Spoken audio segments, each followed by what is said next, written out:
Chapter 1. The Great Sea Route Sphinx. Pain, a searing agony, radiated from every part of his body. Ruosong struggled to open his eyes, only to find himself amidst a dense woodland. Before him stood a peculiar creature resembling a rabbit, its large eyes locking onto his. Upon noticing that Ruosong had awakened, it swiftly vanished into the thicket, leaving no trace behind. What on earth is that? A rabbit? The first thought that crossed his mind was a bemused critique of this bizarre rabbit-like animal. It was only then that Ruosong began to take stock of his surroundings. What met his gaze were towering, unfamiliar trees and lush undergrowth, with the air filled with a refreshing scent. Clearly, this was not a place he recognized from memory. The environment suggested a mysterious, undiscovered island. Could it be that I have been abducted? Am I to survive in the wild? Or is this a desperate escape? He assessed his physical condition, muscles feeling as though they were being torn apart. Even lifting his head proved to be a Herculean task. Damn it, I finally indulged in a lavish experience at the ghost market, and now I find myself in this predicament. What luck I possess. Reflecting on his unfortunate fate, immobilized, Ruosong could only gaze skyward, resigned to the adversities life had bestowed upon him. Fortunately, I haven't encountered any carnivorous beasts, and insects seem scarce otherwise. My life would be forfeit. Ruosong tried to find humor in his plight. Little did he know, the next moment would bring a chilling surprise. Roar! A thunderous growl erupted as a massive, leopard-like beast lunged from the forest, its bloodshot eyes ablaze with predatory hunger, saliva dripping from its maw as it fixated on the prone Ruosong. Damn it, this is the end. Beep. Titan cultivation system activated. Current task. Survive for 2 years. Task reward. Enhancement of Titan bloodline concentration to 1. What the hell? A system? Do I look like someone who can survive in this ridiculous state? What purpose does this task serve? System, say something. Ruosong, feeling like a drowning man clutching at straws, began to frantically call out to the system. Don't other systems offer starter packs? System, where's my package? Hurry up. Are you blind to my current condition? Please save me, esteemed system. However, regardless of how fervently Ruosong pleaded, the wretched system remained unresponsive, as if frozen in time. FCK, what kind of system is this? If you want to end my life, just do it directly. Must you be so cruel? As the beast drew ever nearer, despair flooded Ruosong's heart. With a surge of indignation towards the incompetent system, he resolved himself. Though I cannot move at all, I still have my mouth. If you wish to dine on me, then I shall take a bite of your fur first. The predator cautiously approached, eyeing Ruosong's furious yet immobile expression, a grotesque grin spreading across its face, almost mocking. With a roar, it lunged at Ruosong. A gust of wind rushed past, carrying with it a foul stench of blood. Oh my, how terrifying! Ruosong squeezed his eyes shut, mouth agape, his mind racing to devise a way to sink his teeth into the beast. The moment was ripe. He could feel the rancid breath brushing against his face. Suppressing the agony coursing through his body, Ruosong mustered all his strength. Now, crack, bang, bang, bang. The sound of teeth meeting nothingness echoed painfully in his ears. Simultaneously, came the resounding thud of something heavy hitting the ground. What has happened? Did the system manifest? Ruosong opened his eyes, enduring the excruciating pain as he turned to where the sound had come from. Is that a giant boy? Before him stood a robust lad, towering over 2 meters. This must be a boy, though he appeared remarkably youthful. It was terrifying yet oddly comforting. A savior. What was this? A kinship more profound than the system itself. Are you all right? The stout boy delivered a powerful punch to the beast's head, causing it to crumple lifelessly. Then, as if nothing had transpired, the boy looked up at Ruosong with a charming smile, revealing a set of perfectly aligned white teeth. I noticed you seemed unable to move, so I intervened. I hope I didn't disturb you. No, not at all. I owe you my life. Ruosong hastily replied. Gazing at the boy's towering frame, he felt a wave of pressure. By the way, how should I address you? Me? The boy beamed, radiating sunshine. My name is Edward Newgate, and I am 6 years old, destined to traverse the seas. What? This is Sphinx, isn't it? Indeed. Seeing the confident expression on the boy's face, a colossal yet aged figure suddenly materialized in Ruosong's mind. Once you board my ship, you become my son. I am Whitebeard. I am Whitebeard. I have long desired something. A family. I am a remnant of the old era. No ship in the new world can carry me. Whitebird, this character, had been a cherished memory of Ruosong's childhood and youth, a figure he had admired for his audacity and mourned for his passing. As a fellow pirate enthusiast, Whitebeard was Ruosong's favorite character, a source of both joy and regret. Never did he imagine he would find himself in the world of One Piece. Moreover, he might even embark on adventures alongside Whitebeard across the seas. Ruosong chuckled softly. I believe your wish will surely come true. After all, you are Whitebeard, the mightiest man on the seas, a figure too grand for any pirate crew in the New World to bear. The subsequent words, Ruosong dared not voice, but silently echoed within his heart. Haha, uncle, your foresight is impeccable. I believe so too. A man of such discernment cannot be a villain. It is settled, then come stay at my home to recover. Until you find your companions, I, Edward Newgate, the future mightiest man on the seas, shall take care of you.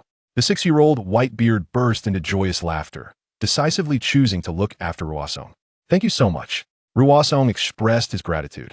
No problem. By the way, how did you get injured? Where are your companions and family? The young Whitebeard helped Ruosong to his feet while casually inquiring. I honestly don't know how I ended up here, unable to move. As for my family and companions, they are probably gone. Ruosong's expression dimmed, having been a solitary figure in his past life. He had no relatives, and even friends were few and superficial. Now, in the world of One Piece, where would he find companions or family? The young Whitebeard's eyes lit up. Uncle, I too am alone, so why don't we? Looking at this familiar yet strange scene, Ruosong nearly blurted out, Come be my son. Uncle, what's the matter? Your expression seems odd. No, it's nothing. That's good. What I meant to say was, how about you become my family? The dappled sunlight filtered through the trees, casting playful shadows on their faces. The 6-year-old Whitebeard's gaze was steadfast and sincere, filled with longing, yet tinged with a hint of apprehension at the thought of rejection. Ruosong gazed deeply into his eyes. Moments later, just as the young Whitebeard's spirits began to falter, Ruosong broke into a smile. All right, from now on, we are family. That's wonderful. I have family now, the young Whitebeard exclaimed gleefully, leaping into the air, inadvertently releasing his hold on Ruosong. Ruosong fell to the ground, speechless. In the end, was he still alone, bearing the weight of it all? Chapter 2. Training and Adopting a Son. 1 year later, in the woods not far from Sphinxtown. Boom! A thunderous noise echoed as a massive tree crashed to the ground, startling a host of peculiar little creatures. Ruosong stood tall, having just retracted his fist, exhaling a breath of relief. Towering over 2 meters, with his upper body bare, his well-defined muscles glistening with sweat, he exuded an aura of raw masculinity. Splish splash. Not far away, 7-year-old Edward leapt from a river, 2 enormous fish clutched in his hands and mouth, frolicking joyfully like an exuberant husky. Luosong, come quickly and cook, I'm starving. Edward called out. Honestly, you're using your mouth to catch fish again, can't you be a bit more hygienic? Luosong replied, wiping the sweat from his brow with a towel that was set aside, his expression one of exasperation. Haha, it's just so convenient. I truly don't know what to do with you. Luosong chuckled through his tears. The fire crackled as they cleaned the fish and sprinkled some spices bought from the town, and soon a rich aroma wafted through the air. Wow, it smells incredible. Luosong, you're truly amazing. Without a care for the heat, Edward eagerly grabbed a piece of fish as soon as it was nearly done, devouring it with gusto, savoring every bite. So, is this your excuse for not cooking? Luosong teased. Oh, this fish is simply delightful. Luosong, you must try some. At Luosong's question, Edward's face flushed with embarrassment, his gaze darting around as he sought to change the subject.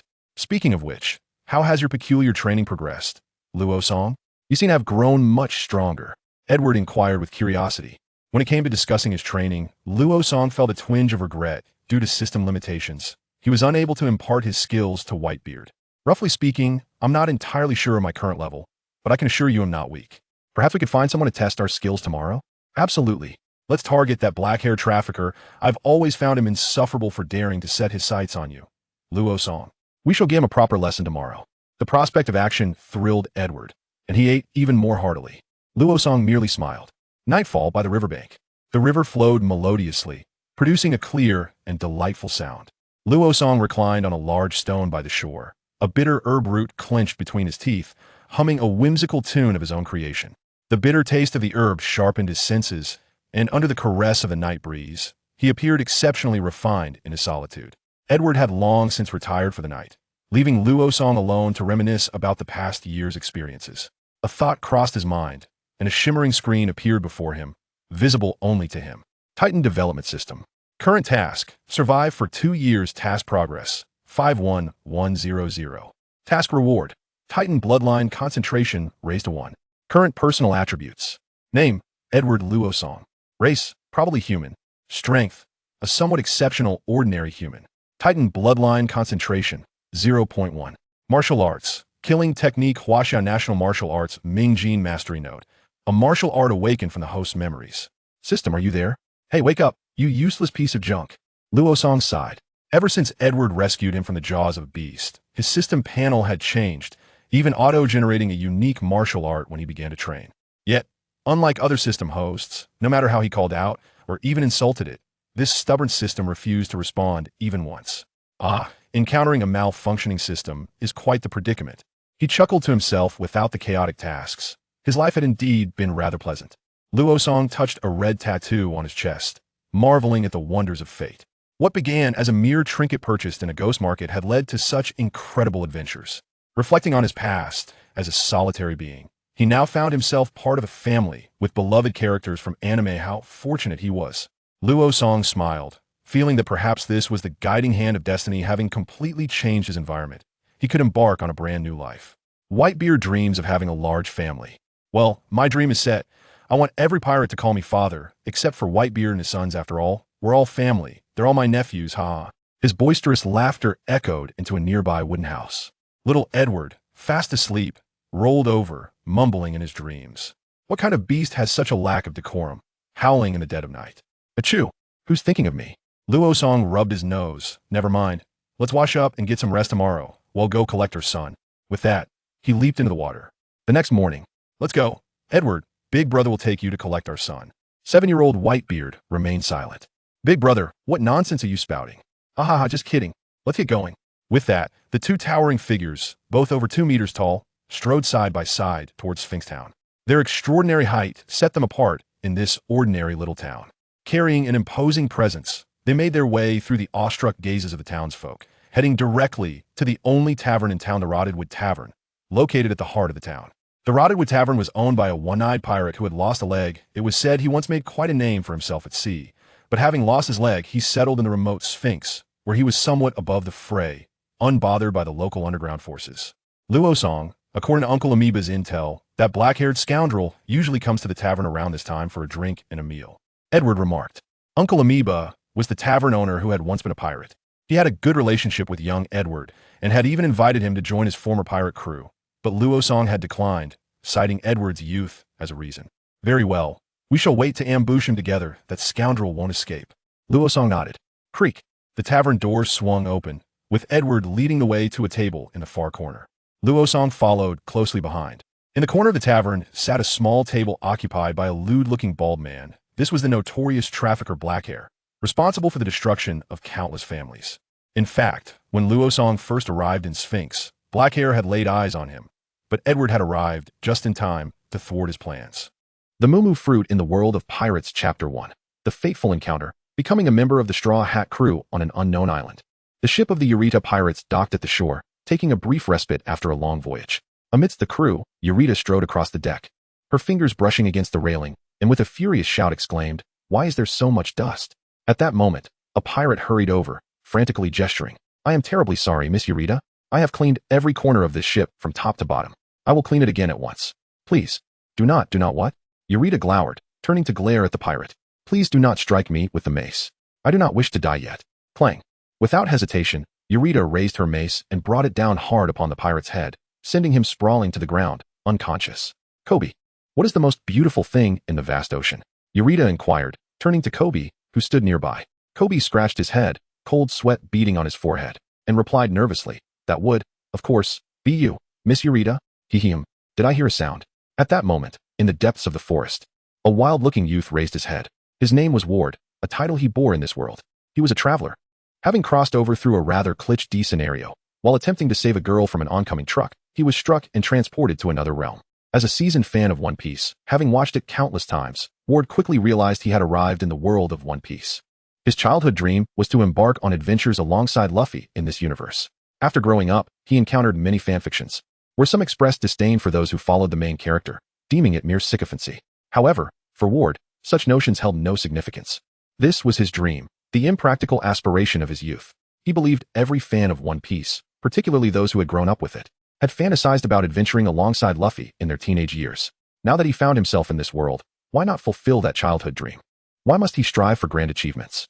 One Piece is fundamentally a tale of dreams, a pursuit of freedom. While some may aspire to conquer empires, Ward cared little for such ambitions. His singular goal was to locate Luffy and board his ship, embarking on adventures together. Thus, shortly after his arrival, Ward set sail. Fortuitously, he found himself in the East Blue. Although he was unaware of the exact date of Luffy's departure, the newspapers bore no news of Luffy defeating Arlong, nor did they feature any bounty notices for him. Hence, Ward surmised that Luffy had either not yet set sail or had only just begun his journey. Consequently, Ward resolved to head to Loguetown, where he could wait for Luffy. Yet, it appeared he lacked navigational talent and, much like Luffy on his maiden voyage, encountered a whirlpool, which engulfed him and cast him upon this nameless isle. Fortunately, the island harbored no fierce beasts and offered ample fresh water and fruit to stave off hunger, allowing Ward to survive while he awaited a passing ship to rescue him. And now, a ship had arrived. Excitedly, Ward donned the clothes he had hidden and ran towards the source of the sound. Are you all right? Are you hurt? You were thrown quite far just now, Koby asked, concerned as he gazed at Luffy, who was nestled within a barrel. Haha, I'm fine, just startled. Luffy responded with a hearty laugh. My name is Luffy. Where are we? The Arlita pirates are currently taking a break on this coastline, and I am Koby, a deckhand aboard their ship. Oh, I see.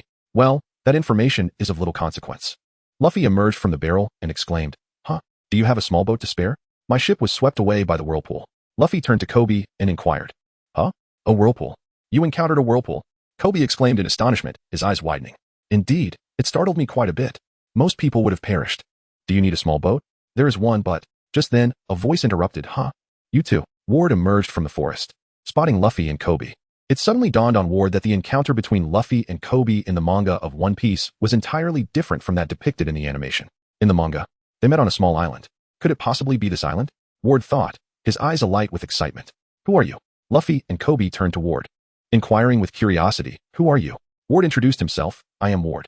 I had intended to embark on an adventure at sea, but unexpectedly encountered a whirlpool and drifted to this island. Luffy chuckled, You two faced a whirlpool. We are alike. By the way, my name is Luffy. Luffy clapped his hands and laughed heartily, exclaiming, Another peculiar individual has arrived. Oh, I beg your pardon, my name is Koby. Koby, trembling with apprehension, replied, By the way, the small boat. Follow me. Koby regained his composure and said, May I join as well? I too wish to possess a small vessel. Ward inquired. You may indeed. But do not harbor overly grand expectations, Koby cautioned. They followed Koby to the location where he had concealed his small boat. What is this? Luffy asked, peering down at a craft that bore little resemblance to a traditional boat. I know. This is a coffin, isn't it? Ward exclaimed, suddenly enlightened. Koby chuckled awkwardly. It can be considered a boat, I suppose. I spent 2 years secretly constructing it. After 2 years, you no longer want it? Koby lowered his gaze and confessed, Indeed. I do not. I built it to escape from the Alrita pirate crew, but I lack the courage to flee. It seems I am destined to toil for the rest of my life. In truth, I have my own aspirations. Luffy approached Koby and stated, Then why not just escape? Koby vehemently shook his head, exclaiming, No, that's impossible. I can't. The mere thought of being discovered by Miss Alrita sends shivers down my spine. Shivers down your spine? Are you anemic? Haha. Ward jested as he observed Koby. No, it's not that. Koby replied gravely, fixing his gaze on Ward. That was the day that altered my fate. I was merely preparing to go fishing when I was captured by members of the Alrita pirates. From that moment, I spent 2 years aboard their ship, toiling as a menial laborer. Alrita is truly terrifying, ugly, corpulent, and possessing an astonishing strength. The slightest provocation could lead to her mercilessly bludgeoning one into unconsciousness with her spiked club. I certainly do not wish to endure such an experience again. You are both foolish and dim-witted. Ha! And exceedingly cowardly. Ha! In light of Luffy and Ward's assessments, Koby offered no rebuttal. By the way, what compelled the two of you to set sail? Koby inquired, looking at Ward and Luffy. Ward glanced at Luffy, his true purpose for venturing into the sea being to find Luffy and join him on his ship, though he certainly could not admit that. I yearn for adventure upon the open seas. The world is vast, and countless wonders unknown await me. Have you ever read the adventure compilations of Ruosong? Whether it be the Kingdom of Giants, the Kingdom of Little People, or the Kingdom in the Sky, even the Undersea Kingdom, I long to explore them all. People claim his tales are mere fiction, mere stories. But I firmly believe that what he depicted truly exists. I am determined to embark on such fantastical adventures, Ward declared, spreading his arms with excitement. Oh, floating islands and underwater realms. I wish to visit them too, Luffy exclaimed, sharing in Ward's enthusiasm. Ha. Although I find it hard to believe such places exist, Koby chuckled as he scratched his head. Luffy, what about you? Ward turned his gaze towards Luffy, inquiring. Luffy laughed heartily, revealing his pristine white teeth, his mouth forming a grand lettered while his eyes curved into crescent moons. I shall become the Pirate King, he declared. What? Koby exclaimed in astonishment. The Pirate King is the one who claims the greatest treasure in the world. Are you saying you intend to seek the legendary One Piece, a treasure that encompasses wealth, fame, and power? Impossible, impossible, impossible. Your words are even more outlandish than those of WOD. It cannot be. It absolutely cannot be. You will perish. Bang. Luffy struck Koby on the head with a punch. What was that for? Well, I suppose I'm used to it anyway, Koby remarked, clutching his head. Ward crouched down and extended his hand towards Koby, saying, You shouldn't become accustomed to such things. Koby grasped Ward's hand and was pulled to his feet. I'm sorry. No need to apologize. You ought to express your gratitude instead. Ward shouted at Koby. Thank you, Koby replied, looking at Ward. Luffy gazed at the unfolding scene with a subtle smile, then reached up to remove the straw hat perched upon his head, declaring, I fear not death. What? Koby looked at Luffy in bewilderment. I have resolved to become the Pirate King. I would willingly sacrifice my life for this dream. Koby regarded Luffy, contemplating the immense determination he displayed. He was unafraid even of death. Luffy, shall we embark on this adventure together? Ward turned his gaze towards Luffy, finally voicing his true desire. Together? Certainly. I wish to gather 10 companions for this journey. Then, Ward, you shall be the first. Without a moment's hesitation, Luffy readily agreed. In his eyes, Ward was a person worthy of trust, especially after witnessing Ward's recent actions towards Koby. Before Ward could express his excitement with jubilant cheers, Koby suddenly burst into tears, exclaiming, Can someone like me truly join the Navy? This has been my dream since childhood. Although I may find myself in opposition to you, by joining the Navy, I shall grow stronger and apprehend all the evildoers. Is it possible for me to succeed? Koby clenched his fists, pouring every ounce of his strength into his fervent shout. How could we possibly know?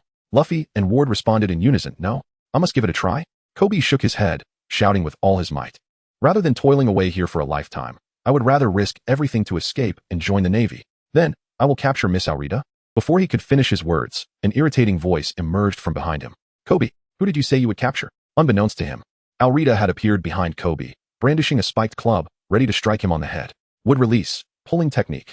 Ward utilized the powers of the woodwood fruit, conjuring a branch beneath Koby's feet, which ensnared his legs and yanked him backward, narrowly evading Alrita's blow. The woodwood fruit was a devil fruit that Ward had fortuitously consumed from the assortment of fruits in his home after his arrival in this world.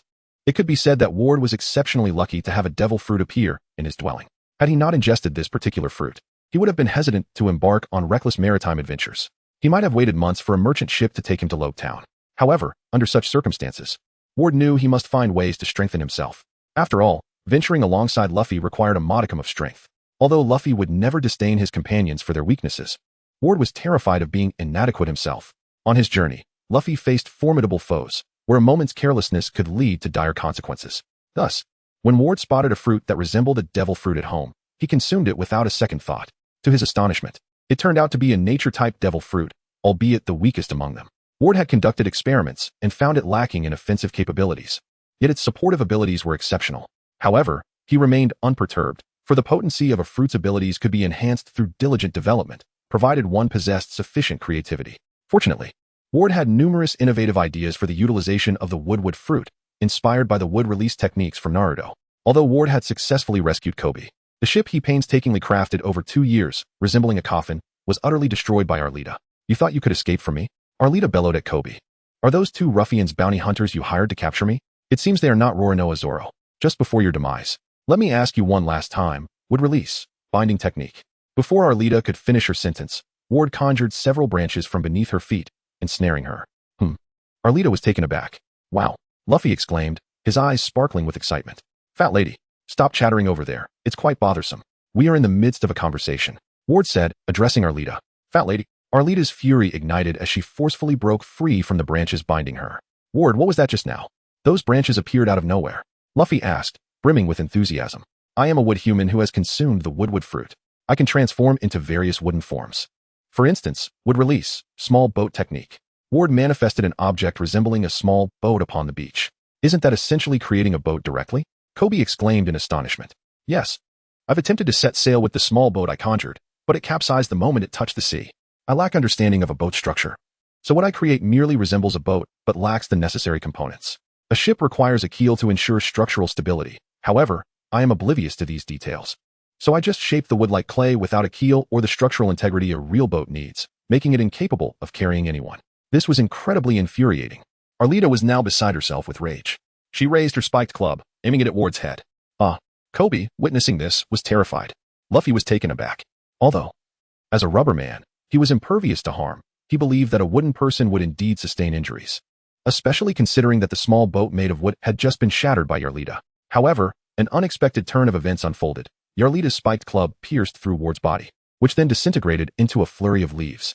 Subsequently, Ward gathered the leaves from various locations, reassembling himself into human form, and with a smile declared, "I am of the nature type. Physical attacks are ineffective against me. What? Is it truly the fabled devil fruit? Though I have heard of it. This is my first encounter with a devil fruit user."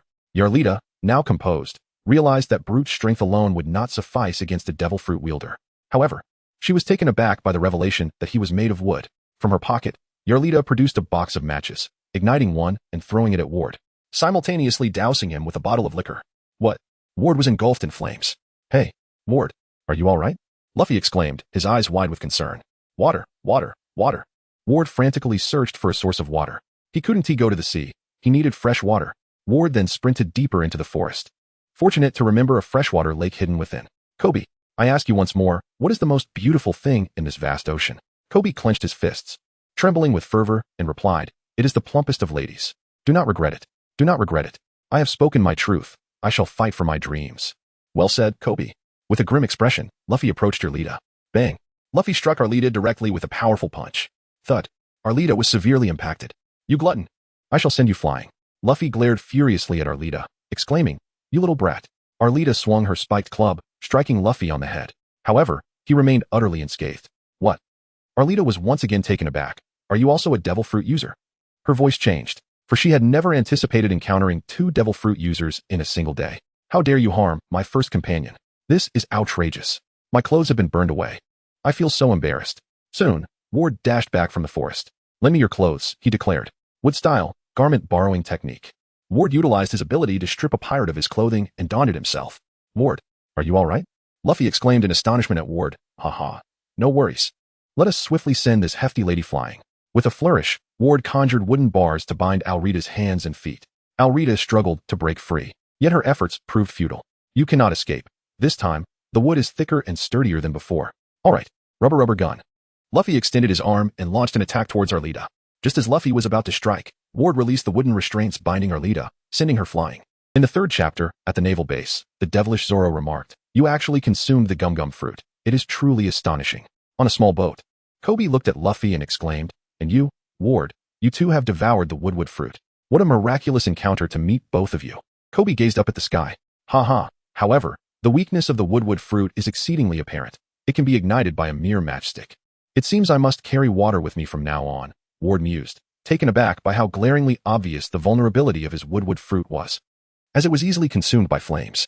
"But Luffy, Ward, if you seek the One Piece, you must venture into the Grand Line, correct?" Koby inquired. "Indeed. That place is known as the Graveyard of Pirates," Luffy affirmed. "Yes, therefore, I must seek out formidable companions," he added. Luffy sat at the bow of the ship, chuckling as he spoke. "Is there a certain someone locked up in the naval base you are about to visit?" Luffy pointed into the distance and inquired. "What about Roronoa Zoro? If he is a decent fellow, let him join my crew." A classic, hearty laugh erupted from him. "Ah, you're rambling again. Impossible. Absolutely impossible," Koby exclaimed. "Hold on, don't be so quick to dismiss it. We must see things for ourselves and witness them firsthand," Ward interjected, addressing Koby. "Ah, indeed," Koby replied as their small vessel approached the naval base. "At last, we've arrived at the naval base," Luffy proclaimed, standing at the port with his arms wide open. "Yes, we've finally made it. I need to buy some new clothes. The ones I have are filthy and reek terribly. I can hardly stand it," Ward remarked. After Ward purchased a new outfit and changed, he, along with Luffy and Koby, headed to a restaurant named Fo to enjoy a meal. After satisfying their hunger, Luffy addressed Koby, saying, "Well then, Koby, this is where we part ways. You are to join the Navy and become an exceptional Marine." "Yes, thank you so much," Koby replied. "Luffy and Ward, you both must also strive to become remarkable pirates," Koby said, tears streaming down his face. "Ah, your conversation sounds rather peculiar. Although you are destined to become adversaries, you are exchanging blessings. Nonetheless, Koby, even as you join the Navy, uphold your own sense of justice. Do not follow the crowd. Use your own eyes to witness this world," Ward remarked, pointing to his eyes. "Yes, I will," Koby solemnly nodded. "By the way, what about that fellow named Zoro?" Before Luffy could finish his words, everyone else in the restaurant was startled nearly causing the establishment to come crashing down. Luffy gazed curiously at the others in the restaurant, utterly perplexed by their behavior. It seemed that mentioning Zoro here was a taboo, whispered Koby. Just a moment ago, when I went to buy clothes, I noticed a bulletin board indicating that this naval base was overseen by a colonel named Monka. Ward, perhaps emphasizing the name Monka, glanced at the others in the restaurant. Their reactions were even more exaggerated than Luffy's and Zoro's. Ha ha, this is truly amusing, Ward chuckled. Ha ha. Indeed. What a fascinating place. I must return shortly. Luffy burst into hearty laughter. It is indeed peculiar. I can comprehend why the infamous Roronoa Zoro might instill fear. Yet why does the mere mention of a Navy colonel provoke an even more profound reaction? Koby expressed his concern. Who knows? Perhaps he has committed some misdeeds. Luffy replied nonchalantly. That is impossible. Absolutely impossible. Koby retorted without a moment's hesitation. He could not fathom that the righteous Navy would engage in wrongdoing. Koby, do you remember my words? Witness with your own eyes. Do not be so quick to dismiss. Let us first visit the Navy base, Ward suggested. Thus, the three of them made their way to the Navy base. This base, situated on the island, resembled a grand fortress, magnificent and imposing. Hurry, Koby, Luffy urged. But I haven't mentally prepared myself for this yet. Moreover, the earlier events have left me rather apprehensive, Koby stammered. Luffy disregarded Koby and descended the city wall, where he beheld Zoro, bound upon the training ground within the naval base. Koby followed closely behind, scaling the wall alongside Luffy. Ward joined them as well, and together they caught sight of Zoro. Wow, what an overwhelming presence, Ward exclaimed with a grin. Suddenly, Koby met Zoro's fierce gaze, which sent him trembling in fear, causing him to tumble from the wall. What happened? Luffy, filled with concern, inquired. Is that truly Roronoa Zoro with the black scarf and belt? The imposing aura unmistakably belonged to Zoro. Is he really Zoro? That rope looks like it could be easily severed, Luffy remarked, gazing at the bound Zoro. Are you planning to rescue him, Luffy? Ward asked, his eyes fixed on Luffy. Please, don't be ridiculous. If that guy escapes, not only will the townspeople suffer, but you could be in grave danger too. Koby shouted in panic. No, no. Koby, you must understand that we are both quite strong, Ward replied, shaking his head at Koby. Even so, Zoro. Koby's words trailed off. Just then, Zoro interjected. Hey, you kids over there. You're making a racket. Get lost. Will you? Zoro bellowed in anger. At that moment, a little girl, clutching a ladder and a rice ball, dashed into the naval base from the city wall, approaching Zoro. Hey, that's dangerous. Koby yelled at the girl. Undeterred, the little girl stood her ground. Luffy, Ward, you must stop her. She'll get hurt. Koby urged Luffy and Ward. If you want to stop her, you go ahead. Inside the naval base, Zoro shouted at the little girl. Are you trying to get yourself killed, kid? Scram. I made you a rice ball, big brother. You've been tied up, so you must be hungry. The little girl said, extending the rice ball towards Zoro, radiating an aura of innocent kindness. I'm not hungry at all. Just take your rice ball and get lost. Zoro insisted, but the girl, lowering her head, persisted. I said I don't want it. Go away. Zoro shouted angrily. At that moment, Baroque strode in through the entrance of the naval base. Roronoa Zoro. It's wrong to bully others. I will tell my father. Another odd character has appeared, Luffy observed, while Koby let out a sigh of relief. That must be a big shot in the Navy. It's a relief that girl hasn't been harmed. Ward shook his head, remarking, I fear that little girl's situation has become perilous. Inside the naval base, Zoro scoffed disdainfully, relying on daddy's foolish son. Huh? Don't let it go to your head. My father is Colonel Monka. Urumabur swaggered up to the little girl, snatching the rice ball from her hands and stuffing it into his mouth. He then spat it out, discarding the remaining rice ball on the ground, stomping on it while cursing, yuck. This tastes terrible. A dessert? How much sugar did you put in? Don't you know rice balls should have salt? The little girl stammered, and my rice ball. Don't step on it. I thought sugar would taste good. Who cares about your opinion? Urumabur retorted, wah. This is too much. The little girl cried, feeling unfairly treated. Urumabur, clutching his head and wearing an irritated expression, exclaimed, oh. Stop crying. I can't stand it when kids cry. The one in the wrong here is you. Didn't you see the notice? Helping a criminal makes you an accomplice. Do you know what will happen if I tell my father, Colonel Monka? You would be sentenced to death. Hey, throw this kid out. What? The Navy soldier behind Urumabur was taken aback, unable to believe that Urumabur would issue such an order. Urumabur, furious, grabbed the soldier by the collar and shouted, I told you to toss her outside the wall. Do you dare disobey? Believe me, I'll tell my dad.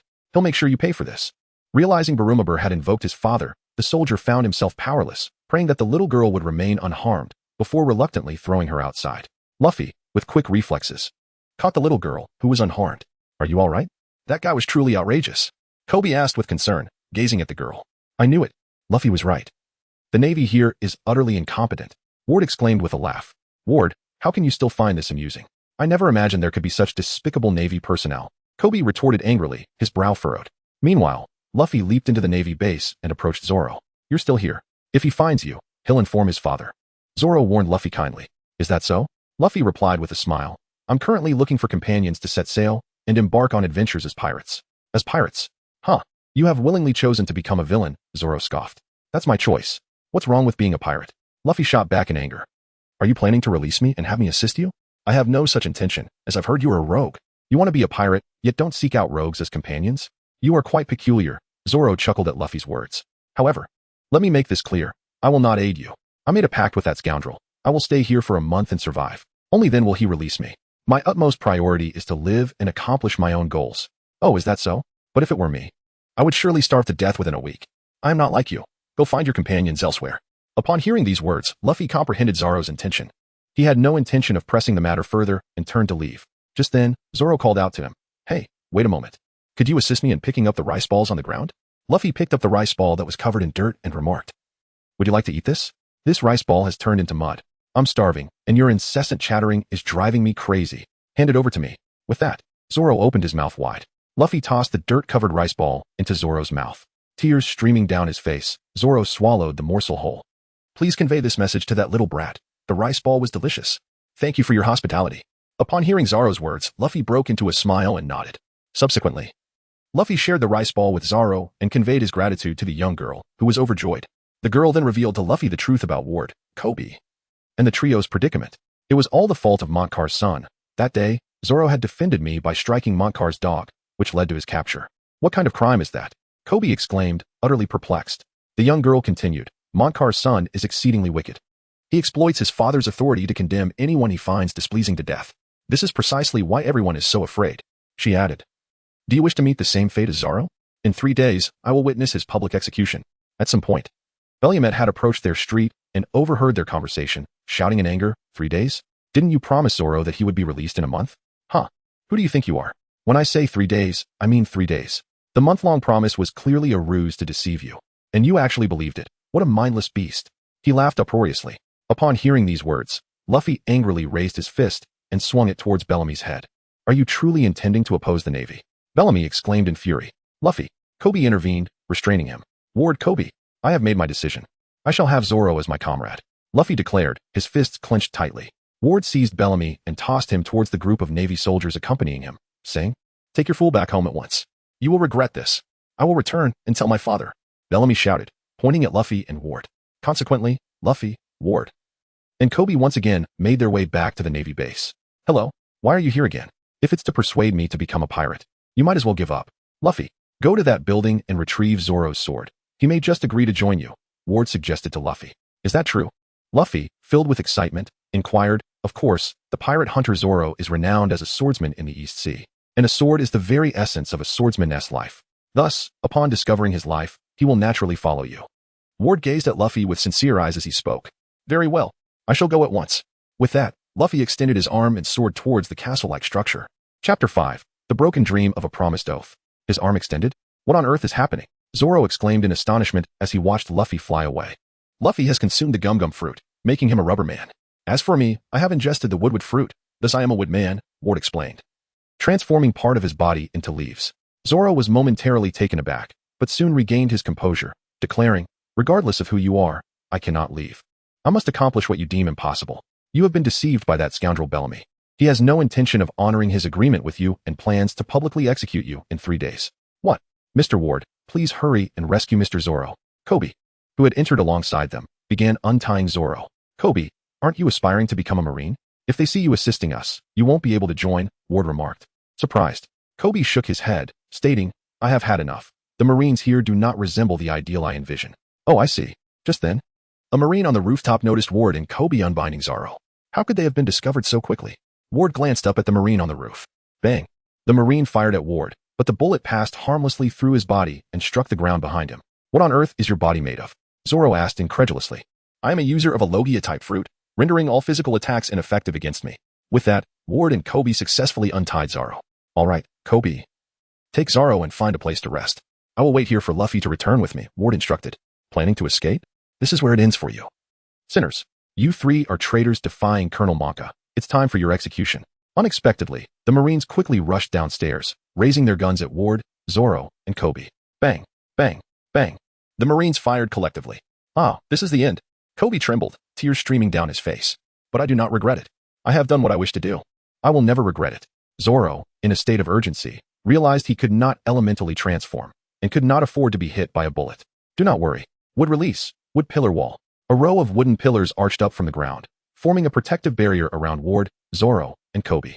The bullets struck the wooden wall. What? I did not expect you to be a devil fruit user. I thought for sure I had hit you on the rooftop. Ward remarked as he dismantled the wooden wall, facing the approaching axe hand Monka. Monka, your fortunate days are over. Ward called out with a smile, pointing at axe hand Monka. You arrogant brat. Even if you are a legendary devil fruit user, what of it? All Marines, surround the entire Navy base. Do not allow them to escape. I will personally execute this brat. Axe hand Monka commanded loudly. The Marines dispersed, encircling the entire Navy base, allowing for an all-encompassing attack. Let us see if you can protect them both now. Simultaneously, axe hand Monka swung his axe at Ward. As Ward evaded the attack by elemental transformation, he could not simultaneously defend Koby and Zoro.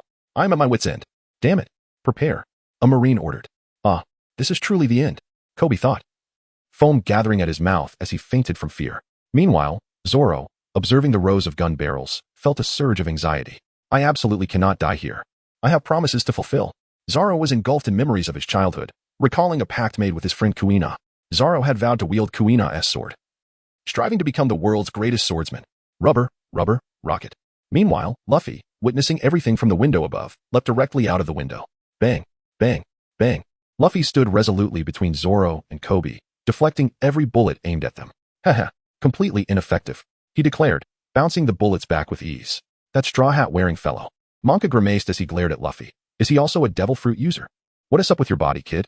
Are all devil fruit users invincible? Zoro exclaimed in disbelief as he gazed at Luffy. Haha, I'm destined to become the pirate king. Such trivial attacks mean nothing to me. Luffy proclaimed with a hearty laugh. Hey, you two, stop chatting and come help me. Ward shouted while evading Monka's axe strikes. My devil fruit power lacks offensive capability. Oh, alright, Luffy replied, retrieving the 3 swords he had been carrying on his back. I couldn't decide which one was your treasure, so I brought all 3. All 3 swords belong to me, Zoro asserted, gripping the blades, one of which he held in his mouth. Leave the Marines to me. You go take on that Colonel Monka with Ward, Zoro instructed Luffy. So, does that mean you've agreed to be my partner? Luffy asked, his eyes wide with excitement. Yeah, I'd rather join you on the seas than die here, Zoro responded, revealing a sinister grin. So, are you still going to chat? Although I can't be cut down, constantly dodging is quite taxing on my nerves, Ward exclaimed in exasperation. Here I come, rubber bullet. As Luffy exclaimed, he extended his arm towards the head of the axe-wielding Monka.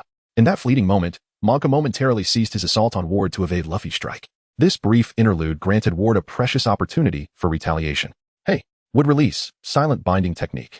Ward conjured several composite wooden strips that ensnared Monka's axe hand. Luffy, now's your chance. Rubber. Luffy extended his arm, exclaiming, damn those little brats. I am the illustrious Marine Colonel Monka. Monka struggled, but he was utterly ensnared by the wooden beams conjured by Ward. What a pathetic Marine. You have shattered Koby's dreams. Bullets. Uffed. With Luffy's furious roar, the axe-handed Monka spat blood and collapsed to the ground. Chapter 6. Koby's Vow. The Straw Hat crew set sail once again. What? Colonel lost. Colonel Monka has fallen. The Marines shouted in astonishment. If you still wish to capture us, come and try, Zoro threatened, gripping the hilt of his sword. The Marines exchanged glances and, to everyone's surprise, discarded their weapons, erupting into cheers. This is amazing. We are free. Monka's tyranny is ended. Long live the Marines. What is happening? The colonel was defeated. Yet they seem so jubilant? Luffy inquired, perplexed. It appears everyone has been living under Monka's oppressive rule, Ward remarked with a subtle smile. Haha, this is truly splendid. Not all Marines are wicked, Koby observed, feeling his dreams rekindle. Clang. Suddenly, Zoro collapsed to the ground. Zoro. In the FLODFLO restaurant, Luffy, Ward, and Koby voiced their concerns. Aha, I am stuffed. 9 days without food truly pushed my limits, Zoro exclaimed, patting his belly in satisfaction. So, you can't even last a month, Luffy replied, still munching. Why are you eating more than I am? Zoro asked, bewildered by the towering stack of empty plates before Luffy. Madam, may I order several portions of this meat pie? Ward inquired. Of course, the lady responded. Sorry, I can't help but indulge as well, Koby said, scratching his head sheepishly. No worries, you are the great heroes who saved our town. The lady smiled in reply. Big brother, you are truly amazing. A little girl praised as she approached Luffy. Indeed, I am quite impressive. I will become even more formidable. Luffy responded while continuing to eat. What about me? Am I not impressive too? Ward chimed in, leaning toward the girl. You are amazing too, big brother. The little girl smiled at Ward. Haha, thank you. Ward grinned, gently ruffling her hair with a contented smile. By the way, where shall we head next? Zoro asked. To the Grand Line. Luffy exclaimed without hesitation. You're talking nonsense again. There are only 3 of you. Heading to the Grand Line is akin to courting death. Koby shouted nervously. Are you even listening? That place is home to the strongest pirates in the world. Nevertheless, if we wish to obtain the One Piece, we must venture into the Grand Line, right? Zoro smiled. Zoro, are you really going to? You're not going, are you? Koby replied, somewhat exasperated. Could I have a few more barrels of water? And a few boxes of fruits as well. Ward had already dashed off to request supplies from the lady. Meanwhile, at the table, Koby banged on the table, fuming. Listen here. Even if I'm not going, I still worry for you. Is there anything wrong with that? Can I care about you? What is wrong with that? Zoro responded, somewhat sweat-drenched. Luffy, although we haven't known each other long, we are friends, right? Koby asked, moving closer to Luffy. Of course, even if we part ways, we will always be friends. Luffy beamed, showcasing his iconic grin. Seeing Luffy's smile, Koby also smiled, feeling reassured. I've never had many friends since childhood, so no one has ever stood up for me. I can only blame myself for not striving harder. But you all are different. You have taught me to fight for my beliefs. As Koby spoke, his gaze grew resolute. That's the spirit. And remember, always use your own eyes to see the world. Don't just go with the flow, Ward said, hauling a large crate of fruit to the entrance. Yes, Zoro. Go fetch those 2 barrels of water. Ward instructed Zoro, who nodded in agreement. Luffy, this box of fruit is your responsibility. Don't eat it all. This is our food for the voyage. Ward added, pointing to another box behind him.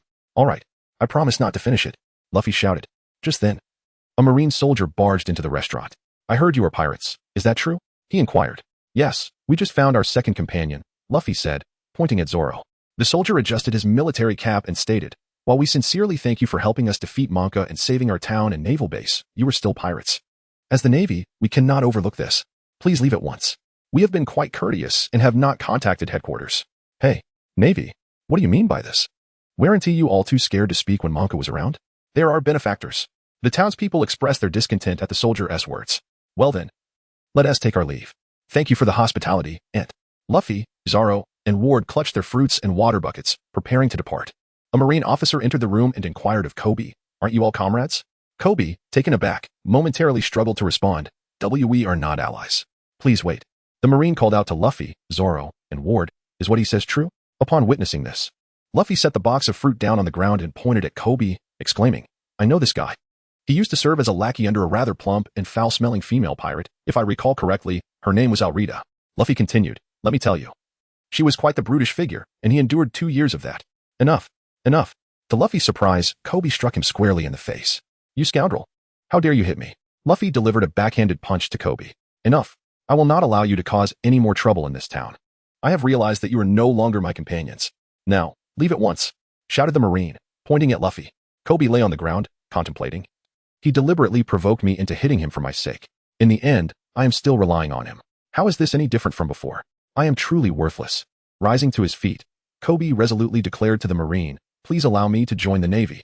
I am more than willing to undertake any menial tasks or anything else, as long as I can serve as a marine. At that moment, another marine entered and raised doubts. Excuse me, but I still cannot trust you. Considering you were once a pirate, I will become an admiral of the Navy. Koby asserted, his unwavering gaze piercing through the questioning marine. The first marine was taken aback by Koby's resolute eyes. Such determination and belief had not been seen in this naval base for quite some time. Once, he too had harbored such eyes and unrealistic dreams of joining the Navy. Countless Marines have been slain by pirates. Do not think that becoming a Marine is easy. I agree. Yes. Thank you very much. Meanwhile, the trio carried fruits and buckets to the port, loading all their supplies onto the ship. What terrible acting. It's no wonder it was seen through. Really? I thought it was quite well done. Koby will surely handle the next steps. What a splendid day for setting sail. Just as they were about to board the ship, voices called out from behind. Luffy, Zoro, thank you. I will never forget your immense kindness. Koby saluted the 3 in gratitude. It's the first time I've seen a Marine thank a pirate. Haha. Koby, until we meet again. The entire group saluted. Behind Koby, the Marines of the naval base followed suit, saluting the 3 in appreciation. As they watched the small boat depart, the Marines finally relaxed their arms. All right. We shall observe a week of fasting for violating discipline by saluting pirates. What? How can this be? Amidst the Marines' complaints, the small boat grew distant. They gathered their second companion, Zoro, and set forth once more on their journey. Chapter 7. The thief Nami, who specializes in stealing from pirates. You two don't know navigation. Zoro remarked incredulously at Ward and Luffy. Weren't you both adventuring alone at sea before? Navigation is a matter of talent. Even if I understand how to read a compass and a map, I still cannot reach my desired destination smoothly. But, on that note, Zoro, weren't you the same? You ventured out to sea alone without knowing navigation. Ward countered, pointing at Zoro. Exactly. Aren't you a bounty hunter chasing after pirates on the ocean? How can you not know navigation? Luffy chimed in. I never claimed to be a bounty hunter. I set sail to find someone, but I ended up lost in my own village. Alas, to make a living, I had no choice but to catch some pirates for a little income. Zoro recounted his past experiences. What? So you got lost? So Zoro is directionally challenged. You shall not speak of me in such a manner. Zoro shouted angrily. Clearly a person without a sense of direction, yet he was oblivious and detested being labeled as such. How ridiculous. A pirate who cannot navigate, one would be laughed to death. We must find a navigator quickly, otherwise, we will never locate the Grand Line. Zoro lamented. No, the most important thing is to find a musician and a cook. How can a pirate not sing? Luffy exclaimed. You can sing yourself if you want. However, I wouldn't mind having a musician as a companion, Ward replied. Ah. Let's not dwell on that. Even if we cannot find a navigator for now, we must first seek a decent cook. We need to replace this ship with a proper pirate vessel, otherwise, we will starve. Zoro shouted. Come on, we're going to starve. Luffy lay on the deck, tongue lolling out as he exclaimed, Isn't there still a box of apples? Ward pointed towards the apples and replied, We've been eating those apples for quite some time. I crave meat. Ward, do you still have the meat pies from a few days ago? Luffy sprang to his feet, sticking out his tongue at Ward, and exclaimed, It's all gone. That kind of food spoils after a while. I only brought those few pieces. Who told you to eat everything right from the start? Ward shook his head in response. This is unbearable. I must go catch that seagull and roast it for a meal. Luffy pointed at a solitary seagull soaring through the sky and exclaimed, How do you plan to catch it? Zoro inquired, perplexed. Leave it to me. Rubber rocket. Luffy grasped the mast and soared towards the sky, chasing after a seagull. Remarkable.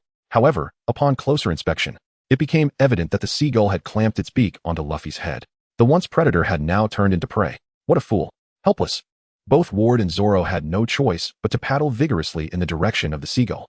On a certain small island, the minions of the clown Buggy were in hot pursuit of Nami. Halt. You wretched woman. Hand over the map. At last, they had secured the coveted map of the Grand Line. How infuriating. If we fail to reclaim it, our lives will be forfeit. I refuse to perish beneath the captain's cannon fire. Boom. Just then, a cannon shot rang out. Luffy, suspended in midair, was struck by Buggy's cannonball and plummeted to the ground, landing in front of Nami. Someone's falling from the sky. What? Nami halted, astonished, gazing at Luffy. Oh, I'm saved. Good heavens. He is still alive. The henchmen of Buggy were left in disbelief. Observing this, Nami recognized his strength. He was her ticket to escape. Thus, she called out, Hey, big guy. You've come to rescue me. I'm counting on you. With that, she vanished in a flash, fleeing with remarkable speed. Hey, there is no need to chase that woman. We can just capture her boss right here, exclaimed one of the brawny men, as he swung a fist towards Luffy's head, inadvertently striking the straw hat perched atop Luffy's crown. Luffy was suddenly filled with rage and swiftly delivered a punch that sent the burly man flying. Do not lay a finger on my treasure, he exclaimed.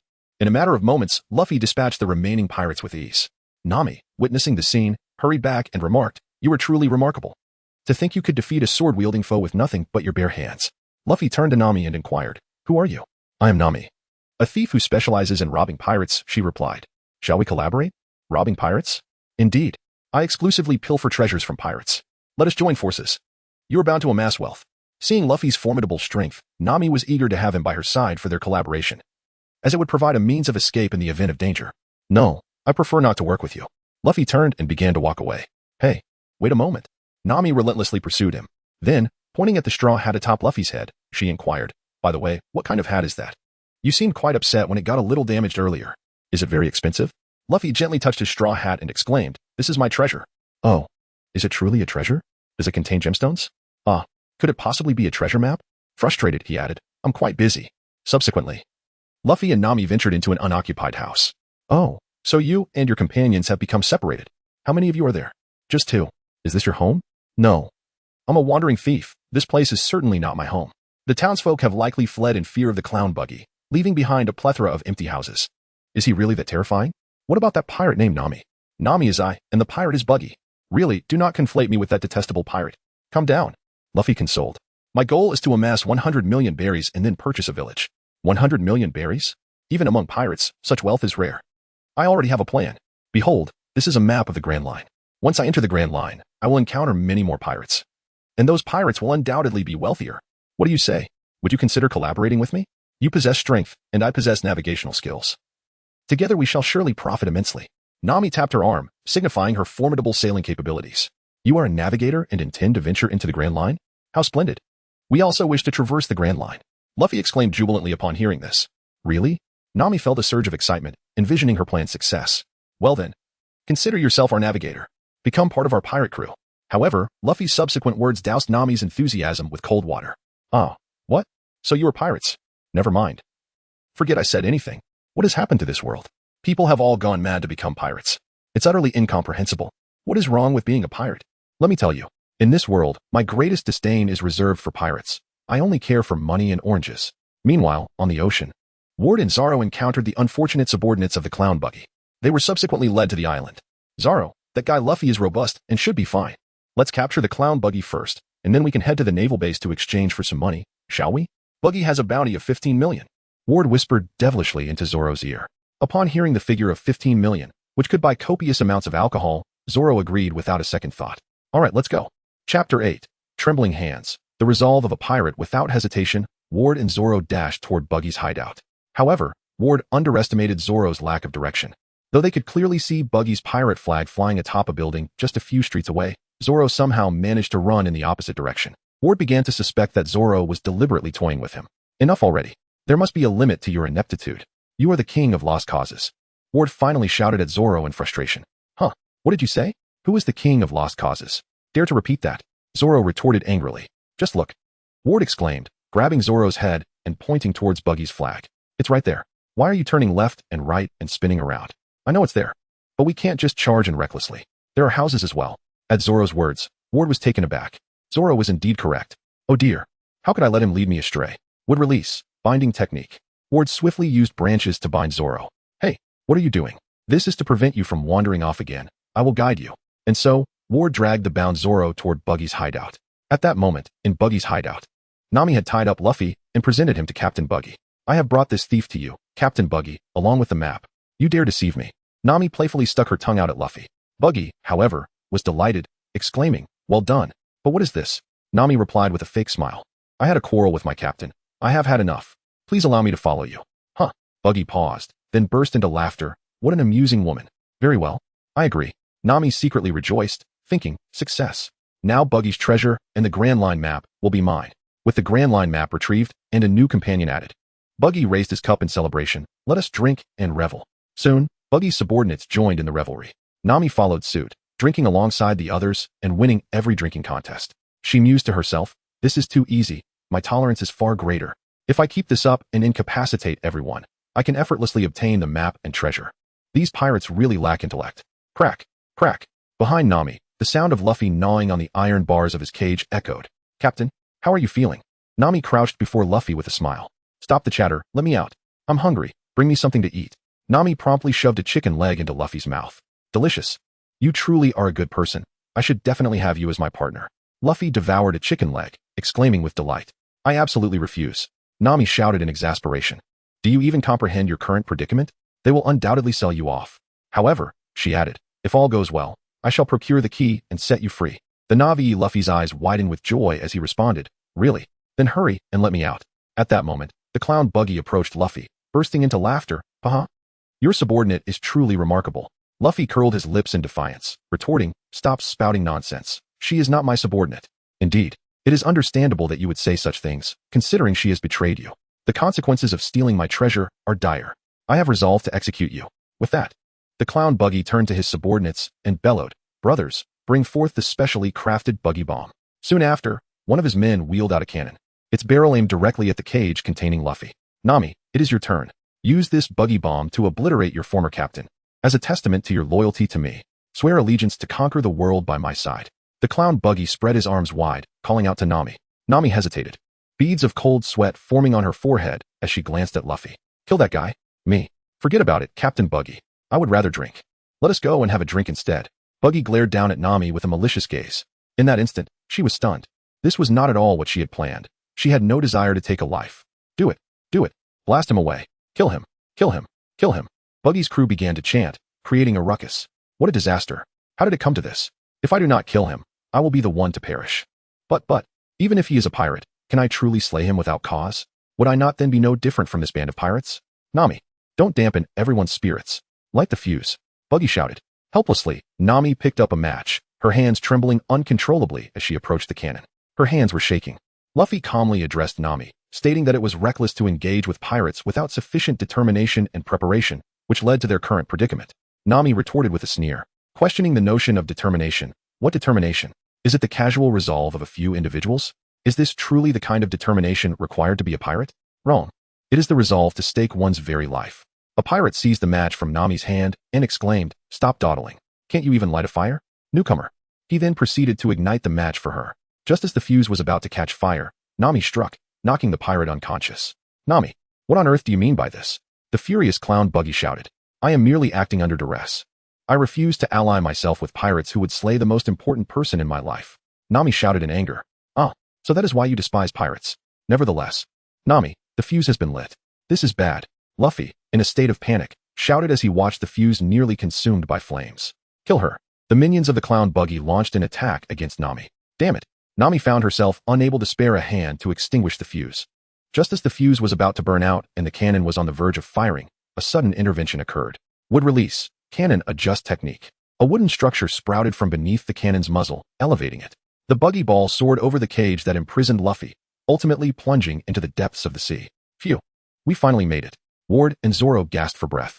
Ward, Zoro, you have finally arrived. Luffy exclaimed in surprise upon seeing Ward and Zoro. Chapter 9, Fragmentation, Burning Ward. Ward, don't you know how to name your techniques? That last move was so straightforward. If you want, I could teach you, Zoro remarked. Indeed. Ward was not adept at naming his moves. Aside from those borrowed from the world of Naruto, he always spoke plainly. However, Zoro's suggestion made him reconsider. For not everyone recites poetry before unleashing an attack. And you, Luffy, what on earth are you doing? First, you get eaten by a bird. And now you find yourself trapped in a cage. Are you foolish? Zoro criticized Luffy. Hey, that guy is Zoro, and he wields 3 swords. He must be the pirate hunter Zoro. One of Buggy the Clown's subordinates paused his assault to address Zoro and Ward. And what about the fellow beside him? Is he also a pirate hunter? That remains uncertain, came the reply. Pirate hunter? Are those 2 the companions Luffy mentioned? Nami questioned, gazing curiously at Ward and Zoro. Are you truly Roronoa Zoro? Have you come to claim my head? Buggy the Clown approached Zoro, inquiring. Indeed. I have come to claim your head to exchange for money to buy sake. Zoro replied, drawing his sword and cleaving Buggy into 3 pieces. Now that's what I call a technique name. Zoro was about to boast about his naming talent when Ward swiftly transformed behind him, creating wooden barriers to shield Zoro. Buggy's knife-wielding hand was halted outside the wooden barricade. Ha ha ha, so you are indeed a devil fruit user, Buggy remarked, watching as Zoro had sliced him to pieces. Yet he restored himself. What is going on? He is not dead, Ward exclaimed, releasing the wooden barrier, while Zoro stared in astonishment at Buggy's restored form. It seems he, like me and Luffy, possesses the powers of a devil fruit. Zoro, leave this to me. I will handle him. Ward smiled at Zoro. It appears that's the only way, Zoro nodded. Take Luffy and go. Zoro intended to lift the cage with Luffy inside. You think you can escape that easily? Machi, attack. Buggy commanded, and Machi rode in on his pet lion, Ricky, emerging from the circus-like tent. It's Captain Buggy, Ward thought, observing Zoro, who appeared unharmed and was facing Machi, believing he would be fine. Would release, silent binding technique. Ward conjured branches to ensnare Buggy, attempting to restrain him. Fragmentation, escape. Buggy evaded entirely, splitting into small pieces to flee. Fragmentation, flying knife. One of Buggy's hands hurled a knife toward Ward. Instead of using the wooden barrier for defense, Ward allowed Buggy's blade to strike him. His form transformed into leaves, and the knife passed through him. What? Are you a Logia user? Buggy stared in disbelief at Ward. Haha, surprised, aren't you? As a Logia user, I am invincible. Ward laughed boastfully. Buggy frowned, aware that Logia users were not truly invulnerable, especially since he lacked haki. Although he had once sailed with the pirate King Roger, he never had the chance to learn anything before Roger's crew disbanded. But you can turn into leaves? You can also conjure wood, so your powers must be tree-related. In that case, Kabaji, you deal with this guy? I'm done playing. Buggy summoned Kabaji, preparing to retreat to his throne and watch the spectacle. However, Ricky and Machi had already been defeated by Zoro. I'm sorry, Captain Buggy. Machi and Ricky lay on the ground. What happened to you? How could you be defeated so easily? Buggy shouted angrily at Machi and Ricky. What is happening, Ward? I've already taken down my opponent. Zoro boasted to Ward. Oh dear, why have you been showing off since the beginning?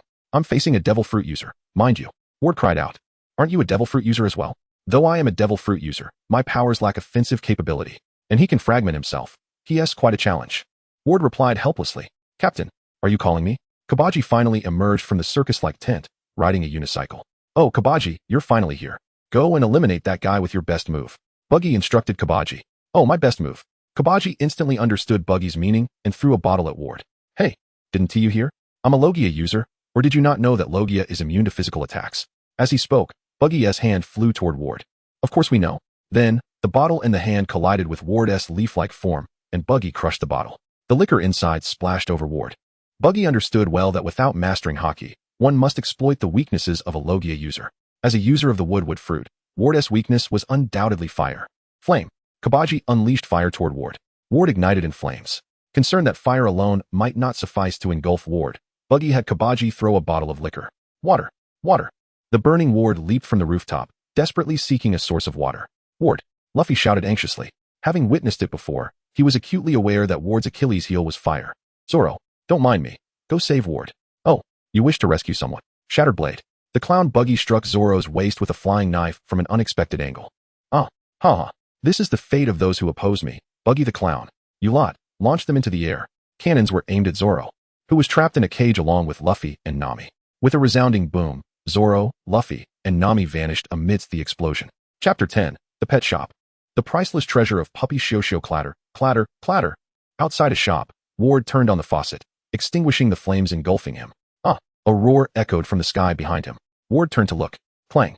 Zoro, Luffy, and Nami crashed to the ground. Yay, we're saved, Luffy exclaimed, rising to his feet and brushing the dust off his straw hat before placing it back on his head. Is this what you call being saved? We almost got blown to bits, Nami shouted in panic. But aren't we alive and well now?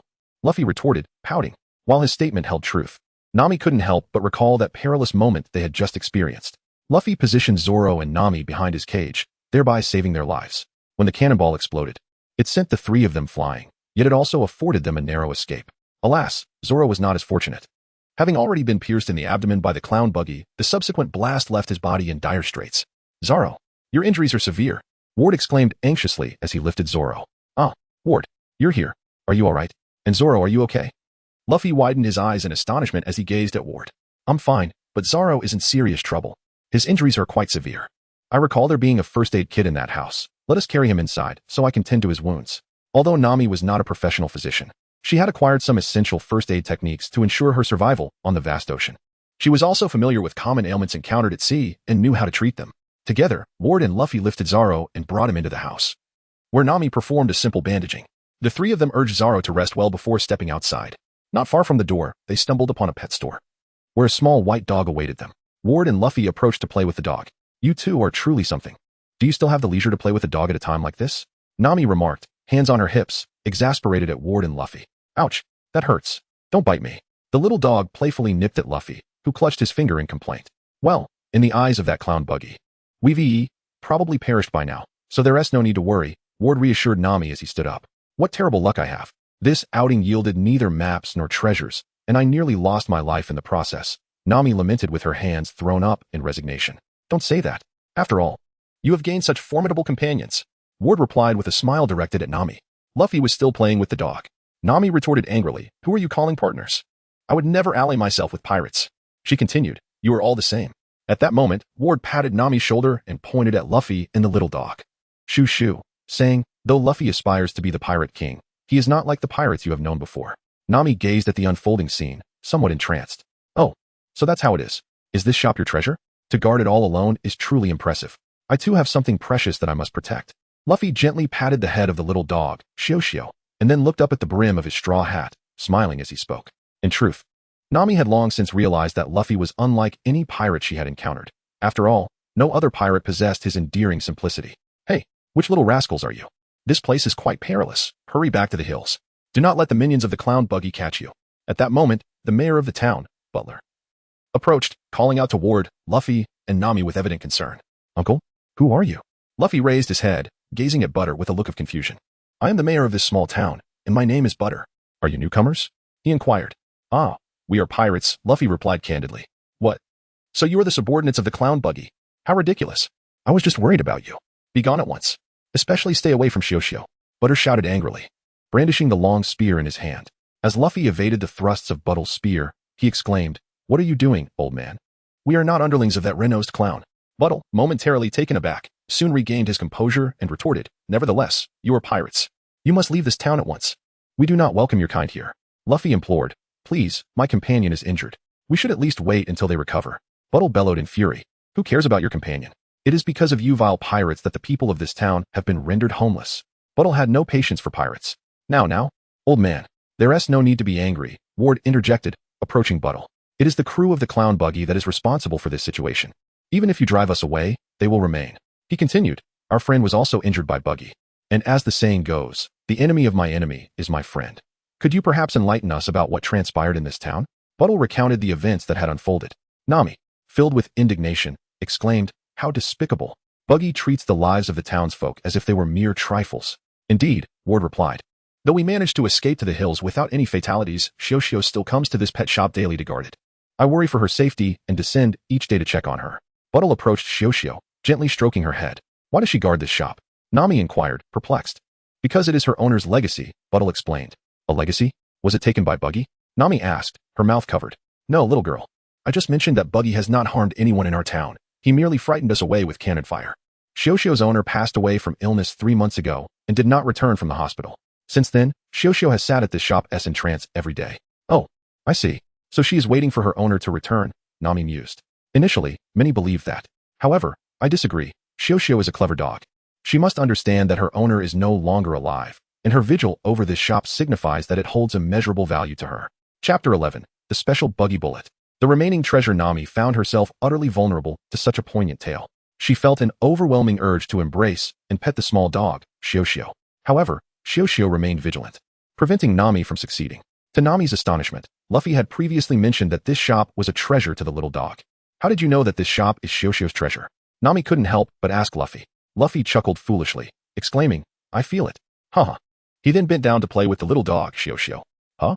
Feel it? Nami tilted her head in confusion, gazing at Luffy. Well, sometimes Luffy's feelings are simply remarkable. Perhaps it is a talent of his, Ward remarked as he approached Nami, while others may remain oblivious. Ward was aware that Luffy possessed the extraordinary ability to listen to the voices of all living things. It was likely that Luffy had just sensed that this pet shop held the treasure of little dog Shioshio. Meanwhile, at the hideout of the clown buggy, one of his subordinates, peering through a telescope, spotted Luffy, Ward, Nami, Buter, and the little dog Shioshio. Captain Buggy! Captain Buggy! The subordinate rushed before the clown buggy in a fluster. What is it? Buggy inquired. They're alive. They're alive. Who is alive? Those people. I saw them through the telescope. They're in town, right in front of a shop called Pet Food. And this is where the town is. The subordinate replied. The mayor? Buggy's voice twisted with surprise. You lot, prepare the special buggy bomb for me. The farce is over. I shall obliterate this town completely. Buggy, believing that the mayor had summoned the bounty hunter Zoro to claim his head, resolved to destroy the town without hesitation. At the entrance of the pet shop, Zoro emerged from the neighboring building, yawning. Why are you up? Nami exclaimed worriedly upon seeing Zoro. I woke up, so of course I got up. By the way, who is this old man? Zoro pointed at Buter. Mr. Buter is the mayor of this town, Ward replied. Oh, really? I thought everyone in this town was either killed or fled, Zoro said indifferently as he sat on the steps of the house. You, even after waking up, should still rest properly. Your wounds have yet to heal, Nami remarked, glancing at the bandages wrapped around Zoro's waist. I'm fine. I'm not bleeding anymore. Zoro twisted his waist slightly. Don't move, Nami exclaimed, delivering a punch to Zoro's head with a resounding duong. What are you doing? Zoro shouted angrily as he looked up at Nami. Stop talking back. Duong. She struck him twice more, leaving a noticeable, red bump on Zoro's head. He covered his head, thinking to himself, is this woman really that strong? Ward observed the scene, contemplating, truly, she is the strongest force on the Straw Hat Pirates. I must tread carefully in the future. I cannot provoke Nami. At that moment, a thunderous boom echoed. A special buggy bomb hurtled toward the pet shop. Everyone was caught off guard. Luffy, Buter, and the little dog Shioshio at the entrance of the pet shop were struck by the shell. The pet shop was reduced to ruins, with Luffy, Buter, and Shioshio trapped beneath the debris. Luffy, Ward, and Zoro shouted in alarm. I'm fine. But what about Uncle Mayor and Shioshio? Luffy emerged from the debris, exclaiming, this is the special cannonball of the clown buggy. The mayor, battered and bruised, crawled from the rubble, gasping. This is precisely what frightened the townsfolk away before. One shot can level an entire row of houses. Mr. Buttle, please refrain from speaking. Allow me to tend to your wounds, Nami implored. Ward, come here and assist. Nami called out to Ward. At this moment, Nami could only rely on Ward. For in her eyes, Luffy had been struck by the cannonball and Zoro was still injured. The only two unscathed were herself and Ward, which prompted her to seek his help. Oh, Ward replied as he joined Nami in lifting Mr. Buttle into the small room where they had previously treated Zoro. Bark. Shortly thereafter, the little dog Shioshio, also injured, emerged from the wreckage, clutching a bag of dog food in its mouth, presumably from the pet store. Cursed red-nosed fiend. At this moment, Luffy was seething with rage. Meanwhile, at the stronghold of the clown Buggy, he inquired with a grin, "So, did you take care of them?" He was already preparing to revel in the joy of victory. "We did eliminate them, but the establishment remains intact, and no one was killed." "That guy with the straw hat appears to be completely unharmed," reported a subordinate, detailing the scene through his binoculars. "What?" Buggy shouted, his face contorted in fury. "Enough. That straw hat-wearing fool. Every time I see that hat, I am reminded of that detestable person. I shall deal with him personally." Buggy bellowed in anger. Thus, before Luffy and his companions arrived, Buggy made his way over directly. In the mountains, at the town's refuge, the little dog Shioshio returned with the last remaining packet of dog food. "Oh, that's Shioshio from the pet store. I'm so glad you're safe. Everyone was quite worried about you." An elderly gentleman crouched down to gently pat Shioshio on the head. "But why are you so battered? Did pirates attack you? Quickly, let us get you treated." A veterinarian took Shioshio away. "But where's the town mayor? He said he would feed Shioshio. Now that she's back, why hasn't he returned?" Someone wondered aloud. Could it be that the mayor? Don't speculate foolishly. Let's go search for him. With makeshift weapons like shovels and brooms in hand, the townspeople set off towards the town. In front of the ruins of the pet store, Mayor Butter seems to be gravely injured, remarked Nami as she and Warden emerged from the building. "He has lost a lot of blood. The medical supplies left behind are nearly depleted," Nami replied. "The mayor is going to be all right, isn't he?" Luffy asked anxiously. "Impossible for him to be unscathed," Nami exclaimed, "but he should be out of immediate danger." "Oh, that's a relief," Luffy responded. Luffy let out a sigh of relief. "What do you say, Luffy?" Ward inquired, gazing at him. "Let's go. It's time to teach that red-nosed fellow a lesson." Luffy firmly pressed his straw hat onto his head and declared, "No, I must personally protect this town." The injured Buttle rose from his bed, grasping his spear, determined to seek vengeance against the clown Buggy.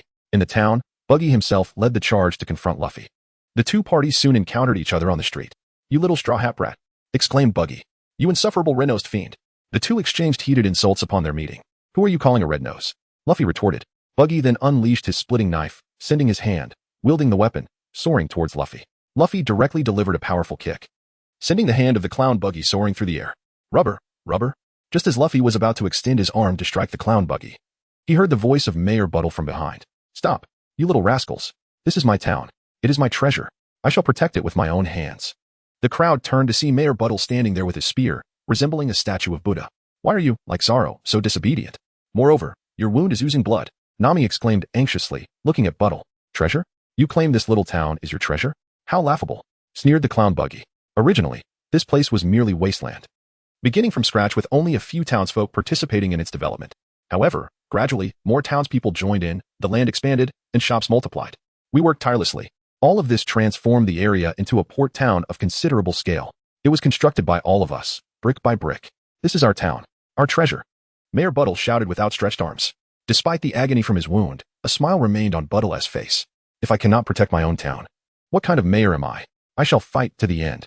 Buggy the clown, come forth for a battle to the death." Mayor Buttle struck the ground fiercely with his spear, producing a resounding thud. Nami gazed at Buttle, her expression softening with emotion. Luffy, Ward, and Zoro all wore smiles, while only the minions of the clown Buggy erupted in derisive laughter. "Ha ha ha. You actually think you can duel with the captain? Do you believe you can win? Not only are you covered in wounds, but even without them, you would still be unable to triumph. Captain Buggy, allow me to handle this insignificant fool." Kabaji, riding on his unicycle, approached Captain Buggy.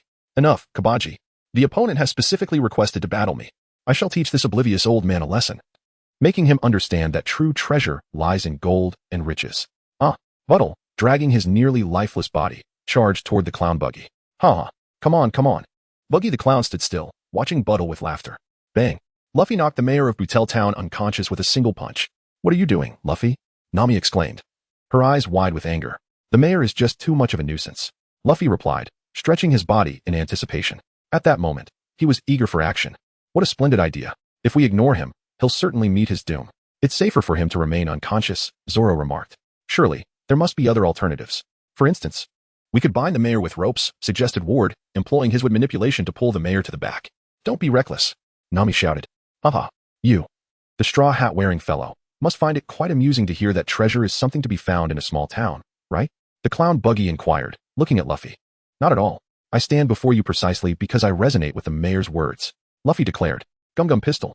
Luffy struck a punch towards the clown Buggy. In a desperate maneuver, Buggy fragmented his body to evade Luffy's attack. Buggy, behold my newly conceived technique. Would release, leaf hurricane.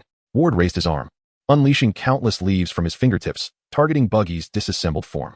This was a new technique Ward had devised, as he felt constrained by the myriad of wood-release techniques from Naruto that he could not yet utilize. He believed he should not be confined by those techniques but instead expand his creativity and develop a unique wood-release technique suited to himself. Acrobatics, fire breathing. Koby, riding a unicycle, emerged and unleashed flames at the leaf projectiles, incinerating them to ashes. Damn it, my fruit ability is completely countered. You coward. Have the guts to fight without fire? Ward shouted angrily at Koby. Koby chuckled in response. Why shouldn't I use fire? This is a battle among pirates. Step aside, Ward. Leave this guy to me. Zoro approached Ward and tied a bandana around his head, while Koby drew the blade at his waist. It is an honor, Zoro, to face you. If I can defeat you, I shall gain fame in the East Blue. Koby declared, pointing his sword at Zoro's head. Zoro, already renowned as a swordsman in the East Blue, was a name familiar to all pirates in the region. Let us see what you have, Zoro replied, with the sword Wado Ikemanji clenched in his mouth, mentally preparing for a duel. However, Koby launched in immediate acrobatics, fire breathing, scorching Zoro's face. Seizing the moment while Zoro was still dazed, Koby thrust his blade into Zoro's previously wounded shoulder. Ah! Zoro screamed in agony. What's wrong? I haven't even exerted myself yet. Is this all you've got, Zoro? Koby mocked, observing Zoro writhing in pain on the ground. Despicable. He deliberately targeted Zoro's wound. Nami seethed in anger. Would release, silent kill. Seeing Zoro in distress, Ward prepared to intervene. Ward, don't interfere. I told you this guy is mine. Zoro yelled, rising from the ground to swing his sword at Koby. Acrobatics, vapor murder incident. Koby tossed several smoke bombs, concealing himself within the haze. What nonsense. This is just ordinary dust, Zoro exclaimed. Suddenly, Koby lunged from the smoke, swinging his sword at Zoro. Yet Zoro, quick on his feet, parried the strike. Koby aimed another kick at Zoro's wound. Zoro howled in pain once again, collapsing to the ground. That guy, Ward, ignore Zoro.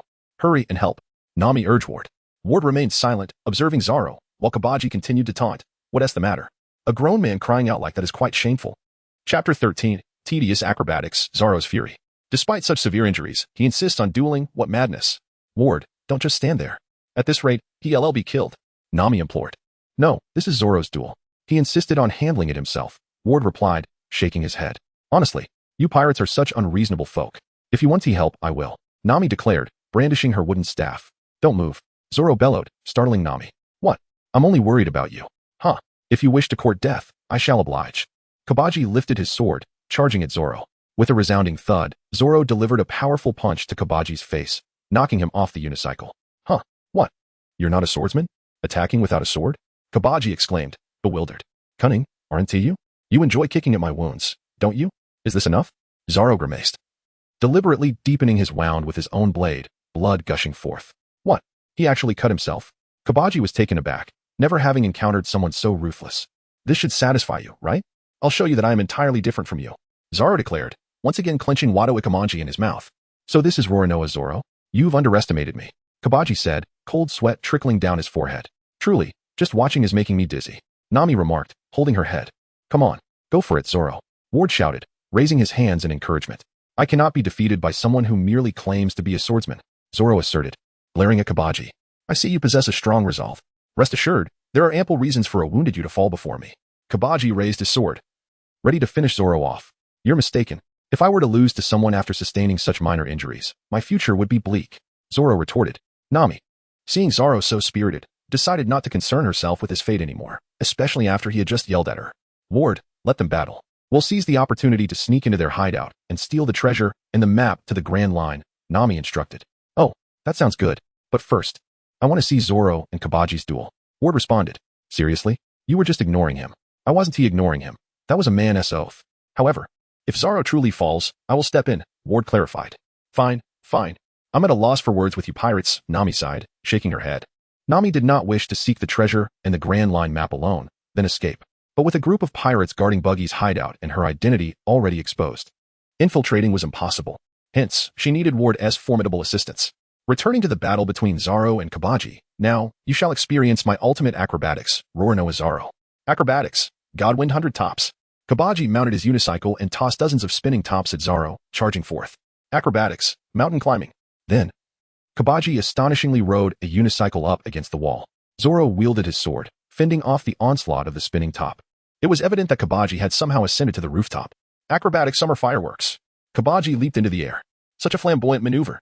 Ward could not help but scoff. Ultimate move, will crush.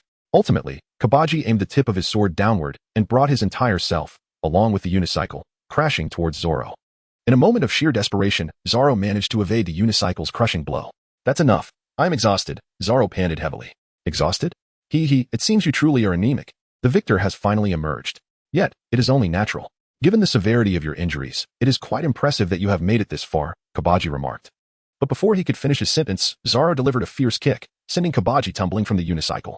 I have had enough of your tiresome antics. Zoro glared fiercely at Koby, shouting, Then allow me to send you to your demise. Witness my true swordsmanship. Just as Koby regained his footing, demon slash. He was instantaneously defeated by Zoro. Damn it. Our buggy pirate crew has been bested by this bunch of thieves. We are not thieves. We are pirates.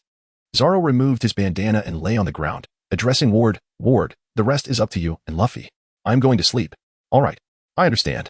Ward responded with a cheerful wave of his fist. Let us go, Nami. We shall seek treasure and maps. Ward turned to Nami and said, Are you just going to let him sleep in the middle of the road? Nami pointed at the now soundly sleeping Zoro, inquiring. No worries. Do not concern yourself with those insignificant foes. Would release. Quick leaf blade. Ward extended his hand, using the quick leaf blade to take down all the pirates who had emerged alongside the clown buggy in a single strike. So powerful, Nami exclaimed in admiration. Indeed. Inviting him to join me was the right choice. That fellow Koby was unexpectedly defeated. Buggy the clown frowned and remarked, Rubber bullet. Seizing the opportunity, Luffy swung his fist towards the clown buggy. However, the cunning clown evaded the blow by splitting his body apart. I am not so easily dealt with. Buggy shouted defiantly. Luffy, do you need assistance? Ward inquired. No, you and our navigator should search for the map to the Grand Line. Luffy responded with a smile. Who is your navigator? I certainly did not agree to that. Nami immediately retorted. The map of the Grand Line. The clown Buggy chuckled deviously. Of course. I carry such a thing with me at all times. What? Nami's eyes widened in shock. What should we do now?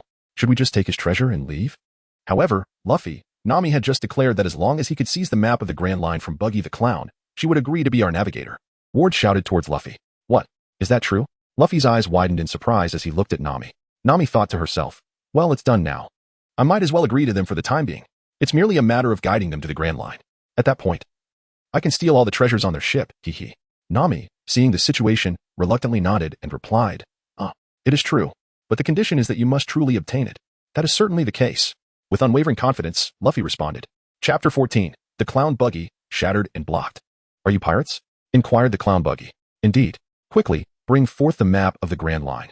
Luffy spread his arms and exclaimed, so this is your true intention. This is not a place one can simply pass through. What do you insignificant nobodies seek in the Grand Line? A leisurely sightseeing tour? The clown buggy bellowed. I aspire to be the pirate king. Luffy replied nonchalantly, as if becoming the pirate king were a mere triviality. Buggy laughed foolishly, bursting into laughter. This is hilarious. You think you can become the pirate king? That would be akin to becoming a god. Are you dreaming? The treasures of the world will belong to me. You are quite verbose. Enough with the prattle. Hand over the sea chart at once. Luffy shook his arm, eager to engage in the fray. The clown buggy, brandishing a dagger between his fingers, scowled in anger, exclaiming, Hey, speak with more restraint. Just looking at your straw hat reminds me of that overbearing young man. The infuriating red-haired Shanks. Red-haired? Luffy was momentarily taken aback. Do you know Shanks? Well, yes, I know him. Why do you ask? Where is he? Where? Well, I could say I know, but I could also say I don't. What are you talking about? You fool. Luffy gazed at Buggy in disbelief, thinking to himself, is this guy really that dim-witted? Who's he calling a fool, this brat? Buggy chuckled. I'm not that generous. I want to share what you wish to know, even if it is your dying wish. After all, I do have to pry your mouth open with my fist. Before that, I'll kill you. You're not capable of withstanding my blade, are you? Indeed. As he spoke, Buggy stashed his knife into his shoe. Splintering pancake. Within Buggy's stronghold, Ward swiftly dispatched all enemies with the wood release, flying leaf blade. These guys are too easy to defeat, he remarked, surveying the unconscious pirates sprawled on the ground. It's not a good thing to be this easy to deal with. Well, no wonder Buggy has a bounty of 12 million. His treasure is quite substantial. At that moment, Nami had discovered Buggy's riches, kissing the piles of gold and silver. You really love money, don't you? Ward approached, intending to pocket some treasure himself. Knowing that once Nami boarded the ship, all the money would inevitably belong to her. It was wise to stash away some private funds while he could. Smack. Nami swatted Ward's hand away. What are you doing? This is all my money.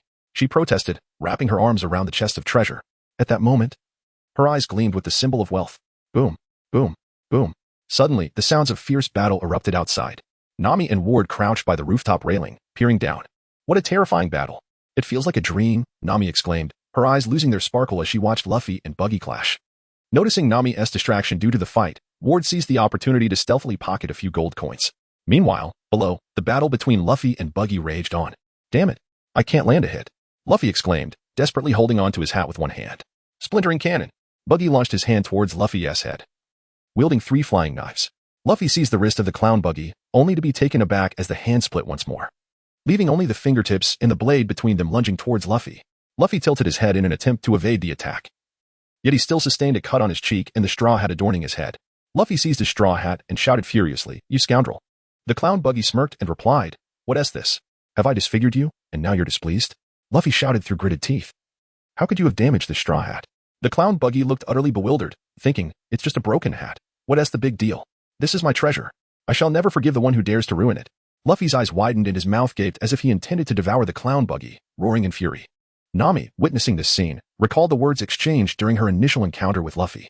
"This hat was gifted to me by a dear friend. It is my treasure." She had assumed that he was indifferent to all matters, yet she was taken aback by the intensity of his anger. Meanwhile, Ward stealthily pilfered gold coins from the treasure chest cradled in Nami's arms. "That's enough. I can no longer fit anything else in my pockets," he mused, glancing downwards. "Is this hat truly of such significance?"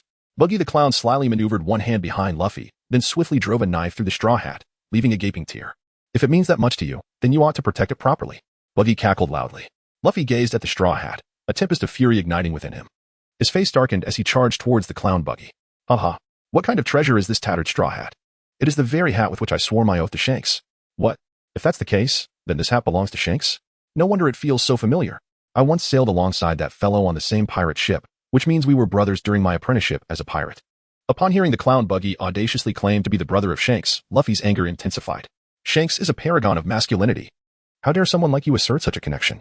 In a frantic bid for escape, Buggy's fragmented body prepared to evade as he witnessed Luffy's fist poised to strike. However, Luffy, defying all expectations, did not throw a punch. Instead, he charged fiercely into Buggy's stomach. "You are unworthy." Luffy bellowed in rage. "Heavens! How could I have become so captivated?"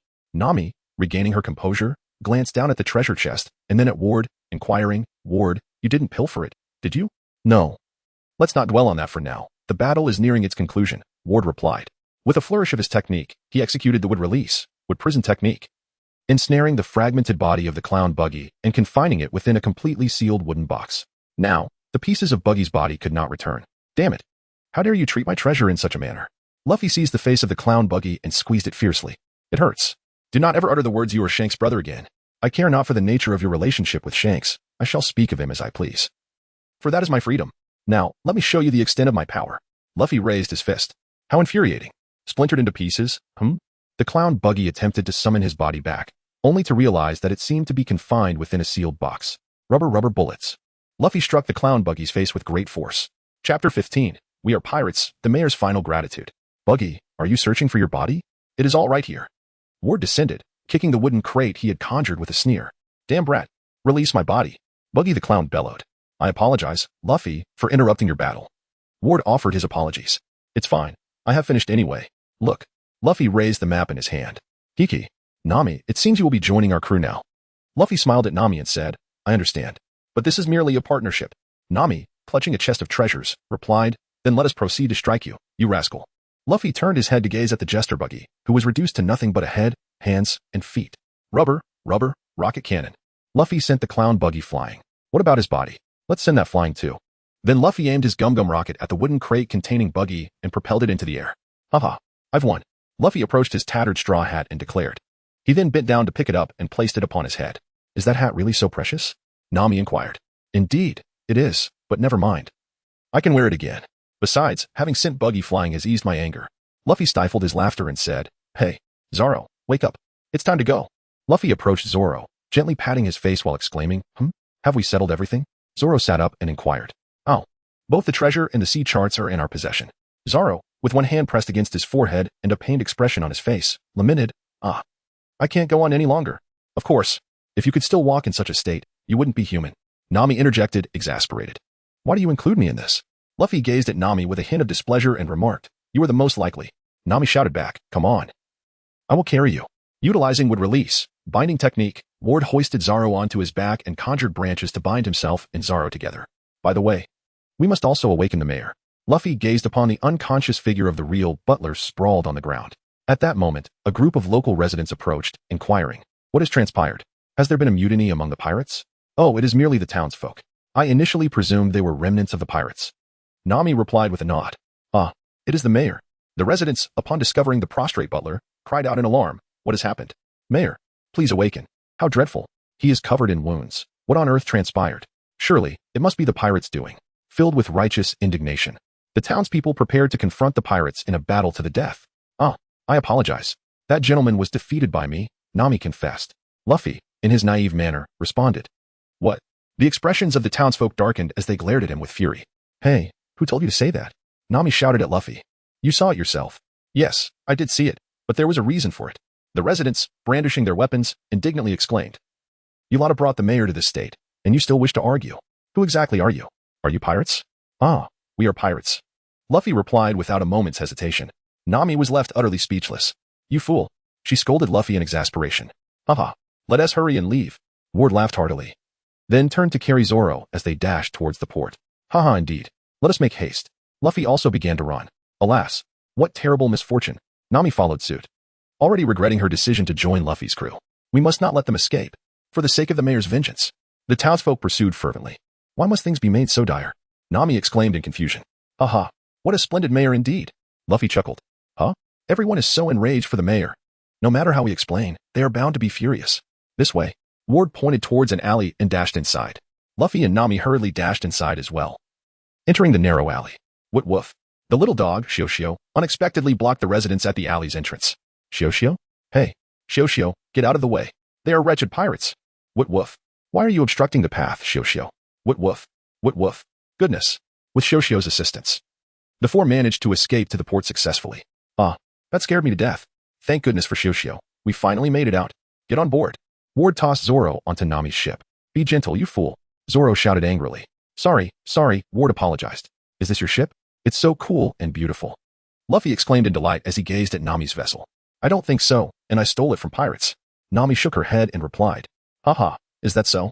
But it feels great," Luffy said, jumping onto the ship and looking around. Meanwhile, in the town, Mayor Butel awoke. "Mayor, are you awake? It's a relief to see you unharmed.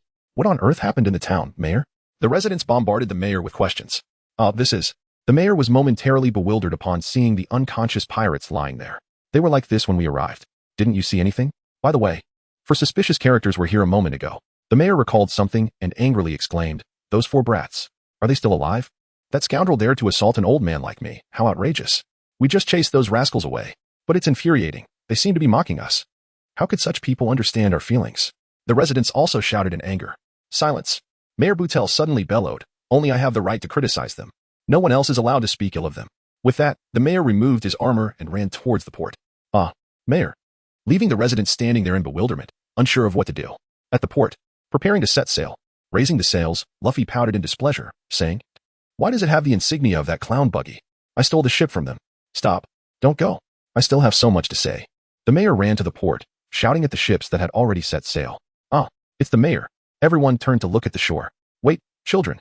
The mayor, bowing his head, thought, "I was initially determined to fight.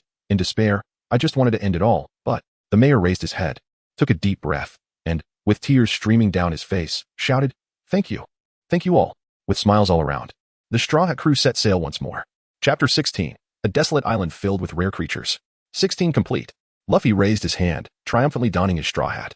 "It's merely a matter of stitching up the holes. Just refrain from prodding it too forcefully, and it will be fine," Nami remarked as she put away her needle and thread. "That's wonderful. Thank you," Luffy exclaimed, unable to resist the urge to poke the hat with his finger. "Ah," he cried out, only to puncture the hat once more. "Are you a fool?" Nami scolded, brandishing her needle menacingly toward Luffy's forehead. "Yikes. Please, don't stab me. That hurts," he pleaded. "If I can't hurt you, I might as well prick you," she retorted, and indeed, her words held some truth. Luffy nodded, acknowledging Nami's point. "Stop arguing. Can't you let anyone sleep?" Zoro shouted in irritation. "At last, Zoro, you're awake. For the past few days, you've done nothing but eat and sleep," Ward remarked, gazing at Zoro. "What else can I do? On this tiny ship, I have nowhere to train. Plus, I'm hungry, Zoro replied, spreading his hands. Hey, Nami, give me something to eat. He called out to her.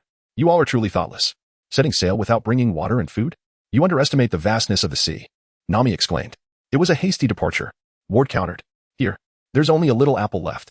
From today onward, each person can only have 1 apple a day, Nami declared. Tossing an apple each to Ward and Zoro. I want one too. Luffy approached, extending his hand.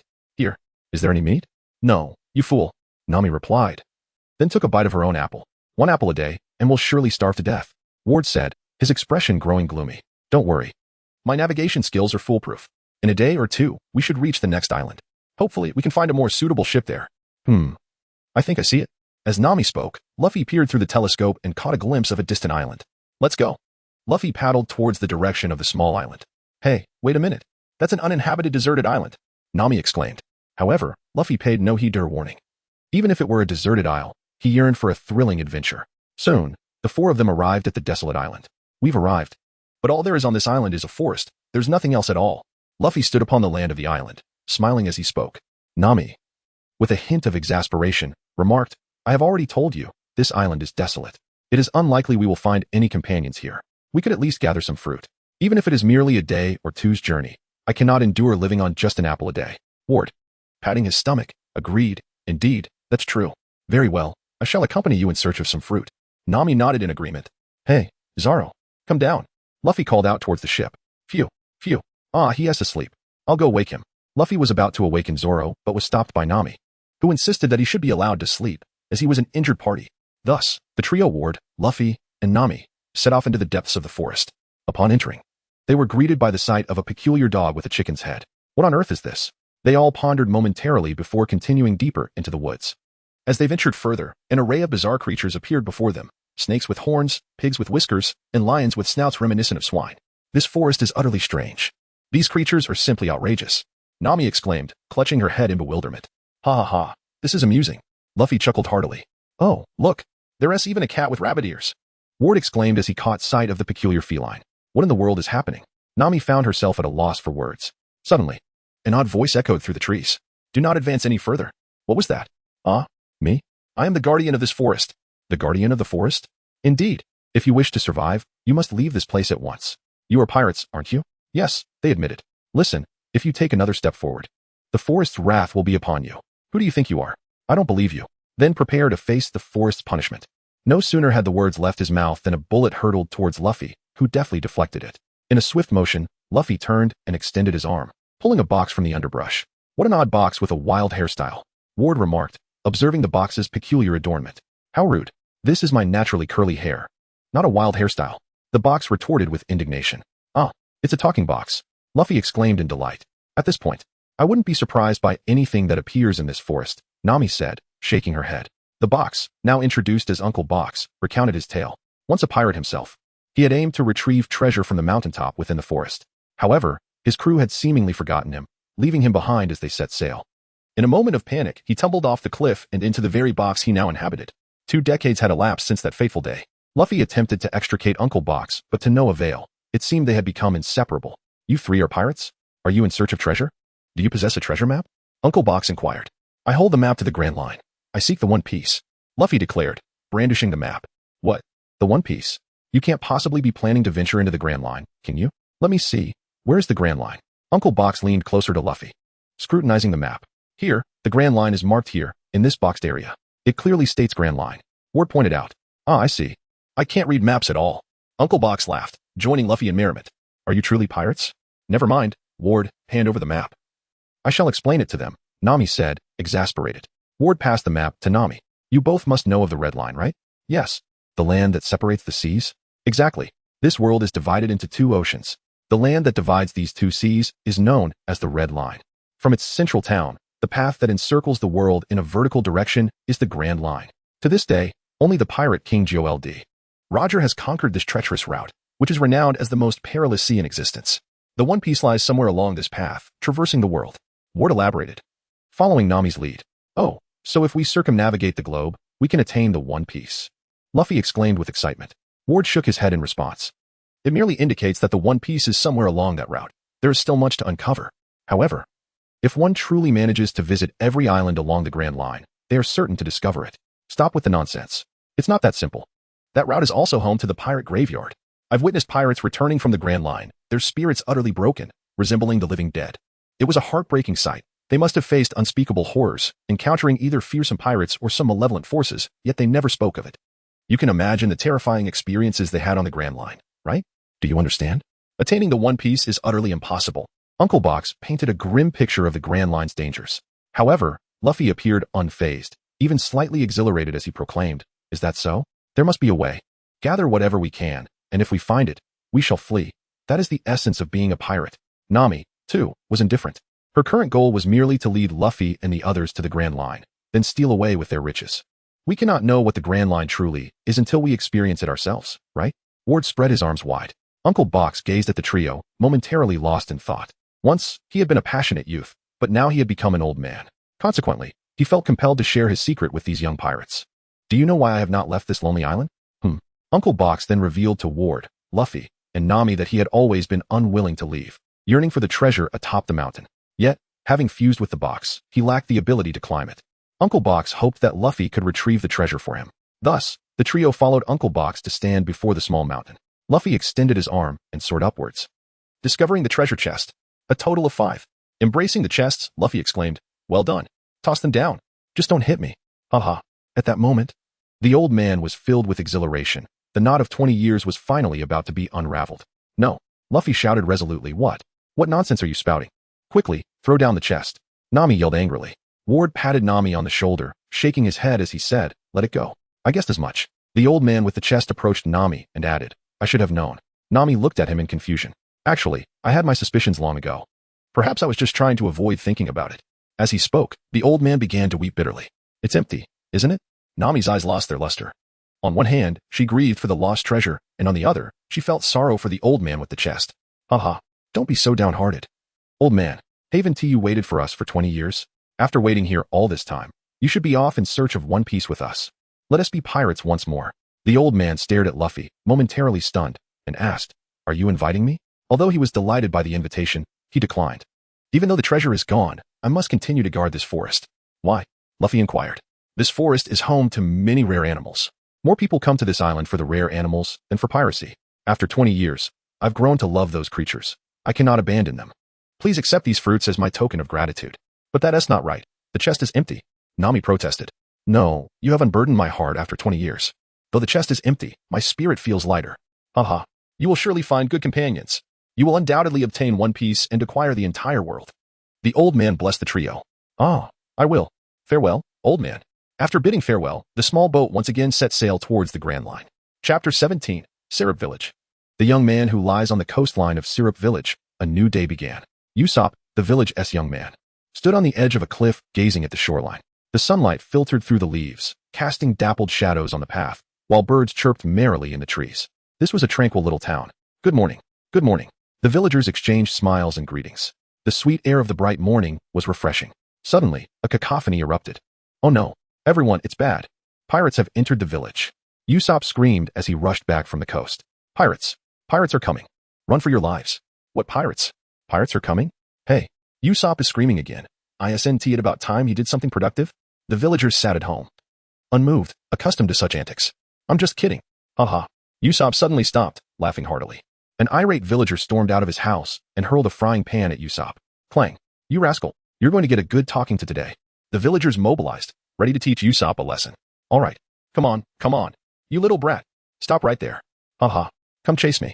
Usopp eventually fled into the forest. Darn it, he got away again. This kid is too audacious. If we catch him, we won't let him off easily. The villagers, unable to find Usopp, returned home in disappointment. Hiding among the trees, Usopp chuckled as he watched the dejected villagers. Hee. Once again, I fooled the entire village. Stretching, he added, "Today, I've done a good deed by bringing some excitement to this boring village." At that moment, hearing a voice, Usopp turned. "Oh, it's you guys. Good morning. Captain Usopp." Members of the Usopp pirate crew, Pepper and Carrot, approached him. "Pepper, Carrot. Just the two of you? Where's Onion?" Usopp inquired, puzzled. "He is probably still asleep." "Maybe," they replied. Usopp sighed. "I really can't do anything about him." Just then, a scream echoed from a distance. "Hey, it's bad." Usopp, Pepper, and Carrot looked towards the sound. "Ah, it's Onion. What is that guy yelling about?" Onion cried as he rushed over, shouting, "It's terrible. The pirates are coming. It's true. I saw it with my own eyes. A ship with a skull flag is coming from the north. Seeing Usopp and the others, Pepper exclaimed anxiously, is he lying? Usopp, Pepper, and Carrot doubted Onion's words. After all, this town was so ordinary that there was nothing worth a pirate's attention, except perhaps the Kaya family's wealth. It's true. That looks like Buggy the Clown's flag. Usopp widened his eyes and asked, no kidding. Buggy the Clown was quite famous in the East Blue, being the third most wanted pirate. It's true. We're in trouble. What do we do, Captain Usopp? Pepper raised his fist, worried. Oh no. It's time for snacks. Usopp prepared to bolt. Don't run away. Pepper, Carrot, and Onion grabbed hold of Usopp, who clutched his stomach. Actually, I suffer from a disease where I will die if I don't get my snacks. Liar. Pepper, Carrot, and Onion shouted in unison. Captain, don't you want to become a real pirate? How can a pirate be afraid of other pirates? Exactly. There are only 4 of them. Onion's words finally caught Usopp's attention. What? 4 of them? Then, isn't that a big ship? No, it's a small boat. Onion shook his head. Upon hearing this, Usopp thought, this might be manageable. Just 4 of them and a small boat. Perhaps my extraordinary sniping skills can scare them off. Thus, he declared, all right. The Usopp pirate crew set sail to defend the peace of our village. Usopp raised his fist, shouting with confidence. Let us go. Follow me. Pepper, Carrot, and Onion were speechless. They had just been terrified moments ago. All right. Nevertheless, the 3 eventually followed Usopp to the shore. At that moment, Luffy, Ward, Zoro, and Nami had just reached land. We've arrived. It's truly land. Luffy exclaimed, of course. We are following the map, after all. Nami stepped off the ship and inquired, is that so? Is there a village here? Luffy pointed towards the depths of the island and asked, but is it a small village? Nami replied, yes, it is a small village. I'm not sure if we can obtain a ship, but we can certainly buy food. She took out the sea chart and said, all right, let us head directly to the restaurant. After eating apples for several days, I feel as if I might transform into an apple tree. Ward leapt off the ship, arms wide open, shouting, oh, can you really turn into an apple tree? Would you be able to transform into a meat tree as well? One that bears large bones as its fruit. Luffy, drooling, gazed at Ward and exclaimed, oh dear. This is utterly impossible, and besides, I haven't transformed into an apple tree. Ward, taken aback by Luffy's ravenous stare, retreated nervously and replied, a skeletal tree? I wish I could conjure a tree that bears alcohol. Zoro rose and chimed in, but wine doesn't grow on trees. Well, if it's wine, it is indeed crafted from grapes that grow on grapevines. After a moment of contemplation, Ward responded, never mind, I shall disregard that matter. Zoro waved his hand dismissively, stating that his preferred beverage was beer, followed by white liquor. He found wine's taste peculiar and unappealing. What about skeletal meat? Luffy asked, his face alight with anticipation as he looked at Ward. Absolutely impossible. Ward raised both hands and gestured a large cross in front of him. Why not? I can't transform into a grapevine either. I can only morph into ordinary trees. Would release. Tree descent. Ward conjured a small tree. Oh, impressive. But why are there no leaves? Luffy gazed at the book conjured by Ward with a look of bewilderment. And leaves too. Would release. Leaf descend. Ward extended his hand, summoning numerous leaves that floated gracefully onto the previously manifested trees.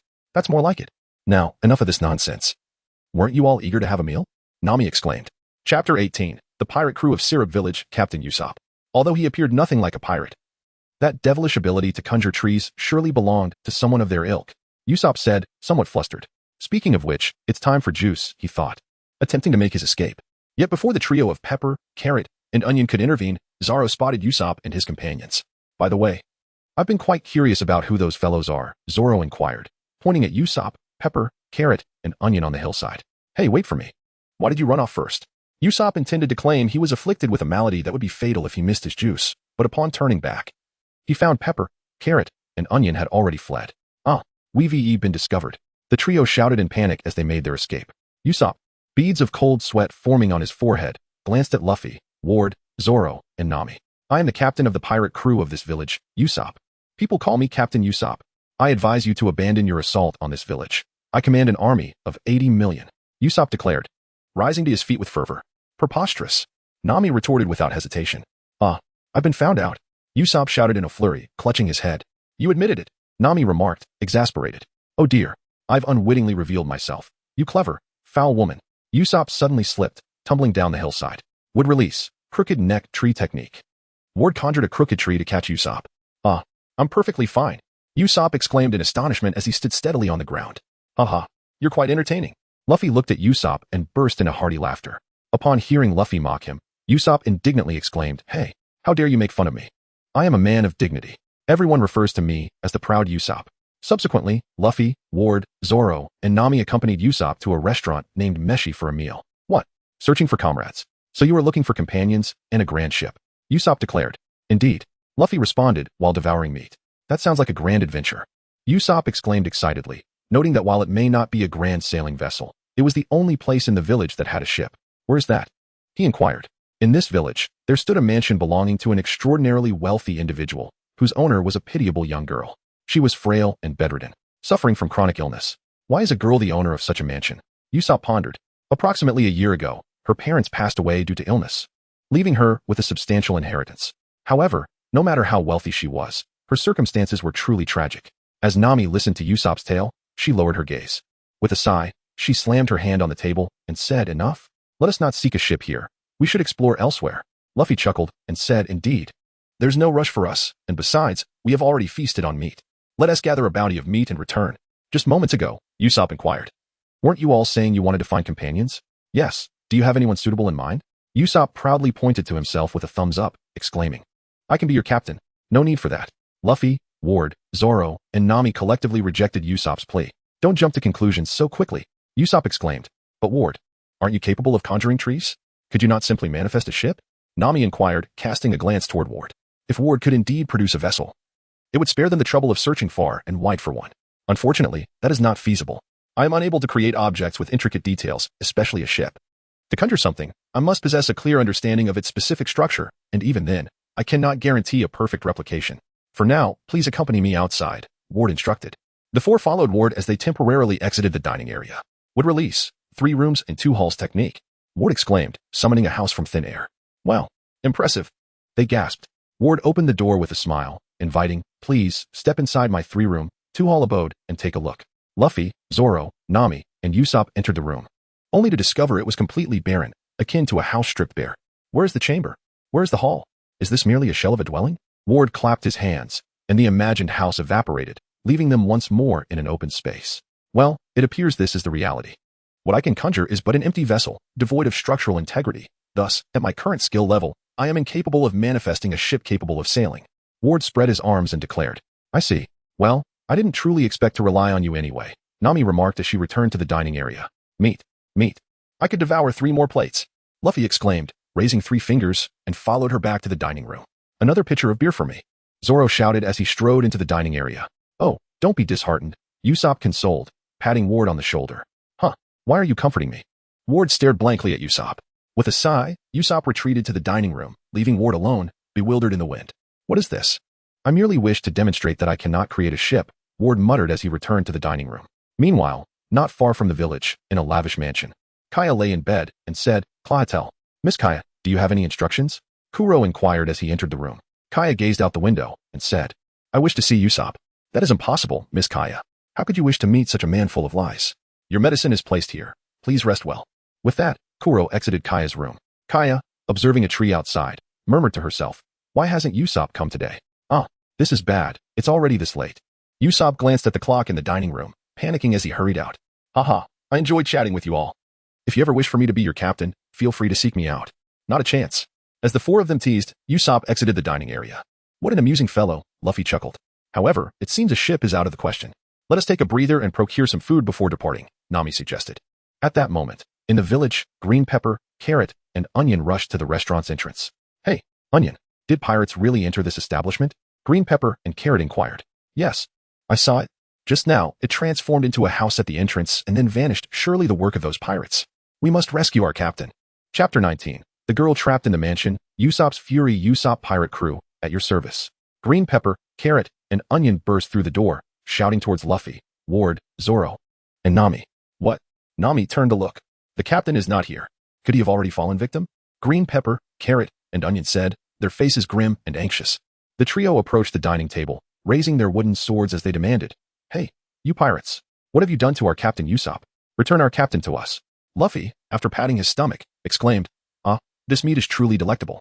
Upon hearing the word meat, the trio Pepper, Carrot, and Onion gaped in astonishment, their expressions a blend of shock and horror. Nami, however, wore a serene smile as she observed the 3 children. Zoro, with a mischievous grin, remarked, "Your captain? What has become of him?"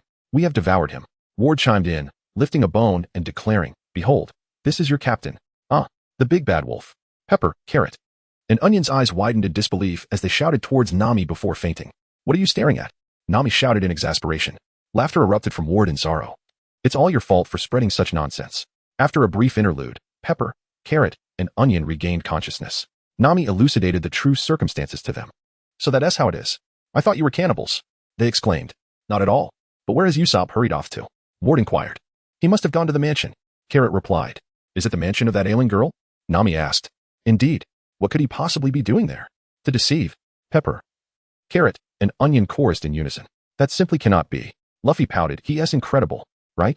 Yes, absolutely remarkable, they affirmed. Luffy wore a bewildered expression. How could lying be considered remarkable? At that moment, within the opulent mansion, a knock resonated against the window. Usopp rapped lightly, and upon hearing the sound, Kaya turned her head to find Usopp had indeed arrived. With joy, she exclaimed, Usopp. Leaning against the tree by Kaya's window, Usopp looked at her and remarked, Hey, you still seem a bit lackluster today. Kaya, with a hint of regret, replied, I'm sorry I can't properly entertain you. Platel refuses to agree to anything.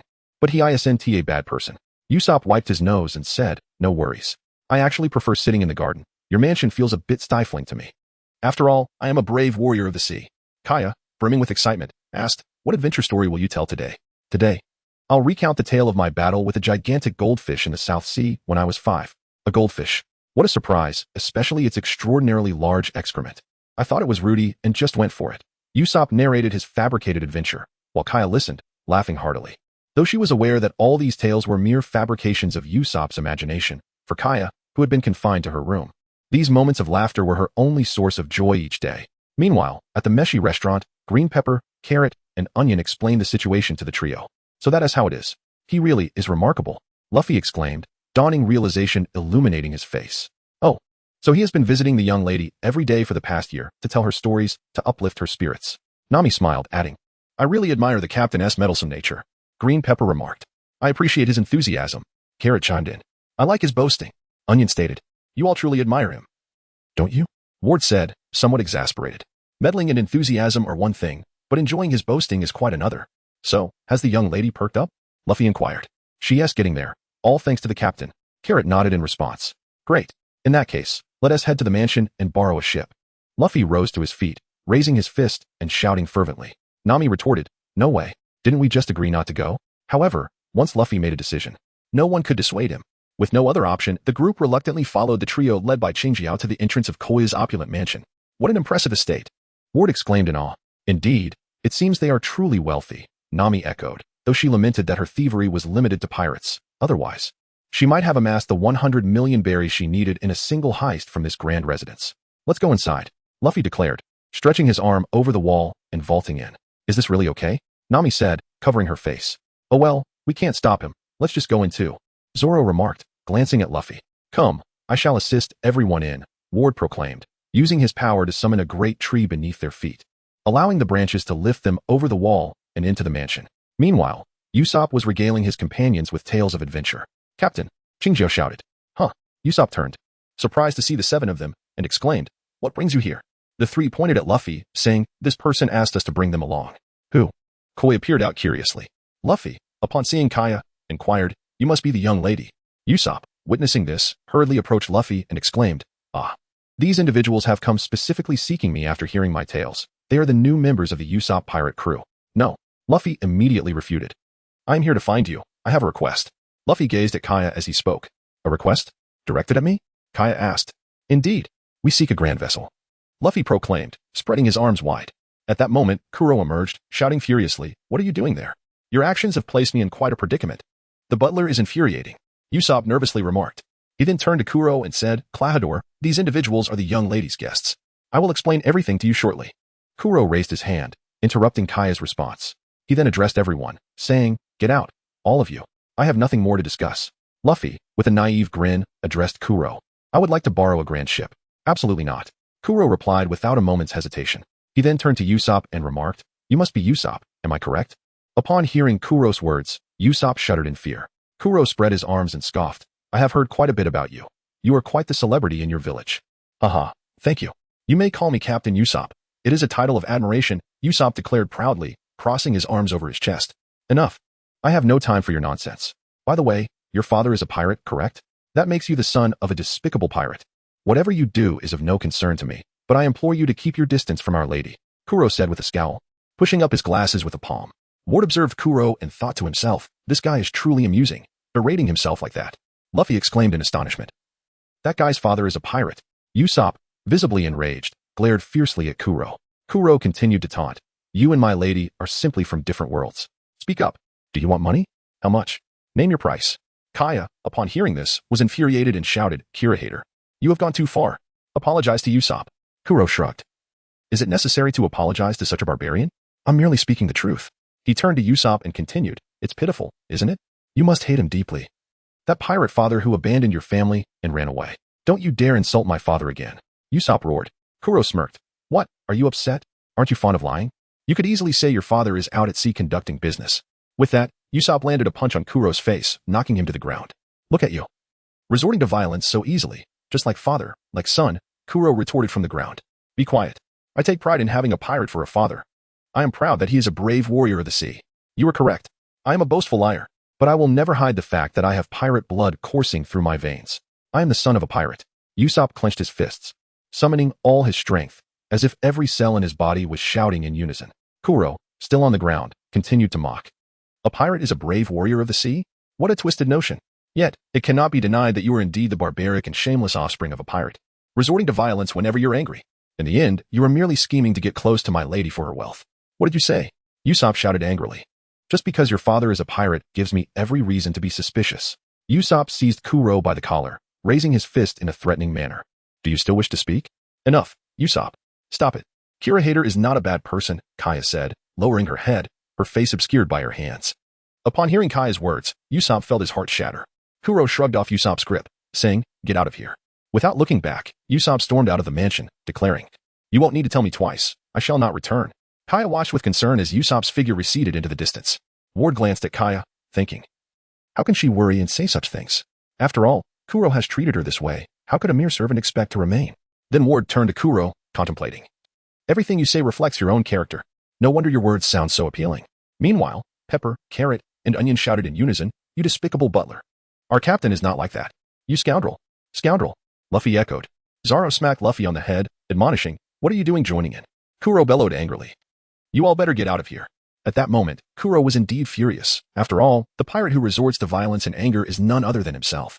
He had to endure the recent humiliation while pretending to be a frail scholar in front of Kaya. He was putting in great effort. If he were to be berated by a bunch of brats, Kuro feared he might lose control and harm them. Let us go. Let's go. Ward, Zoro. And Nami pulled Luffy, Pepper, Carrot, and Onion away from the mansion. Chapter 20, A Grand Adventure at Sea, a fantastical tale having left Kaya's mansion. Zoro, Nami, Pepper, and Carrot sat atop a fence by the roadside. Hey, where did Luffy go? And Ward is missing too? Nami inquired, puzzled. They must have gone to chase after the captain, Zoro replied with a wry smile. Of course, the captain must have gone to the seaside, Carrot chimed in. Yes, the seaside. He always goes there when he has trouble. Pepper added. Should we head there to check? Pepper and Carrot asked in unison. Zoro shook his head. No need. Nami then turned to Pepper and Carrot, asking, why are you missing someone? Did you go look for Usopp? Onion? That guy often goes missing. Only to appear later yelling and shouting, Pepper and Carrot replied. At that moment, Onion came running in, shouting, not good. Oh, look, it's Onion.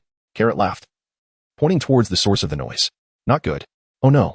Onion reached Pepper and Carrot, frantically exclaiming, a strange man is walking backwards. You're lying. I'm serious. Look. Everyone turned to the direction Onion was pointing. Zhang was indeed strolling backward.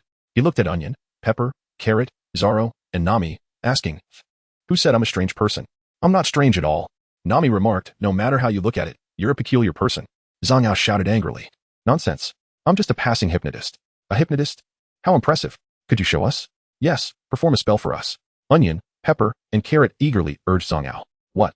Why should I perform for you? I don't even know you. Zhang protested. But, just focus on this ring. Zhang produced the iron ring he used for hypnosis.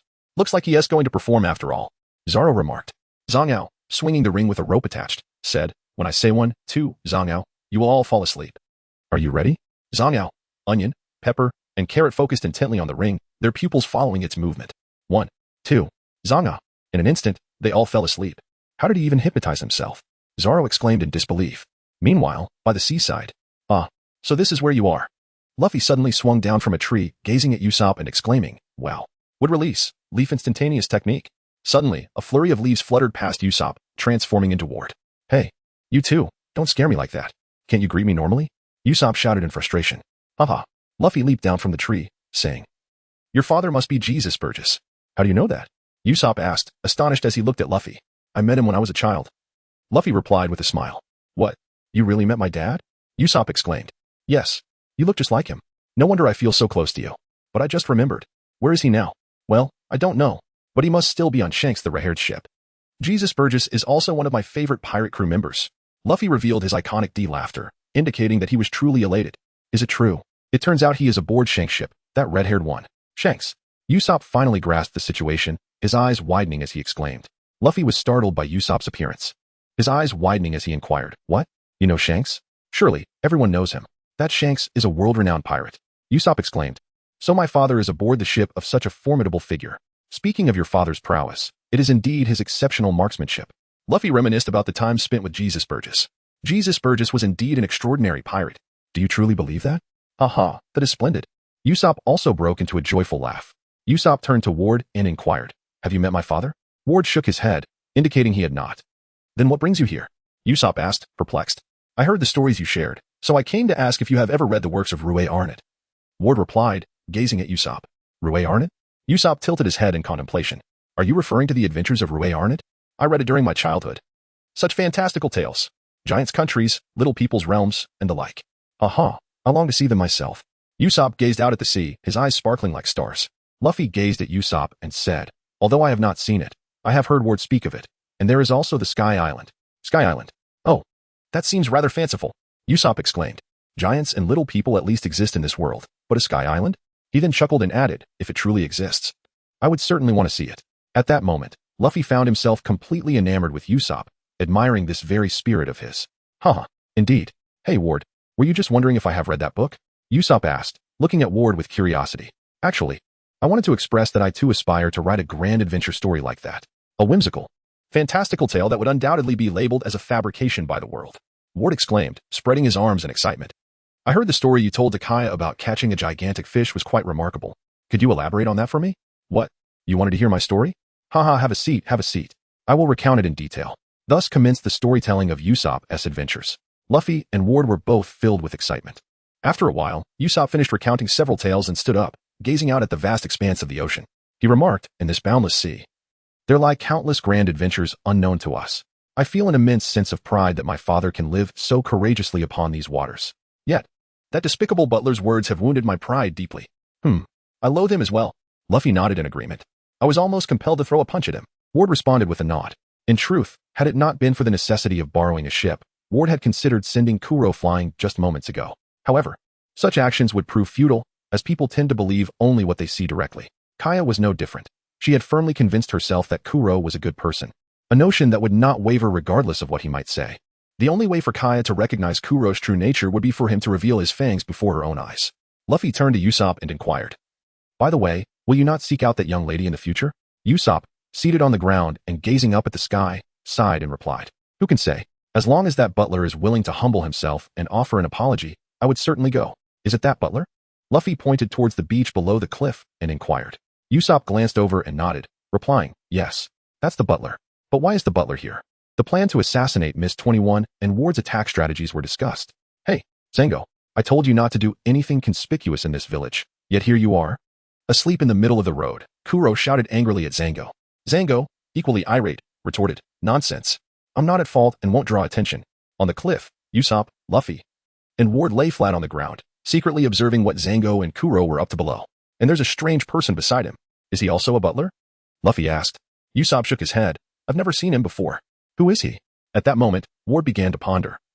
It wasn't necessary to wait for Kuro to execute his plan for Kaya to realize he was a villain. They simply needed to capture Kuro and Zango and bring them before Kaya, allowing them to confess their crimes. Perhaps Kuro would continue to disguise himself, but Zango, being rather foolish, likely would not. Meanwhile, Kuro and Zango's conversation continued. On a serious note, is the plan progressing smoothly? Yes, there are no issues. Kaya can initiate the assassination plan at any time. Don't use such an unpleasant term as assassination, Zango. All right. It should be referred to as an accident, Captain Kuro. Kuro pushed his glasses up with his palm, stating, Captain Kuro? I haven't used that name in 3 years. Don't call me that. You are the captain now. Luffy, filled with confusion, inquired, hey, what are those two rascals discussing? Usopp, drenched in cold sweat and anxiety, remarked, I wanted to ask the same thing. But I seem to have heard the name Captain Kuro before. Captain Kuro was a notorious pirate in the East Blue 3 years ago, with a bounty surpassing 3 million berries, even exceeding that of the clown Buggy. He was ultimately captured by a rookie marine named Monka, who subsequently ascended to the rank of Navy Colonel. Luffy, you should recall that Monka, the one we both sent flying. Ward chuckled. Ah, so he escaped from prison. Luffy exclaimed, suddenly enlightened. No, it appears that he did not escape, but rather concealed his identity, allowing a scapegoat to be captured by Monka and imprisoned in his stead. Ward clarified, shaking his head. Meanwhile, Zango and Kuro continued to discuss the intricate details of the assassination plot against the young lady. Indeed, as Ward had surmised, 3 years prior, Kuro had arranged for a doppelganger to be apprehended by Monka, subsequently hiding in the Kaya residence. This scheme was devised for the current assassination plan, with Kuro's crew set to invade the village tomorrow, simultaneously eliminating Kaya. Kuro intended to drive away his own crew members, portraying himself as the hero who saved the village. In Kaya's final moments, she would be coerced into declaring that Kuro should inherit the entirety of her family fortune. This would enable Kuro to lawfully claim the vast estate, worth nearly 100 million berries, an amount that would take him years of piracy to amass. Kuro had contemplated this opportunity since his first encounter with the Kaya family. Realizing that such a hidden wealthy individual resided in a village devoid of any protective forces provided him with a splendid chance. You have been playing the role of a butler for 3 years for this? If I were you, I would have simply seized her fortune outright, Zango remarked. Perplexed by Kuro's convoluted methods, Kuro explained, in that case, I would be pursued as a savage pirate by the government. I merely wish to evade their wrath while acquiring immense wealth. I am a pacifist. Haha, what a terrifying pacifist. For your peace, an entire family has been slaughtered. Zango guffawed. Hey, do not exaggerate.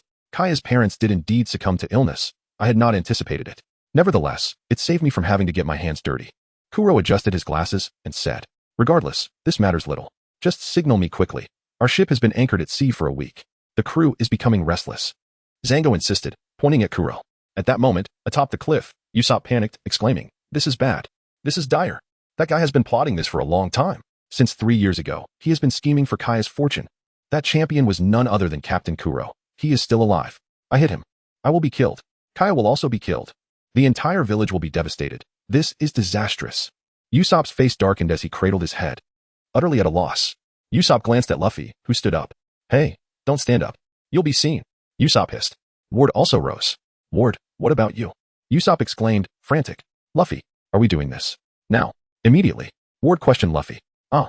Luffy raised his fist and nodded. Then he shouted towards Kuro and Zango. Hey, you two, do not harm the young lady. Who is it? Zango and Kuro looked up. It was the little brat from earlier. Hey, you two, get down quickly. You'll be killed. Usopp urged Luffy and Ward. Isn't that Usopp? Kuro remarked, eyeing Usopp. Ah, I've been spotted. Usopp gasped, his eyes wide with shock. Did you all hear that? Kuro glared at Luffy, Ward, and Usopp, a murderous intent brewing within him. No, Usopp. Tears streaming down his face, frantically shook his head. However, Luffy responded with certainty. Ah, we heard everything. Enough with the chit-chat. Would release, silent killing binding technique. Ward conjured branches, ensnaring Kuro and Zango. Kuro, you will accompany me to the village now. You must apologize to Kaya, Usopp, and everyone in the village. Ward bellowed at Kuro. What is this? A devil fruit user? Humph. Even so, you underestimate me too much. Do you think this can bind me? Kuro, agile as a cat, slipped out of the branches, manifesting elongated claw-like blades from his palms, severing the branches that restrained Zango. Zango, take action. Zango, exasperated, brandished his hypnotic iron ring. Usopp, terrified, covered his head and lowered it. That must be a flying knife. Quickly hide. 1, 2. Behold my new technique. Would release, thorned killing technique. Zango declared, simultaneously launching an attack alongside Ward. Luffy and Ward succumbed to Zhang Ao's hypnotic spell and fell from the cliff. Alas, Zhang Ao too was pierced in the shoulder by a sharp wooden spike conjured by Ward. Damn that little brat. Zhang Ao shouted in fury, intending to approach Ward and deliver a few kicks. Enough, Zhang Ao. They are already dead. Chlora restrained Zhang Ao, gesturing towards Luffy and Ward.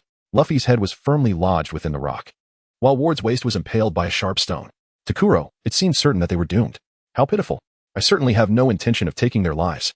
However, it is indeed hopeless. Usopp gazed down at the precipice, utterly stunned.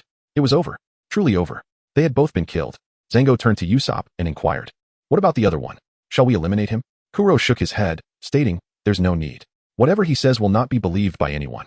Kuro then deliberately raised his voice, declaring, "Tomorrow morning, Zango, we shall attack the village at dawn. We must also cause some damage to the villagers' homes to make it appear more like an accident." He then looked at Usopp with a sinister grin, saying, "Did you hear that, Usopp? No matter what you hear, it poses no threat to my plans." How infuriating. Usopp dashed back into the village, exclaiming, "This is bad. This is terrible. Everyone in the village will be slaughtered, and Koya will be killed too. I love everyone. I love this village." Usopp reminisced about the moments he shared with Koya over the past year, from their first meeting to their recent quarrel. Huh, is that the captain? On the roadside, Zoro, Nami, Onion, Green Pepper, and Carrot witnessed Usopp running away in a daze. "Why aren't Luffy and Ward with him?" Nami remarked, observing Usopp. "Is he still angry about the insult to his father?" "Perhaps," Zoro replied, tilting his head as he regarded Usopp. "No, something's off with his expression. Something must have happened by the sea. His face has changed dramatically. What could it be?" Ultimately, it was Onion, Green Pepper, and Carrot who suspected Usopp. Thus, Zoro and Nami followed the trio to the shoreline. Usopp arrived in the village, shouting, "It's bad. Everyone, listen to me. Pirates are attacking the village. They're coming tomorrow morning. Everyone, flee for your lives." The villagers, however, remained indifferent to Usopp's words, even growing a bit irritated. "It's that boastful Usopp again. This is the second time today. Ignore him. There won't be any pirates. Here he goes again, ruining lunch for everyone. That guy has been going overboard lately." Ultimately, the villagers emerged with brooms and spatulas. "Hey, Usopp, don't go too far. We're going to teach you a lesson today." Usopp quickly waved his hands in protest. No. This time it's true. When have you ever said anything different? It looks like we really need to teach you a lesson. I used to joke about it, but this time it's real. Please believe me." Usopp insisted firmly. "Enough. If you were as honest as Crowhatter from the mansion, I might believe you." Upon hearing this, Usopp finally understood why Kuro would not kill him. It was truly ironic. The villagers were more inclined to believe a genuine liar who had lived in the village for only 3 years. Clenching his fists, Usopp shouted with all his might, "Please believe me. Run away. You will truly be killed." Yet, the villagers did not heed Usopp's warnings. Instead, they grew angrier, hurling pots and pans at his head. Seeing that he couldn't convince the villagers, Usopp resolved to at least save Kaya. He dashed towards her home. Knock, knock. Kaya opened the window, and upon seeing Usopp, she said apologetically, "Usopp, I'm sorry. I just spoke with Crowhatter. He has my best interest at heart. Please don't take it to heart." "Kaya, run away. You're going to be killed." Usopp shouted urgently. "What's wrong?" Kaya asked, confused. "You've been deceived. That steward is actually a pirate," Kaya said in a panic. "Hold on. What are you joking about? How could Crowhatter be?" Usopp, his brow furrowed, insisted, "I'm not joking. I heard it with my own ears. I overheard him and his accomplices talking by the sea. That steward has been posing as your butler to seize your fortune. He has been plotting against you for 3 years. What are you saying, Usopp? Tomorrow morning, his accomplices will ambush you. They said they would kill you. That guy is a villain. Run for your life." Usopp yelled. Kaya angrily slammed her hands on the windowsill, exclaiming, "Please, enough. I misjudged you, Usopp. Don't retaliate against others like this. I thought what happened with your father was excessive. I've already spoken to Crowhatter. I apologize on his behalf." "No. I'm telling the truth. But you don't need to fabricate such a colossal lie for revenge. I can't believe you would stoop to this level. You always tell me whimsical stories filled with dreams. They are so entertaining. I enjoyed them, which is why I liked your lies. But why would you say something like this? It's too much, Usopp. You're truly disappointing." As Kaya spoke, tears began to fall. "Hey, you dare to barge in here." A guard noticed Usopp and approached, ready to seize him and throw him out. "Damn it, let go of me." Usopp pulled out his slingshot and knocked down all the guards.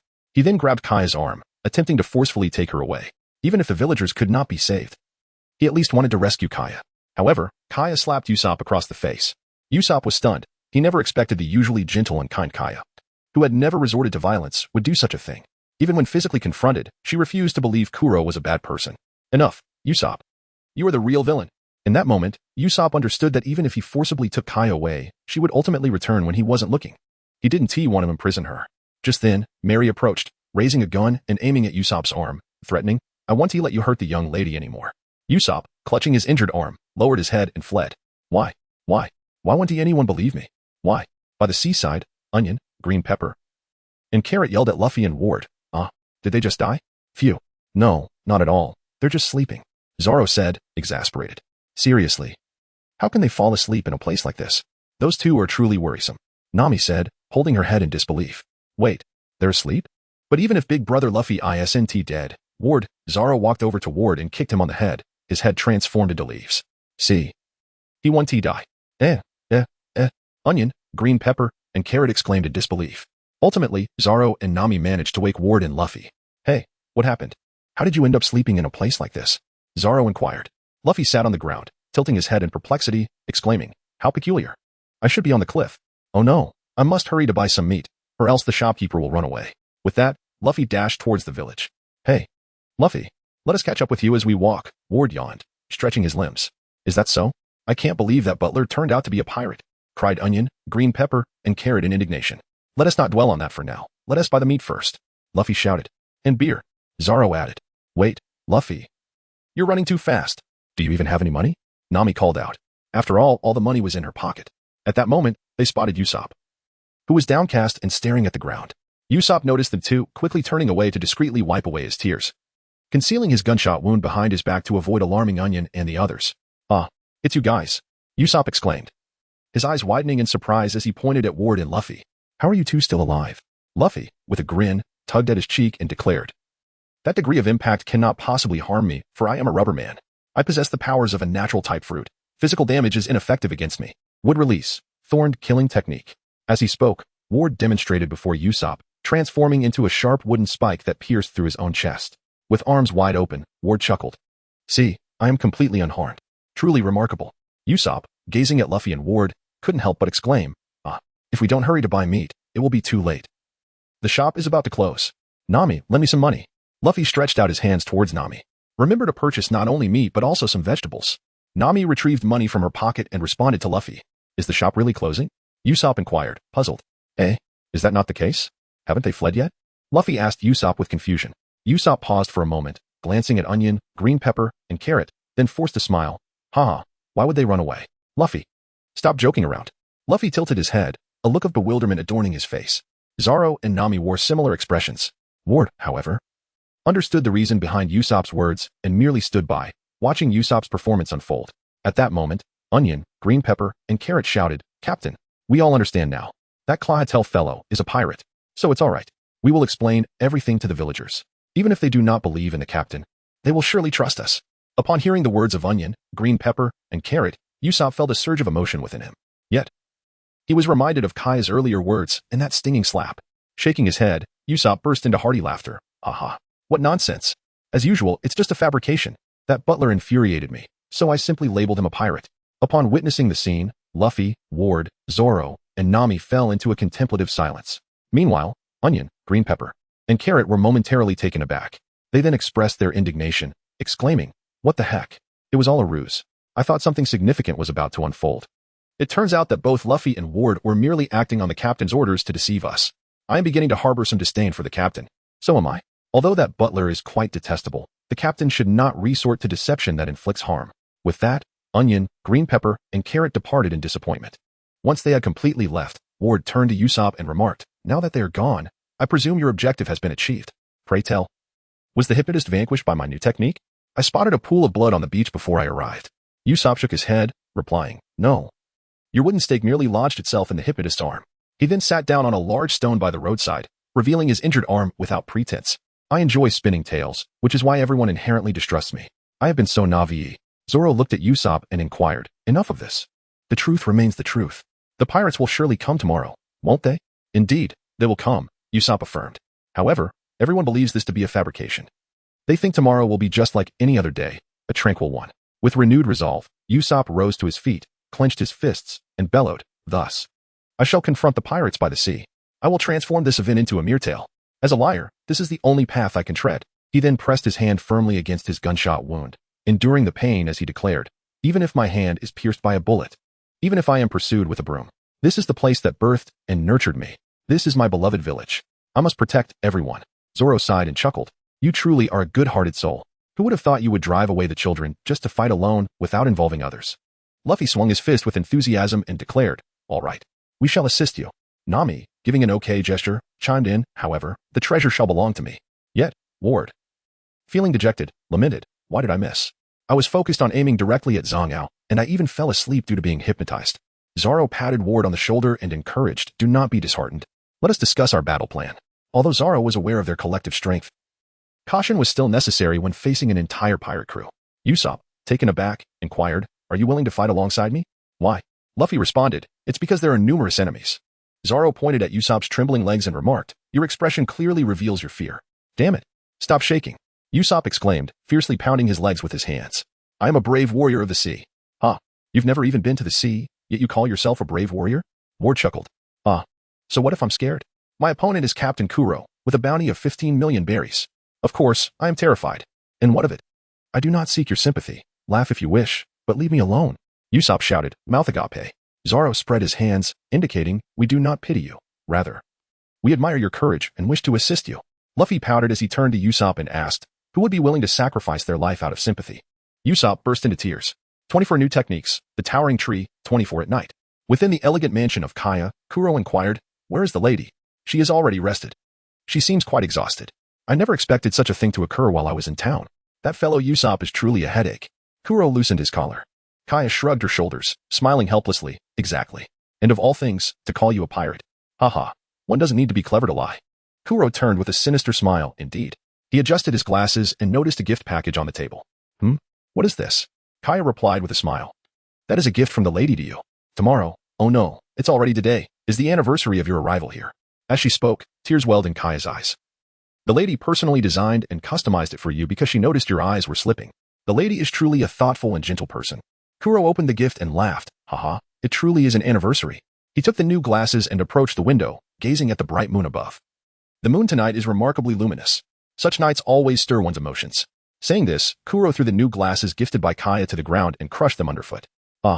Kaya gasped, wide-eyed. Kuro, what are you doing? Why would you destroy the gift from the lady? Gift? What I desired was not this, but this mansion. Kuro grinned wickedly, unable to contain his fiery heart. At this point, I no longer need to pretend. In just a few hours, it will all be over. 3 years have been far too long. Kuro drew a claw knife and plunged it into Kaya, who collapsed in a pool of blood. Meanwhile, at the slope, perfect. Usopp had spread oil across the slope as part of his battle strategy, preventing any foes from climbing. I can't believe you thought of this. The 5 of them guarded the slope throughout the night until the sun slowly began to rise. Is it not dawn yet? Luffy kicked a small stone in boredom. They haven't overslept, have they? Zoro asked. Nami raised her hand. Wait, perhaps it's just my imagination, but it sounds like there are howls coming from the north. I heard it too, Ward whispered, placing a hand to his ear. The north. The north has a similar place where we can land. Usopp shouted in a panic. Did you mix up the locations? Luffy yelled anxiously.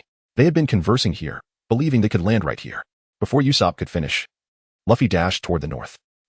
Damn it. This perfect opportunity will be wasted. Nami clutched her head, suddenly realizing, oh no. Our ship is also on the northern shore. My treasure will be stolen. We must hurry. In her haste, Nami accidentally stepped on the oil Usopp had spilled on the slope and was about to slip down when she grabbed Zoro. What are you doing, woman? Zoro struggled, ultimately being pulled into the oil by Nami. Would release. Traction technique? Ward used his would release to rescue Zoro and Nami. What are you all doing, panicking? Ward looked at Zoro and Nami. If we don't go now, it will be too late. Nami shouted anxiously, my treasure. We can always retrieve it later. I believe there is still time. Let us go through the air. Ward said with a smile. Through the air. Zoro and Nami exclaimed in confusion. Would release. Tree whirl descend. Ward conjured a towering tree. The 3 of them climbed onto the branches and soared into the air. I see the pirates. Nami pointed at the slope not far away. Would release. Branch extension technique? The branches began to stretch toward the pirates. Unfortunately, Luffy and Usopp were too impatient to enjoy the sensation of flying. Ward spread his arms, reveling in the sensation akin to soaring. This feels wonderful. The wind is so refreshing. Nami, too, opened her arms to enjoy the breeze. Zoro closed his eyes, a bit tired from the sleepless night. In no time, about a minute later, they reached their destination. Ward, Zoro, and Nami descended from the sky, blocking the path of the Black Cat pirates. You. I distinctly remember killing you yesterday, Zango exclaimed upon seeing Ward, astonished. Ward laughed heartily. Haha, to kill me, you're 100 years too early. Enough chit-chat.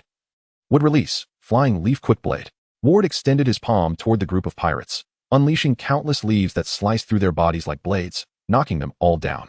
He then turned his attention to Zango, the only one left unscathed, stating, all right, now it's just you. I intend to capture you and take you to Kaya's house to prove Kuro is a pirate. Ward feared that if he defeated Zango, no one would be left to confirm Kuro's pirate status. If Kuro deceived Kaya into believing he was a good person, then killing Kuro would mean Kaya wouldn't provide them with a ship. Conversely, if Kuro was spared, Kaya still wouldn't give them a ship. And Usopp might not board, putting Kaya at risk of being killed by Kuro. Do not underestimate me, kid. Zango began to prepare his hypnotic iron ring. Hey, do you think I would fall for that again? I simply won't look. Ward turned away, pulling Zoro and Nami with him to avoid looking at Zango's iron ring. Zango. Hey. The trio heard terrifying howls. When they turned back, the pirates Ward had previously knocked down were now standing again, bloodied and resembling ghosts. A scene reminiscent of a horror film. Charge, Zango commanded. All the pirates lunged at Ward, Zoro, and Nami. Hey, is your hypnosis too overpowered? Can the dead really be revived? Though they aren't dead yet, those injuries would at least require a hospital stay of 10 days to 2 weeks. Ward shouted, his eyes wide. What the hell is this? Nami screamed in terror. Well, they certainly look like ghosts now, Zoro nodded in agreement. The technique of wood release, wood flowing wall, the appearance of the Cat brothers. It is evident that Zhang cannot hypnotize the dead back to life. Those pirates were not deceased, but merely gravely injured due to Ward's assault. Zhang simply employed hypnosis to make them forget the pain of their wounds, nothing more than that. What in the world is this? A zombie army? Usopp exclaimed in shock upon his arrival, confronted by the scene before him. Oh, Usopp, just in time. Wood release, wood flowing wall. Ward conjured a wooden barrier before him. Take cover behind the wooden wall and attack them. Ward instructed Usopp. All right. Usopp complied, positioning himself beside Ward and utilizing his slingshot to thwart the enemies. Nami and Zoro simultaneously engaged in repelling the attackers. In this scenario, knocking the enemies unconscious is the most prudent course of action. After all, they have collapsed without being hypnotized. Despite forgetting the pain, their bodies remain severely injured. And fighting in such a condition would lead them to faint swiftly. What is happening? We haven't even attacked yet, and they are falling over by themselves, Zoro remarked, perplexed as he observed the enemies collapsing behind him. It must be instinct. Even if they have forgotten the pain due to hypnosis, the wounds inflicted by Ward still persist.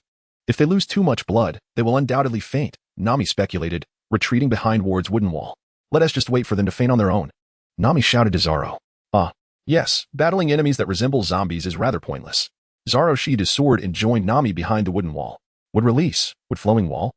Expanded version, Ward declared, enlarging the barrier to encompass the entire slope. Upon witnessing this, Zhang shouted with a scowl, what are you doing? You can't withstand even minor injuries. If we don't hold on now, Captain Rock will arrive, and we shall all be slaughtered. The remaining pirates, still barely standing, were taken aback by Zhang words. But Captain Zhang, we are bleeding profusely. One pirate raised his arm in protest. Even so, you must endure. Look at me. Zhang brandished his hypnotic iron ring once more.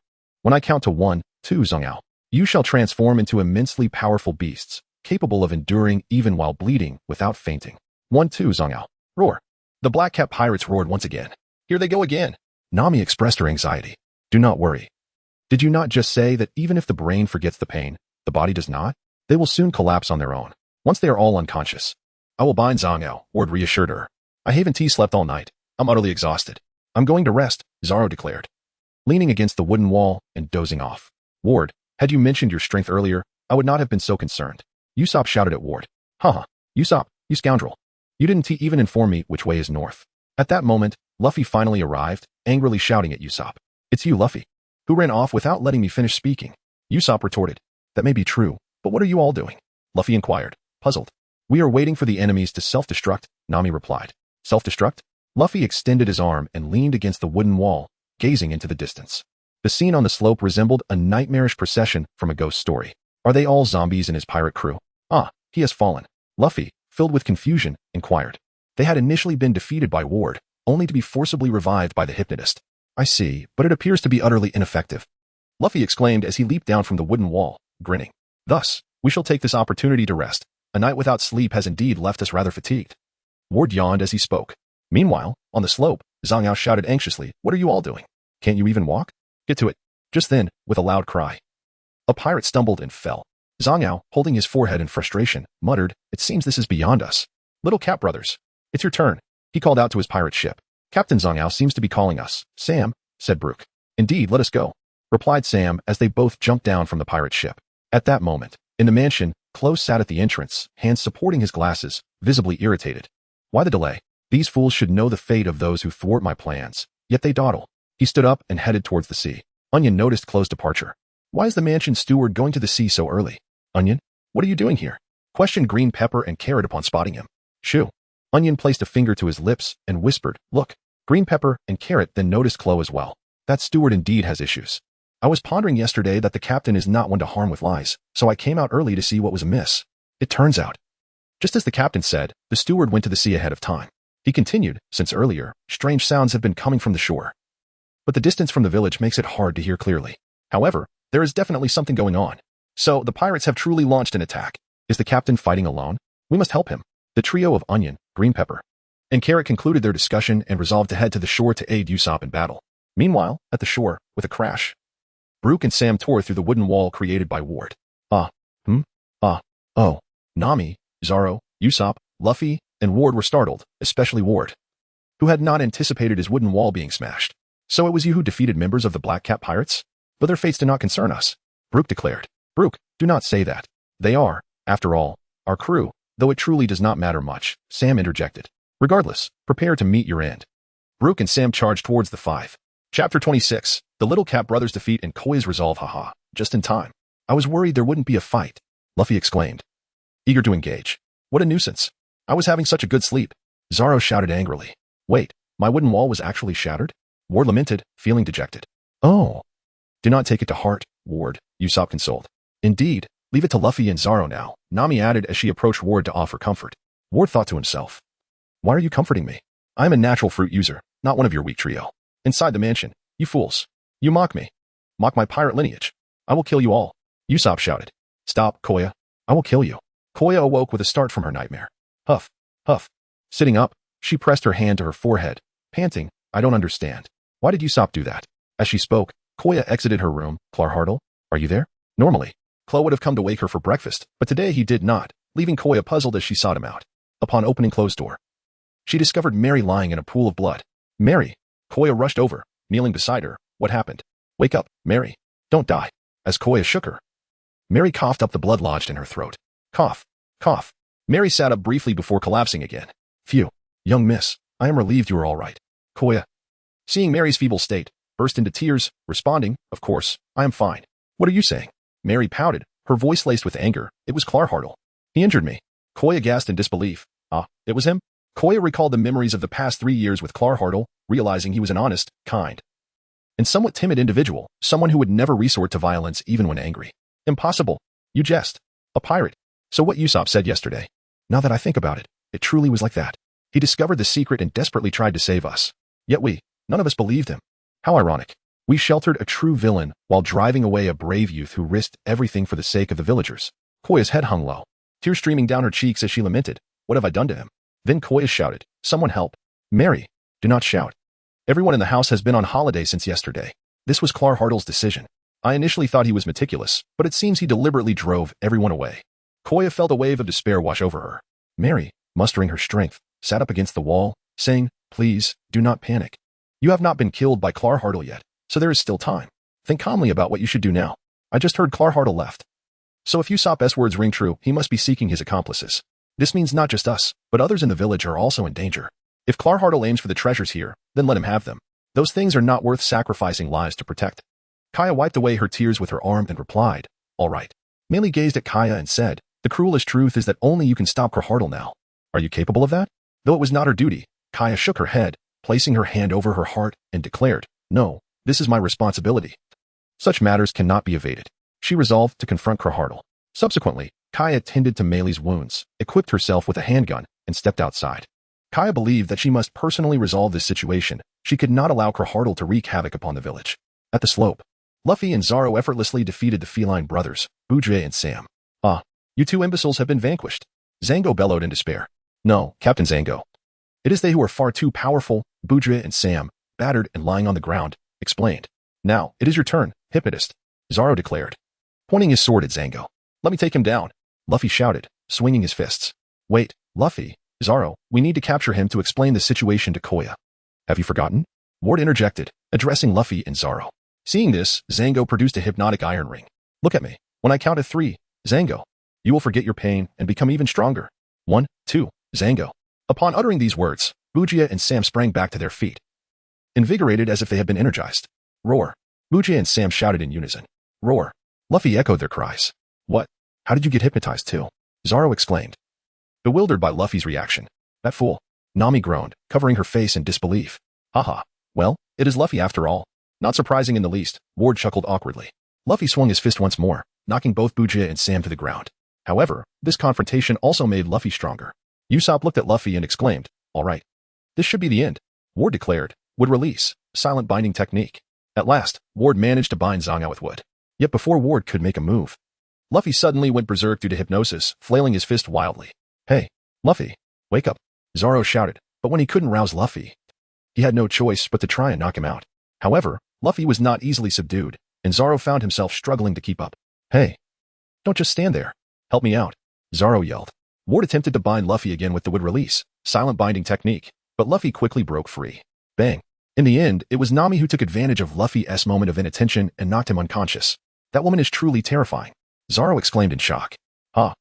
What are you talking about? Nami's words were abruptly drowned out by a loud voice. Zanga, what are you doing? How could you let a few kids bring you to this pathetic state? I'm tempted to kill you all, Kuro shouted angrily from atop the slope. Surveying the chaos below.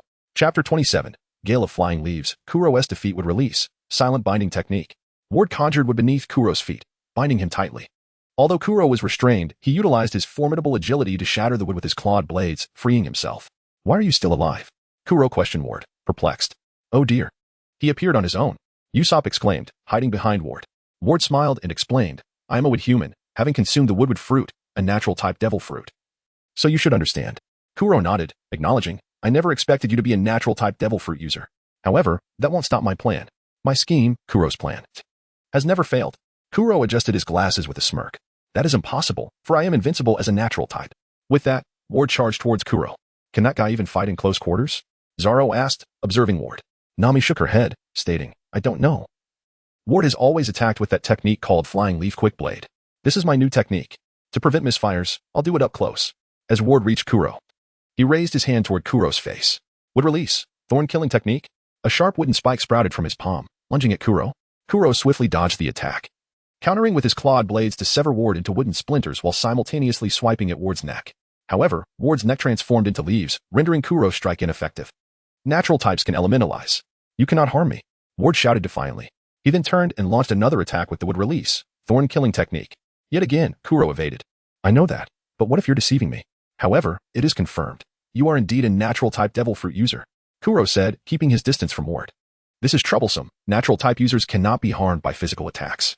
This battle could drag on indefinitely. But Ward has a weakness, fire. I must find a way to attack him with flames. As a notorious pirate who had dominated the East Blue for years, Kuro understood that natural-type devil fruit users could only be attacked through their vulnerabilities.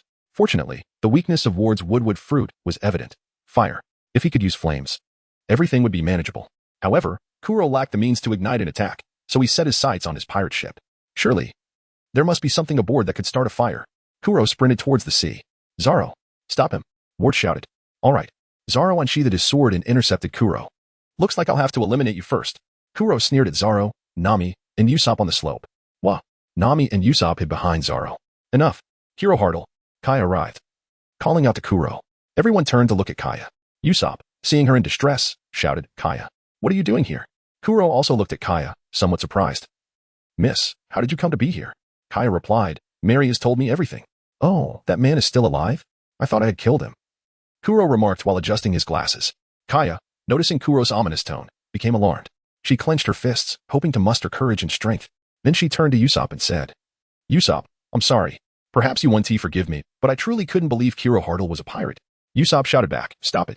Why did you come here? Didn't I tell you to escape quickly? He wants your life. Kaya yelled at Usopp, Aren't you fighting too? Usopp was taken aback.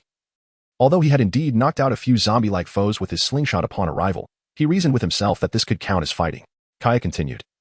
Despite how poorly we treated you, you still bravely fought on. Usopp declared, I said I am a brave warrior of the sea. So, Hero Hartle, if you want my possessions, I'll give them all to you. Just please leave this village.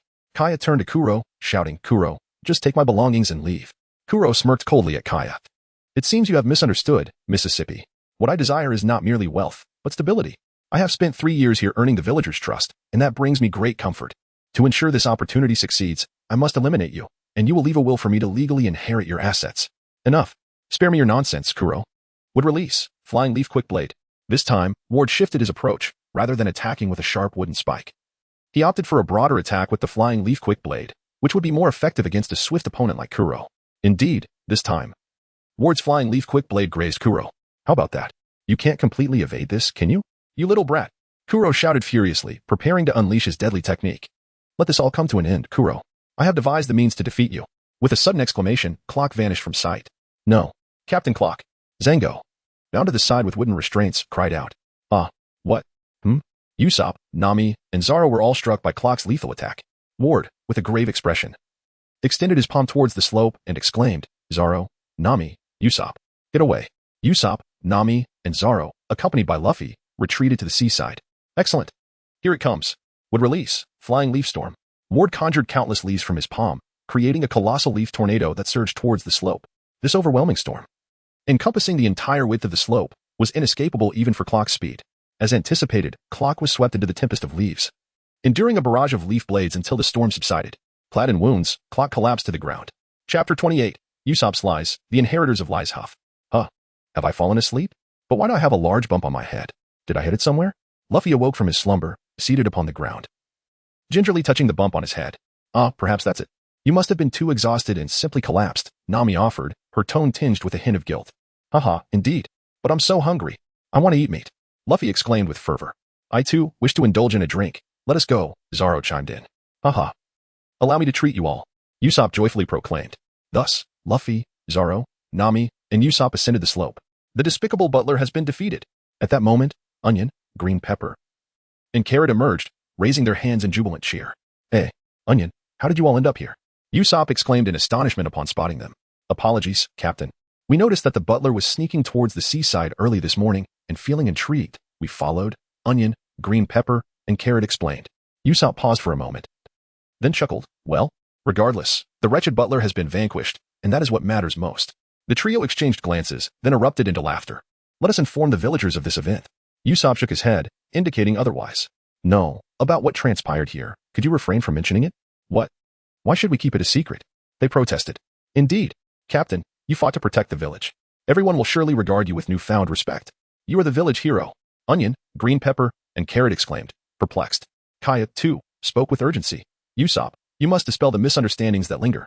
Usopp smiled and shook his head, regardless of misunderstandings. They will always see me as the boastful little brat I am. There is no need to broadcast past events, it would only instill fear. Had it not been for today's circumstances, this secluded village would never have faced a pirate attack. The villagers can sleep soundly because of this. Let them believe that nothing ever transpired. Nothing happened. It was all a lie. Kaya gazed at Usopp, finally comprehending his intent. However, I do not wish to impose. No. We shall keep your secret. We will never speak of it. Onion, Green Pepper, and Carrot vowed. Meanwhile, Luffy, Zoro, and Nami observed the scene before them, chuckling. Though Usopp could be timid at times, his resolve far surpasses that of many. Ouch. You three stepped on me, Ward shouted from the ground. Though it doesn't hurt at all. Luffy, Zoro, and Nami lowered their heads to behold Ward sprawled on the ground, surrounded by the leaves beneath their feet. Ward, have you suddenly fallen asleep too? Luffy inquired with a grin. Haha, certainly not. I am merely fatigued, Ward replied. He had not anticipated that prolonged use of his abilities would be quite so taxing. It could also be attributed to a sleepless night. You've worked hard. Nami extended her hand toward Ward, expressing her support. Ward grasped Nami's hand and rose to his feet. You seem rather weak. It appeared effortless when you defeated that butler. Zoro remarked, critiquing Ward. Do not underestimate it. It was indeed quite troublesome. The leaf tornado technique was a sudden inspiration, and executing it successfully was nothing short of miraculous. Ward retorted emphatically. Zoro, covering his ears, replied resignedly. Yes, I understand. Wait, leaf tornado. What sort of technique is that? Ward, could you demonstrate it for me? Luffy asked eagerly, his eyes sparkling with excitement. Let me attempt would release. Leaf tornado.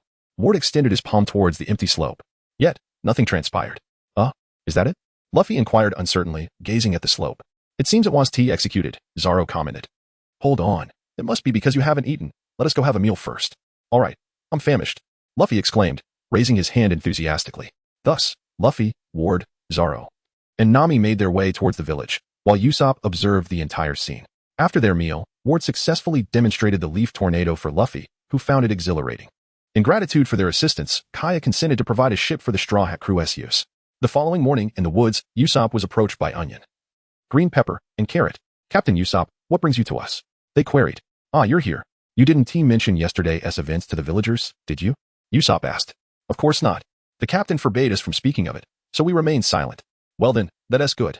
It was merely a fabrication of mine. In truth, I summoned you to convey something important. Usopp inhaled deeply. I have decided to set sail alone.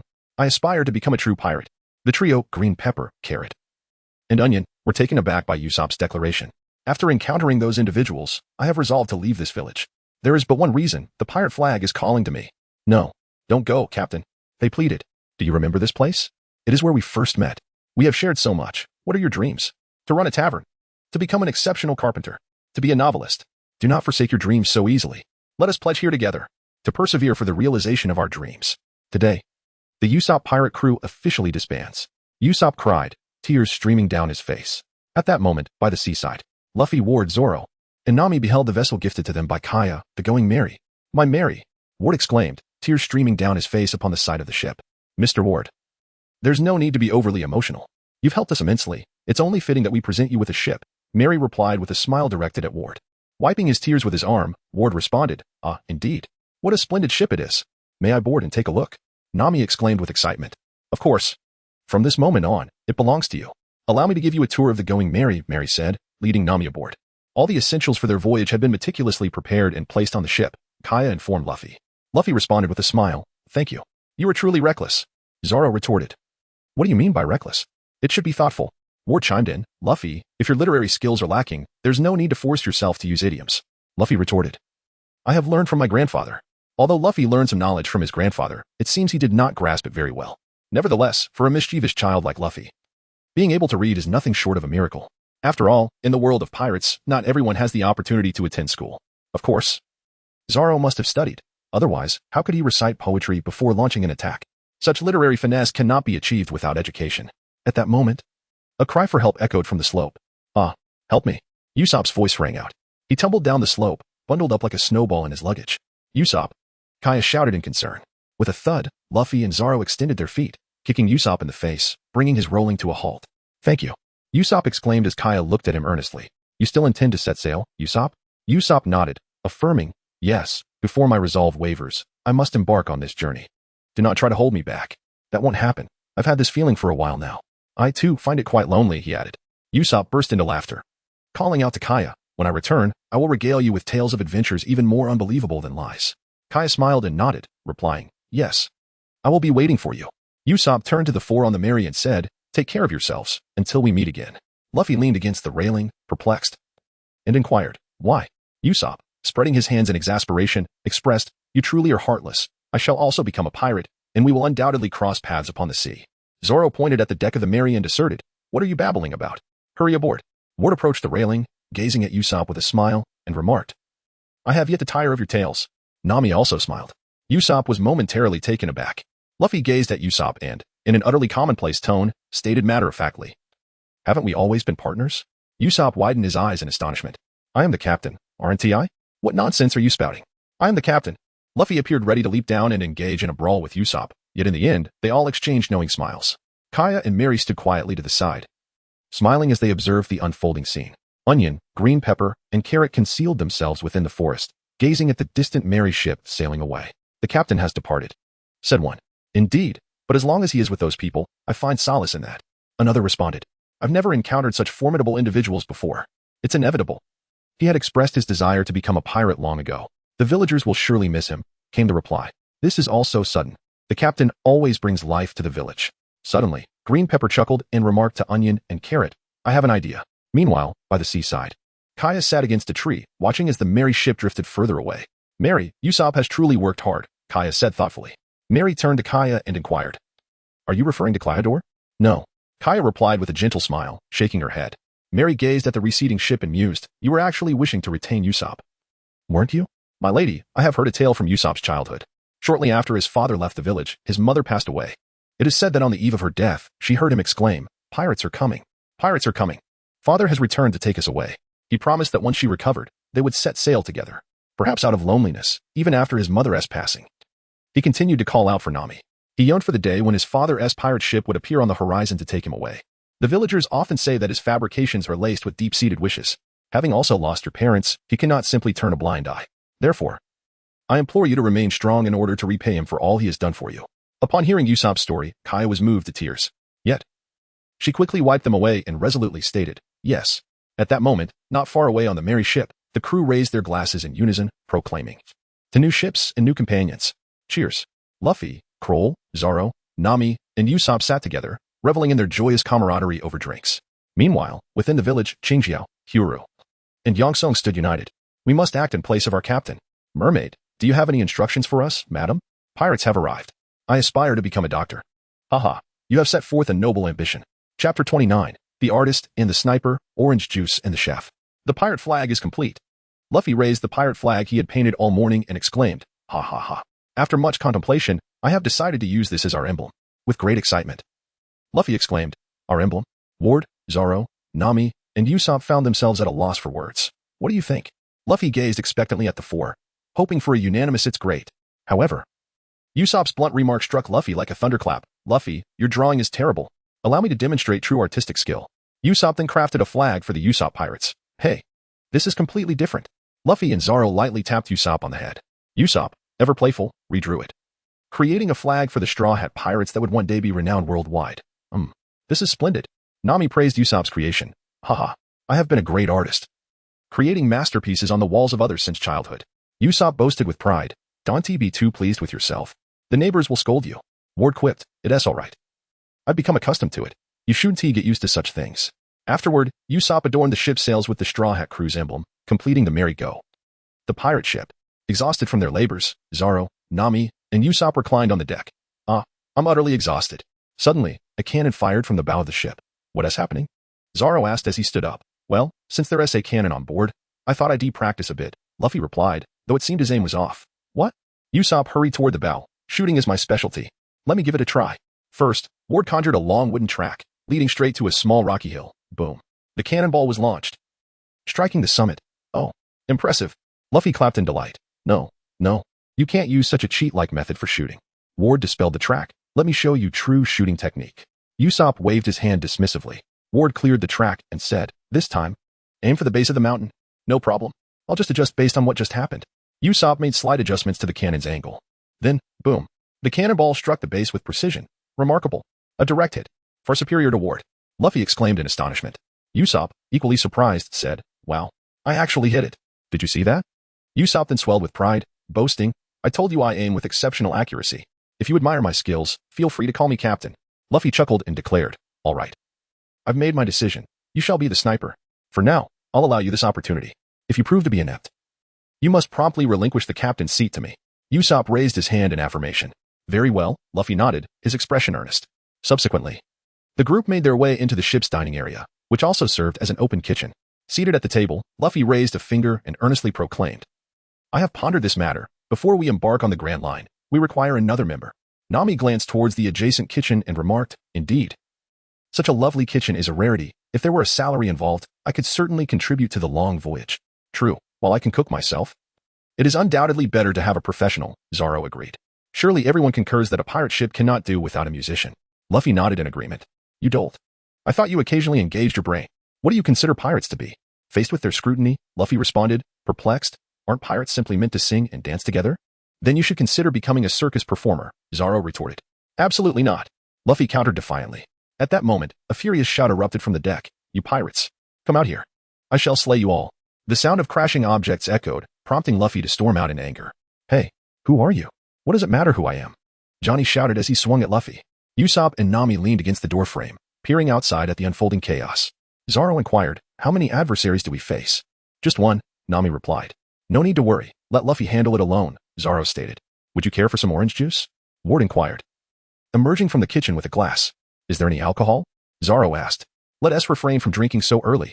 Ward handed Zoro the orange juice. Zoro accepted the drink.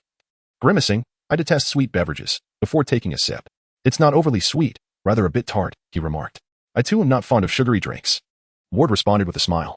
Pray tell, you did not use the oranges I purchased to make this juice, did you? Nami turned to Ward, her voice laced with irritation. What difference does it make? It's all provisions on the ship. Ward countered, only to be struck by Nami's fist. That was my special purchase. You used 5 of my oranges, thus you owe me 500,000 berries. Nami extended her hand demandingly. Huh, are you attempting to extort me? 500,000? Why not just rob a bank? Besides, aren't you the one in charge of the ship's finances? Ward exclaimed. Where would I procure such an amount? Enough. I know you lack such funds. Thus, to repay your debt, you must serve me. Nami teased playfully, sticking out her tongue. I suppose I shall endeavor to save 500,000 berries, Ward said, avoiding her gaze. With a resounding crash, the skirmish on the deck concluded. Ugh. I lost just a little, Johnny lamented as he lay on the deck. Luffy tilted his head in confusion and looked at Johnny, saying, What? I don't understand what you're talking about. Zoro emerged holding a cup of orange juice and glanced at Johnny, exclaiming, Huh? Aren't you Johnny? Upon seeing Zoro, Johnny jumped up in surprise and exclaimed, Zoro bro. Zoro inquired, What is going on? Isn't Joseph with you? Johnny responded, That Joseph. Zoro. What is that in your hand? Suddenly, Luffy pointed at the orange juice in Zoro's hand and shouted, "Oh, this? It's the orange juice made by Ward. There should be another cup." With that, Luffy dashed into the dining area, discovering a cup of orange juice on the table and gulped it down. "Ugh. It's so sour. It tastes awful," Luffy said, sticking out his tongue in disgust. "I'm sorry, I like it a bit sour, so I made it this way," Ward explained. "It seems I need to find a chef." Luffy pouted. "Hey, haha, thank you, Ward, for making Luffy reconsider and seek out a chef." Nami chuckled as she patted Ward's shoulder. "Why can't I feel happy at all?" Ward remarked. "Nami, can you come out for a moment?" Suddenly, Zoro shouted from outside. Chapter 30, The Baroque Restaurant at Sea, the Sword God and the Sword Saint strike. "This is scurvy, Ward. Do you have any more orange juice? Bring a cup for him to drink." Nami stepped outside and, after observing Joseph's condition, said, "There is none left. I only made 5 cups, 1 for each person." "And they've all been consumed." Ward shook his head. "Then squeeze another cup, don't dilute it, and add sugar. The sourer, the better." Thus, Ward squeezed another cup of orange juice and gave it to Joseph. "Will this save him?" Johnny asked anxiously. "Oh, the symptoms aren't too severe. With a few days of rest, he should be fine," Nami nodded. "Really? Sister?" Johnny exclaimed excitedly. "Don't call me sister," Nami said, hands on her hips. In the past, this was an unavoidable ailment for sailors. However, later medical research revealed that it was simply due to a lack of fresh vegetables. Previously, ships did not carry well-preserved fresh fruits and vegetables. "You're amazing, just like a doctor." Luffy marveled at Nami. "You all should have some nautical knowledge. At this rate, you will inevitably meet your demise," Nami yelled. Thus, Luffy resolved to find a chef. Firstly, the orange juice made by Ward was too unpleasant for his palate, and secondly, a chef at sea could prepare balanced meals. Of course, the most crucial reason was that Luffy wanted to be able to indulge in delicious food at any time. "It's decided. Let us find a chef. The most important thing is to enjoy delicious food on the ship." Luffy stuck out his tongue and laughed, exclaiming, "Big brother! Big brother!" Johnny raised his hand. "What is it, Johnny?" Zoro inquired. Johnny replied, "If you are in search of a cook, I know of a splendid place.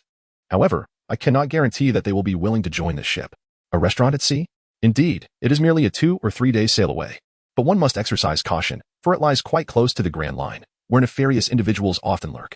If you do not mind, I can guide you there." Thus, the ship, carrying Johnny and Joseph, set sail. Their destination, the sea restaurant Baroque. 2 days later, they arrived at the sea restaurant. Zoro, Luffy, Ward, Usopp, Nami. Johnny shouted from the deck. "Why do I have to be big sister?" Nami emerged from the cabin, pouting in annoyance. "Because you want to let me call you big sister," Johnny explained. Nami, hand on her forehead, replied exasperatedly, "Just call me big sister, will you?" "All right, big sister Nami." Who would have thought there could be such a grand restaurant on the ocean? Ward marveled at the sight of Baroque. "What a huge fish!" Luffy exclaimed in astonishment. "Isn't it magnificent? The sea restaurant Baroque is quite renowned in the East Blue. It is said that many nobles frequent this place to dine." Joseph remarked as he approached. "Joseph, are you all right now?" "Ah, yes, I am fine." Just then, a naval warship passed by the Mary. "A naval ship. They won't attack, will they?" Usopp said, hiding behind the railing, somewhat frightened. "When did they arrive?" Luffy questioned, gazing at the naval vessel in confusion. "It seems that a fine restaurant is worthy of a naval ship's visit." Ward nodded in agreement. Johnny and Joseph hid behind the railing. "We are not pirates." "Ah." Someone is coming out.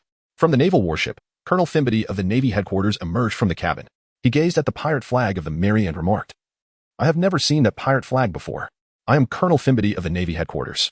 Who among you is the captain?" "I am Luffy. And the pirate flag was just made 2 days ago." "I am Usopp." Luffy and Usopp stepped forward and spoke. Then, Finbeauty spotted Johnny and Joseph. "Ah, I recognize you too. You frequently frequent government establishments. You must be the bounty hunters Johnny and Joseph, known for capturing third-rate pirates. So, you have finally fallen into the clutches of pirates." Johnny turned to Joseph and remarked, "Joseph, it seems that fellow is looking for trouble with us."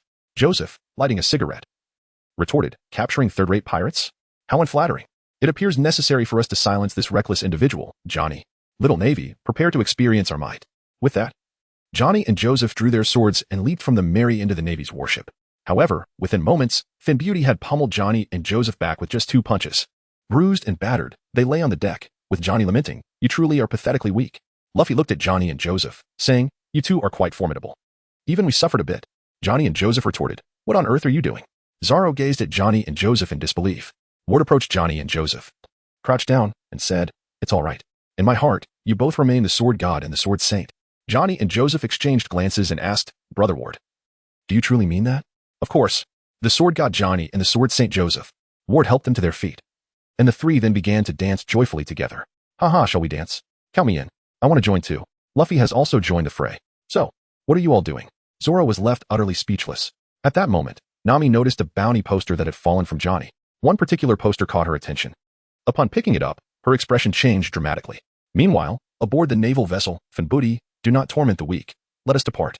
A woman urged as she pulled Finbooty away. Finbooty remarked, Pirates, consider yourselves fortunate. Today is my day of respite, and I merely came to indulge in culinary delights. Should we cross paths while I am on duty? Your lives will be forfeit. However, to let pirates go free is hardly befitting of a naval officer. Fire upon them with the cannons. Aye, responded a sailor as he approached the cannon, adjusting its aim towards the Mary. Ah, this is bad. They have their cannons trained on us. Usopp shouted in panic. Boom. The cannonball was launched forth. Behold, Luffy leapt to the prow of the ship, inhaling deeply, exclaiming, Rubber, rubber balloon. Luffy transformed into a colossal balloon. And as a cannonball struck his inflated belly, he rebounded it with glee. Back at you, he exclaimed with a hearty laugh. Yet, to everyone's dismay, the cannonball struck the floating restaurant, Bartai. Who did you return the cannonball to, you fool? Zoro reprimanded sharply. Luffy stood there, dumbfounded. Chapter 31, Chef Sanji. A gluttonous Akin. Although the cannonball had hit Bartai, the establishment remained remarkably unperturbed, with patrons continuing to indulge in their meals as if such occurrences were commonplace. Inside the restaurant, Finbooty initially sought to impress his companion, but Sanji seemed oblivious to Finbooty's prior reservations and the selection of fine wines he had arranged, leading to Finbooty's embarrassment. Enraged, Finbooty plotted to exact revenge on Sanji by stealthily introducing a bug into the soup and discarding it, hoping to ensnare Sanji in a blunder. However, to his surprise, Sanji erupted in fury and delivered a severe beating to Finbooty. Remember, opposing a chef at sea is tantamount to a death wish. You better not waste food, he admonished him. And behind the Baratai restaurant, Luffy encountered Zeph, the head chef and father figure of Baratai. Alas, he lost a leg. Upon encountering Zeph, Luffy was taken aback. That leg had long since been lost and bore no relation to the recent explosion, Zeph clarified. Luffy let out a sigh and remarked, what a hassle. It was merely a single leap that caused this. However, other parts of my body are injured. If you lack the funds, you'll have to work for me as compensation. Luffy nodded and exclaimed, that makes sense. I shall adequately compensate you. 1 year of free labor. That way, I will forgive you. A year. Luffy shouted in astonishment. Then, he extended a finger and proposed, how about a discount? Just 1 week of work. Zeph frowned at Luffy and replied, are you jesting? You destroyed my shop with cannonballs and injured me, the head chef. A mere week of labor is insufficient as recompense. It must be a full year. Luffy pouted, shaking his head as he exclaimed, no, I have endured for 10 years to set sail as a pirate. There is absolutely no way I will wait another year. He declared, all right. It's settled. I will work here for a week as compensation. It's not your place to make decisions, you fool. With that, Zephyr kicked Luffy away. Subsequently, Zephyr brandished a saw and said, if you refuse to stay for a year, then you shall leave a leg as compensation. Luffy, gazing at the saw in Zephyr's hand, retorted, I certainly will not agree to such a thing. This is not yours to decide. Ultimately, Luffy was compelled to take on the role of a handyman. Following Zephyr, he arrived at the restaurant, where he witnessed Sanji mercilessly beating Finbooty. Hey, Sanji, what are you doing causing a ruckus in the restaurant? Zephyr shouted angrily at Sanji. Sanji, gripping Finbooty's head, scoffed. Old man, you are so annoying. Are you trying to drive my restaurant out of business? Zephyr responded by delivering a swift kick to Sanji's face. Luffy gazed at Finbooty and exclaimed, what on earth? Upon closer inspection, aren't you the one who just fired the cannon? How did you end up drenched in blood? Upon hearing this, Zep realized that the cannonballs had indeed been supplied by Finbooty. He swiftly aimed a kick at Finbooty's face, shouting, you too, get lost. Finbooty, bloodied and sprawled on the ground, questioned his existence. Why is even the boss treating customers like this? What am I to you? This restaurant is utterly atrocious. It's no different from a pirate crew. Are these people truly chefs? At that moment, a panicked Marine rushed in. Colonel, it's Finbooty. There's trouble. That man has escaped from the confinement room. The Pirate Creek subordinate has escaped. We barely managed to capture him following Creek's trail. Finbooty shouted, impossible. He couldn't possibly have the strength to escape. When we captured him 3 days ago, he was half-starved, and we haven't given him anything to eat since. The patrons in the restaurant were horrified upon hearing this. ISNT Creek's crew the most formidable pirate group in the East Sea right now. Before the Marine could finish, a loud bang echoed as Akin shot the Marine, who collapsed instantly. Akin sauntered into the restaurant. Patty looked at Akin and said, a customer. Indeed. Zep retorted, stop causing chaos in my restaurant. Akin nonchalantly settled into a seat, crossing his legs, and declared, bring me food. Anything will do. Patty approached him and asked, welcome. May I inquire if you have any money? Akin drew his pistol and aimed it at Patty's forehead, stating, I have no money. Can I pay with bullets? Patty promptly knocked Akin down with a single punch. What? Those who cannot pay are not customers. Patty remarked, rubbing his knuckles. Well done. Chef, don't let the pirate escape. The chefs in the kitchen cheered loudly for Patty. Gurgle. Akin sat up, clutching his stomach, and urged. Hurry up and bring out the food. Akin bellowed, if you're not a customer, get out. Patty delivered a kick to Akin's side. Thinbooty could no longer tolerate the restaurant's atmosphere. I've had enough. I must leave. He departed, boarding a warship to escape. Meanwhile, Akin was hurled out of the restaurant by Patty. Gurgle.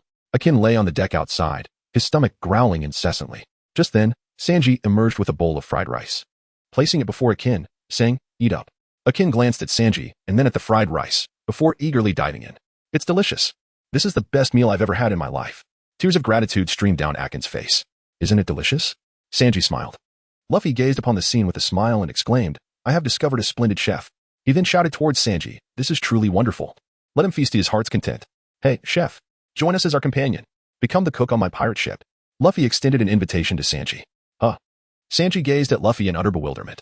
Aboard the Mary, Luffy's slowness raised concerns. Would he really be forced to do menial tasks for an entire month? Zoro remarked. Nami sighed and said, isn't it better to blame the Navy for this? What a fool. Ward looked at Nami and noted, speaking of which, we still have plenty of treasure we seized from Buggy the Clown. Why not use some of it to compensate the restaurant? Nami exclaimed, absolutely not. I painstakingly stole that. Usopp raised his finger and suggested, let us first assess the situation and grab a bite to eat. Let us go with that for now. In chapter 32, titled Captain Kuro, this restaurant is mine, Sanji declined Luffy's invitation, leading Luffy to officially become a menial worker at the Baratai. However, Luffy was not inclined to work and only seemed to create more chaos. Ultimately, he was dismissed and assigned to serve as a waiter. At the very least, Luffy could write, so being a waiter should pose no challenge. Upon entering the restaurant, Luffy spotted Ward, Zoro, Nami, and Usopp dining together. Ah, you all. Nami waved at Luffy, saying, hello, menial worker. Usopp chuckled mischievously. I heard you have to work for a year. Zoro added with a grin. What do you think about changing the flag on the ship? Ward chimed in, I think it sounds great. I've already envisioned a new emblem for it. Luffy, baring his teeth in anger, bellowed, how could you abandon me and indulge in such delectable food without me? This is utterly outrageous. Meanwhile, Sanji, pouring wine for a beautiful female patron, glanced at the scene and remarked, what a racket. Could these be the companions of that fellow? This is our freedom. Zoro retorted. As Luffy seized the opportunity while Zoro was distracted, he stealthily picked his nose and placed the remnants into Zoro's cup. Zoro then lifted the cup and remarked, by the way, these dishes are quite delectable. Although I feel somewhat guilty about this ghastly addition, you might as well drink it yourself. With that, Zoro grasped Luffy's head and forced the concoction of his own nasal waste down Luffy's throat. What are you doing? Luffy exclaimed. That question should be directed at you. Zoro retorted, laughter echoing around the room. Ward, Nami, and Usopp burst into fits of laughter, slapping the table in glee. At that moment, Sanji twirled towards Nami. His eyes transformed into heart shapes as he declared, oh, the sea. Thank you for allowing me this encounter today. Love. Please feel free to mock me as I languish in agony. If only I could be with her, I would willingly become a pirate, even a demon. But alas, what a tragedy it is that a colossal obstacle stands between us. You mean me, don't you, Sanji? Zeph interjected, having appeared seemingly out of nowhere. You old codger. Sanji shot back, turning to face Zeph. This is a golden opportunity. You should become a pirate. This establishment no longer requires your presence, Zeph stated, his tone nonchalant. What? You old geezer. I am the sous chef here. How can you say this place doesn't need me? Sanji responded, annoyance creeping into his voice. A heated argument erupted between Sanji and Zeph. With a swift motion, Zeph delivered a punch that brought Sanji to the ground. Even if you force me out, I will continue to be a chef in this restaurant until the day you die. Sanji shouted in fury from the floor. I want to die. I could live for another 100 years. Zeph replied, turning on his heel and departing. Well, that's splendid. He has consented, so now you can become a pirate. Luffy said gleefully, looking at Sanji. Forget it. Sanji retorted angrily, storming away. Luffy, you shouldn't press him too hard. However, you must devise a plan. We cannot truly remain here for an entire year, Ward advised as he approached Luffy. About that. I just thought of something. Ward, could you possibly repair the restaurant with wood? Luffy inquired hopefully. Ward was momentarily taken aback by Luffy's suggestion, realizing that he indeed had the skills to do so. While he could not guarantee perfection, he could certainly mend the walls and ceiling. All right, let us go ask Chef Zeph, Ward said, leading Luffy to Zeph. Chef Zeph, if I manage to repair the damaged areas, will that allow Luffy to leave? Ward asked earnestly. Can you truly fix it? However, this is not merely a matter of repairing the restaurant. I have also sustained injuries from the cannon fire, so I will require compensation for medical expenses, Zeph replied. Medical expenses, huh? I will inquire with Nami, Ward thought as he returned to the restaurant, hoping Nami would be willing to assist with the costs. However, upon his return, he found Nami was nowhere to be seen. Where's Nami? Ward asked. I don't know. She might be on the ship, Zoro answered. Did the boss agree? Can we leave? Usopp queried. Well, Chef Zeph wants medical expenses. I believe Nami should be able to cover that. Ward nodded in response. Speaking of which, Ward, I recall you have some money. Didn't you secretly buy cola the other day? Zoro remarked, casting a glance at Ward. Ward, flustered, stammered, that was money I painstakingly saved. Not stolen. You have no idea how difficult it is to obtain money from Nami. If I don't save a little, I want to be able to buy anything I like in the future. Zoro waved dismissively. Well, I doubt your savings will suffice for the medical expenses. I'll accompany you to find Nami. It's not a solution for Luffy to remain here indefinitely. Just then, Akin and the Krieg pirates arrived at the Bartai restaurant. It's the Krieg pirate ship. Patrons inside the restaurant shouted in panic as they caught sight of the formidable pirate crew. Why have they returned? It's over. It's over. Patty, they must be here for revenge. Usopp exclaimed, his voice laced with urgency. I've heard the Krieg pirates have 5,000 soldiers. He added, his alarm palpable. We should make a hasty retreat. Luffy turned to Sanji and inquired, that kid Akin has come to express his gratitude to you, hasn't he? Sanji shook his head, indicating his disbelief. Akin, supporting Krieg, entered the restaurant. Krieg said, excuse me, could I please have some water and food? I have money. I can pay any amount. But before he could finish, Krieg collapsed onto the ground. Krieg, Akin exclaimed in panic, I beg you, please save the captain. If this continues, he will perish. Patty intended to dismiss Krieg and his crew, yet Sanji presented a plate of food to Krieg. Unexpectedly, after eating, Krieg rose and punched Zepp, exclaiming, ha, delicious. What a splendid restaurant. I'll take it. What? The chefs, of course, refused to allow their establishment to be seized by pirates. They rallied to resist, but were swiftly defeated by Krieg. Enough, Krieg. At that moment, Zepp hurled a large bag of food at Krieg. Take the food and leave my restaurant. Haha, I know you, the man once known as Zepp the Barefoot. Now reduced to running a humble eatery in the East Blue. Krieg taunted Zepp. You are not in a position to mock me, a defeated warrior of the Grand Line. Haha, Zepp the Barefoot. Hand over your logbook, and I might spare your restaurant. I will not. Enough of your nonsense. Behold, wood style, leaf blades. Ward stepped forward, launching a leaf blades attack at Krieg. Ward thought to himself, if Krieg continued to drag this out, Nami would set sail on the Mary. Remarkably, Krieg stood unharmed, stating, interesting technique. Are you a devil fruit user? But your ability seems rather ineffective. Not even my armor can be pierced. What? Ward's eyes widened in disbelief at Krieg's impenetrable armor. Now, how about this? Wood style, thorn killing technique. Ward transformed into a pointed wooden projectile, charging at Krieg. Yet, he still failed to penetrate Krieg's golden armor. How could Wood possibly pierce my golden armor? You brat, perish. Krieg raised his fist to strike Ward's head, but his punch passed harmlessly through. Surprise. I am a Logia user. Rubber rocket. Suddenly, Luffy launched an attack on Krieg from behind Ward, sending Krieg flying. Ward, let me handle this guy. Consider it my compensation, alright? Uncle Boss. Luffy inquired of Zeff, who nodded in response, saying, considering your apparent inability to cover my medical expenses, let us settle on this. If you can expel Krieg from my restaurant, I shall allow you to depart. Agreed. Luffy replied. Luffy displayed his iconic D laughter before stepping outside, resolved to continue his assault on Krieg. It seemed there was no need to plead with Nami for funds any longer. Ward sighed. Just a bit for medical expenses. Is it really necessary to beg? Zoro gazed at Ward in confusion. Ward looked back at Zoro, exhaling deeply, pondering that he would eventually learn just how miserly Nami could be. With that thought, Ward hurriedly dashed outside. But alas, it was too late. The Going Merry had vanished. Johnny and Joseph, returning from their swim, spoke in a flurry of panic. This is bad, Zoro. Luffy. Ward. Usopp. Nami has run away. That woman truly cannot be trusted. Zoro said with a frown. What shall we do now? Usopp inquired. Luffy. Nami has commandeered the Going Merry. What are we going to do? Ward shouted towards Luffy, who was engaged in battle with Krieg. What? Nami has escaped? Is it out of fear of Krieg? I'll take him down right now. Luffy exclaimed as he sent Krieg flying once again. Initially, Luffy had intended to entertain himself with some newly conceived and amusing techniques. That wretched brat. He actually managed to shatter my golden armor. Krieg spat blood as he spoke. No, Nami might be affiliated with Arlong's crew. I saw it. The tattoo on her left arm bears the mark of Arlong's gang. Johnny shouted. Arlong? Who is that? Luffy inquired, puzzled. You don't know Luffy. Arlong is the most wanted pirate in the East Blue, with a bounty of 20 million berries. Usopp trembled in fear. I recall he once sailed on the same ship as Jinbei, one of the 7 warlords of the sea. He must be formidable. However, before my natural type devil fruit, all of them are mere trifles. Ward proclaimed with unwavering confidence. Just now, you couldn't even breach Krieg's armor, Zoro remarked, eyeing Ward. Oh, Zoro. If you can't say something nice, perhaps you shouldn't say anything at all, Ward replied, his spirits dampened. I don't care. What is Arlong? What are the 7 warlords? I care not for any of it. Nami is my navigator. Luffy shouted to the heavens. Sanji, could we borrow a ship? Ward turned to Sanji and asked. That can be arranged, but are you all off to pursue that enchanting lady? Sanji replied. Indeed, Nami is my companion, and I must find her. Luffy nodded affirmatively. Just then, Krieg leapt back into the fray. Brat, do you wish to flee? I have yet to be defeated by you. Krieg brandished his weapon towards Luffy. That Krieg is so bothersome. Let us take him down together. Ward began, but Luffy raised a hand to stop him.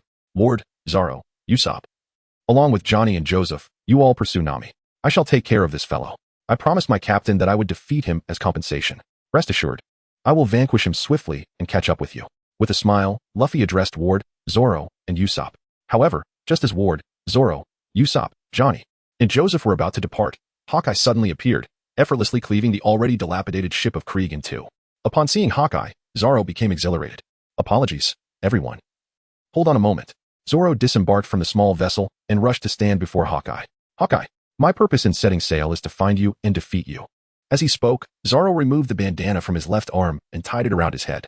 Hawkeye, having heard this declaration, stepped from the small boat and regarded Zoro. If you were a top-tier swordsman, you would already perceive the disparity between us without needing to engage. Ah, but this is my dream, to become the world's greatest swordsman.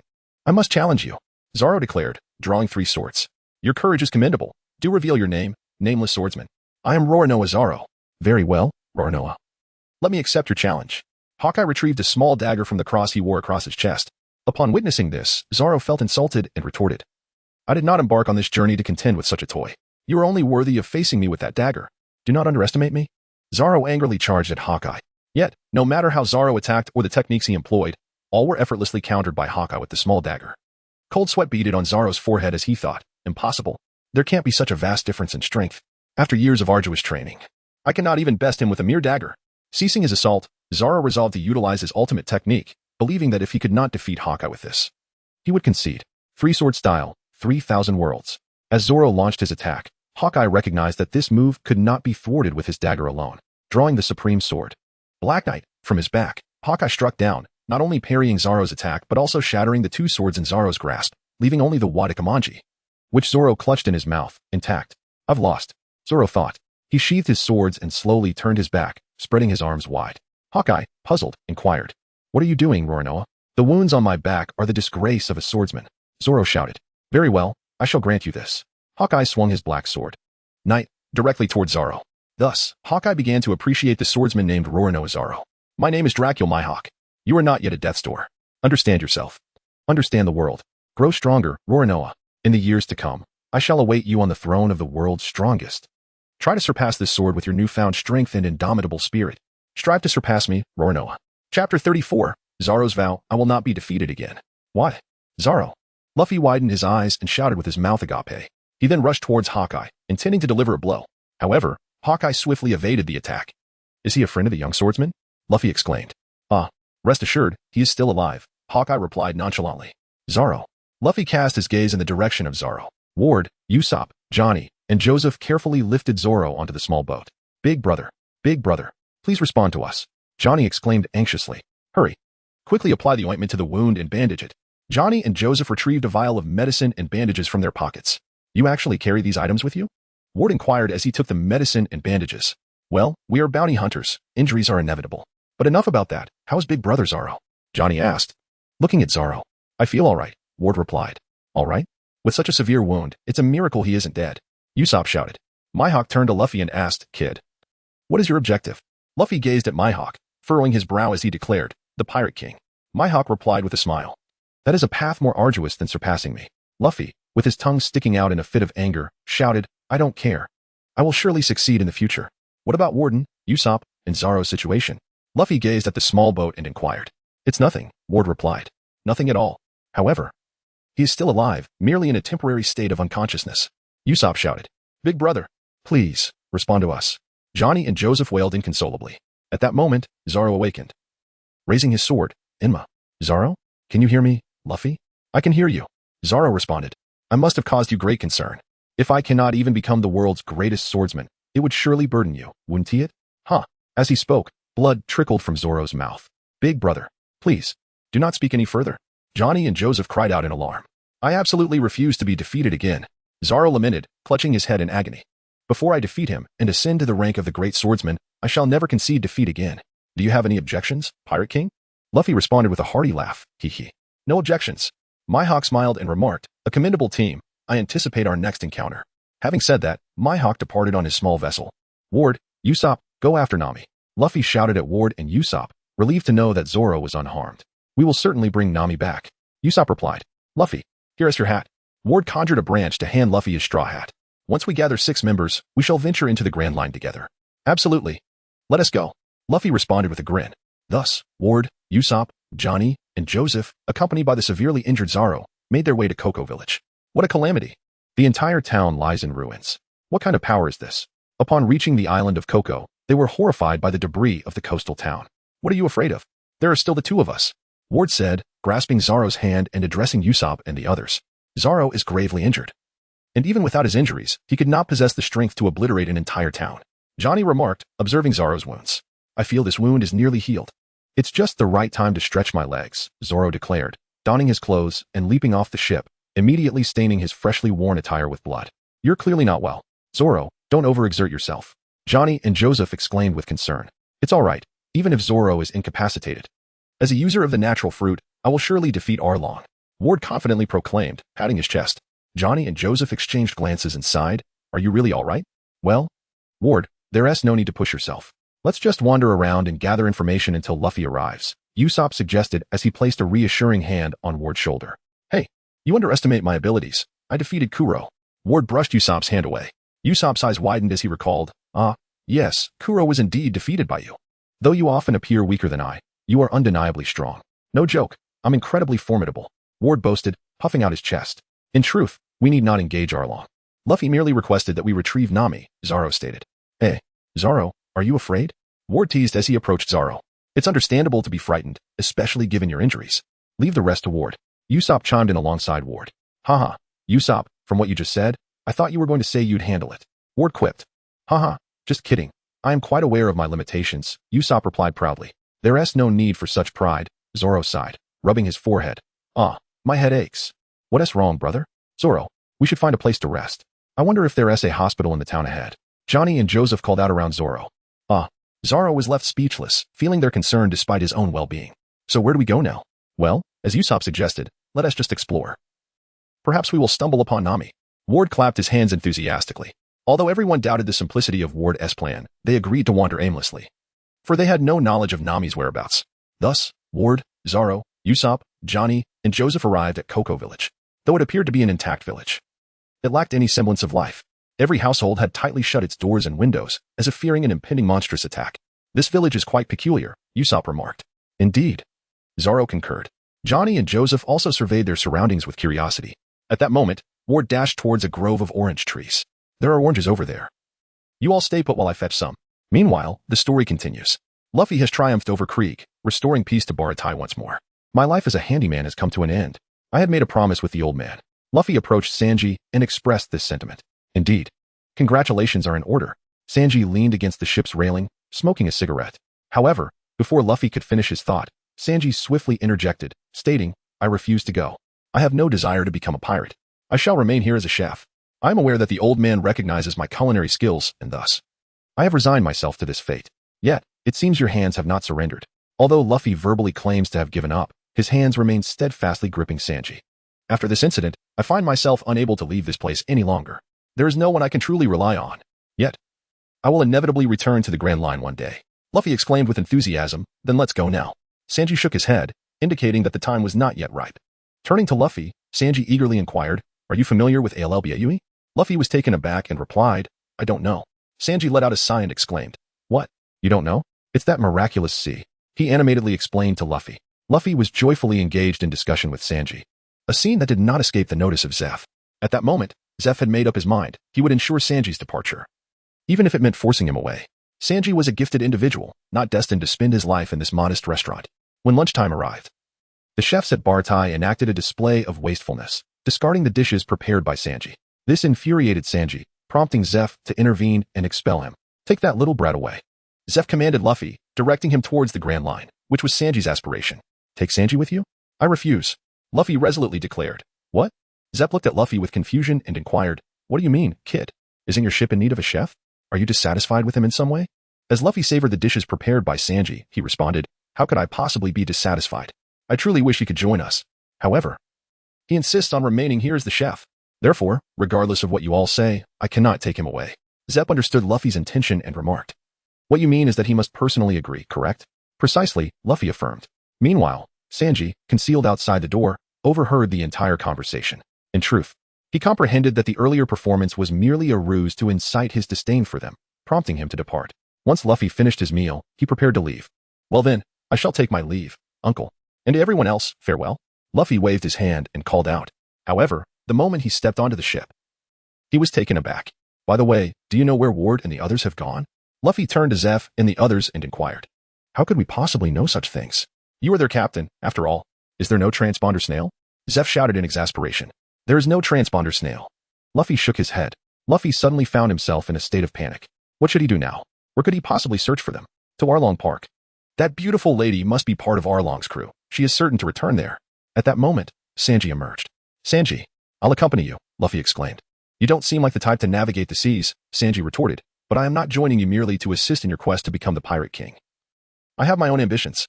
Luffy, with a broad grin revealing that in his name, exclaimed, I understand. Thus, Sanji joined the Straw Hat crew as the cook. After gathering his belongings, Sanji approached the ship. Let us go, he said to Luffy. Is that all right? Aren't you going to say goodbye? Luffy looked at Sanji and asked. It's fine, Sanji replied nonchalantly.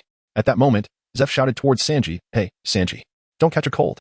This simple remark profoundly touched Sanji, and tears flowed down his cheeks unbidden. Overwhelmed by emotion, he turned and shouted, Boss Zeph. Subsequently, Sanji knelt on the ground, bowing his head to the earth. On either side stood the chefs of Baratai, with Zeph at the forefront beneath the establishment sign. For a long time, I have caused you much trouble. Your immense kindness, I shall never forget. Sanji then raised his head and called to Patty and the others, We shall meet again next time. My dear comrades. He stepped onto the small boat, and with Luffy's booming voice, they shouted, Let us set sail. In Kokoyashi village. There are oranges over there, don't move, I'll go buy some, Ward said as he ran into an orange grove. Usopp remarked, Ward really loves oranges. Zoro nodded in agreement. Big brother, let us sit over there. Johnny and Joseph lifted Zoro and placed him on a bench by the roadside. I'm telling you too, I'm fine. Please stop fussing over me. Zoro exclaimed impatiently. Yes, big brother. Johnny and Joseph settled beside him. Just then, Akin approached and asked, Are you all from out of town? Usopp replied, Yes. By the way, is there a hospital or clinic in this village? Our companion is seriously injured. Although he insists he is fine, we still hope to have him checked. Usopp pointed at Zoro. Akin looked at Zoro, who indeed had his chest bandaged extensively, blood seeping through the bandages, staining them crimson. There is a small clinic. I can take you there. Akin nodded in response. Thank you so much. Usopp bowed in gratitude. Let us go, big brother. Johnny and Joseph lifted Zoro again. I'm fine. Zoro shouted. But it was of no use. Just take good care of Zoro. I'll wait here for Ward, Usopp said to Johnny and Joseph. They carried Zoro, following Akin to the clinic. Did you get that injury from Arlong's crew? Akin asked Zoro. No, Zoro replied. I see. You must have been sailing for a long time, finally arriving at an island to rest, only to find yourselves on our island. This island is already under Arlong's control. Heal your wounds, and you should leave as soon as possible, Akin sighed. Chapter 36. The lowly humans. The powerful Arlong. Excuse me, do you sell oranges here? Ward asked as he entered Belmir's orange grove, looking at Nojiko. Upon seeing Ward, Nami dropped the basket of oranges she was holding in shock. Ward. Nami. You're here. If you wanted to come home, you should have told us in advance. Ward said to Nami, his eyes wide with surprise. Of course. All of this was an act. Is he your friend, Nami? Nojiko inquired. Why are you here? Nami asked Ward. Why am I here? Ward walked up to Nami with his head lowered. Then he suddenly looked up, gazing into Nami's eyes, and said, Have you forgotten? I still owe you 500,000 berries. I must repay you. Nami was taken aback by Ward's words. It was merely a joke she had made. Are you silly? I was clearly joking. It was my fault for leaving without saying goodbye. The ship is docked. You should leave quickly. Nami shouted. Ward shook his head, saying, That won't do. Without a navigator, how can we reach the Grand Line? Nami stared at Ward in silence for a long moment before walking away. Nami. I'm sorry, that child has a bad temper. Nojiko apologized to Ward. Haha, I know. By the way, do you sell oranges? Ward picked up the oranges from the ground and asked again. A face I haven't seen before. Did you come from the next town? Arlong approached Kokoyashi village. Noticing Usopp sitting by the roadside, Usopp looked up and was startled. His nose is longer than mine. Arlong touched his shark-like nose and glared at Usopp, shouting angrily. Hey, I'm talking to you. Usopp, seeing Arlong's imposing figure and the peculiar fishmen behind him, realized they were members of Arlong's pirate crew. Trembling, Usopp stood up and declared, I am the brave warrior of the sea. Captain Usopp. Huh? What are you talking about? If you're not from this town, get lost, shouted a fishman behind Arlong. Listen well, don't be afraid. I come from the demon world, known as the Great Demon King Usopp. I have an army of 80 million under my command. Huh? What kind of nonsense are you spouting? Arlong interrupted the fishman, grabbing Usopp and exclaiming, is that so? With 80 million under your command. If that is true, bring them out so I can see. I will show you the physical disparity between humans and fishmen. Look closely. Arlong said as he effortlessly snapped a tree by the roadside with one hand. This is the power of a fishman. All beings are born unequal. Weaklings have no right to live in this world. Usopp was nearly paralyzed with fear. Nevertheless, he retrieved a slingshot and a powder star from his pouch. Ultimate move, powder star. He launched it at Arlong's head. The powder star exploded upon impact. And the burning sensation reminded Arlong of his days as a slave to the celestial dragons, fueling his rage further. Die, human. Arlong swung his fist at Usopp's head. Would release, would shield. Ward timely appeared in front of Usopp, conjuring a wooden barrier to protect him. Would release, thorn-piercing technique. Ward transformed into sharp wooden spikes, piercing Arlong's left arm, forcing him to release Usopp. Ward! Usopp cried, clutching his neck, tears and saliva streaming down his face. Get back, Usopp. I understand him now. Would release, leaf tornado. Upon witnessing Ward raise his hands, Usopp swiftly dodged aside. The leaf storm struck Arlong, ensnaring him within a whirlwind of countless leaves, which tore at his skin. As the tempest subsided, Arlong plummeted to the ground. Noki, who had been hiding behind, gasped in astonishment at the prowess of this individual. Just moments ago, Ward and Noki had been in the orange grove when they heard the commotion outside and rushed out. It was at this moment that Ward intervened to rescue Usopp. Is he defeated? Usopp inquired, peeking from behind Ward. It appears not, Ward replied, furrowing his brow as he regarded Arlong. Despite being lacerated by the leaves, Arlong rose to his feet. A mere parlor trick, you pathetic human. Do you think leaves can vanquish me? Arlong declared, swinging a fist towards Ward's head. Noki gasped in horror. However, Ward's head transformed into leaves, quickly restoring itself. Huh. Ward is a user of the Logia-type devil fruit. No attack can harm him. Usopp boasted, interjecting proudly. No attack can harm me? Boy. Do not assume that consuming a Logia-type devil fruit makes you invincible. Arlong bellowed, launching another punch at Ward's head. Did I not say no harm? Ward exclaimed as he was sent flying, blood spewing from his mouth. He pushed himself up, tension evident in his voice. Armament hockey? Yet. Ward observed that Arlong's fist had not darkened.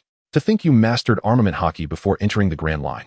While I did not take my training with Taito seriously, even lacking the visible color, it suffices to deal with a lowly human like you. Ward was left in disbelief. Arlong can use armament hockey. How are we supposed to fight him now?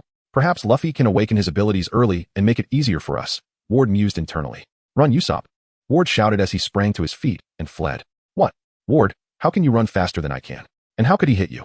Usopp exclaimed. It's armament hockey, a skill employed by experts in the Grand Line. To my surprise, Arlong is capable of it as well, Ward explained as he ran.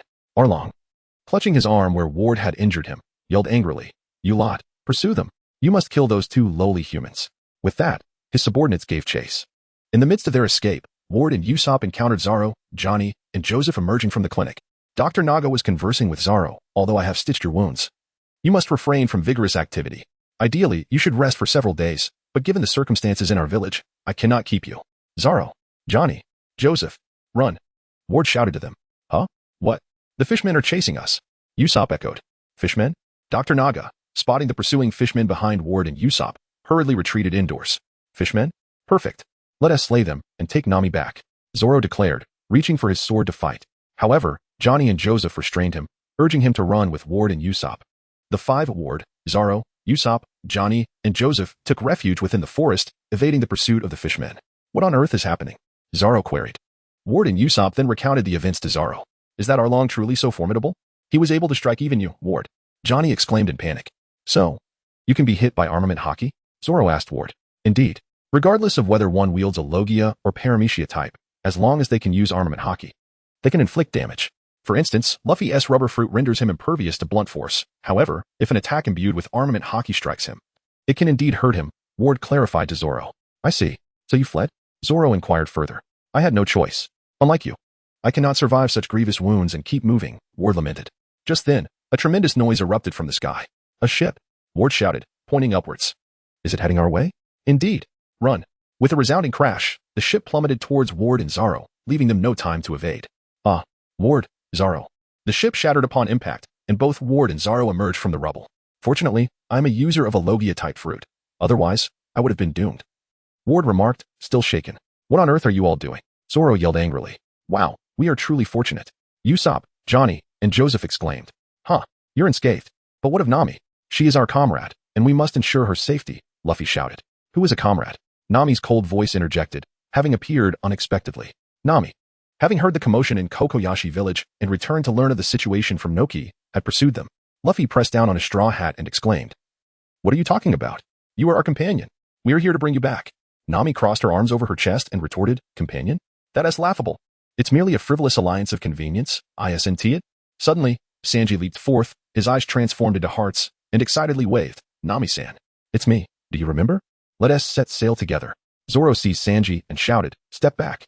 This will only complicate matters." Sanji glared at Zoro defiantly, proclaiming, "What are you saying?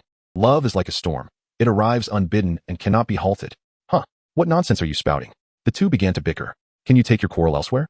Outsiders should not meddle in the affairs of this land. Don't you understand? My approach to you is solely for monetary gain. Now that you are penniless, you hold no allure for me. I will return your ship. You ought to seek another navigator. Go pursue the grand treasure, One Piece, or whatever. Just leave. Quickly. Depart from this place. You are utterly bothersome."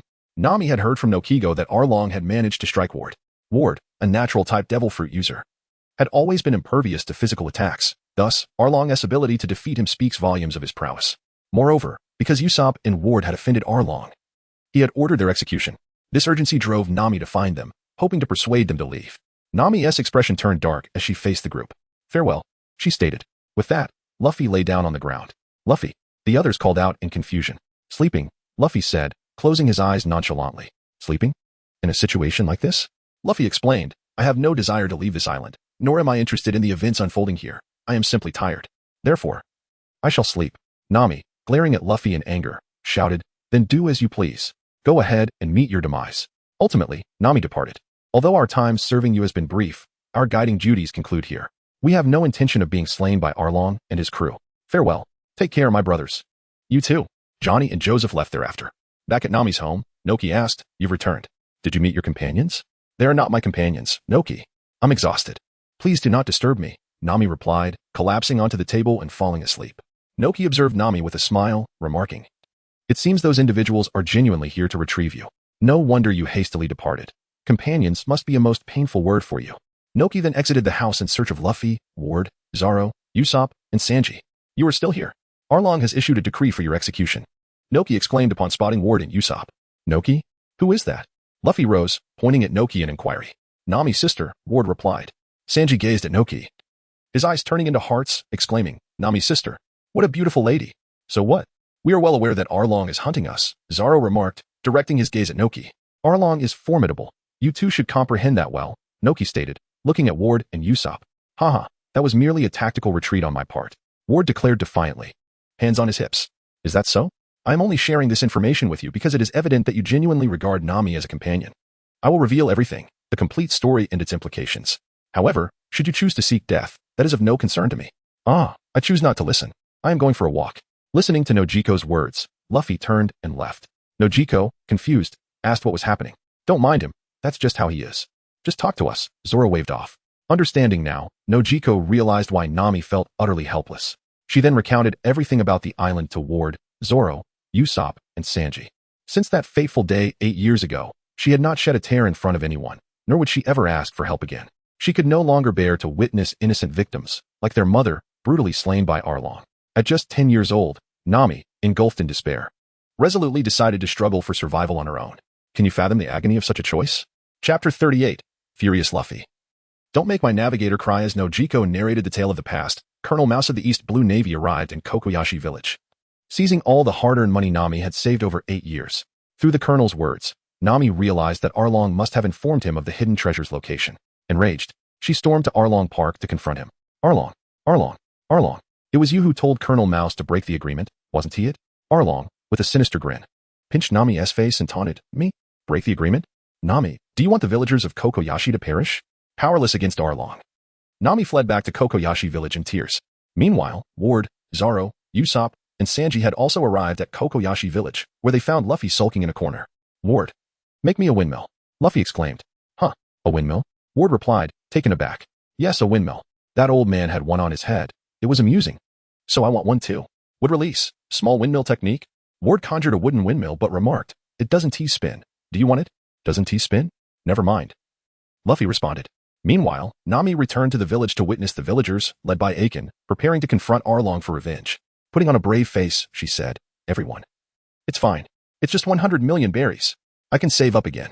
Aiken gently embraced Nami, saying, Nami, that's enough. You know this is futile, right? Should one person bear the weight of our entire village's fate? You fought so hard until now. You've endured so much. Joining those guys must be more painful than being cut by a knife. Aiken released Nami and prepared to lead the villagers against Arlong. Desperate, Nami drew a small knife, exclaiming, don't do this. I don't want to see anyone else get hurt by them. People will die, and I know it. Aiken stepped forward, grasping Nami's small knife. Step aside, Nami. Everyone, charge. Even if we cannot win, we must show them our resolve. The villagers, filled with fury, brushed past Nami, heading towards Arlong Park. In despair, Nami knelt on the ground, tracing the tattoo of Arlong's crew on her left arm, recalling Arlong's mocking grin. Consumed by rage, Nami seized the knife and fiercely jabbed at the tattoo on her arm, crying out in anguish, Arlong, Arlong, Arlong. Luffy grasped Nami's hand firmly, preventing her from inflicting harm upon herself with the small knife. Nami, her face streaked with tears, turned to see Luffy, releasing her hand. Luffy watched as Nami knelt on the ground, her head bowed. What do you know? She exclaimed in anguish. It has nothing to do with you. Leave this island at once. Haven't I told you before? Sobbing, Nami grasped the earth beneath her and cast it back towards Luffy. Indeed, I have said so, she admitted. Get away, away, away, away. As she flung the dirt towards his face, her resolve began to fade, and she merely bowed her head, weeping. With her right hand covering her face, she cried out, Luffy, before turning to him, tears streaming down her cheeks, her expression one of deep distress. Please, save me. Luffy removed his straw hat and placed it gently upon Nami's head. He then crouched down before her, taking a deep breath, and with all his might, he shouted. Of course. Nami gazed at Luffy, reminiscing about their earlier encounter when he had sternly warned her not to touch his hat. As she touched the straw hat resting on her head, she marveled at the fact that Luffy, who cherished it dearly, had entrusted this precious item to her. Luffy approached slowly, his expression grave as he declared, Let's go. Oh, responded Ward, Zoro, Usopp, and Sanji. At the entrance of Arlong Park, Johnny and Joseph, defeated by Arlong, stood with knives drawn, blocking the villagers' passage. Hey, are you all right? Did Arlong do this to you? Johnny and Joseph, their faces smeared with blood, replied. Having uncovered the truth about Sister Nami, our only recourse is to seek vengeance against Arlong. Yet, we never anticipated losing by such a narrow margin, merely a slight defeat. Apologies, but we cannot yield to you hopeless individuals. We are here to wait for certain individuals who will undoubtedly arrive. Certain individuals? Why would they come here? Ajian inquired, puzzled. Sister Nami is in tears. What greater motivation could there be for them to risk their lives? As they spoke, Luffy, Ward, Zoro, Usopp, and Sanji approached. Stand aside, Luffy commanded. The villagers instinctively parted to clear the way. Johnny and Joseph added, if even those five cannot vanquish Arlong, then not only this island but the entire East Blue is doomed. Remember well the faces of those five who possess the power to alter the future. Luffy approached the door and, with a single powerful punch, shattered it to pieces. Who goes there? Arlong, hearing the commotion, turned his gaze towards the entrance. Luffy gazed around the Arlong Park and inquired, which one is Arlong? It's me. What do you want? Arlong replied, lounging in a deck chair. Casting a sidelong glance at Luffy. I am Luffy, he introduced himself. With a scowl, Arlong gritted his teeth and asked, is that so? And who might you be, Luffy? A pirate. Luffy answered nonchalantly, advancing towards Arlong. Hey, stop right there. Two oblivious fishmen interjected, blocking Luffy's path. Move aside. Luffy, in a fit of rage, sent the two fishmen flying with a powerful blow, then advanced towards Arlong. What? The fishmen in Fishman Island were astonished by this scene, including Arlong himself. They had never witnessed anyone from the East Sea capable of striking their kind with such force. Arlong gazed at Luffy and inquired, what business do pirates have with me? Without uttering a word, Luffy launched a powerful punch directly at Arlong's face, sending him flying. Aya, Arlong, brother. The fishmen were left in stunned silence, astonished that someone could actually knock Arlong down. Arlong, rising to his feet with a fierce scowl, angrily demanded, who on earth are you? Luffy, his fury ignited, bellowed at Arlong, do not make my navigator cry. Chapter 39, Arlong Park, the Battle of Monsters. The fishmen, witnessing this scene, converged to assault Luffy. Would release, insertion technique. Ward extended his hand, conjuring countless branches to fell the advancing fishmen. Be cautious, Luffy, that fellow possesses armament hockey, Ward advised as he stepped closer. Armament hockey? What is that? Luffy inquired, tilting his head in confusion. It is a technique specifically designed to counter devil fruit users. Even a rubber man like you can be harmed by it, Ward explained. What? That sounds formidable, Luffy exclaimed in awe. He then clenched his fists, glaring fiercely at Arlong, declaring, even so, I will not be defeated. Who has worried about you, you fool? Zoro interjected as he approached. We're telling you not to hoard the prey, Sanji added, joining them. Luffy nodded, acknowledging the situation. Usopp, hiding behind the crowd, remarked, I have no objections, Luffy.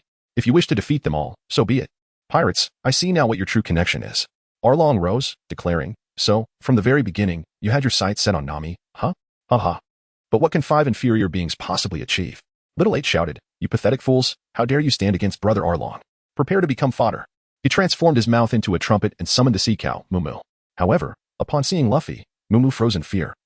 Having endured a severe beating from him earlier, despite being a sea cow all along. Just as Mumu contemplated fleeing, Arlong glared menacingly, threatening, "Mumu, what on earth are you doing? If you wish to run away, I won't stop you, will I, Mumu?" Hearing Arlong's words, Mumu overcame its fear of Luffy. It turned to face Luffy, Ward, Zoro, Usopp, and Sanji, opening its mouth wide as if to swallow them whole. Ward, Zoro, and Sanji poised themselves for an attack, while Usopp raised his hands in surrender and scurried outside to join the villagers. With a cheerful laugh, Luffy declared, "Everyone stand back. Allow me to take the lead. I have just conceived an amusing technique." As he spoke, Luffy plunged his feet into the ground, then raised his hands, twisting his body into a shape reminiscent of a twisted pastry. "What on earth is he up to?" Sanji inquired, his brow furrowed in confusion. Zoro stroked his chin thoughtfully, murmuring, "I have a foreboding sense about this. It must be a windmill," Ward interjected, raising a finger. "Indeed, the rubber windmill." Luffy finally revealed the answer. And it was indeed a windmill. Luffy seized the horns of the bull-like creature, spinning it around like a windmill and flinging it away. He then pointed at Arlong, shouting, "I did not come here to deal with that guy. The one I wish to confront is you." Arlong, with a grim smile, replied, "Coincidentally, I also want to eliminate you, kid. It appears we have no choice but to engage." Koby stepped forward and declared, "It seems the main forces are about to make their entrance." Little 8, with hands raised and thumbs up, exclaimed, "How could you treat your comrades like this?" Aju furrowed his brow and angrily retorted, "We must show them the disparity between humans and fishmen." Zoro, gripping his sword hilt, was eager for action. "This is too dangerous for you," Ward shouted, "though I doubt you could injure me now. Are you planning to kill us as well?" Sanji kicked Luffy in frustration. "Go for it. I will be cheering for you from here." Usopp shouted from behind a wall. The villagers looked at Usopp, critiquing, "So you're not joining in? To think we could contend with fishmen? Is this truly the nature of battle in this world?" Aiken marveled. Within Arlong Park, Ward urged, "Stop wasting time with them. Just eliminate the minions." Would release. Insertion technique. Ward extended his arms, conjuring numerous branches that lunged at Koby, Aju, and Little 8. However, the three adeptly dodged or shattered the branches. "It seems it's not so simple," Ward remarked, observing the trio. "Didn't I say the main forces were coming?" Zoro quipped at Ward. "Well, they do qualify as main forces," Ward conceded. Meanwhile, Sanji was mumbling, "Octopus must be boiled with salt water before slicing, then contemplating how to prepare the 3 fishmen. We are not food, you idiots." Little 8 yelled, unleashing ink at Luffy, Ward, Zoro, and Sanji. "Whoa, Ward, Zoro." And Sanji managed to evade, but Luffy found himself splattered with ink. "Why didn't you dodge, you fool?" Zoro shouted at Luffy. "It's because my foot got stuck in the ground," Luffy explained, struggling. Incoming. Little 8's fish-frying fist. Little 8 swung a punch at Luffy. Would release. Would block wall. Ward conjured a wooden barrier in front of Luffy, intercepting Little 8's attack. "Move aside." Arlong approached and shattered the wooden wall with a single punch. The wooden wall can't defend against Arlong's attack? Ward felt a cold sweat bead on his forehead. This was the first time he felt a pang of fear. Ward had previously thought that before entering the New World, he wouldn't encounter any enemies wielding haki. As a Logia devil fruit user, he believed he would be safe from harm. After 2 years of training in the New World, he had time to grow stronger and prepare for those who could use haki. Yet now, facing Arlong, who possessed haki, Ward began to feel trepidation. Arlong approached Luffy, gazing down at him.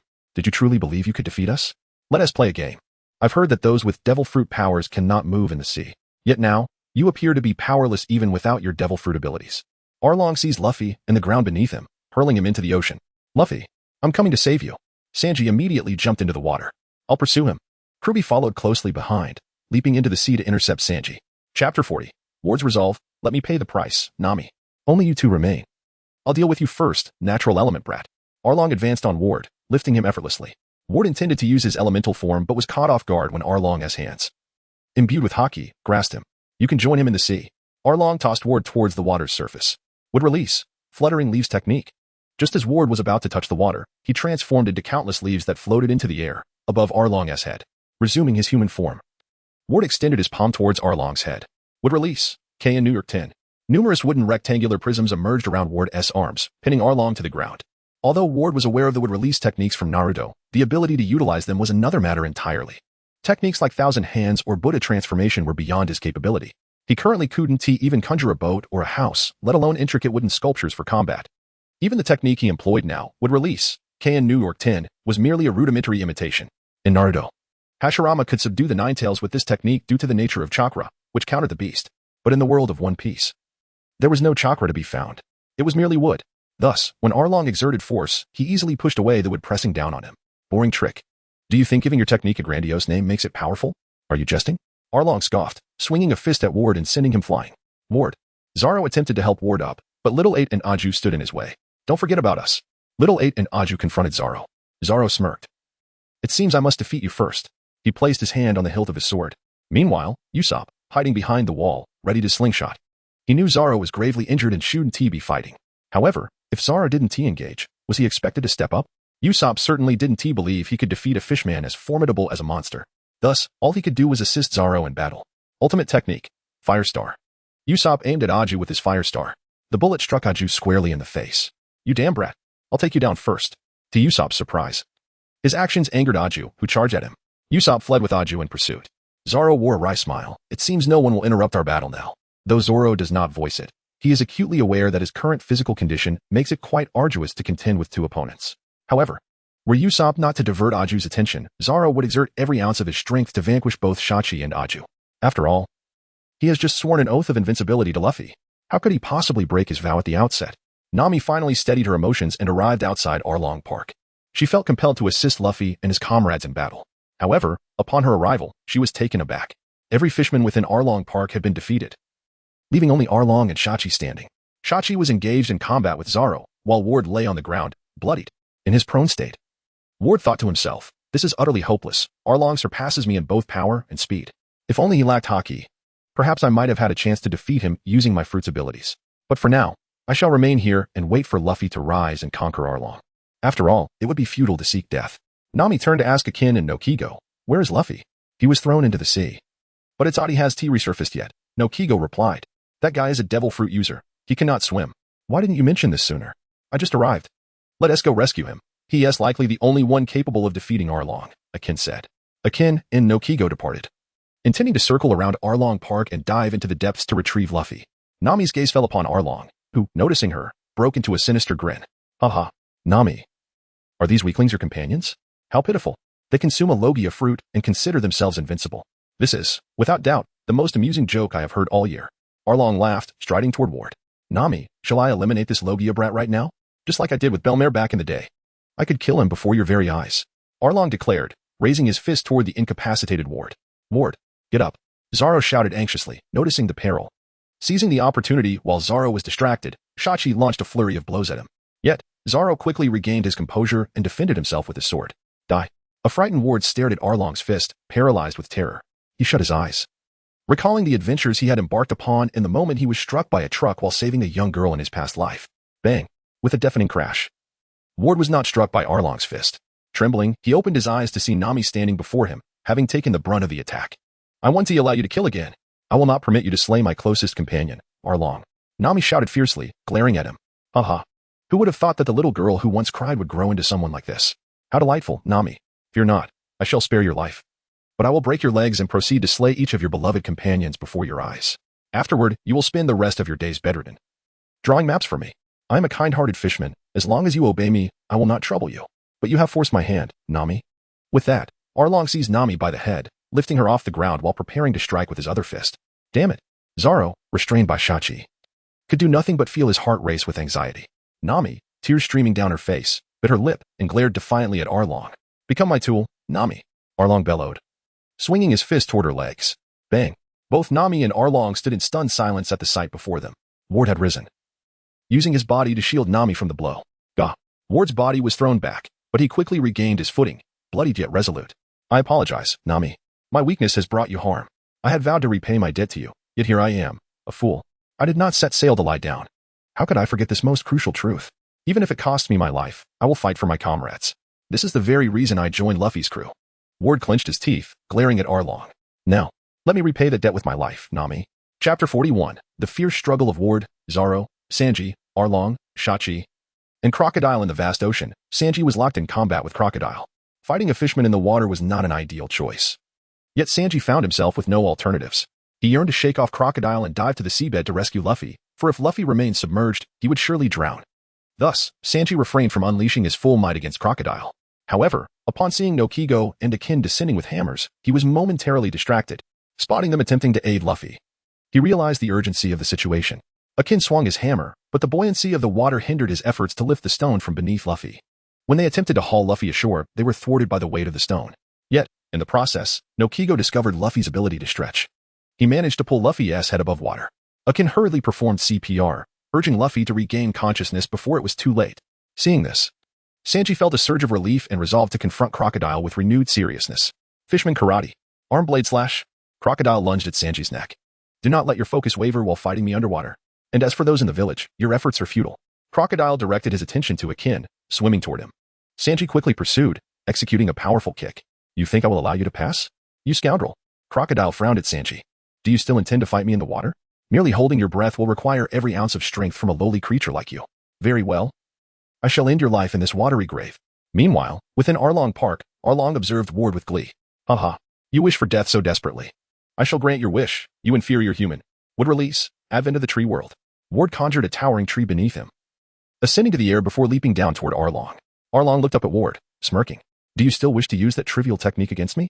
Would release, for pillar prison. Would release, silent killing binding technique. Ward conjured wooden planks to bind Arlong, subsequently materializing a wooden cage beside him. Do not think that mere wood can restrain me.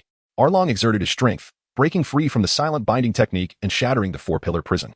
Yet, Ward had vanished into thin air. Would release, giant wooden pillars.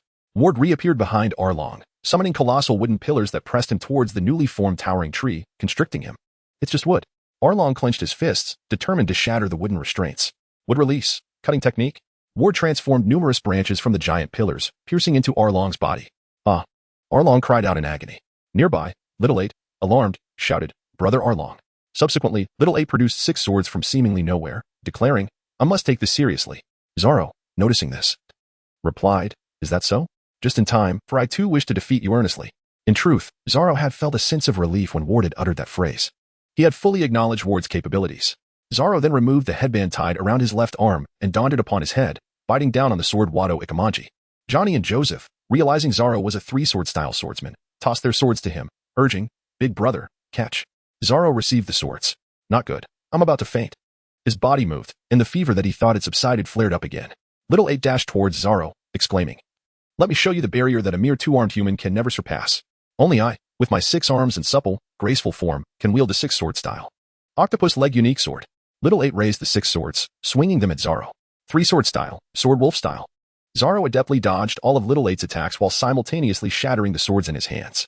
Enraged, Little Eight shouted, I will definitely slay you. Logically speaking, how could you? With only 3 swords, possibly defeat me with 6? Zoro looked at Little Eight calmly and replied, Logic? You are gravely mistaken. Although I possess only 3 swords, each one bears a weight far beyond yours. Little Eight, taken aback by Zoro's words, stammered, Wait, is your sword heavy? Fool, don't let my appearance deceive you. My sword is far heavier than yours. Zoro, exasperated, retorted, You fool, I am at a loss for words. Let us end this. I am weary. 3-sword style, tornado. Zoro executed a move akin to Luffy's Gum Gum Windmill, sending Little Eight spiraling into the air while thrusting his sword towards him. Ultimately, Little Eight fell to the ground, unable to rise again. Zoro, witnessing this, collapsed as well, gazing at Nami and saying, I am tired. I shall rest now. Meanwhile, on Ward and Arlong's side. Although Arlong was riddled with wounds from the cutting technique, he still summoned brute strength to topple the tree, evading Ward's assault. You little nature spirit. You have thoroughly enraged me. Shark on darts. Arlong shot forward like a torpedo, striking Ward with such speed that he barely had time to react. Would release, dancing leaves. Ward attempted to transform into leaves to escape, but due to Arlong's use of haki, he could not successfully elementalize. How could I fall prey to the same technique again and again? Arlong twisted his body to evade Ward's attack and continued, Shark on darts. Shark on darts. Shark on darts. Arlong's rapid succession of attacks left Ward grievously wounded. Lying on the ground, gazing at the sunlight above, Ward thought, this time, I fear it is truly over. Yet, just like in my past life, I shall face death courageously. That is enough. Arlong, observing Ward's condition, mused. Surely this fellow must be near death. What a detestable human, inflicting such severe wounds upon me. He turned to seek Nami, who stood resolutely with a wooden stick in hand, her gaze fixed on Arlong. Nami, execute would release, flying leaf blade. Startled by the leaf cuts, Arlong turned to Ward. Our battle is not yet over, Arlong. Is that so? This time, I shall personally pierce your skull. Arlong regarded Ward curiously, noticing that his wounds appeared to have healed somewhat. Sunlight bathed Ward, enveloping him in warmth and comfort. Come forth. Would release. Chapter 42, The Blocked Photosynthesis. The return of Straw Hat Luffy. Fire Flower Heel Slash. Kick up the instep. Upper burst palm. Meanwhile, at sea, Sanji and Crocodile were engaged in battle. Sanji began to struggle, for while the fishmen could breathe underwater, humans could not. If he did not conclude the fight swiftly, the odds would surely turn against him. Ugh. This is unbearable. I've exhaled too much air. Air. Air. Sanji attempted to swim to the surface for a breath. However, Crocodile blocked his path. Where do you think you're going? Sanji, grimacing at Crocodile's hand over his mouth, exclaimed, Let me pass. Air. Breathing. Let me breathe. Crocodile sneered. I never imagined you would be so resilient. It's quite astonishing that you are human. But look, this is your fate. In my grasp, you cannot escape. Prepare to die. The game is over. After this, I shall eliminate that officer, then the rubber man, and finally the long-nosed one. Zoro and that little nature spirit can be left to Arlong. This is how it is. We cannot spare even the traitorous Nami. Do you understand? You want to even be able to protect a single person. As he spoke, Crocodile seized Sanji and continued to taunt, what weak and powerless humans. You cannot withstand the drastic changes in water pressure. This means that if you descend rapidly to the depths of the ocean, your body will explode from your internal organs outward. Crushing death, direct descent. Crocodile embraced Sanji, swiftly swimming towards the seabed. Poo poo poo. Although Sanji coughed up blood, he did not perish immediately. Crocodile stared at Sanji in disbelief, pondering, this guy hasn't he died? Then let us try again. Sanji, covering his mouth, thought, fishmen, simply put, breathe with lungs on land and switch to gills in the sea. Therefore, right now, you are just a talking fish. If you are a fish, then your gills filled with air will lead to your demise. With this in mind, Sanji leaned against Crocodile, blowing air into his gills. Ugh. Crolio widened his eyes, struggling in agony. Sanji seized the opportunity to escape Crolio and emerge from the water. Splutter. Meanwhile, on the shore, the battle between Ward and Arlong raged on. Come on. Would release. Huh? Hearing a disturbance on the water surface, Ward and Arlong simultaneously glanced toward it. Sanji, what about Luffy? Ward asked with concern. For the moment, he's fine. Sanji replied as he climbed onto the shore. Then he pointed at the water's surface and shouted, You scoundrel fishman, if you value your life, you'd better come up. Once you do, I'll finish you off. Arlong, frowning at Sanji, remarked that Guy Crolio couldn't even kill him in the water. Ward chuckled, Haha. Looks like it's all over now. Arlong, your paradise is about to close. Arlong spread his arms and laughed, Haha. Did you really think you could defeat me? Allow me to show you the true power of a fishman. On the other side, Crolio surfaced and glared at Sanji, panting, Ha. It seems you still don't understand. The fundamental gap in strength is the same, whether in water or on land. Moreover, you've angered me. I shall use the essence of Fishman Karate to end your life. I am a master of Fishman Karate capable of delivering a 1,000-watt punch. Your chances of survival are 0. Crolio assumed a fighting stance, ready for battle. However, Sanji, uninterested in Crolio's boasting of strength, launched a direct kick. Neck kick, shoulder kick, back kick, saddle meat kick, chest kick, leg kick, lamb skewer kick. Sanji's flurry of attacks sent Crolio flying, blood spewing from his mouth as he fell to the ground. Sanji looked at Crolio and asked, Aren't you going to have dessert?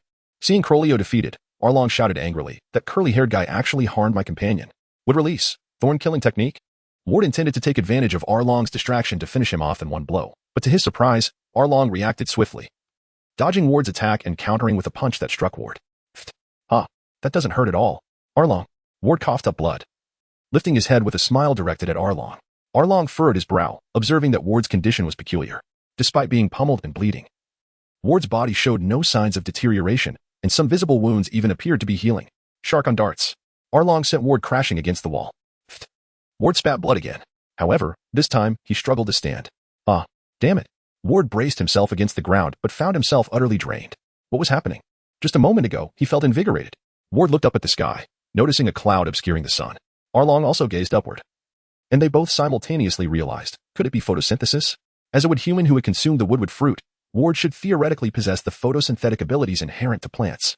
Plants can obtain nourishment through photosynthesis, and thus Ward, as a wood human, could too. Previously, he had been unaware and had not utilized this ability. This time, however, in his desperate attempt to stand and protect Nami, he unknowingly awakened this capacity for photosynthesis. Sunlight, come out quickly, Ward shouted anxiously. Haha, nature's little brat. It seems even the heavens do not wish for you to win. Arlong laughed heartily as he approached Ward. Sanji, quickly rescue Luffy. Nami yelled at Sanji. Oh, got it. Sanji exclaimed as he jumped into the sea. However, Arlong had already reached Ward. Ward looked at Arlong, his feet planted on the ground, struggling in fear. Die, Arlong shouted, raising his fist. Ward. Nami charged at Arlong, wielding a wooden stick. Bang. But Nami was too late. Arlong's punch embedded Ward's head into the wall, leaving him unrecognizable. Haha.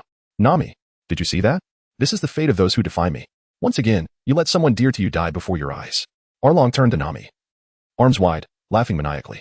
Nami glared at Arlong, tears streaming down her face, gripping the wooden stick tightly. Arlong. Nami swung the stick in a furious strike. But it snapped in two. Nami, become my tool. Arlong sneered, extending his hand toward her. Just then, Gum Gum Pistol. Luffy soared from the depths of the sea, launching himself into the sky to deliver a furious punch toward Arlong. With a splatter of blood, Arlong glared at Luffy, shouting in rage, Straw Hat Brat.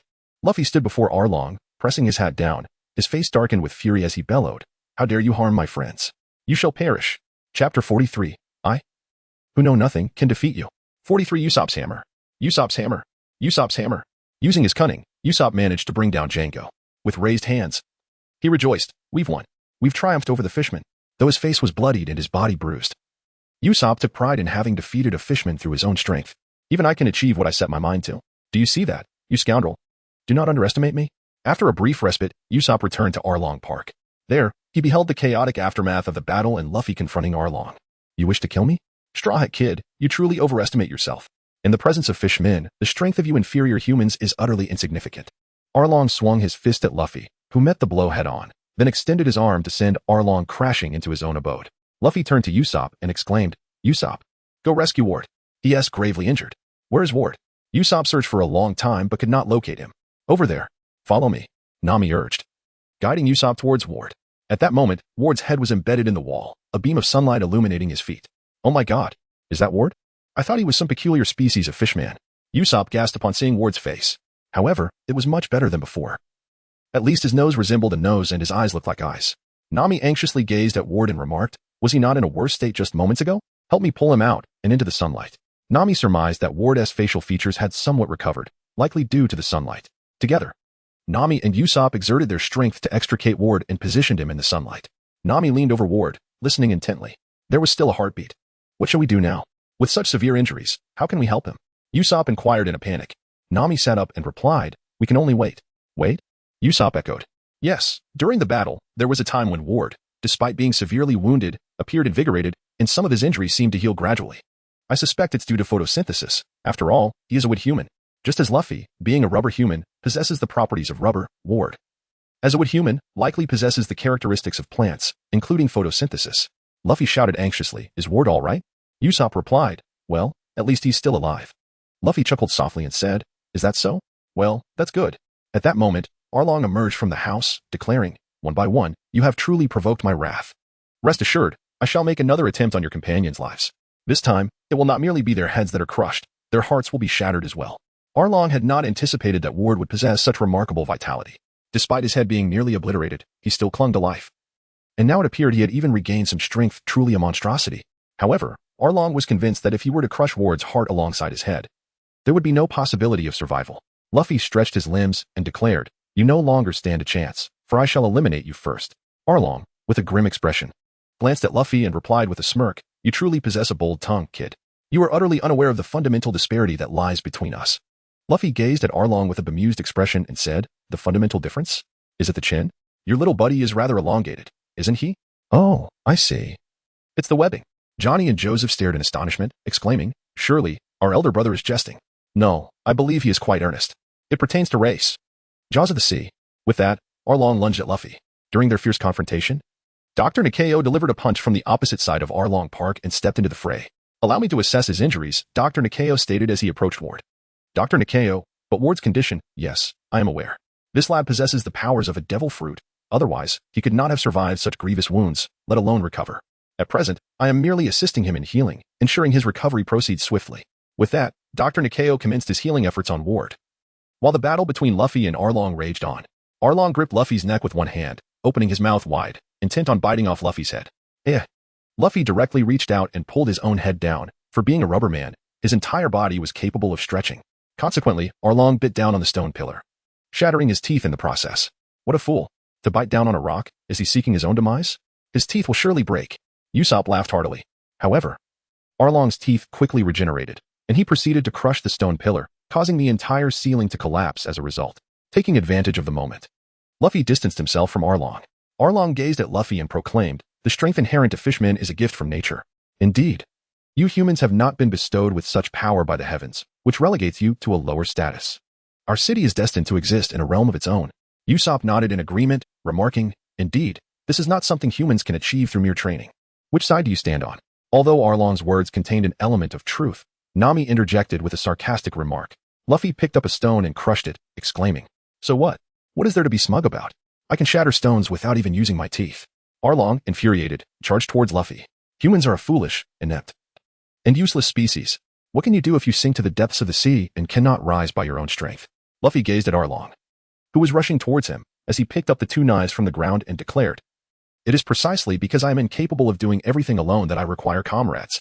Luffy raised the knife in his hand and chuckled, "Hee hee. Does that guy still know how to wield a blade?" Sanji, resting nearby, inquired with a hint of confusion. Luffy brandished his sword recklessly towards Arlong. "What are you doing? It seems to me that you are merely flailing about." Arlong snapped the blade in Luffy's hand and declared, "I have no time to indulge you in games." Luffy clenched his fists tightly, remaining silent as he summoned every ounce of his strength to deliver a powerful strike, sending Arlong crashing to the ground, shattering even his teeth in the process. Luffy gazed at Arlong, who lay on the ground, and exclaimed, "I will never wield a blade." "You scoundrel! What on earth is that guy talking about?" Johnny and Joseph shouted in bewilderment. Luffy exclaimed, "I have no knowledge of navigation. I cannot cook. I am incapable of writing novels. I cannot even tell a lie." Usopp, pondering to himself, thought, "Why has this turned into a discussion about lying? What about my sharpshooting skills? If no one assists me, I surely cannot survive. What on earth is that fellow babbling about?" Coughing, Ward opened his eyes, blood spilling from his mouth as he chuckled. "Ward, you're awake." Nami, Usopp, and Dr. Nako excitedly helped him sit up. Meanwhile, Arlong stood up, mocking, "Haha. You truly are honest, admitting your utter worthlessness. To have such an incompetent person as a captain must leave your comrades in despair. Yet, why would they risk their lives to save someone like you, who possesses no self-respect? What can you possibly contribute?" Luffy unveiled his iconic laughter, exclaiming, "I will defeat you."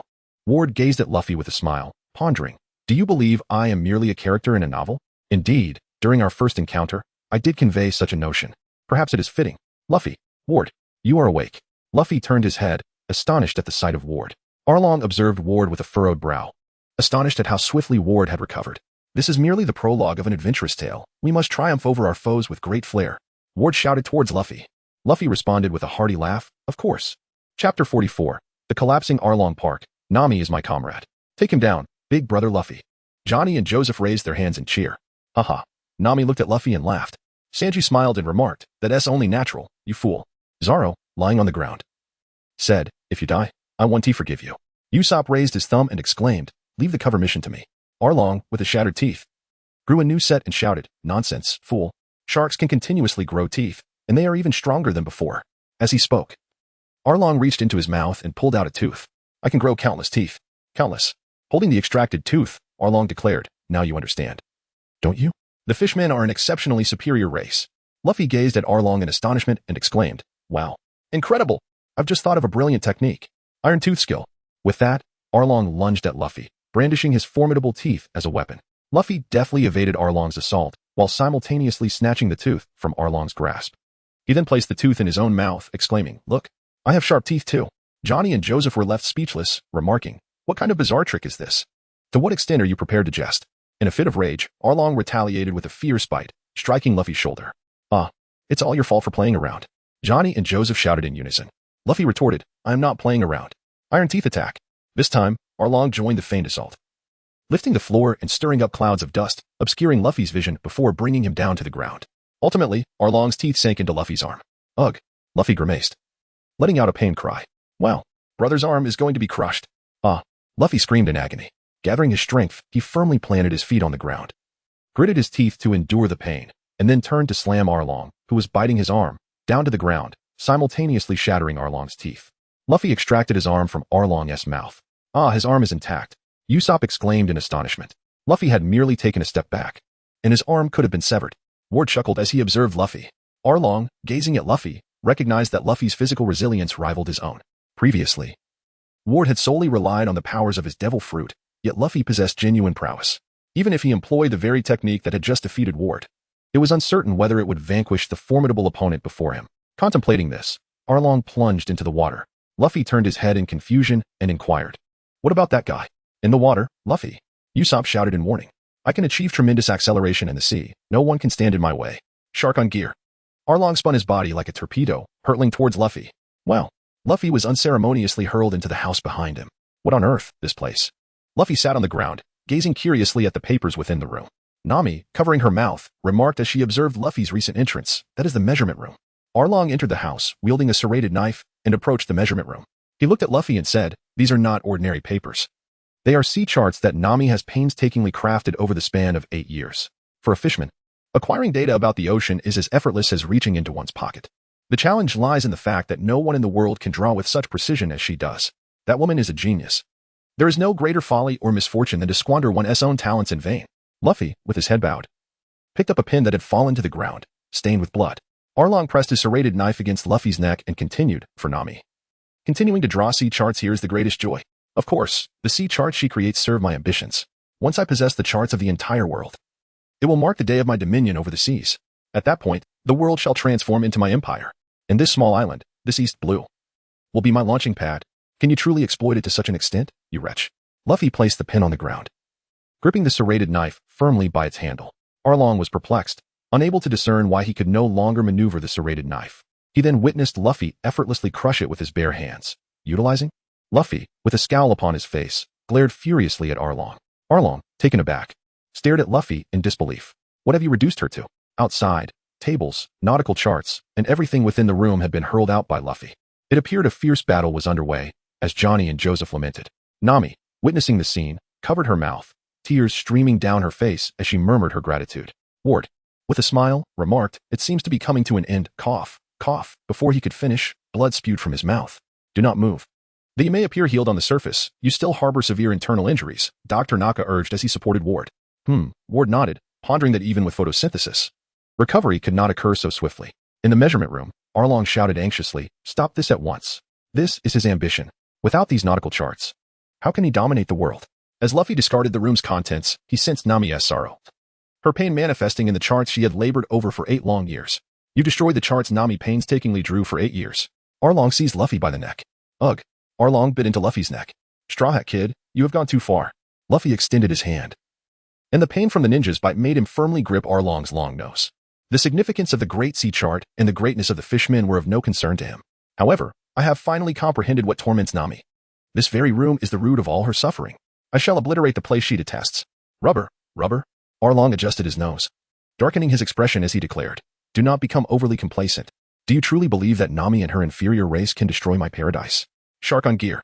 Arlong clamped down on Luffy's waist. Luffy, enduring the pain, continued to extend his leg until he deemed it sufficient to obliterate the structure before him. Axe of the war. With that, he brought his foot crashing down. Bang, bang, bang. It landed squarely upon Arlong's head, causing the very floor beneath to give way layer by layer, until the entirety of Arlong Park came crashing down in a thunderous collapse. The recent impact had rendered Arlong Park on the brink of destruction. "Quickly, take cover. Nami and Dr. Correa supported me while Usopp assisted Zoro, and together we fled from the chaos. We turned to witness the ruins of what was once Arlong Park." Luffy emerged from the center, standing resolutely atop the ruins. Luffy pointed at Nami and shouted, "Nami, you are my companion." Chapter 45. The Cowardly Escape of Captain Mouse and the Ruthless Pirates. The Arlong Park has collapsed. The villagers of Kokoyasi cheered, raising their hands in jubilation. Seeing everyone reveling in joy, Luffy grinned foolishly. At that moment, Captain Mouse sauntered over, hands behind his back, sneering. "Have you finally finished?" Squeak. The villagers cast disdainful glances at Captain Mouse. Their aversion stemmed from his collusion with the notorious Arlong during his time as a Navy officer. With Arlong now defeated by Luffy, they had no intention of treating Captain Mouse kindly. However, Captain Mouse remained oblivious to this fact. "What a lucky day. Thank you for allowing me to witness such an exhilarating battle.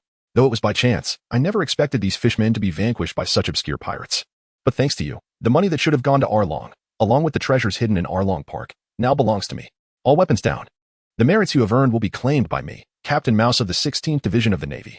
At this point, Zoro, with a grim expression, stood up and seized Captain Mouse, angrily exclaiming, "Hey, don't ruin our celebration." The others then proceeded to give the Navy a thorough beating. Nami stepped forward to deliver a fierce blow to Captain Mouse. "This is for the harm you caused to Nojiko and the destruction of Belmir's Orange Grove. You all need to clean up the mess and assist in the reconstruction of Sabaody, and you shall not lay a finger on any treasures left in Arlong Park. Those possessions belong to this island. And one more thing, return my money." Captain Mouse returned Nami's previously stolen money before fleeing to his warship in disgrace. "You wicked pirates, remember this well? Straw Hat Luffy, is it? You are the captain, aren't you? You have brought calamity upon yourselves. You have angered me. And I will seek my revenge." Captain Mouse spat his threats as he departed.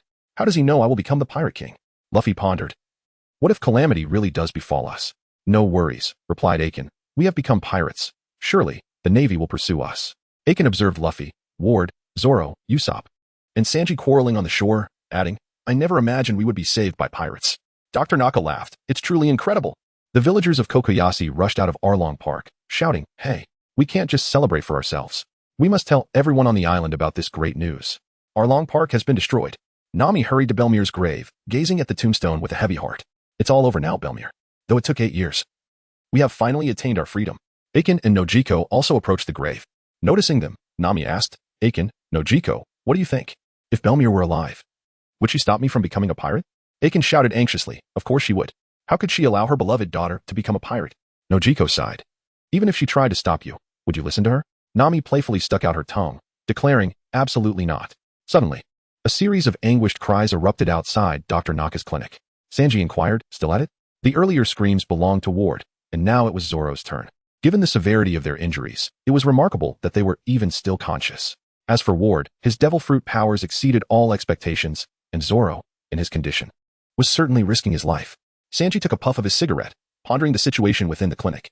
Luffy extended an invitation to Dr. Nako. Although I would prefer a musician, a ship's doctor is indispensable as well. Would you like to join my crew as our ship's doctor? Dr. Nako chuckled and replied, I think I'll pass. At my age, I no longer possess the spirit for adventure that you young ones have. I see, Luffy acknowledged. Luffy nodded thoughtfully. Suddenly, Dr. Naga turned and shouted at Ward, who was attempting to sneak away. Where do you think you're going? I told you to lie down and rest. Ward chuckled. I believe basking in the sun will expedite my recovery. With that, he dashed out. Then I shall take a stroll as well, remarked Zoro, who had just risen from his hospital bed. You absolutely must not. Ward is a user of a devil fruit. The sun aids his healing, but if you go outside, it will only exacerbate your injuries. In stark contrast to his leniency towards Ward, Dr. Naga swiftly bound Zoro to the bed to prevent him from engaging in any exertion. Meanwhile, at the Navy base, Colonel Mouse hurriedly made a call to Navy headquarters upon his return. Hello, is this Navy headquarters? I am Colonel Mouse from the 16th branch. Navy ID 00733. I require your assistance. The operator on the other end sighed. You needn't shout. I can hear you. However, Colonel Mouse was too agitated to heed this. Insisting, listen closely. There is a pirate wearing a straw hat named Luffy, along with his 5 subordinates. They are regarded as enemies of our government. Given their capability to vanquish Arlong's crew at Arlong Park, they pose a significant threat. Moreover, his subordinate is a user of a natural type ability. Therefore, we must issue bounties not only for their captain but also for his crew. Please send their photographs immediately. Unfortunately, the naval personnel responsible for the photography only managed to capture images of Luffy, Ward, Zoro, and Sanji. Strangely, Sanji's photograph developed entirely black, resembling a ghostly image. What is this? A completely black photo is one thing, but why does the captain appear so jovial? While the natural type wretch looks as if he is on the verge of death, and only the bounty hunter Zoro's photo is somewhat acceptable. Apologies. They are simply too fearsome. Colonel Mouse resignedly sent the pictures of the laughing Luffy, the bloodied Ward, and the menacing Zoro. Perfect. These 3 are ruthless pirates. List them as wanted criminals. Capture alive or eliminate on sight. Chapter 46. Oranges, Windmills. A few days later, a grand feast unfolded on the island. Everyone gathered to sing and dance, relishing the delicacies in celebration of their hard-won freedom. Hey, Sanji, what did you put on the last slice of cantaloupe? Luffy held 8 large pieces of bone and meat in his hands, chewing on one as he approached Sanji. At that moment, Sanji, who was hiding in a corner smoking and taking a break, remarked that his prosciutto melon, as the name suggests, it is a melon topped with prosciutto. Prosciutto melon? Where did you get that? Luffy inquired. Sanji shook his head, indicating, who knows. I didn't prepare the food. You could ask the villagers. Since the villagers had organized a feast to express their gratitude towards the Straw Hat crew, Sanji did not participate in the cooking this time. I'll go find out. Luffy exclaimed, sprinting away. That guy only knows how to eat, Zoro commented while sipping his beer. And you only know how to drink. Ward chimed in, sitting on the curb and grinning at Zoro. You haven't eaten anything either, Zoro retorted, glaring at Ward. Upon hearing this, Ward exclaimed in anguish, just thinking about it makes me feel miserable. Ever since I awakened my photosynthesis, I don't need to eat. As long as I soak up enough sun during the day, I won't feel hungry. One of life's great pleasures is gone. Is eating one of your great pleasures? Haha, you're just like Luffy. Zoro laughed heartily. Now that pleasure is gone. Ward sulked, pouting. Sanji took a drag from his cigarette and glanced at Ward, saying, well, that is fine. I can skip making one meal. Hey, Sanji, isn't your life motto to feed those who want to eat? How can you not cook for me? Ward shouted angrily, pointing at Sanji. Sanji shook his head, replying, my motto is to feed the hungry. You're neither starving nor wanting to eat. Why should I cook for you? Ward, anxious, insisted, no. No. I must find a way to turn off this photosynthesis. Ahem. I am Captain Usopp, who has defeated the Fishman generals. Now it's time for me to sing. At that moment, Usopp climbed onto his makeshift stage and shouted into a megaphone. Well done, big brother. Give me an autograph. The villagers cheered, while Johnny and Joseph joined in with a chopstick dance to liven up the atmosphere. That guy's going to sing again today, Sanji remarked, looking at Usopp. If he wants to sing, let him. Luffy is looking for musicians. And seeing Usopp sing so well would surely please him. Zoro chuckled. Ah, turn it off. Ward was still trying to disable the photosynthesis. Thus, the feast continued for several days, and after everyone lost track of day and night, the celebration finally came to an end. Aiken arrived at Belmer's gravestone and poured a cup of wine. Belmer, your daughters have grown up, and they are exceptional, just like you in life. From now on, we will strive to live on. We have made too many sacrifices, so we must give it our all. We must face life with a smile. Prosciutto melon. Just as Aiken was immersed in his emotions, Luffy rushed over. You're still looking for prosciutto melon, aren't you? Aiken said, exasperatedly staring at Luffy. Looks like there isn't any here, so I'll head back. Luffy turned to leave. Wait a moment, kid. Aiken called out to Luffy. Luffy turned to gaze at Belmer's grave and inquired, a grave? Has someone perished? Aegean took a sip of his drink and responded, indeed, someone has passed away. Long ago. Ah, how tragic. Please accept my condolences. That doesn't seem quite right. Is it restrained sorrow? Or perhaps restrained tears? Ah, it is restrained grief, Aegean exclaimed. Ah, that's the phrase. Luffy exclaimed in realization. Hey, brat, Nami intends to join your crew as a pirate. Oh, if you dare to make her cry, I will end you. Well, I want to make her cry, understood. Aegean suddenly turned and shouted at Luffy. Luffy paused momentarily and then remarked, I understand. Nami arrived at Dr. Nako's clinic and inquired, Dr. Nako, could you assist me in getting a tattoo? The design is this one, to be placed over the previous mark of Arlong's crew. Is that feasible? Dr. Nako took the note from Nami and replied, I'm a doctor, not a tattoo artist. However, I can certainly help you. This design can effectively cover the old one. That's great, Nami responded. Having prepared all the necessary supplies for their voyage, the Straw Hat crew was ready to set sail. They had lingered on this island for far too long. The island's residents gathered at the shore to bid farewell to the Straw Hat crew. Johnny and Joseph stood by the water's edge, saying, We are preparing to return to our former profession as bounty hunters. We are grateful for the kindness shown to us by all of you during our stay. Although we part ways now, we eagerly anticipate our next reunion. Luffy gazed at Johnny and Joseph with a smile and said, Very well, take care. My brothers, do look after yourselves. Usopp peered towards the shore and inquired, However, Nami has yet to arrive. Zoro chuckled and remarked, Surely she wouldn't abandon us. Sanji, in a state of panic, exclaimed, What do you mean Nami isn't coming? Then what purpose do I serve aboard this ship? Luffy pointed angrily at Sanji, exclaiming, Hey, I have searched the entire island and have yet to find any cured ham melon. At that moment, on the shore, Noki announced, Nami left behind 100 million berries. Aki furrowed his brows and shouted, What? She left all the money behind? 100 million berries? Dr. Nakao spread his arms wide and remarked, She set off without a single berry? How can that be? Noki replied, She said money can be stolen again, so it doesn't matter. I urged her to take at least some, but she wouldn't listen. She is someone who never goes back on her word. Aki, with his head lowered and teeth clenched in indignation, lamented, The fool should properly express gratitude. It is clearly as who should. Just then, Nami came running toward the port, shouting, You all, hurry and set sail. Aki and the others wondered, Does this girl not wish to wait for our apology and intends to leave us without a word? Set sail. Luffy shouted in response to Nami's words. All right. Zoro and Usopp each took on tasks, one to retrieve the anchor, the other to raise the sails. Meanwhile, Sanji joyfully exclaimed, Oh, my Nami-san, you have finally arrived. Photosynthesis. Turn it off. Ward continued to try to deactivate the photosynthesis. Ah, they are actually sailing away. Wait for us. We haven't properly thanked you yet. Aki shouted anxiously. Sanji looked at the villagers on the shore and asked, Is it really all right for her to bid farewell in this manner? Let her decide how to say goodbye. Luffy replied.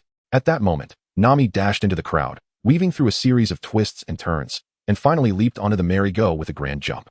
Standing at the stern of the ship, Nami lifted her shirt and shook it, causing a multitude of wallets to tumble out. Ah, my wallet is missing. Mine too. Me as well, exclaimed the villagers. Nami picked up a stack of bills, kissed them, and said, Everyone, take care. Kiki.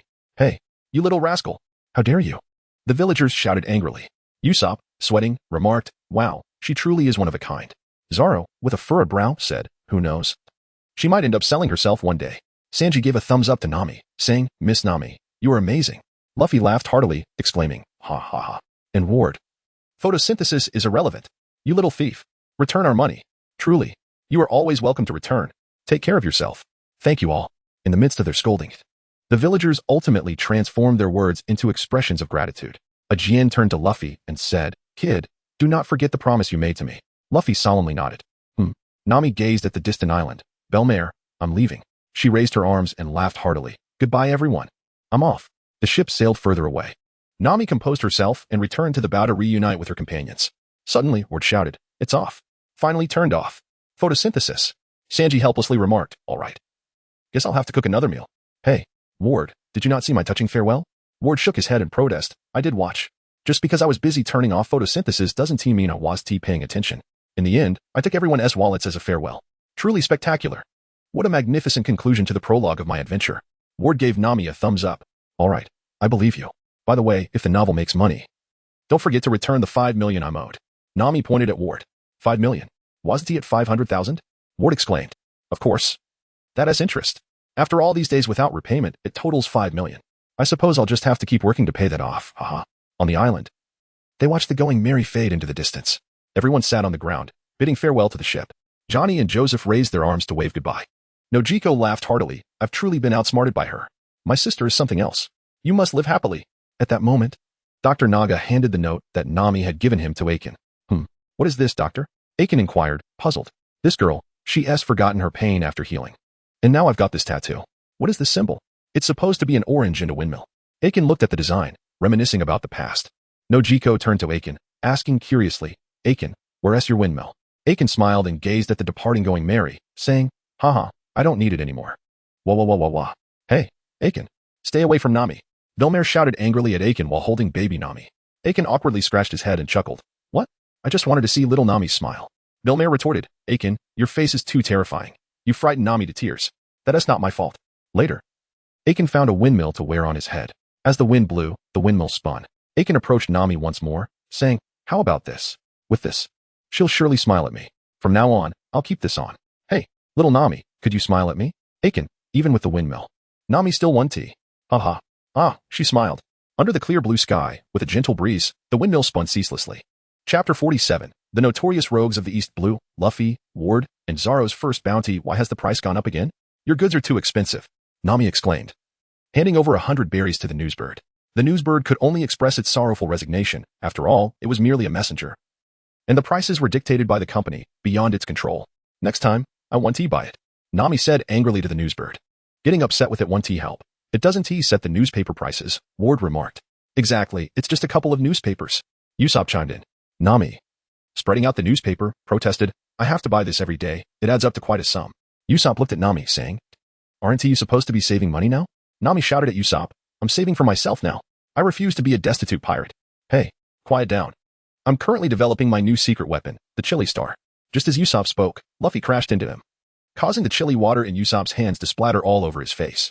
"Newsbird, don't leave yet. Please deliver this manuscript to the editorial office." Ward handed a few sheets of paper to the newsbird, along with 100 berries for postage. The newsbird then departed with Ward's manuscript. From the second floor, Sanji shouted to Luffy, "This is Miss Nami South Orange Grove. I want to let you touch it. Miss Nami, our love defense is flawless." Zoro looked at Sanji and commented, "That guy is completely being used." Luffy turned his head and chuckled foolishly. "Never mind. I'm in a good mood today." Nami opened the newspaper and remarked, Thank you, Sanji. What's in the newspaper? Let me take a look." Ward leaned closer to Nami and said, "Why didn't you buy one for yourself?" Nami closed the newspaper and replied, "You already bought one, so why waste the money? One is sufficient." As Ward spoke, he reached out to reopen the newspaper. "Ah, my eyes." Usopp cried, covering his eyes and rolling on the ground.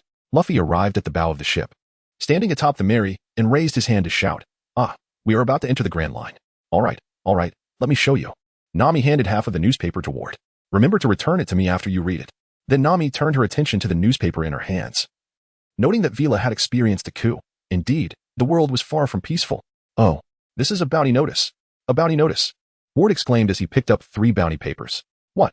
The Marine headquarters, under the direct jurisdiction of the world government, displayed the bounty notices for Luffy, Ward, and Zoro, posted by Major Brano.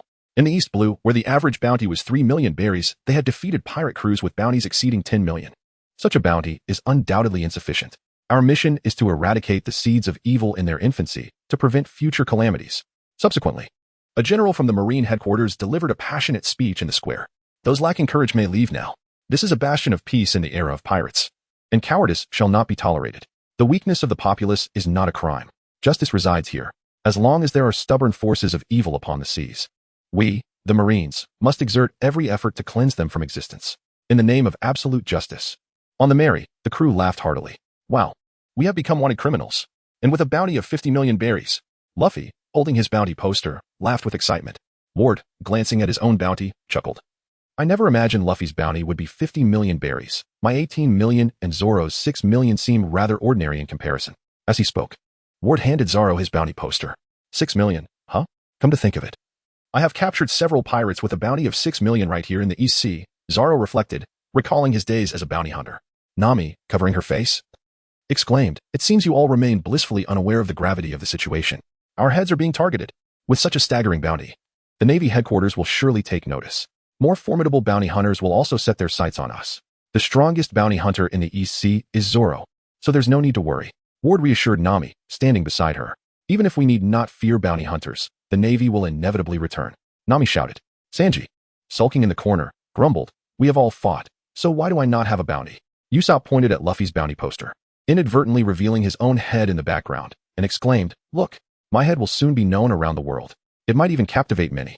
It's just the back of your head. What is there to boast about? Sanji pouted, clearly displeased. Luffy raised his arms in jubilant exclamation, proclaiming, brothers, let us seize this joyous moment and charge boldly into the Grand Line. Nami, resting her chin on her hand, interjected, now is not the time for leisurely pursuits. At that moment, Zoro pointed ahead and shouted, hey, I think I see a small island. Nami glanced in the direction indicated by Zoro and remarked, ah. The sight of that island signifies that we are drawing near to the Grand Line. There is a renowned town on that island known as Loguetown, also referred to as the town of beginnings and endings. It was here that the former pirate king, Gold, Roger, was born. And it is also the place where he was publicly executed. Luffy gazed at the team from Roguetown and remarked, this is where the pirate king was executed. Nami, playfully tousling her windblown hair, responded with a smile, shall we go? Upon arriving at Roguetown, the six disembarked and stood at the entrance of the quaint town, their eyes drawn to a massive sign embedded in the main street, intricately carved with the name Loguetown. Wow, what a grand town. Is this where the era of pirates began? Luffy raised his hand in exuberance, exclaiming, all right, I'm off to the execution platform. With that, he departed. Sanji, brimming with excitement, declared, I shall procure some ingredients. It appears there are fresh supplies available here, and he too left. Usopp, chuckling, added, I'm heading to acquire some equipment, before making his exit as well. Zoro turned to Nami and said, Nami, could you lend me some money? I need to buy 2 swords. His previous swords had been shattered in his battle with Mihawk, and lacking these weapons had significantly diminished his prowess. Sure, I can lend you some, but with double the interest. Nami replied with a smile. Oh, that's no problem. Zoro responded without hesitation. Wait, Zoro, are you certain you want to borrow money from Nami? Ward interjected, concern etched on his face. Zoro looked at Ward, bewildered, and said, it's just a loan of 100,000 berries. I merely wish to purchase a couple of swords to tide me over. Why don't you lend me some? Ward shook his head vigorously, asserting, no, I still owe 5 million. As long as you don't regret it, that's all that matters. I have my own purchases to attend to, so I'll take my leave. In Chapter 48, amidst the bustling town of Log, the publicly condemned Luffy stood at the execution platform. Ward arrived at a store specializing in a variety of plants and their seeds. He was eager to experiment and see if he could transform into specific plants or trees. Previously, the default wood and leaves he could manifest were merely those of the commonplace oak tree. He pondered, what if he deliberately attempted to transmute the wood into that of another tree? However, despite his efforts, he found himself unable to do so. Ward deduced that there could be several reasons for this inability. Hypothesis 1. The Moku Moku no Mi could only transform into oak wood. Hypothesis 2. Akin to manifesting a ship, it might require specialized knowledge or deep familiarity with the tree in question. The oak tree is a prevalent species, both in his past life and in the world of One Piece, with many wooden items crafted from its timber. Thus, Ward speculated that perhaps prolonged exposure to a particular plant or tree would enable him to transform into it. Alternatively, if specialized knowledge was necessary, it posed a dilemma. Ward would need to delve into numerous scholarly texts on botany. And as a college graduate from a previous life who had relied on cunning rather than study, he was reluctant to undertake such a task. He would prefer to accept that the Moku Moku no Mi was indeed limited to transforming solely into oak. This would allow him to resign himself to that reality. Nevertheless, after procuring seeds, Ward ventured to a bookstore and bought an array of books on botany, determined to explore all possibilities.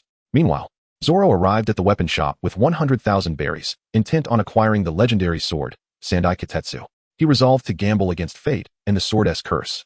Let us wager. We'll see if my luck prevails, or if the curse of Sandai Kitetsu holds sway. Should I lose, it would merely affirm my mundane nature. He proclaimed, tossing the sword into the air and extending his arm. The shopkeeper, in a state of panic, shouted, "Don't be foolish. You could lose your hand. Its sharpness is no joke." Zoro closed his eyes, awaiting the verdict of destiny. Daisuke gasped, covering her mouth in astonishment, her eyes wide as she observed the unfolding scene. The Sandai Kitetsu spun gracefully in the air, eventually landing on Zoro's arm before sliding down and embedding itself into the floor. "I accept it," Zoro exclaimed with a grin. The shopkeeper, impressed by Zoro's audacity, presented him with the treasured sword, stating that he had not encountered such a daring young swordsman in many years. This sword is a blessing for the future. Concurrently, at the marketplace, Sanji was meticulously selecting fresh fish when he spotted Usopp purchasing eggs nearby. Meanwhile, Nami was at a clothing store, acquiring an abundance of garments. "Do you really need all of these? Do you have enough money?" the shopkeeper inquired, her concern evident. Nami, irritated, retorted, "Of course I have enough. How rude. My apologies." The shopkeeper quickly replied, noticing the wad of cash in Nami's hands, and promptly processed her purchase with a smile. Nami exited the shop, arms full of clothing.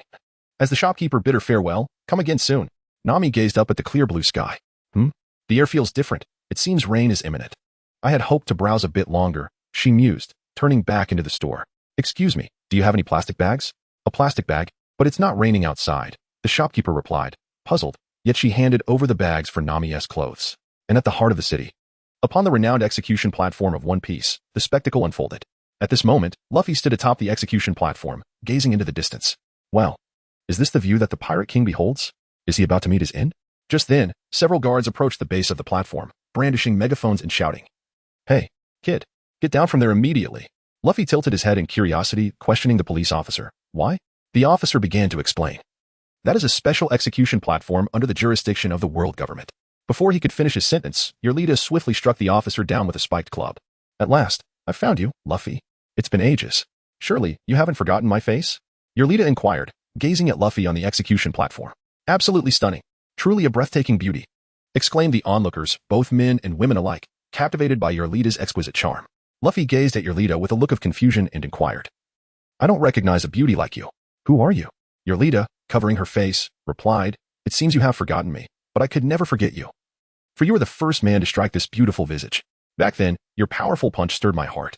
With that, Arlita turned around, extending her arms towards the crowd in the square, and proclaimed, "Ladies and gentlemen, who is the most beautiful person upon these seas? It is you." Satisfied with the response she received, she turned back to Luffy and continued, "Yes, it is indeed me. In this world, there is not a single man who has not succumbed to my charms. I have a penchant for strong gentlemen. Therefore, you are my man, Luffy." Luffy looked at Arlita with a face full of disdain and exclaimed, "I absolutely refuse. Who on earth are you? Stop wasting time with him, Arlita." As he spoke, the clown Buggy soared to the execution platform, while Koby leaped down from the sky onto the same stage. Could she possibly be that plump and savage woman? Luffy exclaimed in disbelief, "Heh, it's impressive that you noticed. After consuming the slippery devil fruit, I transformed into this form, which astonishingly made my freckles vanish. Truly remarkable. Oh my, your transformation involves much more than merely the disappearance of freckles." Luffy waved his hand in exasperation. "All right. Let us commence the public execution of Monkey D. Luffy," he declared. "Come forth, my minions." With a resounding cry, the clown Buggy extended his arm. All of Buggy's concealed henchmen emerged from the shadows, encircling the execution platform to thwart any attempts to rescue Luffy. Upon witnessing the sudden appearance of so many pirates, the crowd fled in terror. "Execute me? Absolutely not," Luffy shouted defiantly. "Your words are futile." Koby pressed the instruments of execution against Luffy. What is happening? Why do I feel so weak?" "Of course, you were unaware, weren't you, Luffy? Out on the sea exists a substance known as sea prism stone, specifically designed to nullify the powers of those with abilities. I went to great lengths to acquire this, all for the purpose of exacting my vengeance upon you." Buggy exclaimed to Luffy. No, this can't be. I have no strength." Luffy struggled momentarily, then promptly stuck out his tongue, wearing an expression of profound effort. "Now, I shall commence your public execution. Quite an honor, isn't it? The place of your demise will be akin to that of the Pirate King, within the naval base of Loguetown." A Marine soldier rushed into Smoker's office in a state of panic. "Colonel, Smoker, it's a grave situation. The pirates are causing a ruckus at the execution platform. What on earth is happening? Speak clearly," Smoker inquired, rising while dressing. At the square, 3 pirates were currently facing bounties, the club-wielding Alrita, the clown Buggy, and the Straw Hat Luffy, who had recently been awarded a bounty of 50 million berries, making him the most wanted pirate in the East Blue. "To have such a bounty in the East Blue, he truly is a big fish," Smoker remarked with surprise. But it seems that person is about to meet his end. Chapter 49. War beyond limits, Luffy smiling before death, a tale that would be recounted in the distant future began its narrative in a far-off past. The clown Buggy stood on the execution platform, brandishing a blade as he shouted, "Criminal Monkey D. Luffy. He has offended me with his audacity and shall pay the ultimate price. Now, I shall execute the death penalty publicly." Ward, Zoro, Nami, Usopp, and Sanji, hearing the commotion, arrived at the square before the execution platform. "How did that guy end up on the execution platform?" they exclaimed in astonishment. "Would release. Tree world descend. We must rescue Luffy." Ward called out from a branch above. "Usopp, hold my fish." Sanji tossed a whole tuna to Usopp and dashed into the crowd alongside Zoro. "Let us go, Usopp. We need to return to the ship and prepare for departure," Nami shouted. Thus, Usopp followed Nami towards the harbor. "Actually, we could provide some cover. After all, I am a man who has taken down a fishman officer," Usopp declared confidently, giving himself a thumbs up. "We have more pressing matters to attend to. A storm is approaching. Since earlier, the atmospheric pressure and temperature have been steadily dropping. Moreover, I see a massive cumulonimbus cloud in the eastern sky. This heralds the coming storm. If a riot breaks out at the high square, the Navy will intervene. What if our ship is swept away while we attempt to escape?" Upon hearing Nami's explanation, Usopp bolted away. "I see. We must hurry. Wait a moment. No need to rush so much," Nami shouted after Usopp's retreating figure. At the square, Ward executed a wood release, branch extension. He leapt from the air towards the execution platform. "That guy is a natural type rat. Blast his branches to smithereens." "Understood." Buggy's henchmen brandished firearms and cannons, shooting at the branches beneath Ward. The branches shattered, and Ward fell from above. Just right. Wood release. Great forest crush. Countless wooden limbs transformed beside Ward, crashing down upon Buggy's subordinates. However, Buggy paid no further heed to the chaos beneath the execution platform and turned to Luffy, asking, "Do you have any final words?" "It's not every day we have such an audience." Luffy bellowed, "I am the man who will become the Pirate King." "What? The Pirate King? To utter such grand declarations in this town? Is that all you wish to say, you rubber-brained fool? Prepare to meet your end." The jester Buggy laughed heartily while brandishing his knife. "Fool, spare him," Sanji and Zoro shouted anxiously. However, the square was swarmed with Buggy's minions, obstructing their path. Although they were no match for Sanji, Zoro, and Ward, it would still take time to defeat them all and reach the gallows to rescue Luffy. Haha. It's too late. Around the square, the soldiers had encircled the area, waiting for Buggy to eliminate Luffy before reaping the benefits and capturing Buggy and his crew. A perfect opportunity. "Colonel, it's Ward and Roronoa Zoro. Are they under the command of Straw Hat Luffy? I never imagined that bounty hunters would turn to piracy. Humph. They were never virtuous." Smoker scoffed. "What? Roronoa Zoro?" Dasky had not updated herself with the latest bounty posters and thus failed to recognize Zoro when they crossed paths earlier. She peered through her binoculars, searching for Zoro's south figure in the square. On the gallows, Buggy cackled. "Ah-ha-ha-ha-ha. Just watch as your captain meets his doom." Sanji and Zoro shouted in desperation, "Fool. Ward, can't you transform someone over there at the gallows?" Ward replied helplessly, "No. The distance is too great for me to conjure anything." Meanwhile, Smoker ordered from the building, "All units, prepare for battle." Ward gazed at Luffy, extending his hand with his palm facing him. "Now is the time to surpass our limits." Yet on the gallows, Luffy erupted in laughter, shouting, "Ward, Zoro, Sanji, Usopp, Nami. Forgive me, but I'm about to die." Luffy once again displayed that iconic laughter associated with the lettered. Meanwhile, the clown Buggy's blade had already made contact with Luffy's neck. "Stop. Don't utter such foolishness. I will not allow you to perish. Push beyond your limits." Would release. World tree. With a crackle and a bang, an enormous tree suddenly surged forth from beneath the execution platform. In an instant, a bolt of lightning descended from the heavens, striking the platform with tremendous force, shattering the mighty tree into countless splinters, leaving nothing but remnants. Then, a torrential downpour began to fall, as the straw hat gently floated down to the ground, carried by the soft breeze. Luffy picked up the straw hat and laughed, "Yaha. I'm still alive. What a stroke of luck."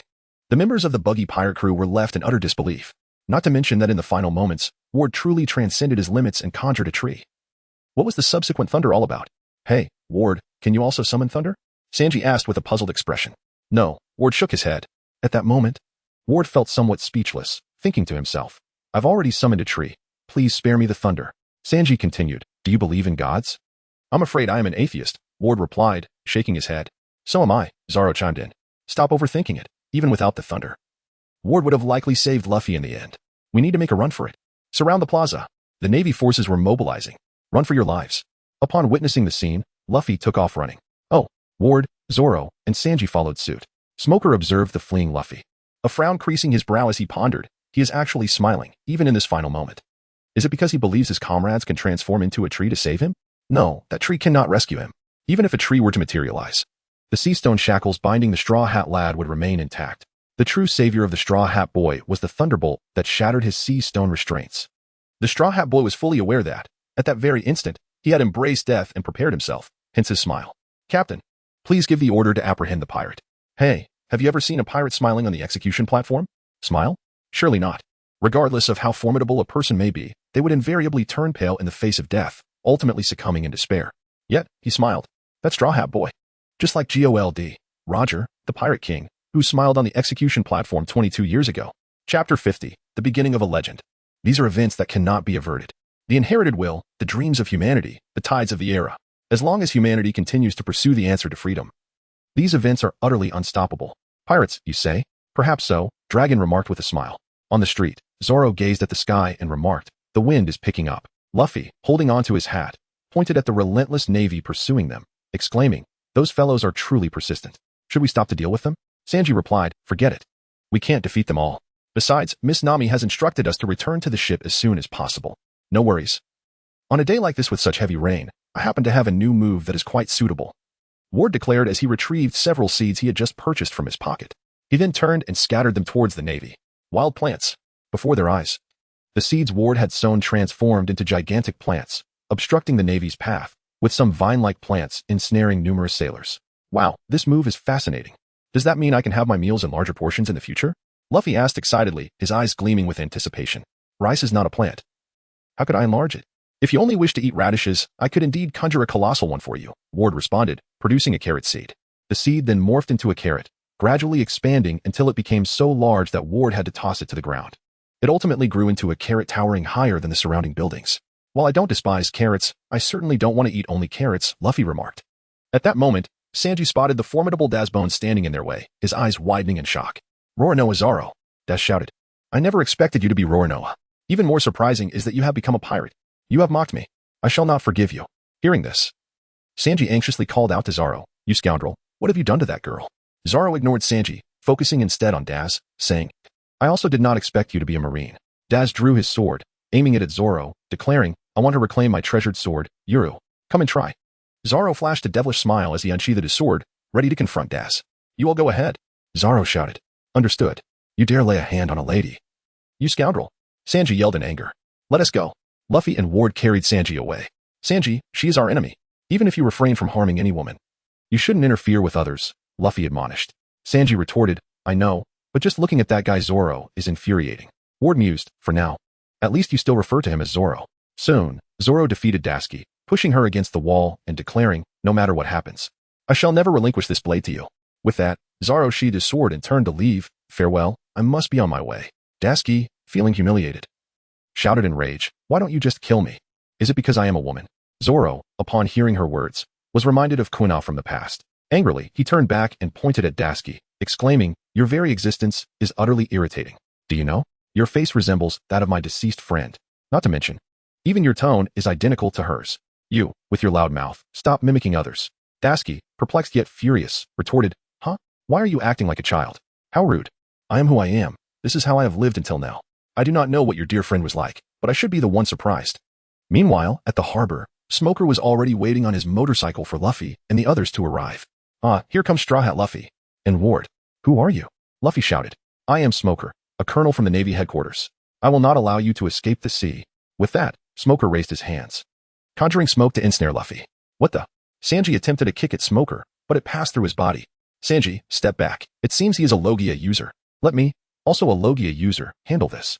Ward pulled Sanji away from Smoker's smoke. Just because you are a Logia user, do you think you can rival me? White fist. Smoker struck Ward down to the ground.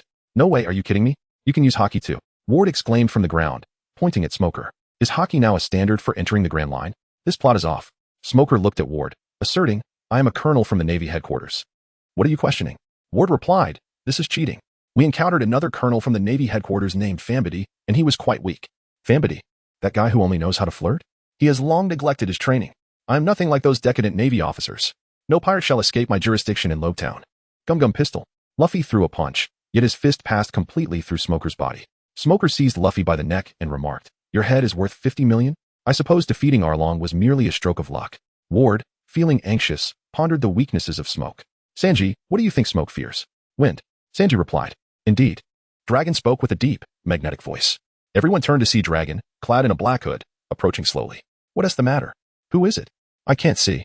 Luffy, pinned down by Smoker, couldn't turn to look at Dragon. Smoker addressed Dragon. The government has long sought your head. Dragon chuckled. The world awaits our answer. Storm. With a gesture, Dragon blew Luffy, Ward, Sanji, and the recently arrived Zoro away. Whoa. Dragon looked at Luffy and said, go on. If that is what you wish to pursue. Smoker shouted in confusion at Dragon. Why are you aiding that kid? Dragon. Dragon turned slightly, offering Smoker a faint smile. What reason could there be to hinder a man from setting sail? He then sent Luffy, Ward, Zoro, and Sanji tumbling onto the merry-go. Wow, what a strong wind. It blew us straight to the merry-go. Luffy exclaimed, pressing his hat down. That person is truly remarkable, Sanji noted. Armament hockey is rather troublesome, Ward mused. Lowering his head in thought. Let us not dwell on that. We must escape quickly. The Navy won't let this slide, Zoro urged. Set sail, Luffy shouted. Meanwhile, Smoker returned to the naval base. Prepare the ships. We are pursuing the Straw Hat Kid. Smoker commanded. Huh, you're going after them? A sailor exclaimed in surprise. Enter the Grand Line. Huh. At that moment, Tashigi approached, declaring, let us go. I want to forgive Roronoa Zoro. I will personally take him down. A worried sailor asked. But Colonel, this town is under your jurisdiction. How will we report to our superiors? Smoker replied, just tell them not to meddle with me.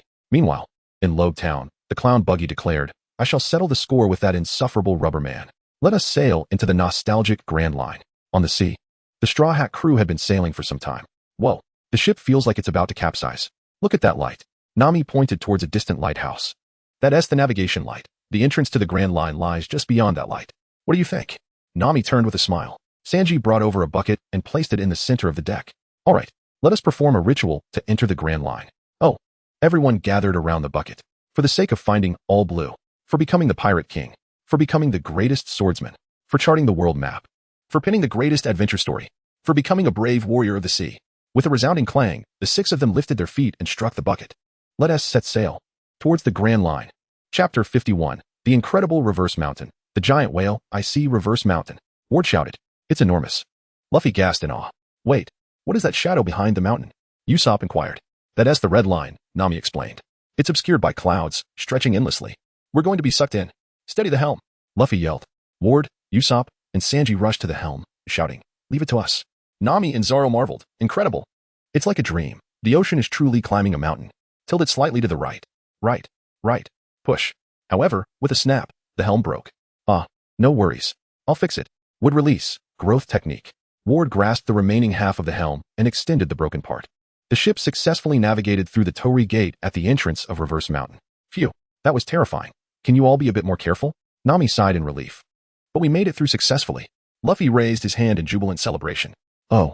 Everyone erupted in cheers, and Nami, with a subtle smile, joined in the exuberance. Soon, the Merry reached the summit of Reverse Mountain. Next, it was time to plunge downward. Luffy, filled with excitement, climbed atop the Merry and gazed into the distance.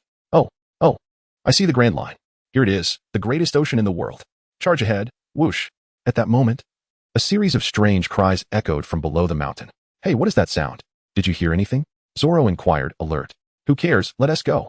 Luffy was entirely immersed in his joyous reverie. Nami brushed her wind-tousled hair aside and smiled. It must be the wind, right? It's likely due to the peculiar terrain here. Whoosh. Usopp, with his sniper glasses on, curiously remarked, Hey, what is that? Sanji, perched on the horizontal beam of the mainsail, pointed into the distance and exclaimed, Miss Nami, I see a mountain straight ahead. Nami turned back, puzzled, and responded to Sanji, a mountain? That is impossible. After passing Twin Cape, it should be an endless ocean. Whoosh. It seems like a whale the size of a mountain. Ward shouted. It truly is. As they approached the base of the mountain, everyone could clearly see that the source of the strange cries was indeed a whale of colossal proportions. What should we do? Should we attack? Luffy asked. You fool.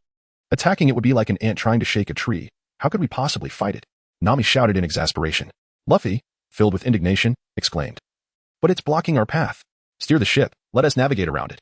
Zoro shouted. No way. It's moving too swiftly, even if we turn. We'll still collide. Usopp and Ward cried out. I've thought of a brilliant idea. With that, Luffy dashed into the cabin and fired the main cannon of the Merry. Utilizing the recoil from the cannon, he brought the ship to a halt. All right, the ship has successfully come to a stop, Luffy proclaimed, hands on his hips, feeling quite pleased with himself. However, this cannon fire also caught Labuna's attention entirely. As he lowered his head to inspect the Merry, he inadvertently smashed the ship as figurehead. Nami, witnessing Labun collapse to the ground in tears, lamented, This is terrible. I might lose my prized seat. Luffy, enraged at the sight of the figurehead falling, shouted, "Run away. Before it devours us, hurry and escape." Lord, Zoro, Usopp, and Sanji all exerted themselves to paddle away. After much effort, they finally reached the side of Laboon's body, only to be met with the furious declaration. "You wretched whale, how dare you damage my prized seat?" Luffy extended his arm and delivered a punch to Laboon's eye. "Fool!" the crowd exclaimed in outrage. "What possessed you to provoke it?" Laboon turned his enormous eyes, larger than the ship itself, toward Luffy. "Bring it on, you scoundrel." Luffy raised his fist, striking a pose and shouting, "You'd better shut up." Zoro and Usopp promptly kicked Luffy down. "Well." Laboon opened his mouth wide, seemingly intent on devouring the going Mary. "No way, not me." Upon witnessing this, Luffy elongated his arm and escaped from Laboon's mouth all by himself. Luffy, seated atop Laboon's head, gasped for breath and exclaimed, "What should we do? Everyone has been devoured." Luffy raised his fist and struck Laboon's head forcefully, exclaiming, "Hey, spit it out. Give me back my comrade. Spit it out." Yet, Luffy's assault was merely a trivial annoyance to Laboon. The great whale lowered its head, preparing to return to the sea. Luffy, filled with fury, stamped his feet and shouted, "Damn it. They still want to dive back into the sea. Hey, wait a moment. Return my companions to me. We still have adventures to pursue together. They are incredibly important to me." At that moment, Luffy discovered an iron door on Laboon, inside Laboon's stomach. "What do you think? What do you think? How do I feel?" "I think we have been swallowed by the whale," Sanji remarked, pointing a finger. "Then what about that door in that room? Are we dreaming?" "Most likely," was the response. After being swallowed by Laboon and entering its belly, everyone was in a state of confusion. Suddenly, a squid emerged from the ocean of gastric fluid. "What is this?" "A gigantic squid." "A hallucination?" Bang! One of the squid's tentacles slammed into the merry-go. How could this possibly be a hallucination? Just then, 3 enormous arrows shot from the small island, ensnaring the massive squid. Holding his sword, Zoro cautioned, "It seems there are people inside." Sanji, frowning yet smiling, remarked, "It would be great if there were people." "Let me ask soon," said Vard, extending his hands to his mouth and shouting, "Hey, is anyone there?" Usopp and Nami, with their heads in their hands, cried out, "I've had enough. I want to go home." Speaking of which, where did Luffy run off to? At this moment, Luffy had passed through the iron door on Laboon's body and entered inside. It was a corridor constructed of steel and wood, with electric lights illuminating the ceiling. What is going on? Why is there a door and a path on the whale? Chapter 52. Coloca's, Ms. Wednesday, Mr. Nine, Protectors, and the Horned. Someone emerged. "No, it's flowers." Sanji shouted at the island. "Flowers? Ah, no, they are people," Sanji said, still bewildered. Out of the house on the small island walked Coloca's, whose hairstyle resembled a flower. Usopp, gazing at Coloca's, inquired, "Who is that guy?" However, the old man managed to capture the gigantic squid in an instant. Is he merely fishing or attempting to rescue us? The group turned their attention to Coloca's. Coloca's looked back at them, then reclined in a chair to read a newspaper. Sanji shouted, "Say something, you old man." Coloca's glanced at Sanji, remaining silent, then returned to his newspaper. Usopp, pointing at Coloca's, yelled, "If you want to fight, we are ready. We have cannons." Coloca's glared at Usopp, growling, "You should back off. It could be fatal." Usopp, intimidated by Coloca's presence, sat down on the ground. Sanji, frowning, asked, "Hey, who are you saying will die?" "It's me," Coloca's replied. "You're talking about yourself?" Sanji bellowed angrily. Zoro patted Sanji's shoulder, saying, "Calm down, don't be rash." "Hey, old man, tell us who you are and where we are." Coloca's glared at Zoro, fiercely stating, "When asking others, you should first introduce yourself. That's basic courtesy, isn't it?" Zoro nodded. "Indeed, you are right. My apologies. My name is Zoro, and I am the guardian of Twin Cape, 71 years old. A Gemini with blood type AB." Before Zoro could finish his introduction, Coloca's had already shared his details. "I want to see him," Zoro shouted, drawing his sword in anger. Enough. Zoro, don't get angry," Vard said, patting Zoro's shoulder. "Old man Coloca's, we are quite confused. Can you tell us where we are and how to leave?" "We promise not to disturb you," Vard called out to Coloca's. Coloca's, pouting, replied, "You dare ask me where this place is? You've intruded upon my private vacation spot and still have the audacity to speak so boldly? Do you think you are in the belly of a mouse? This is the belly of a whale." Usopp exclaimed in panic, "So we really have been swallowed by a whale." Nami, trembling with fear, said, "What should we do?" "I don't want to be digested." Coloca's pointed to a massive iron door ahead and said, "The exit is there. Hurry and leave." "Why is there an exit inside the whale's belly? And why is there a door in the sky?" Coloca's explained, "The sky and clouds are merely my playful drawings. You should leave quickly. This is the ocean of gastric fluid, and soon your ship will be dissolved. Then we should hurry and leave." Just as they prepared to sail away, the ocean of gastric fluid began to churn violently. "What is happening?" Coloca's furrowed his brows and said, "It has begun." Nami pointed at the island where Coloca's stood and exclaimed, "Look, that is not an island. It's a ship, and it's made of iron. Hey, what has begun? Please explain." Coloccus turned to the group and explained, this whale is starting to ram the red earth continent. Upon hearing this, Nami noted the many scars on the whale's head and recalled its pain cries. It's an agony. It intends to kill itself from within, Usopp remarked. So that old man's purpose is this. What a cruel way to take a life, Zoro stated. Now that the mystery is revealed, let us hurry out. Bart added. If we dawdle any longer, we will be dissolved. Sanji continued. We aren't obligated to save the whale. Let us retreat. With a splash, Coloccus jumped into the ocean of gastric fluid. Hey, that old man jumped into the gastric fluid, Usopp shouted in panic. What is he doing? He'll be dissolved. He is swimming toward the exit. Perhaps he is going to open the door for us. Let us hurry to the exit, Bart said, watching Coloccus swim. All right. But we can only paddle over. Quick. The group rowed vigorously toward the exit. Just then, 3 people flew out from a small door on the big gate. Luffy, Miss Wednesday, and Mr. 9. Oh no, Ms. Wednesday. Below lies an ocean of gastric fluid. Mr. 9, clutching a cannon, exclaimed in a state of panic. No, Ms. Wednesday echoed his cry. Luffy. The crew aboard the ship gazed up in astonishment at Luffy suspended in the air. Luffy turned to the crew aboard the Mary and exclaimed, Hey, is everyone all right? First, save me. Sanji leaped from the ship and plunged into the ocean of gastric fluid, rescuing both Luffy and Ms. Wednesday, while Mr. 9, unabashed, swam back to the Mary on his own. Nami looked up and said, The whale has calmed down. Who are you all? Ward glanced at Ms. Wednesday and Mr. 9, awaiting a response, but they remained silent. Kuroka's emerged from a small door, shouting, As long as I draw breath, you shall not harm Laboon. Luffy gazed at Kuroka's and inquired, Who is that gentleman? Ms. Wednesday and Mr. 9 raised their cannon, chuckling. We have chosen to reside within the belly of the whale. Let us make a hole in its stomach. Bang, bang. 2 cannonballs were launched towards Laboon's belly. These rascals. I shall never allow you to harm Laboon again. Kuroka's leaped forth, using his own body to shield the cannonballs. He actually blocked the cannonballs with his own body. Ward frowned at Kuroka's, pondering, if even Arlong and Smoker possess haki, then Kuroka's must as well. Perhaps I should inquire about his training methods. Nami, astonished, looked at Kuroka's and remarked, Is he protecting this whale? However, Ms. Wednesday and Mr. 9 had no intention of relinquishing their pursuit. Once more, they raised their cannon, laughing, Ho ho ho. Cease your futile resistance. If you wish to protect this whale, then protect it to your heart's content. We shall claim this whale as the sustenance for our town. Bang. Luffy decisively felled Ms. Wednesday and Mr. 9 to the ground with 2 powerful punches. Luffy pouted and expressed his displeasure, exclaiming, I couldn't help but strike them. In Chapter 53, Laboon and the Promise. 50 years of perseverance. After defeating Ms. Wednesday and Mr. 9, everyone followed Kuroka's as they exited Laboon's body. During this time, Kuroka's recounted his past with Laboon. This whale, known as Island Whale, resides in the West Sea and is the largest whale species in the world, bearing the name Laboon. I have encountered those 2 rascals numerous times. They hail from a nearby town and have their sights set on Laboon. The flesh of Laboon could sustain the people of their town for 2 to 3 years. However, I will not allow them to succeed. Laboon continually struck his head against the red earth, howling at the upside-down mountain for a reason. It was a long time ago when I was watching over the lighthouse as usual. A group of amiable pirates descended from the upside-down mountain, and a young Laboon followed closely behind their ship. It seemed they had traveled with Laboon in the West Sea. Yet, this journey into the Grand Line was fraught with danger, and they intended to leave Laboon in the West Sea. Typically, island whales are social creatures, but for Laboon, his companions were those pirates. Their ship had suffered a malfunction, causing them to linger at this cape for several months. I became good friends with them. On the day of their departure, the captain entrusted me with a request, saying, Could you take care of him for 2 or 3 years? We will surely return here after sailing around the world. Laboon understood well and thus waited with me. His constant howling and the relentless battering against the cliff were fueled by his belief that his companions were still alive. Yet, that was 50 years ago. After listening to Kuroka's tale, everyone fell silent. Ultimately, it was Ward who broke the stillness, inquiring, This waterway is truly remarkable. It has carved such a large hole and still managed to survive. Is this some sort of jest? Kuroka shook his head, clarifying, Do not be mistaken. Despite my appearance, I am a doctor. I once ran a clinic at Twin Cape and served as a ship's doctor, albeit for only a few brief years. Upon hearing these words, Luffy excitedly inquired, Ship's doctor?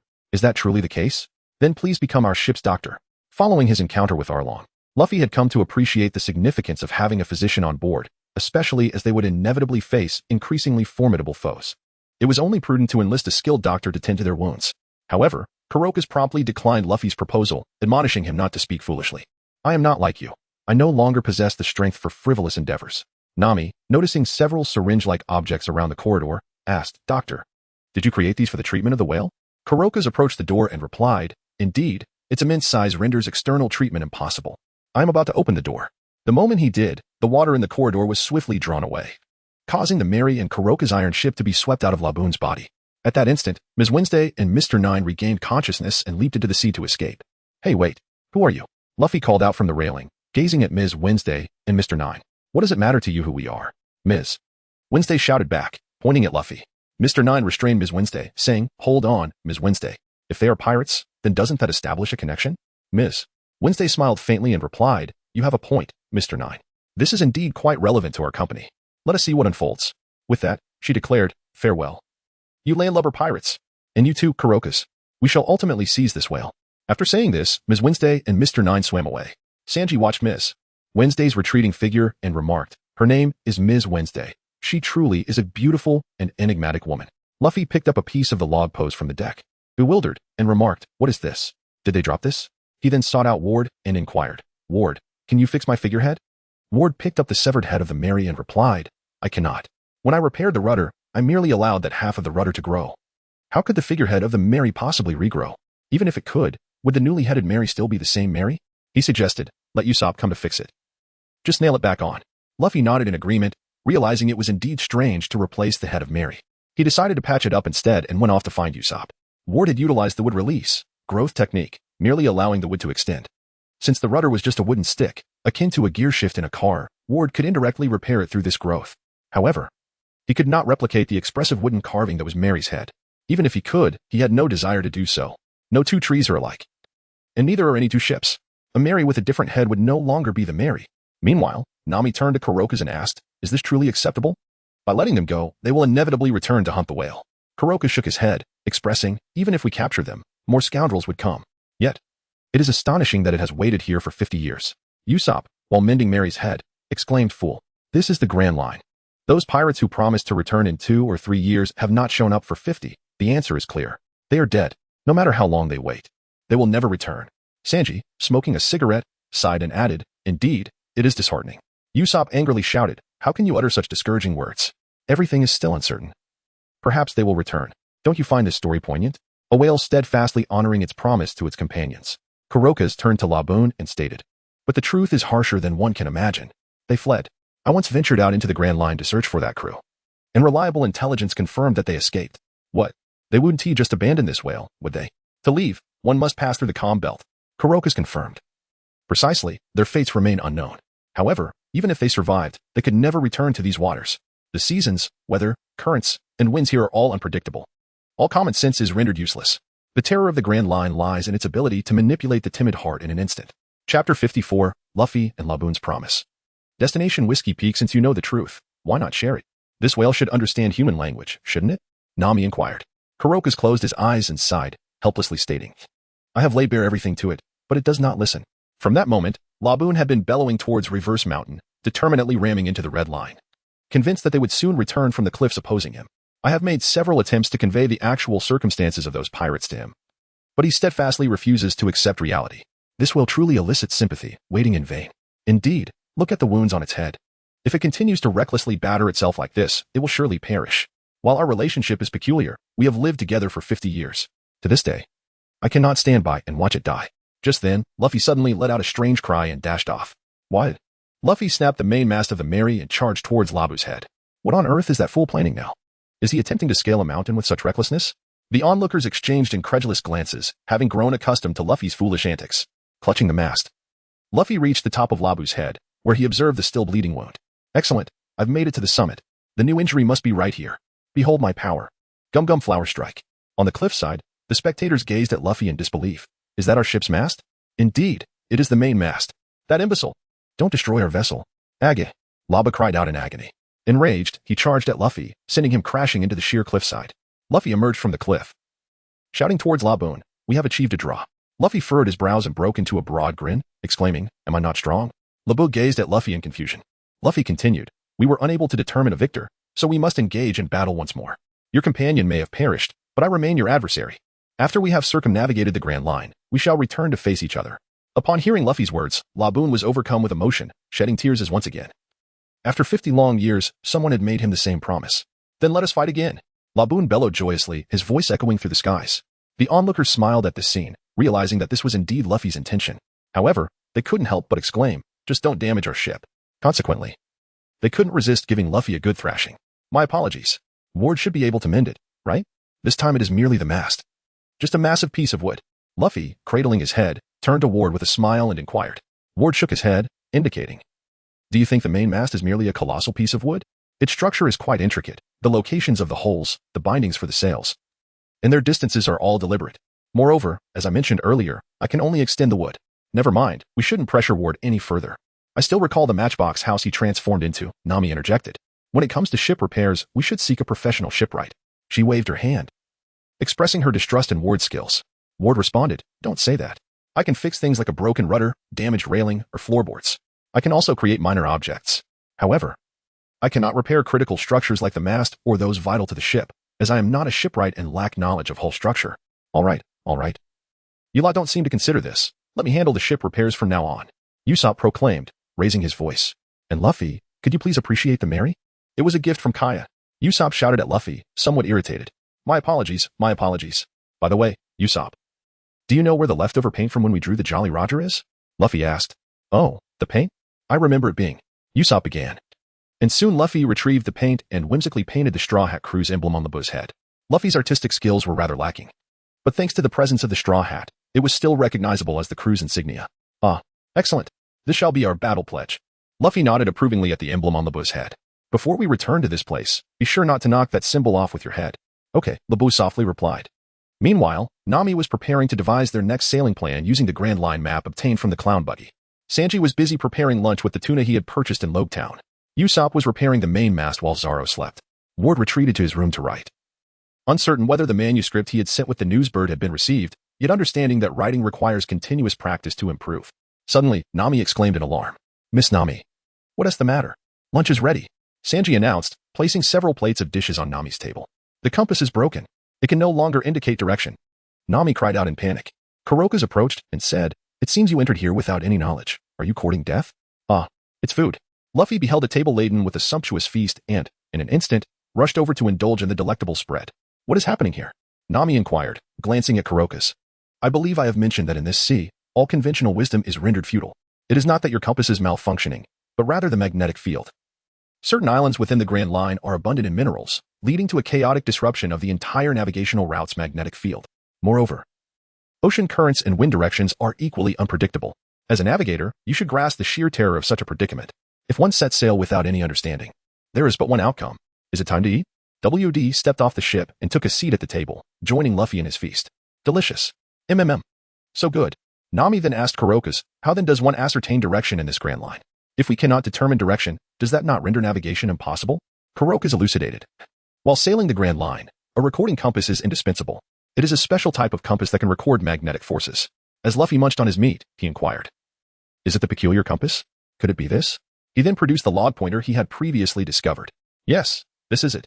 Without this log pointer, navigating these waters would be impossible. Understanding dawned upon her. Nami nodded thoughtfully before delivering a punch to Luffy, exclaiming, Why do you possess that thing? Luffy remarked. You truly are something. These were left behind by those two peculiar individuals. Nami took the log pose from Luffy's hands and examined it, stating, This is the log pose. It bears no markings. Kuroka's then added, The islands scattered throughout the Grand Line possess magnetic forces governed by certain patterns. In essence, the log pose records the magnetic pull between islands, guiding us toward the next destination. In these waters, where one cannot even ascertain their own position, we must rely solely on the log pose. It will select one of the 7 magnetic forces emanating from this mountain, regardless of which island's magnetic force we begin with.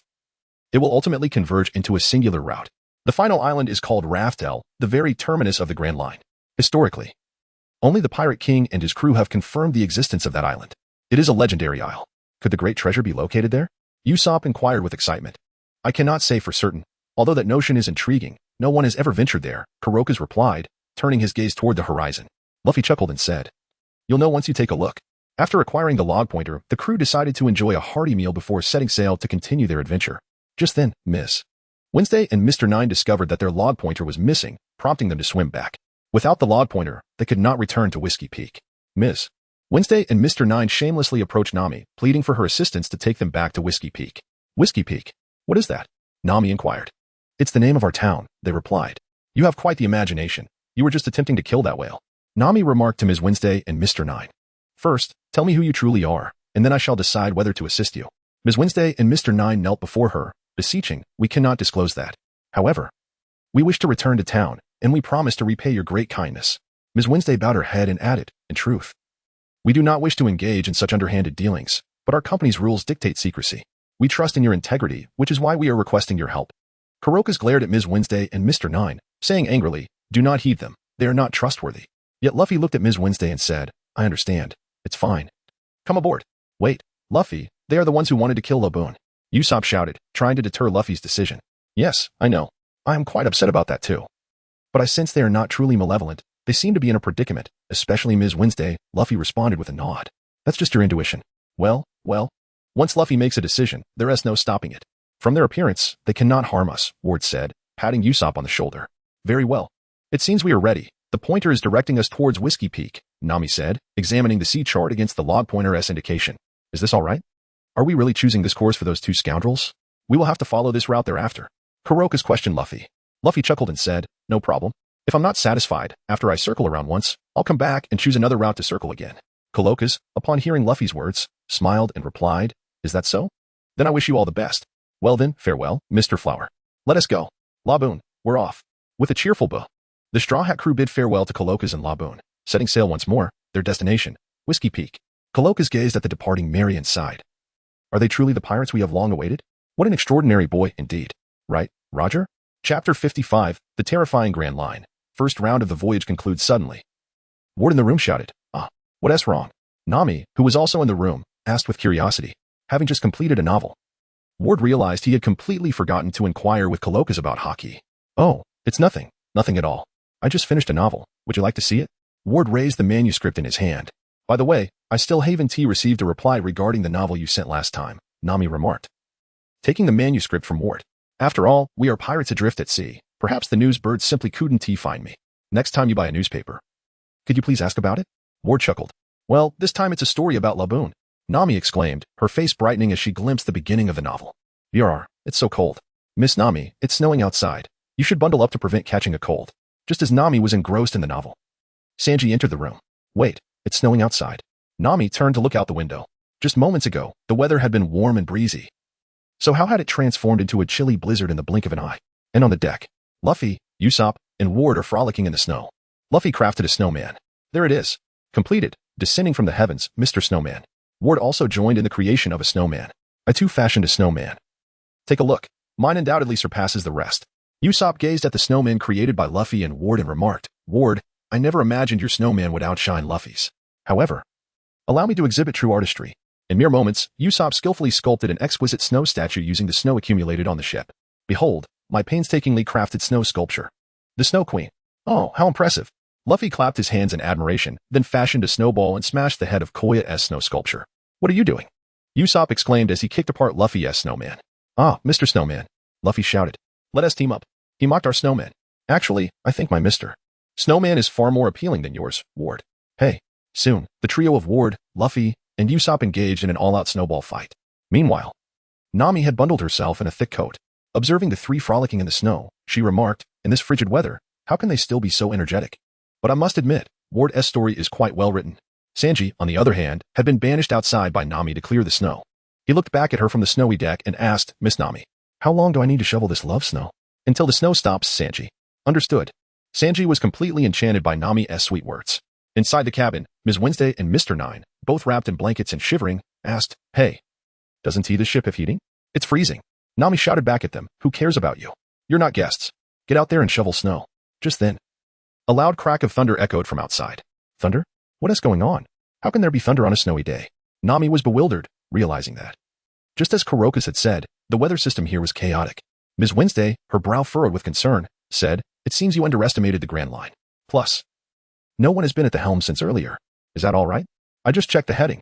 Nami replied, glancing down at her log pointer, only to discover that the ship was sailing in the completely opposite direction. Oh no. Everyone, turn the ship around 180 degrees. 180 degrees? Why are we turning back? Did we drop something? Usopp questioned, puzzled. No. Our ship has inexplicably reversed direction and is now heading the wrong way. I didn't even notice it. The weather was so calm. Ms. Wednesday smirked and said, You've been outsmarted by the current. Are you really a navigator? This ocean is like that. Neither wind, sky, waves, nor clouds can be trusted. The only constant is the direction indicated by the log pointer. Understood, but still. Although Nami was furious, Ms. Wednesday was right. She had indeed been outwitted by the current. Yet, she could not swallow her frustration and angrily kicked Ms. Wednesday and Mr. 9 out of the cabin. Stop being so self-important and go help out. After much effort, they finally managed to correct their course, only for the snow to cease and be replaced by a fierce storm. It was no longer a chilly breeze, but rather a stifling warmth, reminiscent of midsummer. After a flurry of activity, evening fell, and the crew had spent the afternoon battling the unpredictable weather of the Grand Line. At last, after several rounds of climatic shifts, the weather stabilized into a typical summer day. I've had enough rest. Zoro stretched and stood up, only to find everyone sprawled motionless on the deck. He grumbled. Hey, even if the weather is nice, you shouldn't be so lazy. Is the ship still on course? The others silently cursed Zoro for his audacity to say such things. However, they lacked the energy to argue back. Zoro noticed Ms. Wednesday and Mr. 9 and asked, when did they come aboard? He had been asleep on the ship since finishing lunch at Twin Cape, thus unaware of their arrival. Luffy, sitting at the bow, replied, we're heading toward their town. Zoro, puzzled, asked, are we supposed to take them back? We have no obligation to do that. No, we aren't. Luffy nodded. Zoro couldn't contest Luffy's decision, so he turned to Ms. Wednesday and Mr. 9 and asked, oh, you both look like you're up to no good. What are your names again? I'm Mr. 9. And I'm Ms. Wednesday. From the moment I first heard your names, I felt I had encountered them before. Yet I couldn't quite place it. Just as Zoro was lost in thought, Nami approached and gave him a few sharp knocks on the head. You've been sleeping soundly this whole time. Don't you know we've been busy? Zoro cradled his head in pain, wearing a grimace. Nami turned to the others and shouted, everyone, stay vigilant. We don't know what might happen next. I finally realized the terror of this sea and understand why it's called the Grand Line. Because my navigator is utterly useless here. Look, an island. A gigantic cactus. Ward shouted. Luffy gazed at Whiskey Peak and chuckled. The first leg of our voyage has come to an end. Chapter 56, Welcome to the Town. The contest between Ward and Zoro. Here we are at Whiskey Peak. Splendid, we have safely arrived. Luffy, perched atop the Mary, adjusted his straw hat and joyfully shouted. So, we bid you farewell. Thank you for bringing us back, darlings. If fate allows, we shall meet again. Goodbye, my dears. With that, Ms. Wednesday and Mr. 9 leapt into the sea, swimming towards Whiskey Peak. What on earth are those two up to? The crowd murmured in bewilderment. Who cares? Let's disembark. Subsequently, the Mary sailed into a small river, where countless island residents emerged from both banks, cheering in welcome. Welcome. Welcome to Whiskey Peak, the town of hospitality. Pirates are here. Welcome to our town. Welcome to the Grand Line. Hail to the brave warriors of the sea. The exuberant cheers left everyone somewhat dazed. Is it customary for normal folk to welcome pirates this way? Well, so many beautiful women. However, Sanji was instantly smitten upon spotting the girls on shore. After docking and disembarking, the town mayor, Akaram, approached to greet them. Welcome, ahem. Welcome, my name is Akaram. You may be rather surprised. But Whiskey Peak is a town rich in wine and music. Hospitality is our proud tradition. Our fine wines flow as abundantly as the sea itself. Tonight, let us celebrate your adventurous tales with a feast in your honor. May we have the pleasure of hosting you? We would be delighted. Luffy, Usopp. And Sanji readily agreed without a moment's hesitation. Sanji was lured by the allure of beautiful women. Luffy was motivated by food. And Usopp was emboldened by the townsfolk who had just dubbed him a brave warrior of the seas. Zoro, Nami, and Ward, however, silently regarded them as three fools. Nami stepped forward to inquire of Ikelam, by the way, how long does it take to store the island's magnetic records? Records? Let us set that aside for now. The journey has been exhausting. Let us first rest, Ikelam replied, raising his hand and exclaiming, come, everyone, prepare for the feast. Sing and welcome. As the moon rose, the welcoming banquet on Whiskey Peak continued. Usopp was boasting, Luffy was indulging in food, and Sanji was surrounded by beautiful women. Zoro was drinking, Nami was also partaking. And Ward remained immersed in his drink. Eventually, all six succumbed to slumber amidst the revelry. Ikelam gazed at the moon and mused. So they have worn themselves out and fallen asleep. Sweet dreams, adventurers. Oh, the moonlit dancing of the cactus rocks, you remain ever so enchanting tonight. You truly are a poet, remarked Mr. 8, while Ms. Wednesday and Mr. 9 sat atop a building observing Ikelam. Ikelam glanced over and replied, it is you, Ms. Wednesday, and Mr. 9 leaped down from the rooftop and asked, where are they? Ikelam's expression darkened as he stated, they have already fallen into hell. Just then, Ms. Monday emerged from a room, exclaiming, oh my god, such a gluttonous bunch. Was such a grand welcome really necessary? They are merely 5 scrawny kids. Couldn't we have dealt with them at the port? Let us not be so dismissive. After all, they are notorious pirates with a bounty of 50 million. Ikelam produced the bounty posters of Luffy, Ward, and Zoro. What? 50 million berries. And 18 million and 6 million. Are they really that formidable? Ms. Wednesday, Mr. 9, and Ms. Monday gasped in astonishment. Ikelam asserted, to judge a pirate's strength by their appearance is exceedingly foolish. Quickly, seize their ship's treasures and bind these rascals. If we kill them, the bounty will be reduced by 30%, for the government desires their public execution. At that moment, Zoro stood atop the building. the moonlight illuminating his face. He smiled and said, "Hey, excuse me. Could we let them sleep peacefully for a while? After a day of sailing, everyone is quite fatigued." Ms. Monday looked at Zoro incredulously and shouted, Aren't you completely smashed?" Zoro retorted, "As a swordsman, I would never be foolish enough to let alcohol control me." He raised his sword and looked down at the over 100 bounty hunters, grinning slyly. "So this is the bounty hunter's nest, is it? Preying on those who have just entered the Grand Line. Perfect. I shall test my newly acquired sword on you." "Baroque works," Icolum exclaimed in surprise. "How do you know our company's name?" Zoro responded, "I was once a bounty hunter and received an invitation from your company. But I have no desire to work in an organization that only refers to one another by code names and is shrouded in secrecy." With that, Zoro leaped down and began his assault. "Wait, Zoro, don't hog all the prey, leave some for me. I want to try out some new techniques." Ward shouted as he emerged from the room. "Ward, if you want to try, hurry up. If you're slow, I'll defeat them all." Zoro laughed at Ward. "Shall we have a contest to see who can take down more bounty hunters?" Ward proposed with a smile. "Sure." Zoro agreed. "Don't underestimate us." The bounty hunters shouted angrily. "Transform. Cactus." Ward consumed a cactus seed and transformed into a cactus. "What? A devil fruit user?" The bounty hunters attacking Ward were taken aback. "Watch me." Spiky punch. Ward raised his cactus fist and struck several bounty hunters. This was Ward's newly developed technique. By consuming the corresponding plant seed, he could transform into that plant. Ward mused, could it be that what I consumed is actually a mythical zone-type devil fruit, akin to Luffy's Nika fruit? A bounty hunter swung a sword at Ward, but his cactus body turned into spikes. "Haha, transforming into a cactus still allows me to elementalize. This is delightful." Ward chuckled at his elementalized form. "What? It's actually a Logia type?" The bounty hunters were dumbfounded. They had no means to contend with a Logia-type devil fruit user. Meanwhile, as Ward and Zoro battled the bounty hunters, Nami stealthily slipped out of her room in search of treasure within the town. Foolish bounty hunters. How could I possibly get drunk on so little? Let me see where the treasures are hidden. Nami chuckled to herself as she searched room after room. However, after quite some time, she found not a single berry. No way, is this really a bounty hunter's lair? How can it be so impoverished? She mused, leaning against the wall with one hand on her forehead, questioning her life choices. On the other side, Zoro and Ward's battle raged on. Spiky punch. Spiky punch. Eagle wave. Demon slash. Ward glanced at Zoro and declared, that makes 37 I've taken down. Zoro replied with a slight smile, that has 38 for me. It seems I have the upper hand. After a moment of thought, Ward said, well then, let me try my next technique. He took out a watermelon seed and declared, transform. Watermelon shooter. After consuming the watermelon seed, his belly rounded like a watermelon. Seed machine gun. Ward dispatched a dozen more foes. 50. Zoro, not to be outdone, executed his three-sword-style tornado, also taking down several enemies. 52. Looks like you've won this round, Zoro. Ward reverted back to his normal form and approached Zoro, extending his palm. Zoro mirrored the gesture, and they exchanged a high five, saying, what a fine duel. Following this, Ward and Zoro ventured into another room in search of more drinks.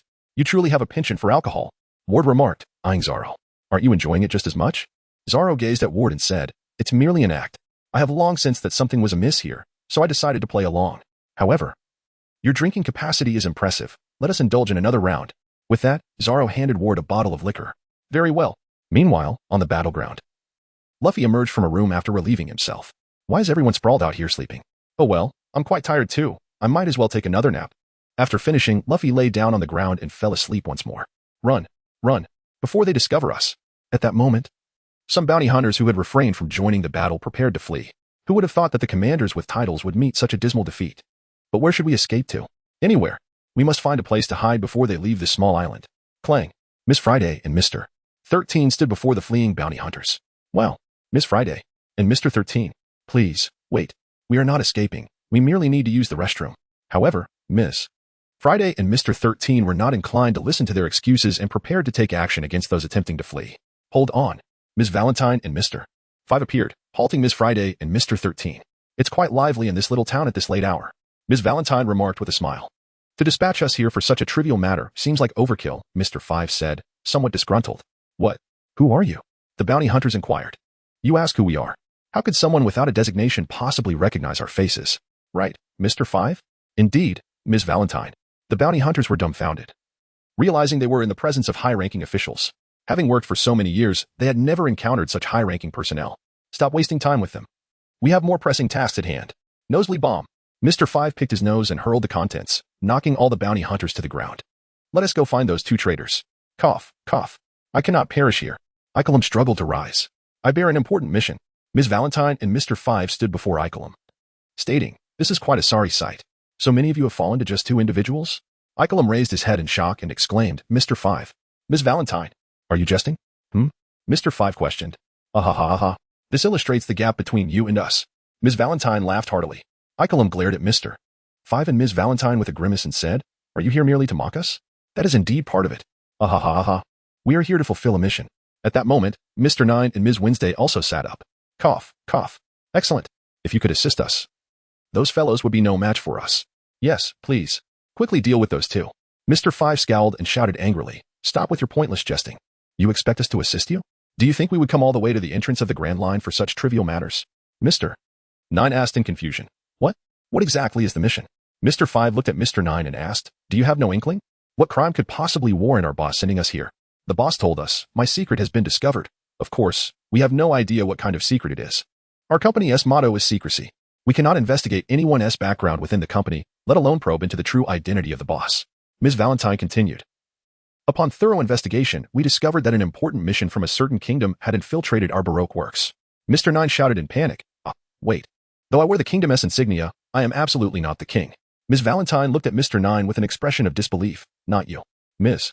Wednesday looked at Ms. Valentine and Mr. Five, beads of cold sweat forming on her forehead. Ikelam's brow furrowed in concern. I've been exposed. It seems the end is near. The name of the sinner is none other than the captain of the Alabasta Kingdom's guard, Ikelam, and the princess of Alabasta, Nefertari Vivi. Mr. Nine knelt before Vivi and exclaimed, You are the princess, Ms. Wednesday.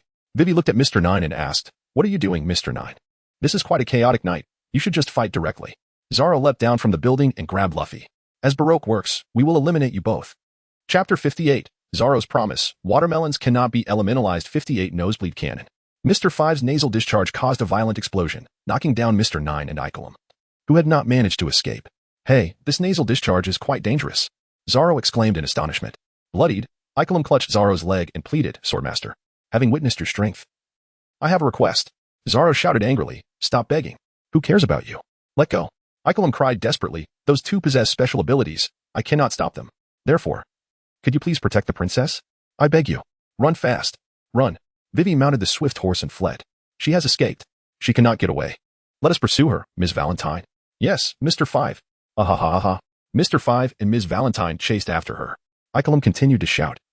If we can safely deliver the princess to Alabasta, there will surely be a hefty reward. I implore you, please, save the princess. Zoro declared angrily. If you don't let go soon, I will cut you down. As Nami sat atop the rooftop, she inquired, Is the immense bounty for real? I find your words intriguing. How about 1 billion berries? Nami. Zoro exclaimed in astonishment. Aren't you intoxicated? I can still drink quite a bit more. Nami replied with a playful gesture, smiling. Ikelam gasped. 1 billion berries. Mama. Nami, chuckling, turned to Ikelam and said, Captain of the Guard. If you agree to give me 1 billion berries, we will lend our assistance. If we do not act, the princess is surely doomed. Ikelam hesitated. I'm merely a soldier. How could I promise such a substantial sum? Nami crouched down to meet his gaze, asking, Isn't a nation's princess worth even this amount? Come on. Zoro interjected, Isn't that extortion? Cough. Then let us return the princess safely to the kingdom. We should discuss this directly with her to secure a guarantee. Ikelam shouted. So you want us to rescue her first? Nami responded, While we talk. The princess's life may already be in peril. You need not worry. I have sent word ahead, Ikelam stated. However, judging by your demeanor, it seems unlikely you will agree to my proposal. Let us first rescue the princess and then negotiate with her, Nami asserted with a smile. She then shouted to Zoro. All right. Zoro, you go too. I refuse, you fool. Why should I be your money-making tool? Besides, didn't you send word already? With him there. What is there to worry about? Zoro retorted. Nami, exasperated, pointed at Zoro. Oh, you are truly foolish. My money is, of course, my own. But your money is also mine. What nonsensical claims are you making? I detest being ordered around. I am not like Ward or that bumbling chef. With her hands on her hips, Nami proclaimed, You haven't forgotten, have you? You owe me a sum. Zoro, perplexed, replied, Huh? I don't owe you anything. When you needed a sword in Loguetown, I lent you 100,000 berries. Did I not return it in full? The sword was given for free. There was no expense. Zoro continued. But we must have agreed that you would repay me double the interest. Thus, you still owe me 200,000 berries, Nami countered. I returned the full amount. Isn't that sufficient? Zoro insisted. Nami shook her head. No. Can you not adhere to a simple agreement? If you comply, we may erase the past debt. Zoro glared at Nami as he held agreements in utmost regard. Her words had firmly ensnared him. In a fit of anger, Zoro stormed off. How shameful. If only I were stronger, I could protect the princess. Ikelam gritted his teeth. Nami reassured him. Do not fret. They are quite formidable. Perhaps by the time Zoro arrives, Ward will have resolved everything himself. Yet, Nami felt a twinge of concern, for Ward's constitution was indeed frail, and it was night, preventing him from recovering through photosynthesis. Hence, she called for Zoro to go. Ikelim's expression darkened as he nervously declared, if anything befalls the princess, the kingdom will be doomed. She must survive. Hearing Ikelim's words, Nami appeared perplexed. Meanwhile, on another front, Mr. Five and Ms. Valentine were still pursuing Vivi. Run faster. We are being chased. Head to the riverbank. There are boats waiting. Vivi shouted anxiously. Oh, ha. Do not struggle in vain. Transform, watermelon shooter. Seed machine gun. Ward rushed from behind. Having consumed watermelon seeds, his belly morphing into a watermelon as he attacked Mr. Five and Ms. Valentine. Light as a feather, Ms. Valentine floated into the air, evading Ward's assault, while Mr. Five retaliated with a booger bomb. Booger, cannonball. Boom, boom, boom. Ward was injured and fell to the ground. Armament hockey? No, can watermelons not elementalize? He pondered as he lay there. Then I shall no longer play with you. 100 kilos weight. Ms. Valentine descended upon Ward. Oh, ha. Watch as I crush you to bits. Ms. Valentine cackled. Ward gazed at Ms. Valentine. It seems that cannot be the case. What? Ms. Valentine gasped. Looking at the leaves beneath her, is it a Loguetown? But why just now? Think slowly. Wood release, insertion technique. Light as a feather, Ms. Valentine transformed her body. Floating into the air, she managed to escape into the sky. How troublesome. First, I must defeat that booger man, Ward exclaimed, glancing ahead only to find Mr. Five had vanished. He left first. Ward chased after him. At the riverbank, Mr. Five caught up with Vivi. You will never escape our grasp. Booger bomb. Mr. Five hurled a booger at Vivi. With wide eyes, Vivi thought she might perish here while her kingdom awaited her rescue. What to do? Just then, Zoro descended from the sky, unsheathing his sword and cleaving Mr. Five's booger in two. The severed booger exploded near Zoro and Vivi, yet they remained unharmed. Mr. Samurai. Vivi exclaimed in astonishment. Who is that? Mr. Five wondered, looking at Zoro. Zoro, with a look of disgust, shouted. I can't believe I just sliced your booger in half. What a repulsive technique you possess. Chapter 59, The Furious Luffy, Ward's continuous would release assault. Vivi, exasperated, shouted. How infuriating. Why do you persist in bothering me at this moment? Zoro responded loudly, calm down. I'm here to rescue you. Huh? Rescue me? Vivi looked at Zoro in bewilderment. At that moment, she recalled hearing Ward's voice as she had fled from the alley. You all, on the other side. Nami sat atop a wooden barrel, observing the prostrate Ikelim. What exactly does Baroque Works do? Ikelim explained, it is a secret criminal organization. No employee knows the boss's appearance or name. They engage in espionage, assassination, theft, and bounty hunting. How can everyone follow him so blindly without knowing the true identity of the boss? Nami queried. The ultimate goal of Baroque Works is to establish an ideal nation. The boss has promised everyone that those who have made contributions to the company will hold significant positions in the ideal nation he envisions. The boss's designation is Mr. Zero, which implies that the closer one's assigned code is to zero, the higher their future status will be. Most importantly, those with codes above Mr. Five possess exceptional capabilities. Meanwhile, Luffy awoke, wandering aimlessly by the roadside. I slept so soundly, but the sun has yet to rise. Perhaps I shall indulge in a little more slumber. With this thought, Luffy made his way back to the house where the banquet had previously taken place, only to behold the bounty hunters defeated by Zoro and Ward. Luffy helped the bounty hunter to his feet and inquired, Hey, what happened? Who injured you? The bounty hunter, hazily opening his eyes, replied, It was that swordsman. Cough cough. And that swordsman? Zoro? That despicable Zoro. How dare he harm the kind person who was hosting us? I shall not forgive him. Luffy, in a fit of anger, ran away. The shape-shifting ability user, along with the bounty hunter, called after him, but Luffy did not hear their words. Zoro. You've been summoned by Nami as well. When Ward arrived, he saw Zoro standing protectively in front of Vivi. And you still dare to ask why didn't he lend you money back then? Zoro shouted at Ward, visibly furious. I'm poor too, you know. Besides, you insisted on borrowing from Nami when Sanji actually has money as well. If you were to ask him, he would likely lend it to you. Huh? How could I possibly beg that foolish cook? I would rather be extorted by Nami right now, Zoro retorted without a moment's hesitation. By the way, what exactly do you have against him? At least Sanji still calls you Zoro, yet you now refer to him as that foolish cook? Ward remarked, exasperated. Ms. Valentine, why were you unable to defeat him? Mr. Five inquired, looking at Ms. Valentine as she floated down. He possesses the powers of a Logia-type devil fruit. I cannot inflict harm upon him. Ms. Valentine replied helplessly as she landed beside Mr. Five. A Logia-type devil fruit user, you say? Then how was I able to attack him just now? Or can he indeed be struck by explosive force? Mr. Five speculated. Nose-picking cannon. With that, Mr. Five dug out a booger and hurled it at Ward. Bang, bang, bang. Explosions erupted around Ward, yet he leisurely emerged from the blasts, chuckling. Simple explosions could never harm me. Let us conclude this battle, with style. Just then, Zoro exclaimed, Zoro. Luffy stormed over, visibly incensed. Luffy. Zoro remarked with a slight smile. What brings you here? Have you also been summoned by that woman? No need to worry. Ward and I can handle them. Yet. Luffy shouted furiously at Zoro. I shall never forgive you. Let us settle this once and for all. Huh. Zoro appeared utterly bewildered. Gum Gum Bullet. Luffy charged directly towards Zoro. What is going on this time? Is there infighting? Ms. Valentine inquired, perplexed. Forget about them. Let us continue our battle. What style? World Tree. Ward shouted, conjuring a towering tree beneath Mr. Five and Ms. Valentine. What is this? Do you intend to defeat us with this technique? Mr. Five exclaimed from atop a branch, bewildered. Ha ha ha. So light. Ms. Valentine flew towards Vivi. Of course, it's not merely that. This technique is specifically designed to counter that weightless woman. What style? Branch extension technique? A branch elongated towards Ms. Valentine, ensnaring her feet. What is this? 100 pounds of pressure. Ms. Valentine plummeted from the sky, snapping the branch that entangled her. What style? Giant pillar technique? Ward summoned a colossal wooden pillar to strike at Ms. Valentine. Light as a feather. What style? Branch extension technique. What style? Silent binding technique. What style? Superthorn killing technique. Witnessing Ms. Valentine soaring into the air once more, Ward unleashed a succession of 3 techniques, extending branches towards Ms. Valentine's legs, entangling her, and finally summoning an extraordinarily long spiked wooden stick to assault her. Upon seeing this, Ms.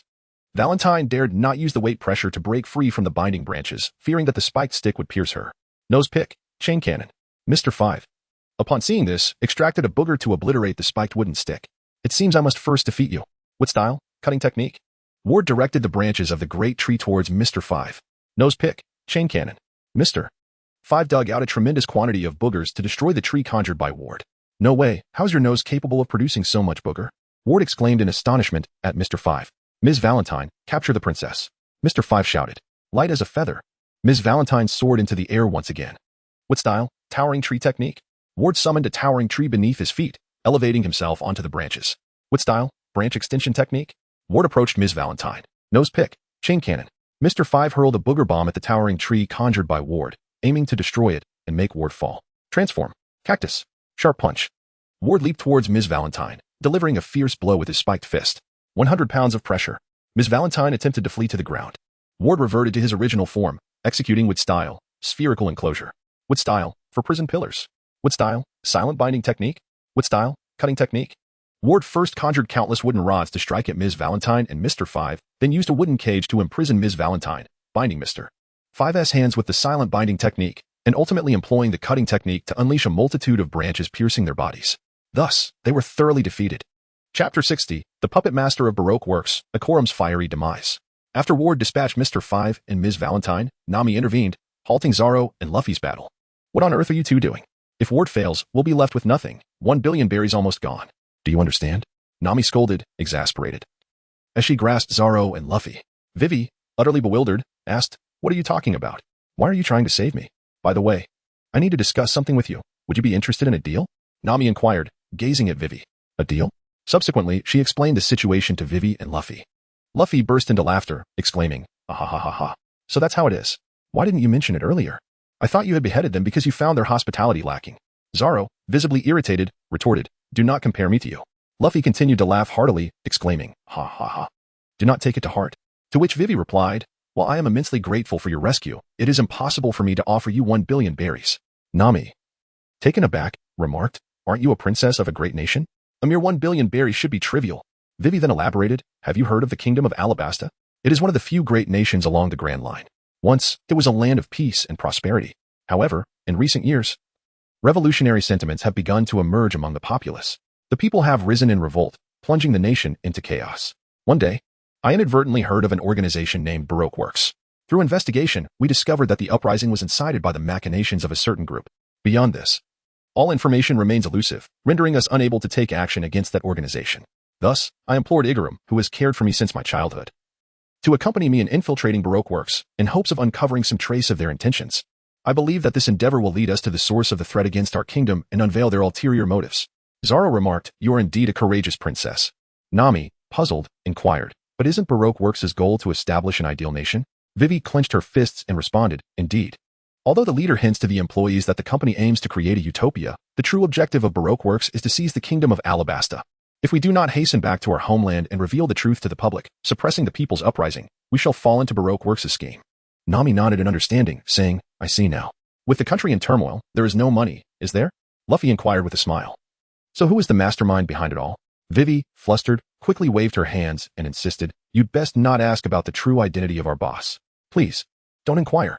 There is one thing I will never disclose. Otherwise, your lives could be in jeopardy." Nami chuckled, "Haha, we have no desire to know. Anyone who wishes to seize a nation must be an exceptionally formidable individual." Vivi nodded in agreement, stating, "Indeed, while you are undoubtedly strong, you could never hope to defeat one of the 7 warlords of the sea, Crocodile. Aren't you just revealing that?" Miss Friday and Mr. 13 were seen standing atop a building, observing them, and Mr. 13 even sketched portraits of Ward, Luffy, Zoro, and Nami before soaring away. What were those creatures? Neo and the otter? Nami exclaimed, gripping Vivi and demanding answers. Vivi, in tears, replied, "They were Miss Friday and Mr. 13, sent to report back to the boss. I'm so sorry, I let it slip accidentally. This is unbearable. We just entered the Grand Line, and already we are being hunted by the warlords." Nami lamented, covering her face with her hands. "So it was indeed one of the warlords," Luffy exclaimed excitedly. "That is something," Zoro remarked with a grin. "I recall Crocodile's bounty being 80 million berries," Ward stated. "It's 120 million berries." Icolum, dressed similarly to Vivi, approached and chimed in. "What? 120 million berries?" Ward shouted in astonishment. "Speaking of which, Luffy's initial bounty was raised by 20 million, so has inflation hit this world? Bounties are significantly higher than in the original story." Ward pondered. "Ahem, mother, do not worry. I have a plan." Icolum reassured them. Vivi, taken aback, asked Icolum, "Why are you dressed like that?" Luffy laughed heartily, exclaiming, "Wow, uncle, your attire must be immensely popular. What a bunch of fools. 120 million is 6 times Arlong's bounty, and the combined bounties of the 3 of you surpass that amount. Do you hear me? As soon as your information reaches the Baroque Works Intel network, pursuers will undoubtedly come after you. With Ms. Valentine and Mr. 5 defeated here, the situation will escalate even further. Therefore, it will be your task to escort the princess back to the kingdom of Alabasta while I disguise myself as Vivi and set sail alone with these 4 puppets to Alabasta." Drawing the pursuers away. "Now, Princess Vivi, please hand me the permanent log pose of Alabasta." Nami turned to Icolum and inquired, "What is a permanent log pose?" "Huh? You don't know?" Kaku interjected, "It is the permanent version of a log pose. A regular log pose can guide a ship to the next island. But once a permanent log pose records the magnetic force of a particular island, the information about that island is preserved indefinitely, no matter where you are. It will always point to that island. Although I have not traversed this route, by departing from here and passing through 2 or 3 islands, we should reach the kingdom of Alabasta. I hope we can all reunite safely in our homeland." With that, everyone arrived at the port to bid Icolum farewell. "So, Princess Vivi, we entrust you to their care. However, Princess, the journey ahead will be fraught with challenges. Please take great care." "Yes, you too." After shaking hands in farewell, Icolum set sail alone. Luffy gazed at the receding vessel and remarked, "He has departed. That old man remains intriguing until the very end." Vivi smiled and responded, "Thus, I have always placed my trust in him." However, scarcely had her words faded when a tremendous explosion erupted upon the sea, engulfing the ship that Icarus was aboard in flames. Everyone was taken aback, astonished by the swift arrival of their pursuers. How could the pursuers have arrived so quickly? Nami exclaimed in disbelief, staring at the ocean. Luffy, with a serious expression, clenched his fist and shouted, "Excellent. Nami, have you recorded everything?" Nami quickly raised her hand to check the recording device and replied, "Yes, it's all saved. Take that girl with us. We must depart." Nami exclaimed as she rushed to Vivi, urging, "Vivi, hurry. If we are discovered, everything will be in vain." Vivi stared silently at the ocean, biting her lip until it bled, displaying her resilience without shedding a tear, her unwavering gaze fixed upon the inferno. Nami embraced Vivi, reassuring her, "It's all right. We will safely escort you to Alabasta. With the strength of just 5 of us, we saved the East Blue. The 7 warlords are surely no match for us." Ward instructed Luffy, "Go wake Sanji and Usopp, Zoro, and I will prepare the ship." "All right, hold on tight." Chapter 61. Ms. All Sunday, the enigmatic woman. "Vivi, hurry." Nami called out anxiously, "I must find my duck." Vivi searched frantically. Nami grasped Vivi's arm, pulling her toward the Mary, insisting, "We don't have time to look for it." "But I can't just leave it here." Vivi protested. "What is the matter?" Zoro inquired. "Her duck is missing." Nami replied. Ward pointed to the deck, exclaiming, "Isn't that it? It was on the ship when we arrived." Just then, Luffy dragged Sanji and Usopp onto the Mary, exasperatedly saying, "Seriously, how can they still be asleep? Forget about them. We must leave now." Nami urged, "Set sail upstream. There is a tributary where we can navigate further along the route." Vivi directed, "Got it. Let us set sail." With Luffy's loud command, the ship departed. After a while, Sanji and Usopp woke up, questioning, "Hey, why the rush? Can't we stay a bit longer? It's such a lovely little town. And the girls are charming." "Indeed. Who knows when we'll have the chance to create such delightful memories again. Let us take it easy. Aren't we pirates? It's not even dawn yet. Are you listening? We must return." Nami, exasperated, knocked Sanji and Usopp unconscious, tired of explaining the situation. Hey, it's getting foggy. Ward called out. Looks like the sun is about to rise over Mount Pegasus. Nami nodded in response. At that moment, Robin, perched on the railing of the Mary's second level, remarked, Be careful sailing. Don't crash into the rocks. How wonderful it is to escape from our pursuers. This ship is splendid. The group turned to Robin, questioning, Who are you? Robin smirked. I just encountered Mr. 8 over there, Ms. Wednesday. Vivi glowered. Could it be that you are responsible for Ikaram's? Luffy shouted in anger. I don't care about that. But why are you sitting on our ship? Vivi, in a state of panic, exclaimed, Why are you here? Ms. All Sunday, what is this about? Who is her partner? Nami inquired. Vivi replied. Her partner is Mr. Zero. In truth, only this woman knows the true identity of our boss, and it is through following her that we discovered it. Robin, resting her chin on her hand with a smile, remarked, To be precise, it was I who intentionally allowed you to follow me. We have known all along. The information regarding the boss's true identity was also conveyed to you by me, wasn't it? What exactly is your aim? Seeing your earnestness has compelled me to assist you. Princess, do you truly believe you can stand against Baroque works and save the kingdom? You are quite foolish. At Robin's mocking words, Vivi was infuriated. Do not underestimate me. Vivi shouted angrily at Robin. At that moment, Sanji and Usopp awoke, with Usopp brandishing a slingshot and Sanji aiming a gun at Robin's head. Please do not point such dangerous items at me. Suddenly, Sanji and Usopp fell from the second floor. What? A devil fruit user. Oh no.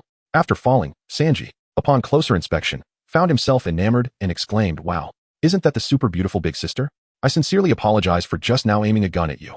Ward commented on Sanji. I told you, Sanji, how could you dare to point a gun at a woman? Turns out you were just waking up. Robin straightened herself and continued. Do not be so hasty. I am under no orders, hence I have no reason to engage with you. As she spoke, Luffy's straw hat magically flew into her hands. You are the captain, Monkey D. Luffy. Luffy bellowed in fury, Return my hat to me. Do you wish to fight? I now consider you my foe. Come down and face me one-on-one. Robin donned the straw hat upon her head and remarked. You truly are unfortunate to have stumbled upon a princess pursued by Baroque works. The princess herself is equally unfortunate, being shielded by such a handful of pirates. And the most unfortunate aspect is that the island your record pointer directs you to is known as Little Garden. I fear you may not need us to intervene. For you will likely never return to Alabasta. Impossible, you fool. Hand over my hat. Fool, fool, fool. The distant bluster of empty bravado could be heard from afar. Robin, while speaking, returned Luffy's straw hat to him and tossed Vivi a permanent record pointer. This pointer, leading to a small island near Alabasta, was known to none among the company's staff. With it, you may navigate through the impending challenges smoothly. Vivi gazed at the permanent record pointer in her hand, caught in a dilemma. Upon witnessing the scene, Luffy swiftly seized the permanent record pointer and crushed it without a second thought. Such an object is of no consequence. The direction of this vessel's journey is not for you to dictate. Well then, I harbor no disdain for those who possess courage. If you manage to survive, perhaps we shall meet again. Robin returned to her sea turtle and departed. Upon seeing Robin leave, Vivi collapsed onto the ground. That woman had no idea what she was contemplating. Pondering further was futile. As dawn broke, Sanji called out, Breakfast. Is anyone going to explain the situation to me? All right, I will. Ward eventually elucidated the recent events to the bewildered Sanji and Usopp. With a cigarette in hand, Sanji lamented, What a pity. Nevertheless, I should still have the chance to showcase my skills. No worries. Now that the sleeping knight has awakened, your safety is assured. Usopp, visibly frightened, exclaimed, Ah? Thank goodness I was asleep. Sanji turned to Nami and asked, So, Miss Nami, are you feeling jealous? Not at all. Nami firmly denied. Usopp then produced Luffy's bounty poster, pointing to the back of his head, and declared, To be honest, my head is worth 50 million berries. Leave the cover work to me. Luffy sat at the bow of the ship and exclaimed, Why hasn't it started snowing yet? Zoro, looking puzzled, replied, How could it possibly snow? You were asleep earlier. We had been engaged in a snowball fight all the way until we reached Whiskey Peak. Ward remarked to Zoro. Is that so? However, I have no interest in snowball fights. Zoro shook his head in response. Surely, it will snow again, right? Luffy said with eager anticipation. Chapter 62, Little Garden, Great Adventure. Vivi spoke earnestly. Snow does not simply fall on command. The waters ahead are particularly treacherous. The 7 magnetic forces originating from Reverse Mountain have disrupted everything. She cautioned. One must not be complacent. Although the subsequent sailing may not experience the same chaos as our initial journey, it is certain that the voyage ahead will be more arduous than navigating ordinary seas. Do not underestimate this maritime expanse. Yet, her words fell on deaf ears. Ward, Luffy, Zoro, Usopp, and Sanji commenced a grand feast. Hey brothers, would you care to try my special drink? Sanji announced as he emerged from the kitchen with a platter of beverages. Absolutely. The group responded in unison. Vivi pointed at Ward, Luffy, and the others, exclaiming in frustration. Is this really appropriate? Nami, sipping her drink, chimed in. Isn't it just fine? If a storm truly approaches, they will surely get serious, after all. They don't wish to perish. She handed Vivi a cup of drink, saying, "Here, this is for you." Vivi accepted the drink and sighed resignedly. That may be true. On the deck, everyone was engaged in playful antics with Chopper. "Oh, you can really drink. Have some more. Come on, try this." Zoro poured a glass of liquor for Chopper, who took a sip and promptly became intoxicated. Luffy turned to Usopp and said, "I say, Usopp, could you craft me a fishing rod?" "Of course. No problem at all. I assure you, I will provide you with the most artistically inspired wood for your rod." "Just leave it to me, Ward," Usopp replied, glancing over at Ward. "Absolutely, conjuring up some wood is a breeze." Thus, Sanji and Zoro remained on deck, amusing themselves with the lively antics of the crew, while Ward, Luffy, and Usopp set off to create the fishing rod. Nami smiled at Vivi, saying on the ship, "All troubles will dissipate like mist." As the sea breeze tousled Vivi's hair, she gazed into the distance and replied with a soft smile, "Yes, it feels much more relaxed." At that moment, Sanji pointed towards the other side of the sea and exclaimed, "Everyone, look, dolphins. Wow, how adorable." Nami marveled. However, as the dolphins approached the ship, the crew's hearts skipped a beat. How enormous! They shouted in unison, "Run for your lives." Panic ensued, and everyone busied themselves aboard the vessel. After an exhilarating yet joyous adventure, the ship arrived at the little garden. "Be cautious, Miss Sunday's words worry me," Vivi expressed with concern. Usopp nervously inquired, "Will there be monsters emerging? Who knows? But we need to restock. We didn't replenish anything in that last town," Sanji responded. "This is called Little Garden? It appears to be a dense rainforest paradise. It hardly seems fitting for such a charming name," Nami exclaimed, cradling her head in fear. Little Garden, if I recall correctly, is the island documented by the explorer Rue and not in his adventurous compilation. It was written that for the residents living here, this island is akin to a small courtyard. "Indeed, let's name this land Little Garden," Ward declared as he stepped forward. "Ah, yes, I remember now. I've read that book. That's why the name Little Garden sounded so familiar," Nami exclaimed, hurriedly retreating to her room. "Sanji, Bento, I have a feeling an adventure awaits." Luffy laughed heartily. "All right, I'll get started right away." Sanji nodded in agreement. May I join?" Vivi asked. "Sure, come along." Luffy responded excitedly. "Then I shall prepare a special bento for Vivi." Sanji's eyes sparkled with affection. "By the way, let us make a drink for the Swift One too." "Not a problem." However, upon hearing Vivi's words, the Swift One was left dumbfounded, thinking, "Do I really have to join you in that monster-infested forest?" Before long, Sanji's bento was ready. Luffy and Vivi, riding swiftly, disembarked and ventured into the forest for an adventure. "Ms. Wednesday certainly possesses a daring spirit," Usopp remarked, gazing at Vivi. "If she lacked courage, how could she dare infiltrate the enemy's organization to gather intelligence? By the way, Usopp, take a look at the components I crafted based on the blueprints you provided," Ward said, presenting the fishing gear parts to Usopp. Zoro leaped off the ship, stating, "Since I have nothing better to do, I might as well take a stroll." "Stroll?" Usopp exclaimed, startled by Zoro's words. "Do you really dare to wander in such a dense forest?" Sanji called out to Zoro, "Hey Zoro, wait, we're running low on food. Go catch some edible beasts." Zoro nodded, replying, "Understood. I'll bring back some beasts you won't be able to handle." Sanji, upon hearing this, became displeased and shouted angrily, "Wait, you rascal." "Huh?" Zoro turned back, dissatisfied. Sanji glared at Zoro, saying, "I won't let your words go unnoticed. Are you implying that you can catch bigger prey than I can?" Zoro calmly replied, "Of course." Sanji jumped off the ship, pointing at Zoro, "Then let us have a hunting competition. I wouldn't have it any other way." With that, Sanji and Zoro headed off in opposite directions. "What about me? If there are no objections, I shall also explore. This island is filled with wondrous plants. Perhaps I can develop some impressive techniques," Ward said eagerly. "What? You're leaving too, Ward?" Usopp shouted at Ward. "Of course. Staying on the ship is dreadfully boring." Ward responded nonchalantly. "No, you can't go." Usopp clung to Ward's leg. "Yes, you must stay." Nami emerged, also grasping Ward's leg, holding a collection of Rue and Nodi's adventures. Ward, in a moment of desperation, transformed his body and escaped. "No worries, I will return shortly," he declared as he prepared to leap off the ship. However, Nami stood up and called out, "Ward, you haven't forgotten our agreement, have you?" "Agreement? You owe me 5 million. You promised to serve me in repayment. But there is no immediate danger. Potential danger is still danger."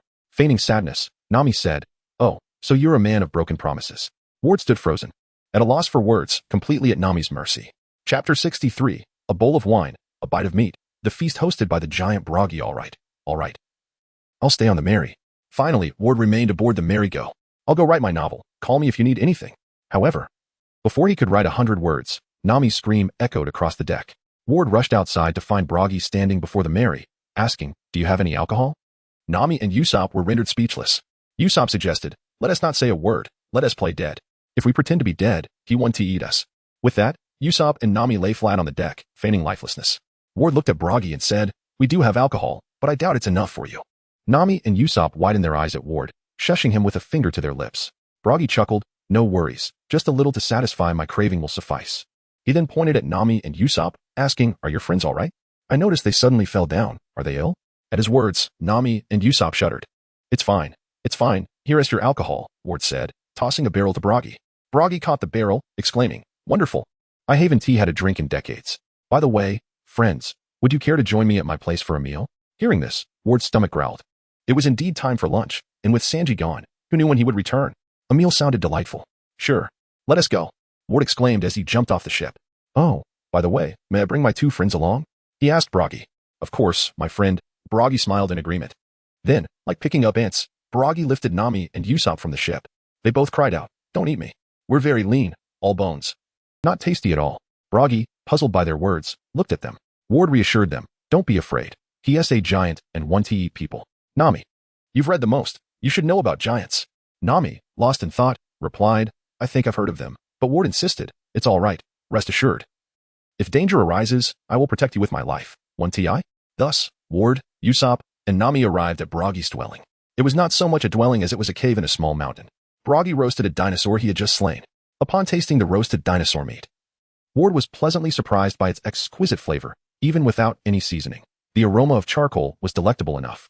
"If only there were rice, I could devour 3 bowls." Ward laughed heartily. "Delicious, right? The dinosaur meat on this island is the finest. But why aren't your friends eating?" Buggy inquired, glancing at Nami and Usopp. They both shivered. Usopp whispered to Nami, "Did you see? The cave behind him is filled with human skeletons." Nami replied, "Yes, I saw that. This giant must be planning to fatten us up before eating us." Ward gently tapped Nami and Usopp on the heads, saying, "Do you both suffer from persecution delusions?" "But, Ward, look at those bones in the cave." Nami pointed at the skeletons in alarm. "Ah, those bones. They were once alive, but later perished," Buggy remarked, glancing back at the skeletons. "You see, he admits it. They all died here." Buggy continued, "They fell ill." "Ill?" Nami and Usopp exchanged puzzled glances. Buggy nodded, "Yes. There are certain plants and creatures on this island whose toxins do not affect us giants. But for you small folk, they are indeed unbearable. Most who are poisoned will perish within a week." With that, Buggy clasped his hands together and closed his eyes in silent tribute. "Now eat. Regardless. Nourishment is essential for health and to resist the invasion of viruses. Dig in." Buggy extended his hand and said, "All right, let's eat. You won't die from it." Ward echoed, All right. Nami and Usopp finally indulged in the dinosaur meat. Upon taking their first bite, their faces lit up with joy as they exclaimed, "Wow, this meat is delicious." Gradually, Nami and Usopp began to lower their guard. Nami turned to Buggy and inquired, "Mr. Buggy, may I ask you a question?" "Yes. What is it, little girl?" He replied, "How long does it take to record this island?" "1 year." "What? 1 year?" Nami exclaimed in astonishment. "Ha ha ha, just wait patiently." Buggy laughed heartily. Meanwhile, on the other side, Luffy and Vivi unexpectedly encountered Eustace Kid. Eustace invited Luffy and Vivi to his humble abode, much like Buggy's dwelling. Eustace's home was merely a cave. He also prepared dinosaur meat for Luffy and Vivi to savor. Luffy and Dongli engaged in a delightful conversation, filled with hearty laughter. "Ha ha ha ha, ya ha ha ha." Luffy turned to Dory and inquired, "By the way, why do you reside here alone? Is there no village?" "There is indeed a village, known as Elbaf, a village of warriors located somewhere in the Grand Line. However, there are rules within the village. If disputes arise and neither party yields, we must submit to the judgment of the god of Elbaf. The god of Elbaf eternally protects the righteous, ensuring their survival. I too found myself in conflict with others. Now, this island has become my battleground against a certain man. The victor shall triumph in combat and continue to live." Ha ha. Yet, a century has passed, and still, no resolution has been reached. At that moment, the volcano at the center of the island erupted. It seems the time has come. Both Dory and Buggy, at the opposite end of the island, rose simultaneously. Dory addressed Luffy, "I cannot recall when this was agreed upon. But the eruption of the central volcano serves as the signal for our duel." Vivi, perplexed, exclaimed, "What deep-seated hatred could you possibly have to engage in a century-long battle? What is the righteous reason behind it?" Luffy covered Vivi's mouth and exclaimed, "Stop asking. The question is not there." Dongli raised his sword and declared, "This is for honor. The reason has long been forgotten." In Chapter 64, The Warriors of Elbaf, the honor battle of Dongli and Buggy. Usopp gazed up at the fierce clash between Buggy and Dongli, marveling, how impressive. Buggy had also spoken to Ward, Usopp, and Nami. Echoing Dongli's sentiment, the reason has long been forgotten. This is a battle without cause, an honor battle. Nami shook her head, expressing, "What a vexing and tedious fight." Usopp crossed his arms defiantly and retorted, "How foolish. This is the true battle of manhood. Imagine these two warriors each planting a flag named warrior at their centers. That flag is more important than life itself. They absolutely cannot allow that flag to be torn, so they have fought for a century to defend it. Do you understand? This is the honor battle of true warriors. Well, after that analogy, I somewhat grasp it. Ward nodded in agreement. What? Ward as a man. Can you not feel the fervor in their battle? Usopp gazed at Ward in disbelief. Ward spread his hands, explaining, fervor is fervor. I merely perceive that their combat is driven more by a sense of duty. Usopp pondered, stroking his chin. A sense of duty, you say? That makes sense. He then lifted his gaze once more to the battling Buggy and Dongli, proclaiming, I aspire to be a courageous warrior like them. I wish to become a man imbued with such a sense of honor. Nami shrugged, saying, I have no interest in such matters, but Usopp. Do you wish to become a giant? Ward contemplated, to become a giant? I wonder if there exists a devil fruit that grants giant form in this world? Hey, are you two even listening to me? Usopp shouted in frustration. I am listening. If I were a giant, perhaps I would become such a person. But if it were me, I would not engage in a conflict for such an extended period. If it were a friend, even if we quarreled, I would seek to resolve the discord. If it were an enemy, I would fight until they submitted. Therefore, I believe it is a sense of duty, binding them as warriors of the giant race, constrained by the honor of their kind. I respect them, but I do not wish to become them, for I find their actions quite juvenile. Ward gazed at the battling Buggy and Dongli, reflecting on how as a captain, he disregarded the lives of his crew for the sake of his own honor. Such behavior is decidedly immature, a trivial fight driven solely by self-satisfaction, right? I truly cannot fathom what goes on in their minds. Nami wholeheartedly agreed with Ward's assessment. Usopp interjected, I don't care. I simply wish to become a warrior like them. If that village is filled with such warriors, I must pay them a visit. At that moment, the battle between Buggy and Dongli had concluded. The tally stood at 73, 466 battles, resulting in 73, 466 draws. Haha, Dongli, let me share some wine I procured from a guest. Haha, excellent. It's been ages since I've had a drink. Dongli returned to his abode, sharing tales of Buggy with Luffy and Vivi. Haha, is that so? Were those guests your companions? I heard one has a long nose. One is a girl, and one appears quite ordinary. That's Usopp, Nami, and Ward, isn't it? Luffy chuckled. By the way, how did you conclude that the last one must be Ward? Vivi inquired. Just a feeling, he replied. Luffy responded, in his perception. Zoro was characterized by his green hair and 3 distinctive swords, while Sanji sported yellow hairstyle akin to Naruto's swirled eyebrows, both remarkable in their own right. Among the remaining males aboard, only Ward stood out, yet his appearance lacked any notable features. His hair was an ordinary black, devoid of scars, and he donned a simple t-shirt and casual trousers. Dongli continued, so, these drinks can be considered your gift to me. Ha ha ha. Vivi turned to Dongli and inquired.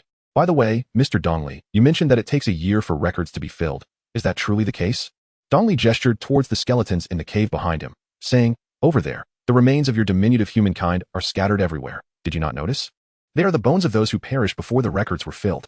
Some were devoured by dinosaurs, others succumbed to the sweltering heat and hunger, while yet others fell victim to illness, and those who attacked us have also met their demise. For the small humans, a year on this island is indeed an interminable duration. Upon hearing this, Vivi clutched her head in despair and exclaimed, what shall we do? Even if we survive this year, after such a protracted period, I truly do not know what will become of the kingdom. Luffy opened his mouth wide, expressing his disdain as he remarked, indeed, even if this island is intriguing, staying here for a year would inevitably become tiresome. Is there any good solution, uncle? Dongli jestingly replied, there is indeed a permanent record pointer, but it points in the direction of our homeland, Elbaf. Thus, one might say we are currently fighting for the permanent record pointer. What do you think? Would you care to join us in attempting to seize it? Luffy shook his head, declaring, that won't do. The place we desire to reach is not there. We simply wish to proceed to the next island. Am I right? Vivi chimed in. Indeed, if we cannot reach the Alabasta kingdom, there would be no meaning in continuing onward. Yes. Haha. In that case, you should endeavor to press forward. With a stroke of luck, you may yet arrive at your destination. Haha. Quite true. Luffy joined in the laughter alongside Dongli. With exuberance, Dongli downed the drink presented to him by Buggy. However, upon swallowing, the beverage erupted, sending Dongli crashing to the ground, blood spewing from his mouth. Luffy, Vivi, and the swift runner widened their eyes in astonishment at the scene before them. Giant uncle, Mr. Dongli, Luffy and Vivi exclaimed in concern. Luffy gazed anxiously at Dongli, who lay sprawled on the ground, exclaiming, what on earth happened? Why did the wine explode? Isn't this the wine from our ship? Could it be that our adversary secretly planted a bomb in it? Vivi remarked. Luffy seized Vivi by the collar, his voice brimming with fury as he exclaimed, what do you perceive them to be? They are sworn adversaries who have battled for a century. How could they possibly commit such a despicable act? Dory rose, his gaze fierce as he directed his ire towards Luffy and Vivi, demanding, who on earth are you? Who do you think you are? It cannot be Buggy. He is a warrior of Elbaf, imbued with a profound sense of honor.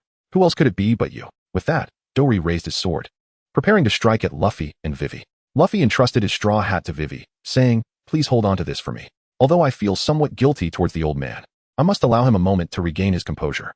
In Chapter 65, A Desperate Gamble, Ward trained in hockey. Meanwhile, on Buggy's side, Ward inquired about the nature of hockey, reasoning that the giants from the New World should possess the ability to wield it. Hockey. Buggy confirmed. "Yes, hockey. Can you enlighten me on how to cultivate it?" Ward asked, gazing at Buggy. Buggy scratched his cheek and replied, "I have never practiced hockey. For us, it is more of an instinct or an innate talent." "Are you suggesting that your race is inherently capable of hockey?" Ward questioned. "Some are born with it, while others awaken it later. The key to awakening hockey lies in battle." Buggy raised a finger towards Ward. Listening to Buggy's words made Ward's head spin. In the original narrative, Rayleigh had mentioned to Luffy that the best way to develop hockey was through combat with formidable foes, awakening greater powers in the process. This notion was later reflected in Luffy's own battles, where he fought with his life on the line, ultimately mastering the foresight of observation hockey, conqueror's hockey, and armament hockey. Yet, at this moment, Ward was utterly oblivious to what hockey truly was and what it felt like to wield it, leaving him at a loss on how to awaken it. As a user of the Logia type, he dominated against foes lacking hockey, but against those who did possess it, danger loomed. Even in his encounter with Arlong, a character of lesser strength, Ward had nearly perished. Facing an even stronger opponent without having awakened his own hockey would likely result in his demise. Ha ha ha. Such matters cannot be rushed. Besides conqueror's hockey, both observation and armament hockey are abilities that everyone can master or inherently possess. They simply await awakening. Buggy laughed heartily at Ward's anxious expression. "Since we sought out Arlong, I have been pondering this so-called hockey. What exactly is it?" Usopp queried, looking at Buggy. "How can hockey possibly defeat someone like Ward, who can transform into elements?" Buggy answered Usopp's question. "What is hockey, you ask?" "Ha ha ha. I am uncertain. However, I have heard our elders describe hockey as determination, aura, killing intent, fighting spirit, breath, sound, nature, willpower, the latent strength within a person, and an unseen essence. When one learns to control these imperceptible sensations, that is hockey." Though this explanation left him bewildered, Buggy affirmed, "One thing is certain. When I utilize hockey, whether it be armament or observation, I can sense breath or sound. Thus, I surmise that when you can truly feel those invisible sensations, you awaken hockey." Ha ha ha. Though I am not entirely certain, I believe the elders could elucidate this matter more clearly. I can only relay their teachings to you." Ward lowered his head in contemplation and then deeply bowed to Buggy, expressing, "I believe I am beginning to understand." "Thank you, Mr. Buggy." Usopp nodded, saying, "I think I grasp it too. Sometimes, when I snipe, I experience a peculiar sensation, as if the target is right before my eyes." Ward, glancing at Usopp, thought to himself that Buggy's words had likely enabled Usopp to awaken his observation hockey. Ward grasped Usopp's shoulder and declared, "Excellent. Usopp, if you awaken observation hockey one day, you must inform me and teach me." Usopp confidently patted his chest, replying, "Leave it to me. Ha ha ha. With you around, I feel at ease. It would be splendid if you could awaken hockey on this island." Ward said to Usopp, "On this island, Ward, listen to me. Even if I comprehend Mr. Buggy's words, I still do not know how to cultivate that sensation to be deemed hockey. Furthermore, that feeling only occurs occasionally and rarely during my shooting practice." Usopp spread his arms wide. "Did Mr. Buggy not say that once you master that sensation, it can be called hockey? Therefore, if you can desire that sensation when you wish to feel it, then you can claim to wield hockey. Simply inform me how you control that sensation," Ward advised Usopp. "Oh, so that's how it is." "Yes, then let us practice," Ward exclaimed, taking Usopp to practice shooting. Nami observed Ward and Usopp and commented, "You two have such a positive mindset. We are going to be on this island for an entire year." It is not merely a positive mindset. Hockey is of utmost importance. If I encounter another hockey user capable of striking my physical form, I shudder to think of my chances of survival. Nami recalled the battle against Arlong and smiled slightly, adding, "All right, I understand. Since we're to remain on this island for a year, you both should train diligently. I wonder, though, if Vivi can afford to wait for us a full year." For Ward, mastering hockey before reaching the Alabasta kingdom was imperative. Arlong possessed hockey, and Smoker did as well. It was highly likely that Crocodile, with his bounty of 120 million, also wielded it. Defeating Crocodile, who initially lacked hockey, had already proven challenging, as Luffy had battled him thrice with his life on the line. If Crocodile could harness hockey, Ward feared that Luffy might not be able to prevail against him now. Of course, should Luffy find himself on the brink of death, he might awaken and transform into the sun god Nika. However, it was theorized that the awakening of a devil fruit ability also necessitated strength. In the original narrative, those who awakened their devil fruit powers were never weak. And after Luffy transformed into Nika, he simultaneously wielded both armament and conqueror's hockey. Might it be that the awakening condition for the Gum Gum fruit requires the wielder to have mastered all three types of hockey to perfection? Ward could not place all his hopes on Luffy, Such an act would be irresponsible. This world is not a game. Everyone who set sail has prepared themselves for the challenges ahead, and thus, Ward too had steeled himself for the journey. As captain, Luffy bears the responsibility of safeguarding his comrades and vanquishing foes that his companions cannot defeat. However, this does not serve as an excuse to shift all burdens on a Luffy. When Ward recognized that the enemy might be more formidable than anticipated, his course of action should have been to prepare for the worst and devise a strategy to overcome the predicament. This strategy entailed awakening Haki before reaching the kingdom of Alabasta. In Chapter 66, titled Mr. 3 Takes Action, the Straw Hat crew faces an ambush. Boom, boom, boom. The central volcano erupted once more. Ha ha ha, the signal for the duel has arrived.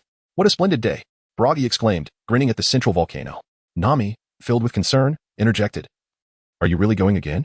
The last battle was not long ago, and your injuries have yet to heal. What nonsense. Our conditions are the same. Buggy laughed heartily.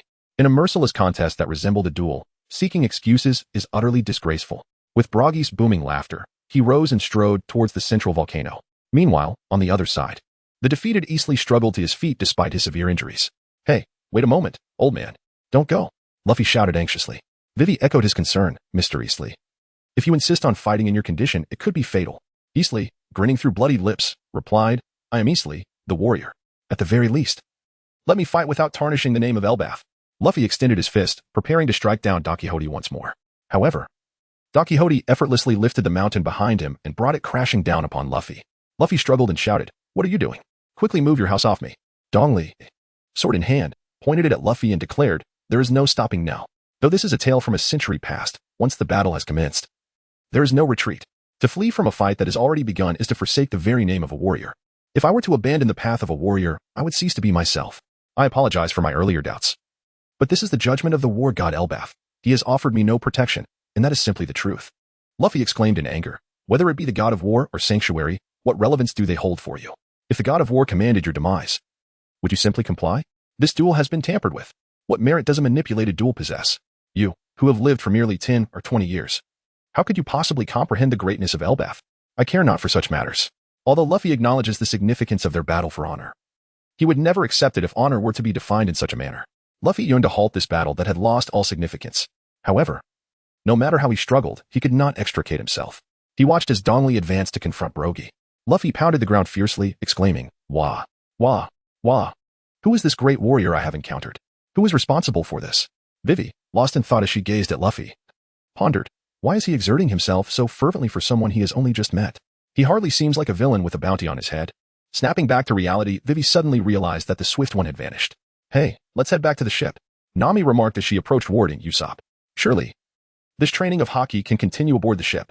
No way. I wouldn't dare to traverse that jungle filled with dinosaurs, Usopp declared with conviction. I'll escort you back, Ward offered. Oh, Ward, you're so reliable, Nami responded with a smile. Ward led Nami and Usopp into the forest. Suddenly, several dinosaurs appeared, causing Nami and Usopp to scream and flee in terror. Ward exclaimed in exasperation, Did I not say I would protect you? How frightened are you to run away like that? Or do you not trust me? Would release, thorn killing technique? Ward proclaimed, transforming into a sharp wooden spike and lunging at the dinosaur, piercing its skull. Nami, Usopp, Ward shouted, searching for them amid the dense foliage. Rays of sunlight filtered through the leaves, casting gentle light upon Ward, while a soft breeze swayed the myriad plants in the forest. Who goes there? Ward suddenly turned around, spotting Nami. Oh, it's you, Nami. Ward chuckled as he approached her. To his surprise, Nami transformed into a mass of wax, enveloping Ward. Instantly, Ward elementalized into leaves and escaped. Is that Mr. 3? Would release, giant tree technique? Ward conjured a towering tree beneath him, rising high. But he still could not locate Nami or Usopp. This is troublesome. Ward dispelled the giant tree and returned to the ground. From such a height, the dense canopy obscured his view, making it difficult to locate such small figures. Is this a predicament? Perhaps this is an opportunity to awaken my Kenbunchika Haki? Let us give it a try, Ward murmured as he closed his eyes. Meanwhile, Zoro had captured a Triceratops and was attempting to return to the Going Merry. However, he found himself lost. I believe I have seen this tree before, Zoro remarked, tilting his head in confusion at the tree before him. Nami. Suddenly, Zoro spotted Nami standing by another tree. I'm lost and quite troubled, Zoro admitted as he approached her. In contrast, Usopp had fled all the way to Luffy. Luffy. This is bad. Nami, she was eaten by a dinosaur, Usopp cried, tears streaming down his face as he shouted at Luffy. Upon hearing these words, Luffy panicked and shouted, Is that true? We were supposed to return to the Merry, but soon we encountered dinosaurs and we fled. Now, Nami is missing. What should we do? I can't believe I abandoned my friends in their time of need. I'm not a real man. Hey, Luffy, overwhelmed with fear, could only scream. Vivi, remaining calm beside him, said, hey, wait a moment, calm down. Is it really possible that Nami was eaten? What about Ward? He possesses a natural fruit ability. There's no way he could have been consumed. I'm terrified, and there is no time to confirm all these things.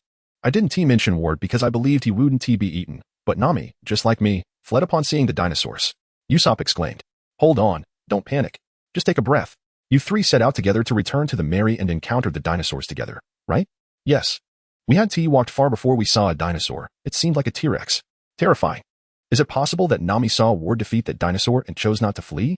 Ah, that could be possible, Usopp admitted, calming down a bit at Vivi's words.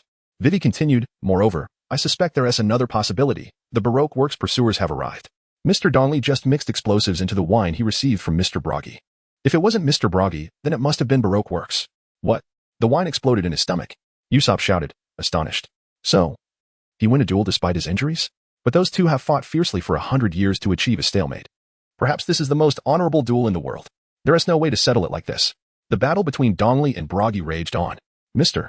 3 was taken aback by Donley's unexpected stubbornness. Looks like I need to lend a hand.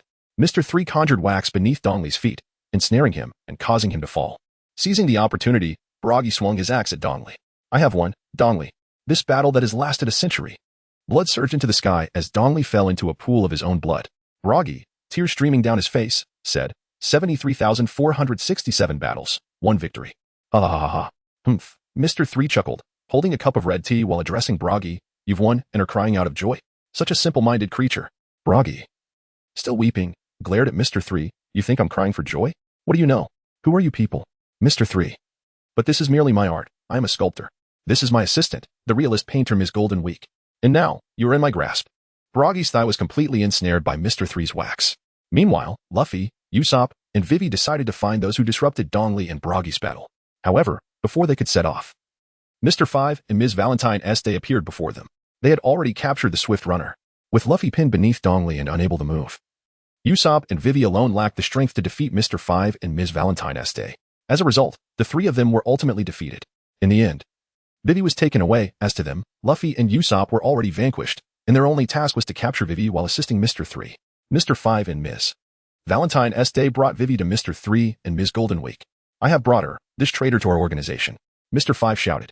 Vivi, upon seeing Buggy bound to the ground with wax, angrily exclaimed, your methods are despicable. You actually placed bombs in Mr. Donley's wine. Buggy suddenly realized, the wine. Was it from the ones I gave him? So that's what happened, Donley. Mr. 3 scoffed. You've revealed everything, little girl. Waxlock. He ensnared Vivi's feet with wax. Mr. 5, bring the swordsman and the woman here. I am about to begin. Saying this, Mr. 3 summoned a massive amount of wax on the ground. Extra large wax candle. Service package. Wax cake banquet carousel. An enormous wax creation took the form of a 3-tiered cake adorned with a large carousel and several burning candles. Mr. 5 brought Zoro and Nami before the wax cake. What is that? Vivi, weren't you with Luffy? Vivi glanced at Zoro and Nami, saying, yes, but Mr. 5 interjected. The Straw Hat brat has already been dealt with. Zoro scoffed. Humph, as if you could. Mr. 3, arms wide open, shouted excitedly, welcome to enjoy my service package. He manipulated the wax, placing Vivi, Zoro, and Nami atop the wax cake. Ha ha ha ha. Enjoy my wax service package. The wax mist that falls upon you will transform you into wax figures. You will become true wax sculptures, the likes of which even my artistic talents cannot replicate. They will be wax figures infused with souls. In the realm of art, you shall perish. Nami shouted in panic, I don't want to become that. Why must we turn into your art? Nami then turned to Buggy, who was still bound, and yelled. Buggy, don't just sit there. Get angry. You'll turn into a wax statue too. But Buggy was beyond hearing, lost in his sorrow over the unjust victory he achieved over Donley. Can Usopp and the others ever forgive me? Luffy, battered and bruised, asked Usopp. No, absolutely not. Usopp replied, forcing himself to stand. He then joined with the swift runner to dig the earth beneath Luffy, attempting to free him. Luffy gazed at Run Fast and inquired, are you feeling equally discontent? Gah. Run Fast replied loudly. All right, then the 3 of us shall go forth and defeat them decisively. After rescuing Luffy, Run Fast and Usopp dashed into the forest. At that moment, Ward was in the woods, eyes closed, absorbing the essence of nature. Oh, I seem to hear a sound. And it grows ever louder. Is this the awakening of my observation haki? Excellent. I shall venture towards the source of the sound. Perhaps they are all gathered there. Just as Ward opened his eyes and turned to run towards the noise, he spotted Luffy and Usopp, who were approaching him with shouts. Hey, Ward, what are you doing here? I thought you had been captured by the Baroque works. Luffy exclaimed upon seeing Ward come to a halt. Ah. It was your shouting that startled me. I initially believed I had awakened my observation haki. Ward responded, a hint of disappointment in his tone. Observation haki? What is that? Never mind that now. We must go and take down the Baroque works. Do you know where they are? Ward asked Luffy and Usopp. At the dual site of Mr. East and Mr. Buggy. Usopp pointed towards the central volcano. That was inadvertently revealed to us by Mr. Five and Ms. Valentine. Then let us hurry there. From above. Would release. Great tree technique. Ward conjured a towering tree, transporting himself, Luffy, Usopp, and run fast into the air. Would release. Branch extension technique. They all perched on the branches, extending towards the battleground. Chapter 68. The unyielding determination of life. Allies descend from the skies. Cough, cough. Why does my chest feel so constricted? Nami lamented, clutching her chest in agony. The wax mist has infiltrated our lungs at this rate. We shall begin to transform into wax figures from within, Vivi exclaimed, covering her mouth. Haha. Precisely. The more agonizing your demise, the better. Your pained expressions are the very essence of the art I pursue. Let the moment of terror be preserved. What sort of art is this? Your tastes are utterly repulsive. Buggy's situation has become dire because of you. You shall meet a miserable end. Nami shouted angrily at Buggy, who was pinned to the ground by Mr. Three's wax sword. Immobilized. Mr. Three chuckled derisively. Ha ha ha. Cry all you want. Nami anxiously turned to Zoro. Zoro. Stop dawdling and think of something. As Buggy lay on the ground. Tears streaming down his face, he reflected, for 100 years. Day after day, battling, fighting. For the honor of being born in the warrior village of Elbaf. I have fought relentlessly. If this is our fate, mighty warrior of Elbaf, how cruel you are. Why not let us perish in combat? Mr. Three pointed at the weeping Buggy, mocking. Ha ha ha. Look at that miserable face. Such sorrowful expressions. Sighs of despair. Truly a beautiful piece. Nami shouted in desperation. I can't move. No. I refuse to die like this. Is there no way out? Vivi also panicked. My body is growing stiffer. Suddenly, Zoro spoke up. Old man, can you understand? Even severing your limbs is preferable to dying. Buggy responded. I can still move. Zoro furrowed his brow, grinning ominously as he unsheathed his sword. How about we sever our legs and then deal with these scoundrels together? What do you think? Nami and Vivi exclaimed in alarm. Both legs? Cut off your own legs? Don't be ridiculous. It's too late for that. It's precisely because it's too late that I say this. What are your thoughts? It's impossible. Useless. Even if we cut off our legs, we will be apprehended immediately. How will we know unless we try? Standing here will lead to a grim demise. It's better to fight with all we have. We have no reason to die obediently at the hands of these wretches, do we? Mr. Three and Mr. Five were somewhat intimidated by Zoro's words, hesitantly saying, he really can talk big. Is he serious about this? Humph. Just bluster. He wouldn't dare. Buggy suddenly burst into laughter. Ha ha ha. You are quite the audacious little brat. I nearly lost my fighting spirit. I shall join you. For your boldness. Nami looked at Zoro. You must be joking? Are you really going to do this? Without legs, how will you fight? I don't know, but I will win. Zoro replied with a laugh. As Buggy began to struggle, he was willing to sever his own limbs, regardless of the swords embedded in him. Zoro raised his sword to cut his own legs as well. These guys are insane.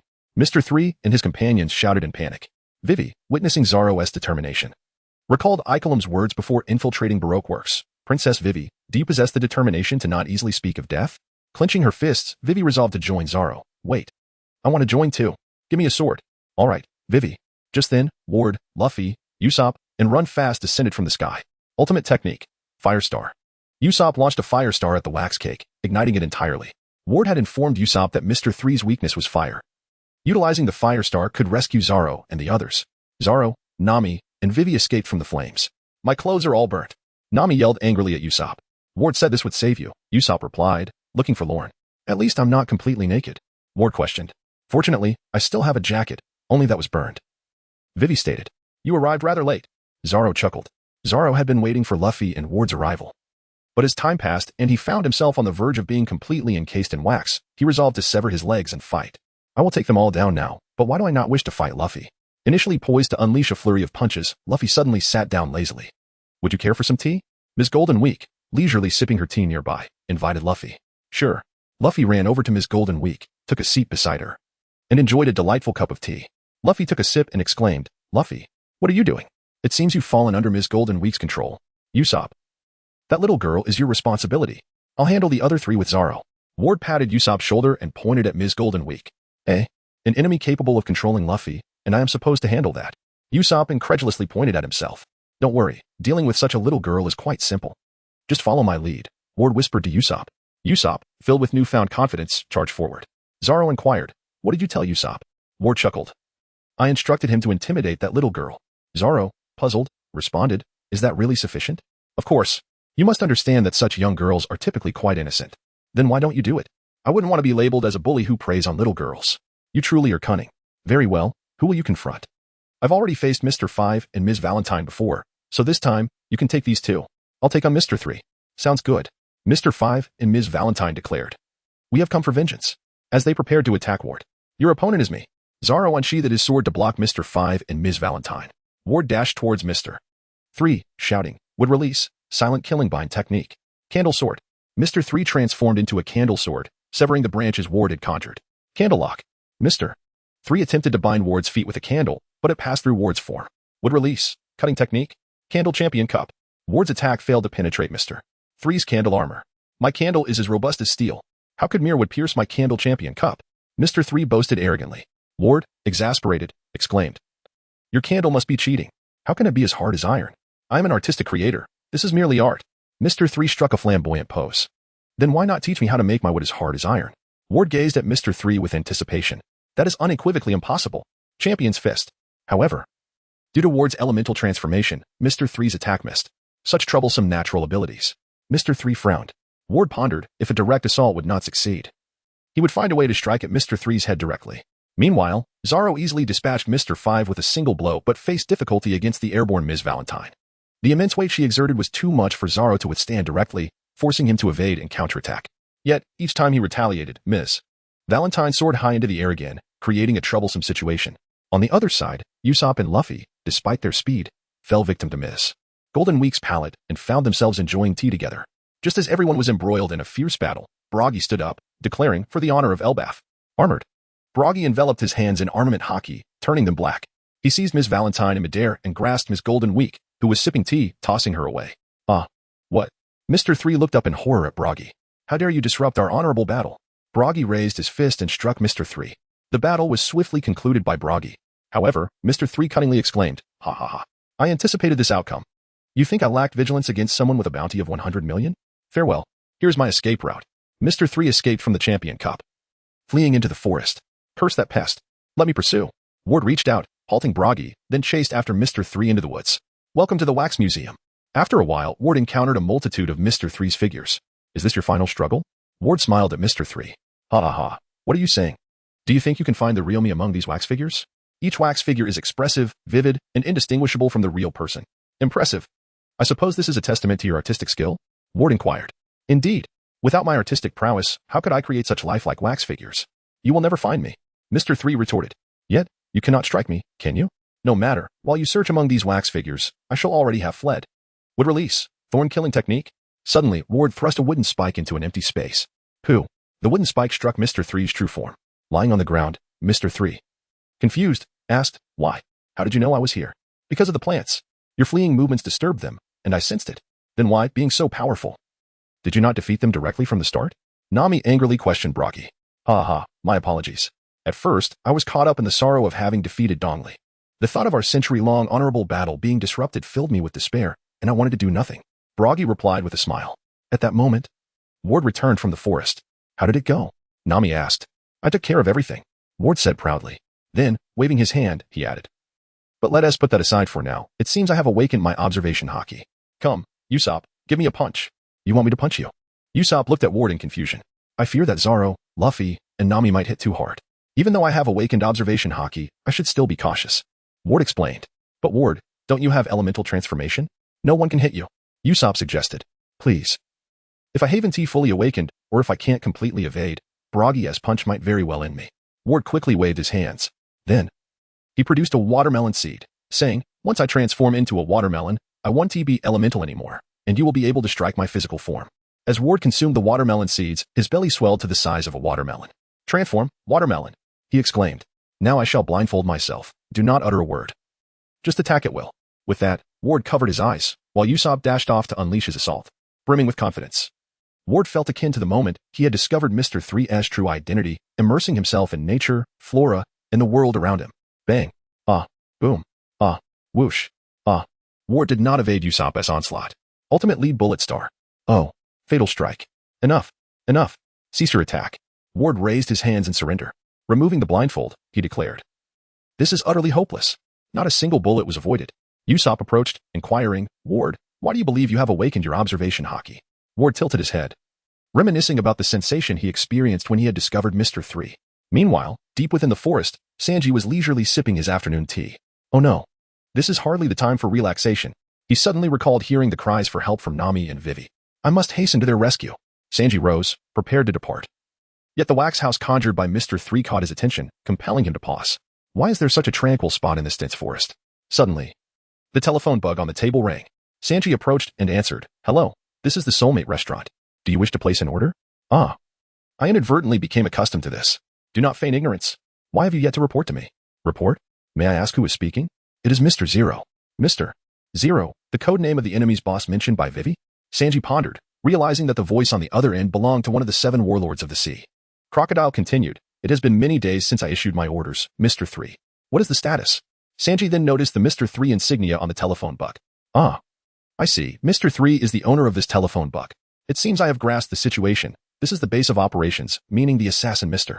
3 has infiltrated the island. This is intolerable. Those ruffians should be safe while I am out hunting. Why are you silent? I ask you.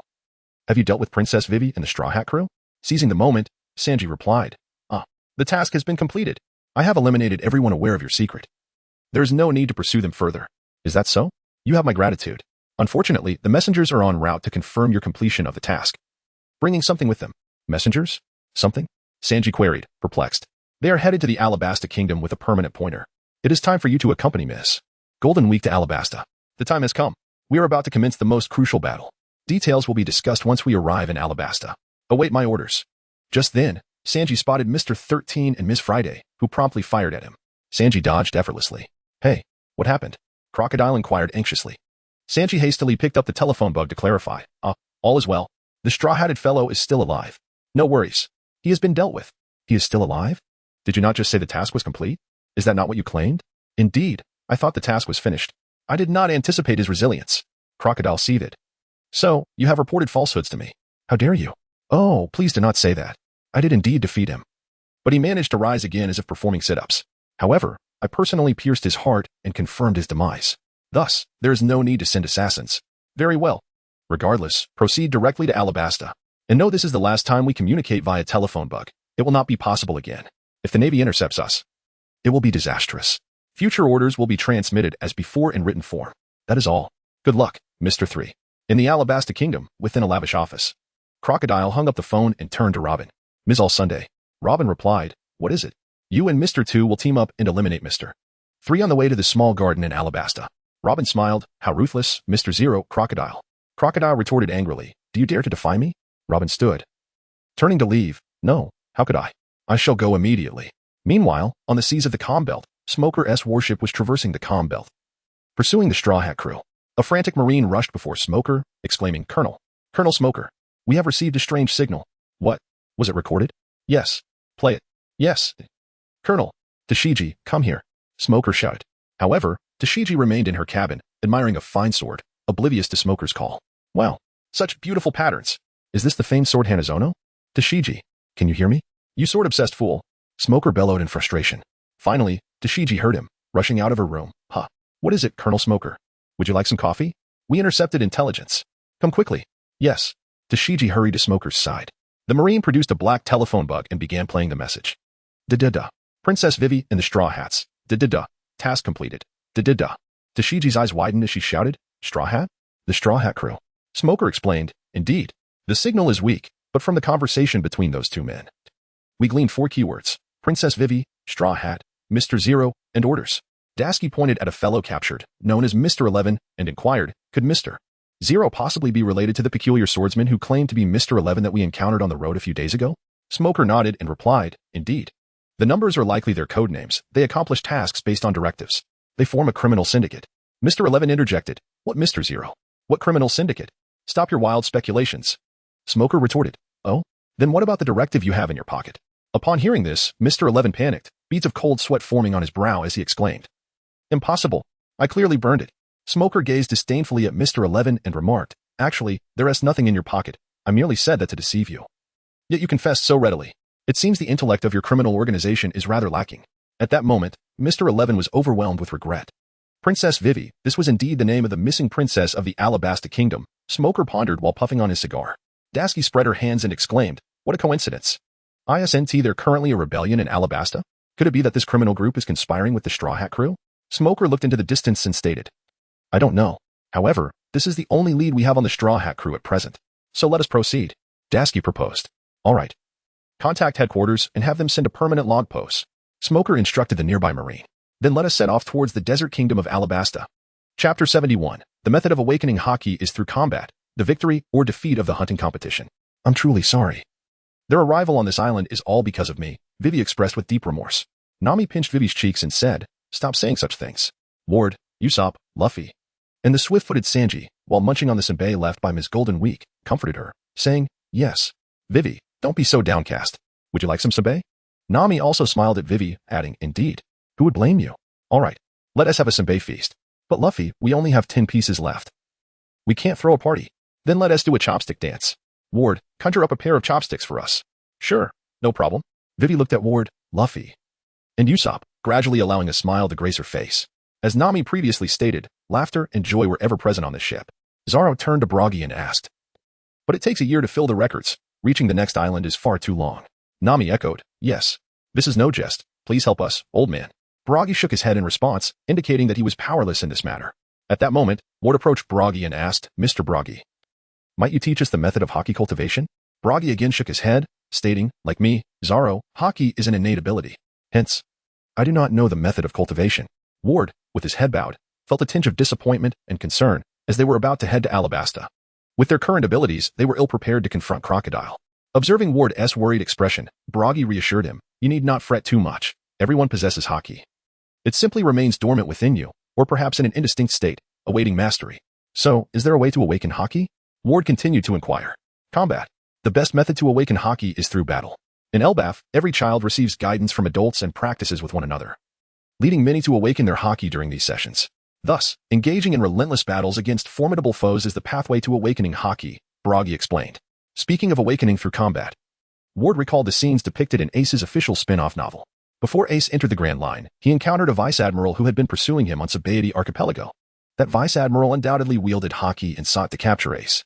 However, during their battle, Ace awakened his Haki, turning the tide in his favor against the vice admiral. Subsequently, Ace and his crew from the Spade Pirates escaped into the depths of the sea, heading towards the New World. "Hey, Nami, Vivi, everyone." Sanji emerged from the forest with a beaming smile. "Is everyone safe?" "That is wonderful news." Upon seeing Sanji, Luffy joyfully waved and exclaimed, "Hi, Sanji." Usopp, feeling a twinge of annoyance, remarked, "That guy didn't come to rescue us, and now he suddenly appears." Sanji, taken aback upon encountering Dolly and Buggy, shouted, "What is this? Are you Mr. 3? Nami, puzzled, inquired, "How do you know Mr. 3? Sanji, his gaze fixated on Nami, who was clad only in her undergarments, exclaimed, "Oh ho ho. Nami, why are you always so enchanting? However, it would be wise to put on a jacket." He then removed his suit jacket and draped it over Nami. "Thank you, Sanji-kun," she replied. "Ah, a perfect strike." Subsequently, Sanji explained to everyone what he had been doing moments prior. "So just now, you were conversing with Mr. Zero?" Vivi gasped in astonishment. "Yes, it appears he mistakenly thought I was Mr. 3, Sanji chuckled. Vivi continued, "So he believed we were dead?" Sanji confirmed, "Indeed. That is what I told him." Usopp, overwhelmed with joy, raised his fists and declared, "If that's the case, the assassin will no longer pursue us. Yet, we are still immobilized here." Sanji produced the permanent record pointer for Alabasta, saying, "Immobilized? Do we still need to stay on this island? Look, I found this." The group gasped in astonishment as they gazed at Sanji. "This is the permanent record pointer to the kingdom of Alabasta. How wonderful. We can set sail," Vivi exclaimed, her excitement prompting her to embrace Sanji, expressing her gratitude. "Thank you, Sanji. I was genuinely worried." Sanji, feeling lightheaded from the moment, responded, "Oh, it's nothing. I never expected you to be so delighted." Luffy raised his hand in jubilant exclamation, proclaiming, "Wonderful. Everyone, let us commence the rice cracker feast." "Hey, Luffy. There are only 3 rice crackers left." Usopp interjected directly at Luffy. "And one is in your mouth. How can we celebrate like this?" Ward quipped, following up with his own remark. Nami then admonished Luffy, stating, "Captain, this is not the time for such frivolities. We must set sail swiftly. We have no time to dawdle." As they prepared to depart, Sanji turned to Zoro and inquired, "By the way, hey, you haven't forgotten about our hunting competition, have you?" Zoro chuckled and replied, Speaking of which, I have one. I managed to catch that enormous rhinoceros." "A rhinoceros? How do you intend to eat that?" Sanji retorted. Upon hearing the phrase hunting competition, Dory and Buggy seemed to recall the very reason behind their century-long rivalry. Luffy turned to bid farewell to Buggy and Dory, exclaiming, Nami, the hefty uncle and the giant uncle. We are departing. Is that so? Leaving so soon? It is somewhat regrettable, but you cannot remain here indefinitely. I hope all is well in your homeland. Vivi expressed her gratitude to Dory and Buggy. Usopp shouted enthusiastically, Master, I shall certainly find a way to reach Elbaf. Observing the Straw Hat crew's departure, Dory and Buggy rose and stated, Our friendship has set sail. Indeed, we cannot abandon them. There are monsters lurking in those waters. Meanwhile, in front of the Mary, Sanji and Zoro were embroiled in a heated argument. I clearly saw it. My lizard won. Are your eyes deceiving you? It was my rhino that triumphed. Neither side was willing to concede. By the way, those are a Tyrannosaurus and a Triceratops, Ward remarked.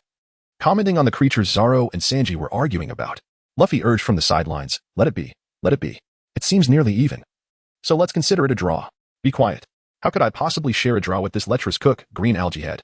Nami shouted angrily from the ship. How long are you two going to argue? Since we can't take everything, let's leave behind what is necessary. We must set sail. At your command, Nami. Sanji responded with a cheerful grin. For him, Nami was far more important than the outcome of the dispute. Chapter 72, The Swordsmanship of Elbaf. The ailing Nami the Mary set sail. Oh, it's the uncles. They must be here to see us off, said Dory and Buggy as they approached the Mary. The reason the dwarves on this island cannot reach the next island lies just ahead. What? Due to the distance. Everyone was unable to hear what Dory and Buggy were saying. You have fought valiantly to defend our honor. Naturally, your enemies are our enemies as well. We must not allow our friend's pirate flag to be torn asunder. Trust us, and sail straight ahead. No matter what happens, we shall continue onward. With a furrowed brow, Luffy shouted, Understood. Straight ahead. Farewell. I hope to see you again. We certainly will. At that moment, Nami anxiously cried out, Look. Ahead. A massive mountain has suddenly emerged from the sea. Upon closer inspection, it revealed itself to be an enormous goldfish, likely larger than the little garden island. Dory and Buggy frowned, raising their sword and axe, declaring, In the name of Elbaf, we shall clear the way for you. Hurry. Steady the helm. We must find a way to escape. Nami urged frantically. Usopp, upon seeing the gigantic goldfish, recalled, Hey, a gigantic goldfish? I feel like I've heard about this somewhere. It's the story you told Kaya. You mentioned that the goldfish's excrement formed the island. So, is Little Garden actually an island made from the excrement of this goldfish? Perhaps. Consider how lush the vegetation is on Little Garden. It indicates that the soil is incredibly fertile, and excrement serves as a fertilizer. Do you still have time for idle chatter? Quickly, take the helm. Nami shouted in desperation. Usopp, though anxious, firmly asserted, No. We must go straight ahead. Right, Luffy? Luffy chuckled and replied, Of course. Nami, in a state of anxiety, exclaimed, Stop talking nonsense. This time is different from what happened at Laboon. Luffy responded nervously, I know. Stop shouting. Here, I'll give you the last rice cracker. Are you still in the mood for jokes? We need to turn back quickly. Nami. Just forget it, Zoro interjected. Once Luffy makes a decision, he never wavers. Ward continued, Wah. Nami could only crouch to one side, weeping while consuming the last rice cracker Luffy had given her. Sanji, filled with concern, shouted towards Luffy, Luffy, can we trust those giants? Yes. Luffy nodded affirmatively. All right. I understand. Sanji decided to abandon his doubts, for after all, it was the captain's command. They had no choice but to trust the words of Dory and Buggy. Vivi erupted in anger. Are you out of your mind? Do you truly wish to enter that monster's mouth? Nami looked up and realized that they had completely entered the giant fish's maw. It's too late. We can't escape. The fish tilted its head and closed its mouth, swallowing the going merry whole. It seems to be thriving quite well. You despicable fish monster. How utterly astonishing. This creature has quite the appetite. It devoured every island in the vicinity. One can only imagine how massive its excrement must be. Indeed, it would be fitting to name its droppings no island at all. Ha ha ha. Remember when we used to consider that heap of waste as the new world and even stepped ashore? How I long for those adventurous days. Upon seeing them, memories of the past flooded back. Look, the mightiest sword techniques from the giants of Elbaf. Within the fish's mouth, Usopp cried out in despair, Go straight ahead. Nami yelled, What are you talking about?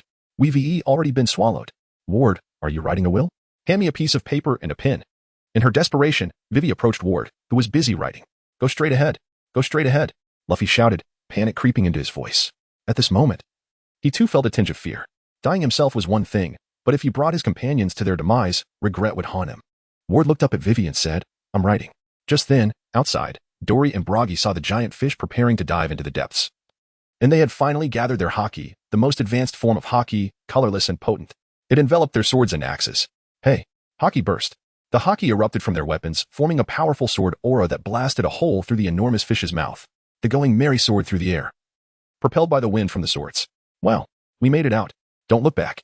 Keep going. Keep moving. Luffy perched atop the Mary, laughing exuberantly as he exclaimed, How high? Why is it so high? Around him, the water splashed exuberantly, creating a dazzling brilliance under the sun's rays. The golden shimmer was both beautiful and romantic. Usopp continued to weep, yet this time his tears were those of joy, declaring, "Splitting the sea like this is Elbath. This is the strength of warriors. How magnificent." Meanwhile, Dory and Buggy raised their broken sword and axe, shouting, "Onward, friends." In another realm, the ship departing from the giant island, Little Garden, sailed serenely across the sea. Usopp stood on the second deck, calling out, "Everyone, one day I shall journey to Elbath, to the village of warriors." Luffy grasped Usopp's shoulder and exclaimed enthusiastically, "Yes, Usopp, we must go. When shall we travel to the homeland of the giants?" Nami observed Usopp and Luffy, remarking, "Their spirits are truly high. If you're feeling low, would you care to read my freshly completed novel? It features inspirations from Little Garden." Along with Dory and Buggy, Ward emerged with a piece of manuscript paper, glancing at Nami and inquiring, "Oh, no thank you. After experiencing such an ordeal, I suddenly feel so weary. Vivi, could you take a look at the compass for me?" Vivi approached and took the compass from her. Meanwhile, Luffy and Usopp rushed to Ward's side, exclaiming, "Is this a novel inspired by Dory and Buggy? I want to read it." Usopp and Luffy eagerly examined the manuscript.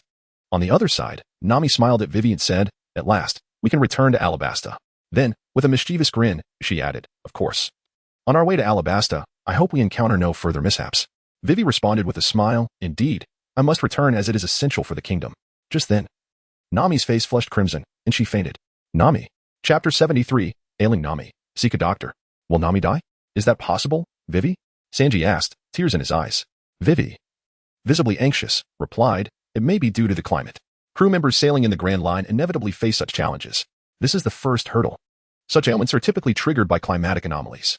Renowned pirates and even robust sailors have been known to succumb to this illness unexpectedly. Although the symptoms are not severe, carelessness could lead to dire consequences. Is there anyone aboard this ship knowledgeable in medicine?" Ward, Luffy, and Usopp pointed toward Nami, who lay on the bed. Luffy chuckled foolishly. "As long as there's meat to eat, the illness will be cured, right?" Sanji, with a downcast expression, replied, "Well, I was thinking of making some simple rice porridge. However, it can only serve to alleviate the symptoms. It won't cure the illness. During our voyage, I put 100 times more thought into the meals for Nami and Vivi. I always ensure the use of fresh meat and vegetables, meticulously balancing their nutritional content. While any food that is slightly spoiled is what I serve to you." "What?" Usopp exclaimed in anger.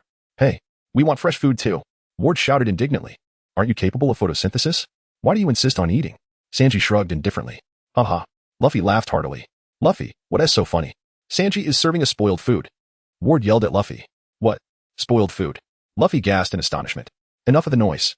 The patient requires tranquility," Vivi interjected, raising a finger to her lips. Upon seeing this, Sanji spoke softly, "Regardless, I will take on the role of the chef aboard the ship, and I won't have any issues with general nutritional pairings. However, the food for the sick must be approached differently.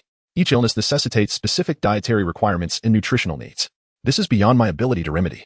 Luffy, in his characteristic naivety, remarked, "Why not just let her eat everything?" Sanji sighed and replied, "A patient cannot consume such a large quantity. Even aside from that, not everyone possesses a stomach as vast as yours, capable of devouring such an immense amount of food." Vivi, producing a thermometer, exclaimed in astonishment, 40 degrees. "The fever has risen again. Once we reach Alabasta, there should be a doctor, right? How much longer do we have to travel?" Vivi lowered her head and responded, "I'm not certain, but I believe it will take about a week." Luffy inquired with a hint of confusion, "Is being ill truly this unbearable?" Usopp and Sanji tilted their heads in unison, responding, "We wouldn't know. We've never been sick." Vivi exclaimed in astonishment, "Are you even human?" Ward pondered the fact that both Luffy and Sanji had never experienced illness, but was taken aback to discover that Usopp had also evaded sickness. However, considering Usopp's father was the right-hand man of the red-haired pirate, it was somewhat understandable. "I have fallen ill before, enduring a fever that soared above 40 degrees. During that time, I was in a delirious state, which explains the cases of children with fevers ultimately leading to dementia. The human body can only withstand such high temperatures. Anything beyond that could lead to death," Ward elucidated to Luffy. "Delirious, dementia, death?" Luffy, Usopp, and Sanji exclaimed in panic. Vivi turned to Nami and said, "Ward is right. Nami must be in immense pain. With a fever soaring to 40 degrees, if it persists, Nami may not survive." Luffy, Usopp, and Sanji cried out in panic. "Will Nami perish?" Sanji, already in tears, was rendered speechless. "Oh no, please be quiet, everyone. Maintain silence." Luffy exclaimed in a state of panic, "We must find a doctor. I am determined to save Nami." Vivi frantically waved her hands, insisting, I understand. Please, keep quiet. Do not disturb the patient. Allow me to cover their mouths." With that, she performed the wood release, bark mouth sealing technique, transforming the mouths of Luffy, Usopp, and Sanji into bark. At that moment, Nami sat up. No, this can't be happening. Vivi asked anxiously. Luffy joyfully exclaimed. Oh, she's all right. Nami, her face flushed crimson, retorted. How could she possibly be well? I have a newspaper in my desk drawer. Vivi retrieved the newspaper, and upon seeing the front page news, she cried out in panic. How could this be? What's wrong? Is it about Alabasta? Vivi, the 30,000 soldiers of the Royal Army have defected to the rebels. The situation has completely turned. Nami gasped, panting. It seems the riots in Alabasta have officially begun. This is a newspaper from 3 days ago. I'm sorry. But knowing this 1T changed the ship's speed. I didn't want you to worry, so I hid it. As Nami prepared to rise and check the course. She was interrupted. You have a fever of 40 degrees. You need to see a doctor. It's all right. This thermometer is broken. My temperature is 40 degrees? Impossible. In any case, we must proceed as planned. We shall head straight for Alabasta. Thank you all for your concern. With that, Nami exited the room. Vivi continued to stare at the newspaper, her thoughts racing. If she didn't hurry, a river of blood would flow within the kingdom of Alabasta. I must stop it. I cannot allow the history of Alabasta to end like this. I cannot let Crocodile take over. I must return swiftly. If I can't make it in time, 1 million citizens will turn against each other. Vivi lamented, clutching her head in despair. 1 million. You bear this heavy responsibility, Vivi. Outside. Nami retrieved the eternal pose from Zoro, exclaiming, What are you doing? We completely strayed from our course. Zoro defended himself. I've been following the cloud. It was in a straight line. Nami retorted, Clouds cannot serve as a reference point. They move. Ah, my head hurts. Zoro replied, All right. You should go rest. I can manage things here. No, I cannot leave it to you. That is why I came out. Nami pressed her forehead and gazed into the distance. The air feels different. Air? I think you're quite ill. Your sense of smell must be off. You should really go back and rest. Turn the ship around. Leave this area at once. Seeing her distress, Zoro called everyone out to turn the ship around. After steering the vessel away from that region, Sanji addressed Nami. Nami. I know you're doing this for Vivi, but you shouldn't push yourself so hard. Luffy approached Nami, extending his hand to touch her forehead, which instantly turned his hand a fiery red. So hot. We should dock and seek a doctor. Stop being so tedious. I've told you I am fine. Nami replied, glancing towards the recently departed sea, pondering, what's going on? The storm seems different from usual. Meanwhile, in the room, Vivi continued to read the newspaper. Her thoughts racing. Hurry. We cannot afford to be delayed returning to Alabasta. Vivi emerged from her quarters and addressed everyone. You have already accommodated my request for a ship. And I cannot bear to impose further. My country is in unprecedented peril. I must return without hesitation. Now, this ship shall sail at full speed towards Alabasta. Upon hearing Vivi's words, the group fell silent, gazing at her with expressions tinged with discontent, Sanji included. Nami chuckled, of course, that was the agreement. Luffy pouted, casting a displeased glance at Vivi. Vivi then declared, since everyone is in agreement, let us swiftly set sail for the island with a doctor. We must expedite the treatment of Nami's illness, and thereafter, head to the kitchens of Alabasta. This ship boasts the finest speed, does it not? Chapter 74. The People on the Sea, the Arrival of Wapol. Luffy chuckled. Indeed, there is no speed faster than this. Usopp, with a hint of displeasure, remarked. Is that so?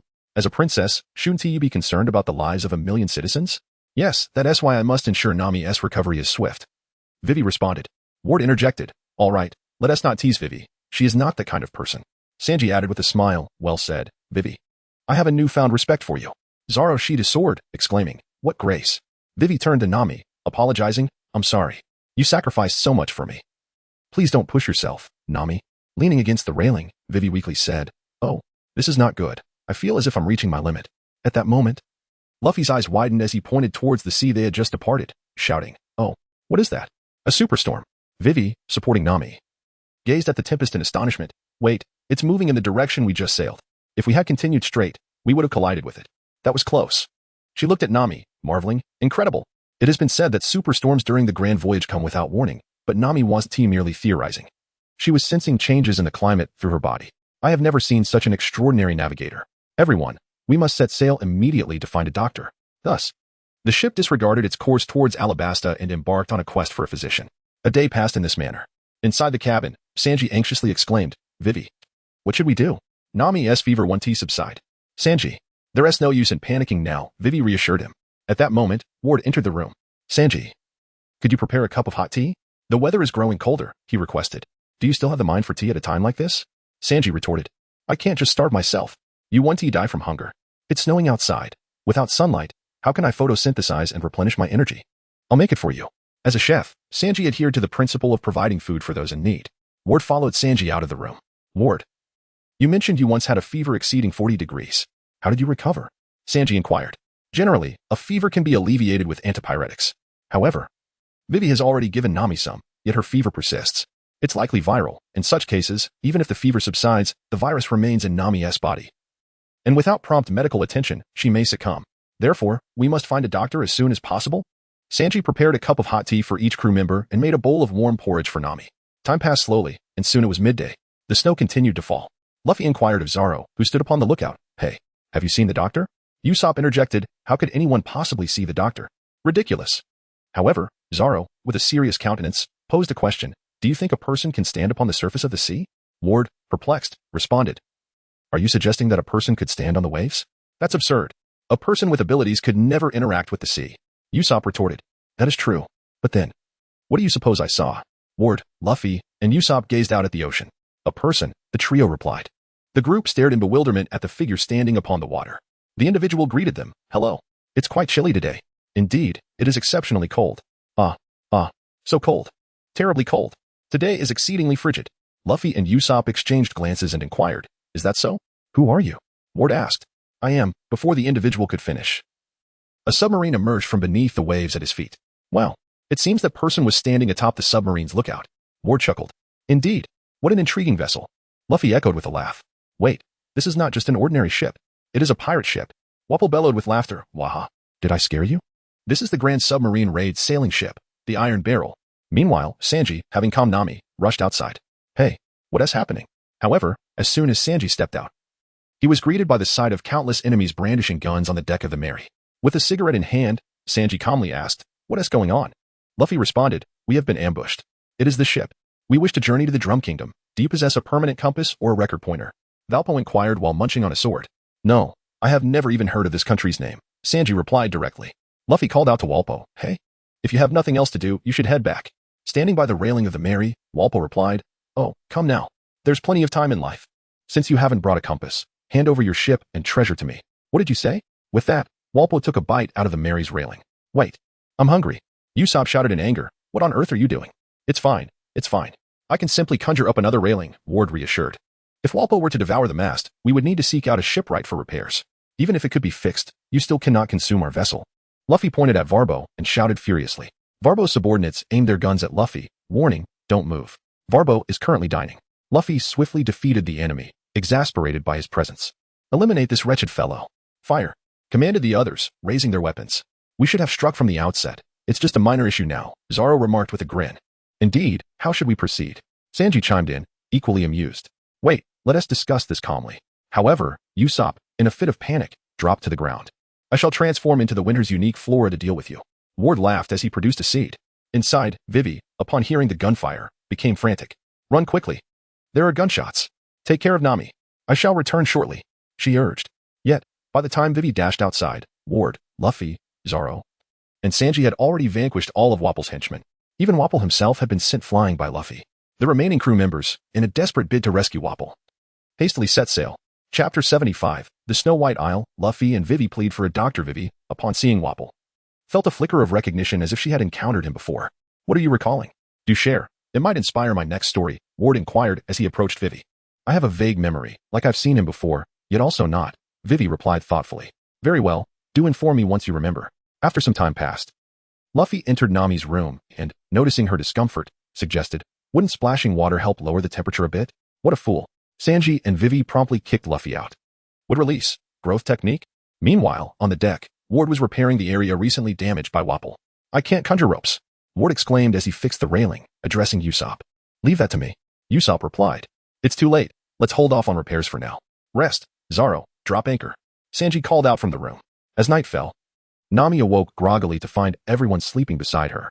She smiled softly and nestled back into slumber. BRR, it's so cold. Sanji, enveloped in the chill, smoked a cigarette while admiring the moonlight. Just then, Usopp emerged with his tools. Usopp, you're up early, Sanji remarked upon seeing him. Those guys really made a mess of Mary. Ward's repairs are half-hearted, and now it's up to me, Usopp grumbled. Honestly, what are they thinking? Sanji recalled Wapple and his crew, lamenting as he leaned on the lookout platform, observing Usopp working on the ship.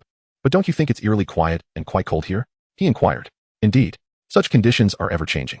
The sea is unpredictable, Usopp responded while continuing his repairs. At that moment, Vivi emerged from the house, saying, this indicates the presence of pirates nearby. Sanji, Keep an eye on the horizon. Yes, Vivi-chan. She continued. There must be a winter island nearby. From a meteorological perspective, the islands in the Grand Line can be categorized into 4 types: spring islands, summer islands, autumn islands, and winter islands. Each island experiences its own seasons. This means that traversing the Grand Line requires enduring 16 distinct seasonal phases, ranging from the summer of a summer island to the winter of a winter island. Of course, there are numerous exceptions and unknown weather phenomena. Usopp nodded, saying, I see. Because those islands are clustered together, the weather over the seas between them becomes unstable and differs from the norm. Vivi added, exactly. Therefore, if the weather over the sea becomes unusually calm, it suggests the presence of nearby islands. From the lookout, Sanji declared, indeed, I see an island. Upon hearing these words, Luffy immediately awoke and, sitting beside Nami, exclaimed, Nami, how wonderful. We can see the island. Your illness will surely be cured. Creak, creak, creak. Luffy, in his excitement, was shaking the chair uncontrollably. Calm down, Luffy. Nami needs to rest. If you want to see, let us step outside, Ward suggested. And together they left the room. Upon exiting the room, Luffy perched himself atop the merry-go, his mouth agape in excitement as he exclaimed, wow, it's an island. A white island. Is it snow? Could it be a snow island? Sanji, with a note of concern, interjected, hey Luffy, I must remind you, there is no time for adventures this time. We need to find a doctor to tend to Nami, and then we must set off immediately. The snow is indeed exhilarating. Luffy completely disregarded Sanji's words. Usopp, filled with anxiety, inquired, is it all right to proceed? There won't be any snow monsters lurking in the snow, will there? The most pressing concern is whether there are any inhabitants on the island. The direst scenario would be if Nami were afflicted with the island illness, a condition that only you seem to contract. Ward retorted to Usopp, master the basics well. I truly adore it. Zoro exclaimed, prepare for landing. Luffy gazed at the exhilarating scene on both shores, tears streaming down his face, exclaiming, so much snow. I am overwhelmed with joy. Ward quipped. Just how much do you adore snow? Usopp, observing Luffy clad only in a vest and shorts, shivered and inquired, Luffy, aren't you cold? To this, Vivi produced a thermometer and remarked, the current temperature is a mere 10 degrees. It's the perfect hibernation temperature for bears. Oh, it's so chilly.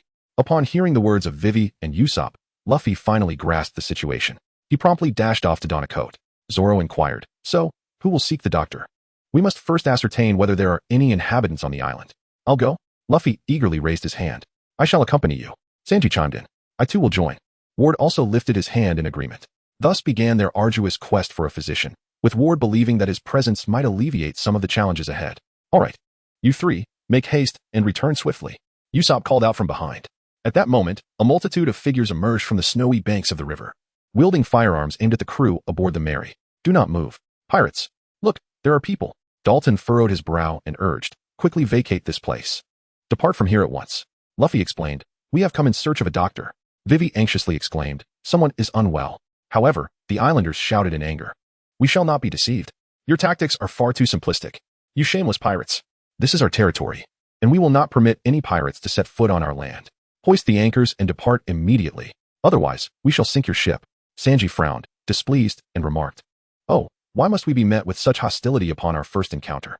Enough with the pleasantries. One individual fired a shot at Sanji's feet. Incoming. Usopp yelled in panic. Sanji, his face darkened with fury, shouted, very well. You've got some nerve. The assailant, intimidated by Sanji's glare, raised his weapon, aiming it at Sanji's head. Stop. Sanji. Vivi intervened, blocking Sanji's path. Bang. The bullet intended for Sanji struck Vivi's shoulder, blood streaming from the wound. Vivi. Luffy bellowed at the assailants on the shore. I'll make you pay for this. The people on the shore raised their guns, aiming at Luffy's head, readying themselves to attack. Yet Vivi clasped Luffy's arms, imploring wait. We cannot engage in conflict with them. This injury is minor, just a superficial wound. Then, Vivi turned towards the islanders, kneeling in supplication, and said, in light of this, we shall not disembark. Would you be so kind as to help us find a doctor? My friend is ill and suffering greatly. Please, we ask for your assistance. Luffy gazed at Vivi in bewilderment. Vivi, she exclaimed, you truly are not a competent captain. If you act recklessly, how will we ever find a doctor to save Nami? Upon hearing Vivi's words, Luffy comprehended her current actions. He knelt down alongside her and said, I apologize. I was in the wrong. Please call out for assistance. Save my companions. A profound silence enveloped the crowd. Observing the situation, Dalton finally relented and stated, I shall take you to the village. Follow me. Vivi smiled at Luffy and remarked, see, they surely understand. Luffy gazed at Vivi and exclaimed, indeed, you are remarkably capable. In chapter 76, titled The Nameless Kingdom, the witch residing on the mountain, Dalton offered a piece of advice, stating, in our country, there is but one doctor, a witch. A collective gasp filled the air as the others processed Dalton's words. Could this witch truly possess the ability to save lives? However, with no other options available and Nami's condition deteriorating rapidly, they had no choice but to place their hopes in this desperate remedy. Zoro and Usopp remained aboard the ship to guard it, while the others disembarked, following Dalton towards the village. On the road, Dalton sought to explain to the group that this nation is known as the Land of No Name. Vivi, perplexed, gazed at Dalton and inquired, "The Land of No Name? Is there truly such a place?" At that moment, a picnic bear ambled over. Usopp, in a panic, shouted, "Ah, it's a bear. Everyone, play dead." Dalton clarified, "It's merely a picnic bear. There is no danger. Remember to bow respectfully, and all will be well." After a while, they finally arrived at Dalton's village, Bighorn. "This is our village. Thank you for your hard work. Aside from my duty, everyone else should return to their posts," Dalton addressed the villagers. However, the villagers were still apprehensive, remarking, "They shouldn't be bad people. Trust my instincts." Vivi then asked, "They aren't soldiers, are they?" Dalton replied, "They are simply ordinary citizens. Please, accompany me to my home." Upon reaching Dalton's residence, he lit a fire, and Sanji placed Nami on the ship. Dalton spoke to Vivi, "I apologize. My name is Dalton, and I am here to protect this island. Please forgive our earlier rude welcome. May I ask you something?" "What is it?" Vivi responded, "I feel as though I have seen you somewhere before." Vivi shook her head, saying, "It must be your imagination. By the way, could you tell me about the witch?" "The witch?" Dalton gestured towards the window. "Do you see that mountain?" Sanji and Vivi glanced outside and spotted 3 towering snowmen. Meanwhile, Ward, Luffy, and Usopp were outside, playing in the snow. Sanji shouted angrily, "You 3, stop playing in the snow." He then stormed outside and kicked down the snowmen created by Ward, Luffy, and Usopp. Once the trio returned indoors, Dalton continued, "Those mountains are called magnetic drums. The tallest one in the middle has a castle at its peak. Do you see it? Currently, it is a castle without a king. The only doctor here is referred to as the witch. Dr. Kureha resides within that castle." "What?" Sanji frowned anxiously. "How can she live so far away? Please, summon her. There is an emergency patient here." Dalton shook his head, "But we cannot contact her." "Ah, is that what you call a doctor? What good is that?" Sanji exclaimed.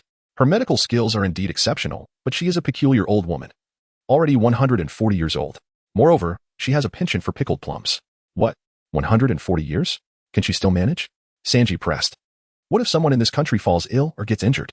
Dalton replied, "Sometimes she descends the mountain, though it's unpredictable, to seek out patients for treatment. Her payment is to take whatever catches her eye from the patient's home. But how can that old woman come down the mountain?" Dalton continued. "There are rumors that on nights of the full moon, she rides a sled down. Many have claimed to witness it. That is why she is referred to as the witch. Additionally, some say she resides with a peculiar creature that no one has ever seen. Indeed, she is the only doctor here. However, I truly wish to avoid dealing with that old woman. We shall have to wait here for her next descent." "I see." Vivi nodded, comprehending Dalton's words. Meanwhile, Luffy approached Nami, tapping her face, and called out, "Hey, Nami. Nami, can you hear me? What are you doing?" The others shouted in frustration. Nami groggily opened her eyes. Luffy gazed at Nami and said, "I assure you, we must ascend the mountain to locate the doctor. Let us climb. Don't be ridiculous." "We cannot. Her condition will worsen." Sanji and Vivi opposed Luffy's plan. Climbing is perilous. Even if Luffy can scale it, he must carry someone. If Nami falls, it would be disastrous. Seeing the concern, Nami thought, "We must find a doctor quickly." She forced a smile and said to Luffy, "I leave it in your hands." "Absolutely. Count on me." Luffy replied with a grin. "Oh, what a predicament. The captain is not acting like a captain. And the crew is all a bit mad," Vivi said, exasperated, rubbing her forehead. "I'll accompany you. My abilities will ensure Nami won't fall. Even if she does, I will catch her." Ward raised his hand enthusiastically. "All right, Ward, you will come with me." Luffy nodded. "I'll join as well. More hands mean greater strength." Sanji added. "Very well." Luffy then lifted Nami onto his back and exited the room. Would release, vine binding technique. Ward transformed into vines, securely binding Nami to Luffy. Dalton followed them outside, saying, "If you truly wish to go, I won't stop you. However, I believe it would be wiser to ascend from the opposite side of the mountain. Climbing from here, you might encounter the Raven, a vicious pack of carnivorous rabbits. If you meet a large group, it could spell your doom." "Rabbits? But we are pressed for time. We'll deal with it." Luffy exclaimed. "Have no fear. I will kick them to death." Sanji chimed in.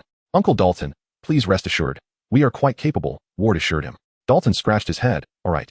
You are a power wielder, but do exercise caution." "Yes, we understand. Thank you for your warning, Uncle."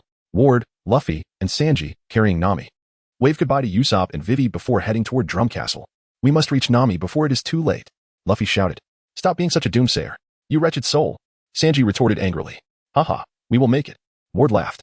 Dalton expressed his concern. "Will those 3 be all right?" "Certainly, they will be fine. My only worry is whether Nami has the strength to endure." Usopp and Vivi prayed. Dalton said, "Come inside. It is quite chilly out here." Chapter 77, The Tale of Three, The Avalanche Caused by Raven. No, I wish to remain outside. Vivi waved her hand. I feel the same. Usopp crossed his arms defiantly. Dalton smiled at them. Is that so? Then I shall join you. Dalton sat down before Vivi and Usopp. Let me start from the beginning. This country did have doctors, but the vast majority are gone. Not long ago, this nation was destroyed at the hands of pirates. What? The nation was destroyed? Is that why you are so wary of us?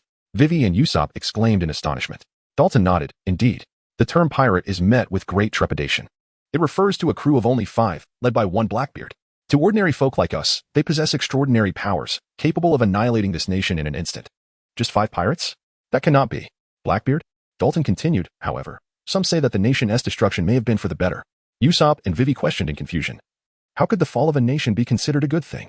Indeed, how could anyone utter such foolishness? Dalton frowned. The policies previously enforced by this nation brought suffering to its citizens. This land was once known as Drum Kingdom, and its king was Wapol, a truly dreadful ruler. Vivi and Usopp recalled that the pirate they encountered before arriving on this island bore the name Wapol. As they traversed the snowy path toward Drum Mountain, the cold intensified, and the wind began to howl. Luffy looked up at the sky. It's getting colder. Sanji pointed at Luffy's shorts, and you are still wearing those shorts. Barefoot. Even I feel pain just looking at your feet. It's not just my feet. My legs hurt too. Ward noted, gesturing at Luffy's bare legs. This is my guiding principle. Luffy explained. What guiding principle? Do you mean your strategy? Sanji scoffed. Even if it's a strategy, that term is inaccurate. It should be called your personality. Ward chimed in. Precisely. Suddenly, Raven rabbits emerged, and although Luffy, Ward, and Sanji noticed them, they paid little heed and pressed on. Luffy remarked, furthermore, did you know? The inhabitants of the land of snow never sleep. Sanji, perplexed, inquired, huh? Why is that? Luffy explained, they say that if you fall asleep, you will die. Killed by a snow demon? Haha. Ward jested. It's not a snow demon. It's simply that if you fall asleep, you will die, Luffy stated with utmost seriousness. Nonsense. How could such a thing be true? Sanji exclaimed incredulously. Luffy asserted with certainty, indeed, I have heard of it before. With excitement, Ward exclaimed, then Luffy, please elaborate. This could serve as material for a novel. That's all I heard at the tavern in the village, Luffy replied. But what's the reason? I don't know. They just die. Then why does that fellow Dalton have a bed in his home? Ward inquired. Perhaps it is because he wishes for a peaceful passing when the time comes. Luffy speculated. A more tranquil departure. He added, laughing heartily. Ward couldn't contain his laughter. Soon after, Sanji shared a tale of his own. Hey, do you know why the women of the snow country have such smooth skin? He asked. Luffy, perplexed, responded, is it because they are made of snow? So they become as smooth as water? Ward concocted a riddle-like answer. Sanji shook his head and explained. It is because it is so cold that they must rub their skin against one another, resulting in their skin becoming smooth and fair. Understanding Sanji's implication, Ward decided to share his own story. Meanwhile, as the trio exchanged tales, a group of raven rabbits relentlessly attacked them. How annoying. These creatures keep assaulting us. Sanji exclaimed. Unable to restrain himself, delivering a swift kick that sent a raven flying. A horde of raven rabbits then obstructed their path. These must be the raven that Mr. Dalton mentioned, Ward observed. They appear rather large. I think they resemble polar bears. Luffy remarked. No, Luffy, look at their rabbit ears, Sanji pointed out. Let's take them down. Would release, thorny path. Ward conjured a ground covered with thorns. However, the raven rabbits disregarded the thorns and leaped into the air. Would release, wooden pillars. Yet, the wooden barriers were effortlessly shattered by the raven. Ward, are you all right? Sanji inquired. Emerging from the snow, Ward replied, of course I'm fine. I am of the nature type, remember? Oh, right, Sanji acknowledged. Luffy, stay back and fight alongside Nami. She cannot handle this alone. Sanji and I will take care of these rabbits. I wonder if they're tasty? Ward licked his lips, pondering the culinary possibilities of rabbit. Meanwhile, aboard the Mary, Zoro stretched his legs and stated, look, my wounds have healed. I must get some exercise. He removed his upper garment and added, this weather is perfect for winter swimming. Come on, Fast Runner, want to join me? Fast Runner shook his head in horror, thinking, swimming in this weather? Does he have a death wish? Zoro chuckled, you coward. With that, he leapt directly into the river. After a while, when Fast Runner heard no splashes, he thought, could Zoro have frozen into a block of ice? I must save him. Without hesitation, Fast Runner jumped into the river, only to find himself frozen solid, swept away by the current. Moments later, Zoro emerged from the water, exclaiming, this feels wonderful. I think I'll swim a bit longer before diving back in. Back on the hillside. The battle between the Raven Rabbits and Ward and Sanji raged on. Realizing that brute strength would not suffice against Ward and Sanji, the Raven devised a cunning plan to trigger an avalanche, burying Ward, Sanji, and Luffy beneath the snow. Oh no, an avalanche is coming. In Chapter 78, Climbing Trees, Ward, Luffy and Sanji immediately dashed down the mountain. Those damn rabbits must not be spared. This is infuriating. What should we do? Sanji and Luffy shouted in desperation. Let me give it a try. Would release. Forced emergence. Ward turned, summoning towering trees, only for the avalanche to crush them effortlessly. Ward, don't be foolish. If so many trees couldn't halt the avalanche, how could a few more do the trick? Sanji shouted at him. You're right. Ward realized the futility of his actions. No worries, let me try again. He closed his eyes, seeking to connect with nature, hoping this crisis would awaken his haki. Stop trying and run, Sanji urged, pulling Ward towards safety. Turning to Luffy, Sanji instructed, Luffy, remember, your sole duty now is to protect Nami. Protect Nami. Protect Nami. Even if it costs you your life.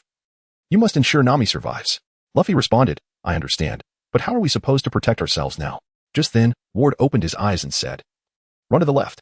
There's a rock ledge over there. Hide beneath it. A rock, Luffy exclaimed.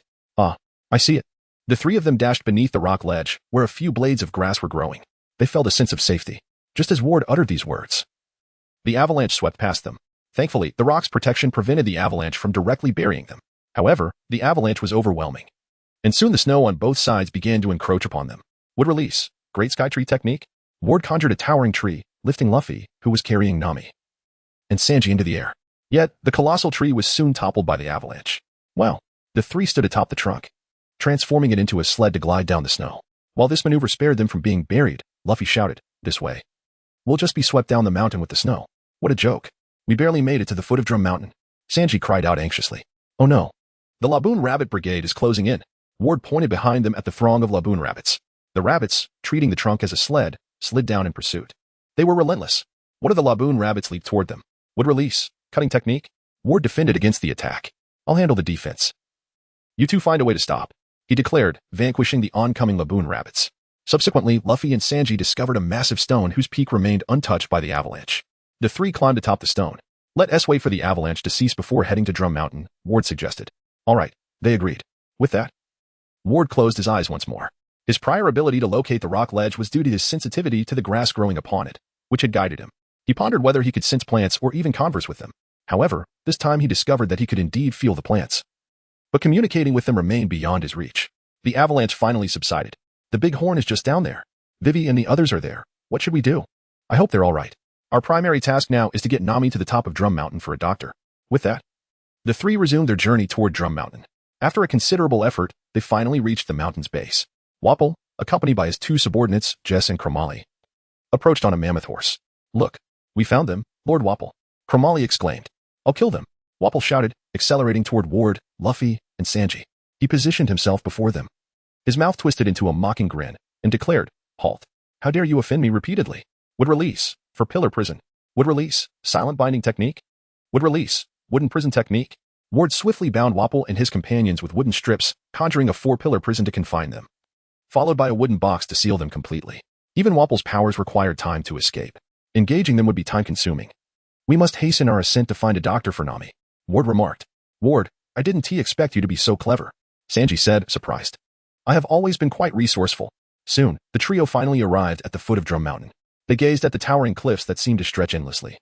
Lost in contemplation. What now? Should we climb it barehanded? Let me conjure a tree to lift us some distance. Would release. Great Sky Tree technique. They stood atop the branches, elevated into the air. Ward, can you conjure trees on this cliff? Sanji inquired. Creating trees on the cliff? I hadn't considered that. But I can certainly try.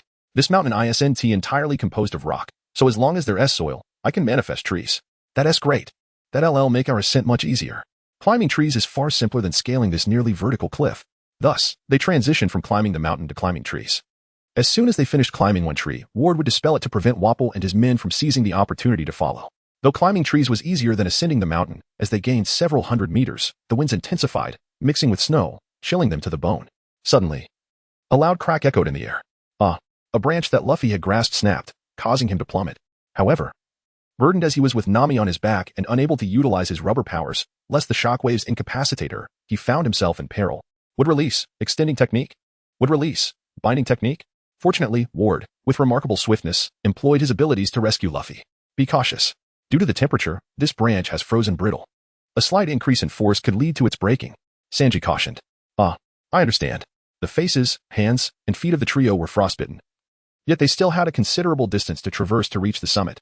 To facilitate their ascent, they had chosen to forego shoes and gloves, aiming to enhance their grip. I can't go on. I feel as though my hands and feet are no longer my own, Ward declared, the first to falter. We're all in the same boat. Just hold on a little longer.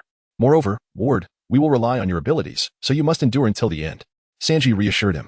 I understand. I will persevere. Ward gritted his teeth, his gaze resolute. Chapter 79, Monster Chopper, can you heal his wounded heart? With the avalanche subsided, Vivi dragged Usopp, who resembled a lifeless corpse, onward. Pull yourself together, Mr. Usopp. What is wrong, Vivi? Don't wake me. I am in the midst of a delightful dream, a paradise of beautiful flowers and rivers, Usopp murmured. Vivi, anxiously slapping his face, urged that as a harbinger of crossing into another world. Wake up, Mr. Usopp, you mustn't sleep. Hurry. Usopp shrieked. Then succumbed to unconsciousness. No, please wake up. Mr. Usopp, don't leave us.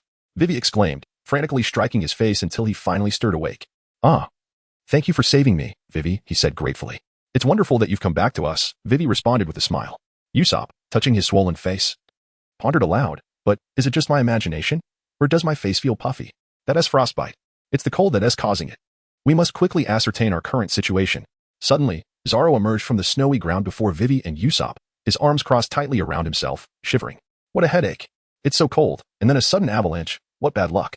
But I suppose this counts as some form of winter swimming training, right? Zoro. Oh, Vivi.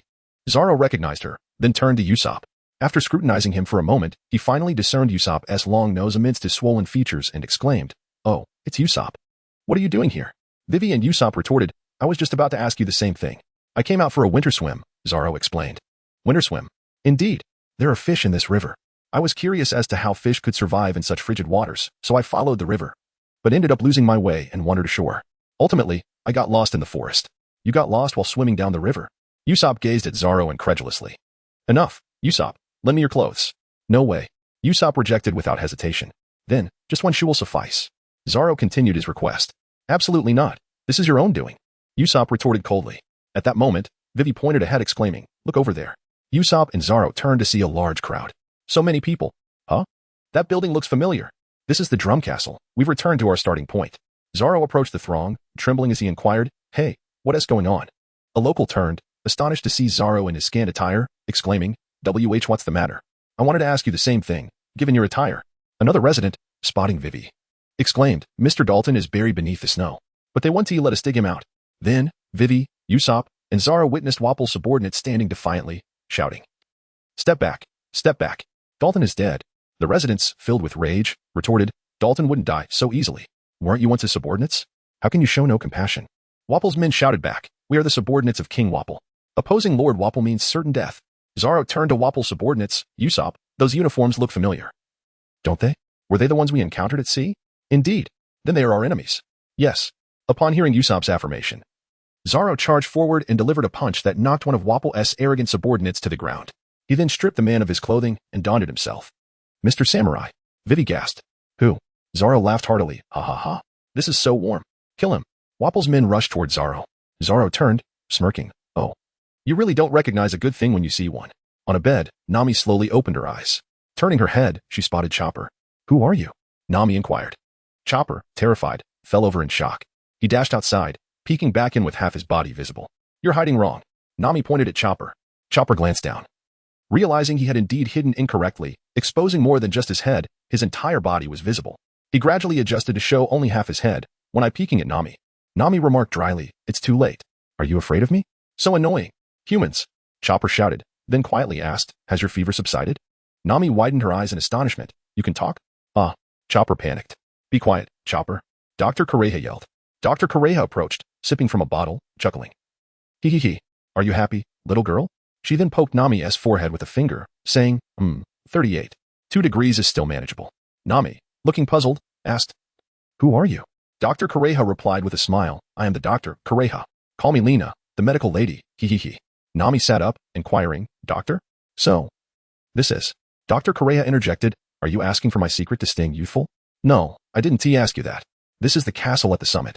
Nami turned her head to Dr. Kureha and inquired, So, aside from me, there should be 2 more individuals, correct? Dr. Kureha took a sip of her drink and replied, Indeed, they are soundly asleep in the adjacent room, truly resilient beings. Upon hearing this, Nami felt an immense sense of relief. Dr. Kureha then positioned herself before Nami, lifting her clothing to reveal, Look, This is the cause of your ailment. Nami glanced down and noticed several red spots on her abdomen. What is this? She asked. Doctor. Correa gazed at her and elucidated, you have been bitten by a creature known as the Keski. It resides in warm, humid forests and is a venomous parasite.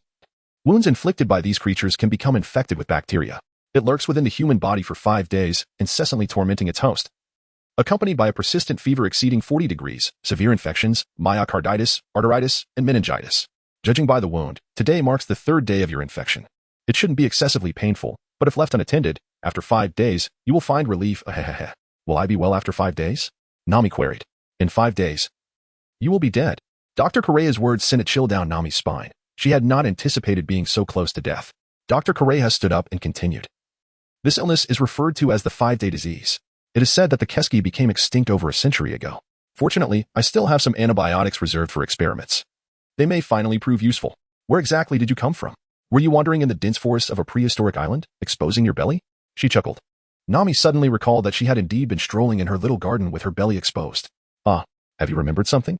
Dr. Correa exclaimed, clearly amused. With that, she pushed Nami onto the bed, stating, rest now. You have yet to recover.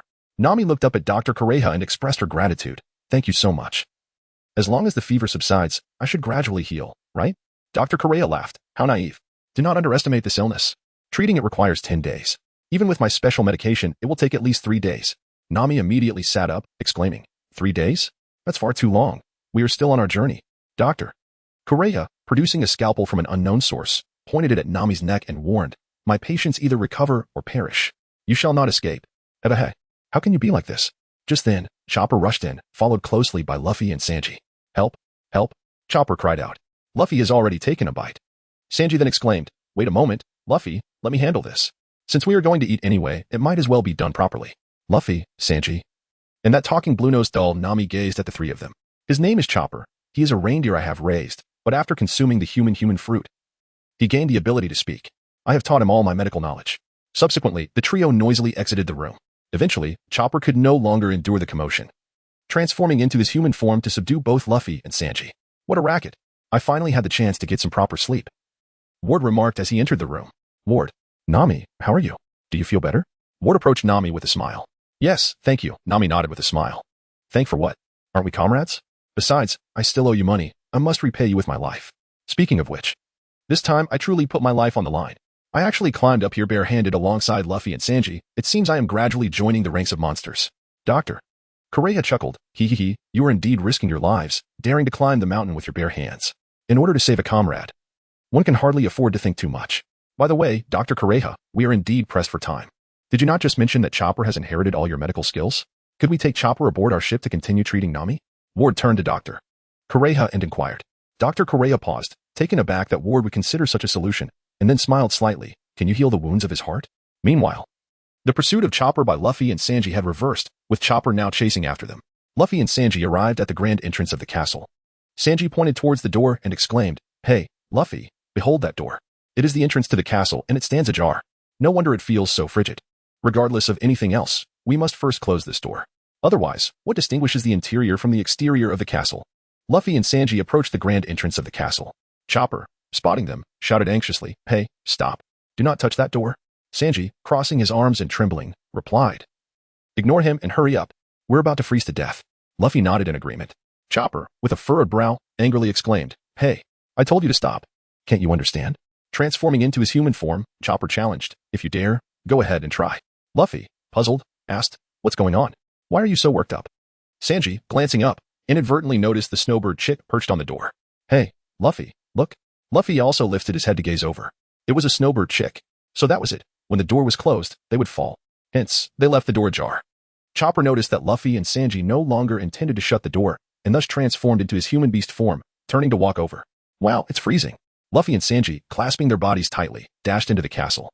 Luffy, stroking his chin in perplexity, inquired, Wait a moment, that fellow just spoke, didn't he? Sanji, furrowing his brow in contemplation, responded, Indeed, and it seems he was walking on 2 legs. Luffy and Sanji widened their eyes, mouths agape as they shouted, A monster. Chopper, upon hearing this exclamation, felt even more despondent. He continued to walk forward, his footsteps echoing in the silence. What was that? A reindeer that walked on 2 legs yet could speak, small in stature but suddenly transformed into something enormous, a monster. Chopper lowered his head. discreetly wiping away his tears as he departed from the scene. Just after Chopper left, Luffy, with his mouth still open in excitement, exclaimed, "He is amazing. So fascinating. Sanji. Let us recruit him." Consequently, Luffy and Sanji dashed after him. They soon spotted Chopper again, who, realizing they were pursuing him, took off running. "Monster, stop right there. Let us be friends," he cried out, terrified. Meanwhile, in Nami's resting quarters, Dr. Kureha began recounting Chopper's past. There was once a person who managed to open his heart. And that individual was none other than Dr. Hiluluk, an inept physician from long ago. Chapter 80. The castle is Hiluluk's grave, Usopp's determination on the going merry. Zoro single-handedly defeated all of Wapple's subordinates. With a devilish grin, he remarked, "What else with such a quick end?" They were truly weaklings. The residents of the going merry looked on in astonishment, even Vivi gazing incredulously at Zoro. She never anticipated Zoro could be so formidable, taking down dozens of foes alone. Usopp boastfully declared, "Under my brilliant guidance." "Well done, Zoro. Great job." The residents snapped back to reality and shouted, "Everyone, hurry to save Mr. Dalton. Move quickly. Dig." Zoro, puzzled, turned to Usopp and asked, "By the way, what's all this commotion about?" Usopp, exasperated, replied, "Did you just start fighting without knowing anything? Never mind. Let us hurry to help. Dig, dig, dig." Through the relentless efforts of the residents, they finally unearthed Dalton from the snow. "We found him. We found Mr. Dalton." The townsfolk erupted in excitement. "Is that so? That is wonderful." Usopp and Vivi sighed in relief upon hearing the news. Only Zoro, looking utterly bewildered, inquired, "Who is Dalton?" However, once the residents managed to carry Dalton out, they discovered that his body had succumbed to the frost and his heart had ceased to beat. They were too late. "Let us save Dalton," Dr. 20 declared as he approached. The residents brandished their sledges, standing protectively in front of Dalton, glaring fiercely at Dr. 20. Dr. 20 responded, "Though we are Wapple subordinates, we are also doctors. It is our duty to save lives, and we swear we will not harm Dalton." The townsfolk exchanged glances, ultimately parting to clear a path. They had no other recourse, as the only doctor in the land was the witch Dr. Kureha atop the mountain. Even if they rushed to summon her, time was of the essence. Meanwhile, within the castle atop the mountain, Chopper realized that Wapple had arrived outside. Transforming into this beast form, he hurriedly raced towards Nami's room. "This is bad. I must quickly inform Nurse Lena." Luffy's eyes widened, and his mouth fell agape as he exclaimed, "Wow, it has transformed into a real reindeer. How incredible!" Sanji remarked, "He is running faster and faster." Chopper rushed into Nami's room, anxiously addressing Dr. Kureha. "It's terrible, Miss Lena. Wapple has returned." Dr. Kureha closed her eyes and responded, "Is that so?" Outside the castle, Wapple stood with his two subordinates, Jess and Chromali, along with the hairy hippo, at the castle's grand entrance. Wapple spread his arms and shouted, "Look, everything is just as it was before. The Drum Kingdom is about to be revived." Chromali interjected, "Please wait a moment, Lord Wapple. There's a strange flag flying atop the castle." Wapple furrowed his brow and, gritting his teeth in anger, replied, What is that skull flag? Where has the Drum Kingdom's flag gone?" Dr. Kureha and Chopper emerged from within. With a mischievous laugh, Dr. Kureha declared that old rag has long been burned. Seeing Dr. Kureha, Wapple's fury escalated, and he bellowed, "Dr. Kureha, you finally showed yourself. The last remnant of the doctor must be eradicated. You old hag." Dr. Kureha placed her hands on her hips and asserted, "This castle is now the tomb of Dr. Hiluluk. It is no place for scoundrels like you. Get out of this country. The Drum Kingdom has perished." "A tomb? That fool doctor's tomb? Ha ha ha, that's hilarious." Wapple laughed cruelly. Chopper glared angrily at Wapple. At that moment, Luffy burst out in pursuit of Chopper. Luffy recalled something upon seeing Wapple. "Ah, that fellow." Luffy raised his fist directly. Rubber, Lord Wapple. It is the one wearing the straw hat. Bullets." Luffy delivered a powerful punch, sending Wapple crashing to the ground. "Oh my goodness. Lord Wapple." Jace and Chromarriman shouted in panic. Dr. Kureha stood in astonishment, inquiring, "What on earth is happening?" Chopper gaped in disbelief at Luffy. Hee. At long last. I can no longer contain myself and have struck you." Luffy exclaimed with exuberance. Previously, when they were at the foot of the mountain, he had longed to take action. Yet Ward's words rang true, engaging in a fight could prolong their troubles, and saving Nami was of utmost importance. Moreover, taking action at that moment might have endangered Nami. Thus, Luffy restrained himself. Now, unburdened, he could finally unleash his fury upon Wapple. Chromarriman roared, "Ah, how dare you defy the sovereign of the Drum Kingdom?" Jace echoed, "Indeed. You have struck the king who rules over all the island's inhabitants." Luffy opened his mouth and stuck out his tongue, exclaiming, "King? To hell with you. You bunch of scoundrels." Dr. Kureha glanced at Luffy and inquired, "Young man, do you know them?" Luffy pointed at Wapple and his crew. Pouting in anger as he exclaimed, "I know them. They are the troublemaking pirates who specialize in causing chaos. They even devoured our ship. Although it was eventually restored by Ward, I absolutely cannot let them off the hook." At that moment, Sanji, clad in a cotton coat, emerged and, noticing Luffy dressed only in a vest and shorts, inquired, "Luffy, aren't you cold?" Luffy suddenly reacted, exclaiming, "Wait, they said he's a king? Aren't they pirates?" Sanji, with his mouth agape in disbelief, responded, "You just figured that out?" Crocodile Mollyman chuckled lightly, remarking, "Humph. Fool, it seems you have finally recognized your surroundings." Indeed. This esteemed individual is none other than the master of Drum Castle. Luffy disregarded Crocodile, instead wrapping his arms around himself, shivering as he exclaimed, "Hey, it's freezing here." Sanji, exasperated, retorted, "I just told you that." Dr. Correa chuckled, "It's a brisk -50 degrees. Despite her own scant attire, she maintained her composure. Witnessing this, just shouted in frustration, "They completely disregard our presence." Meanwhile, Wapple, having grown larger, bellowed, "Ah, Straw Hat Kid, I'm about to lose my temper. I'm going to devour you." Luffy waved his hand, exclaiming, "Ah, wait a moment, I need to put on some clothes."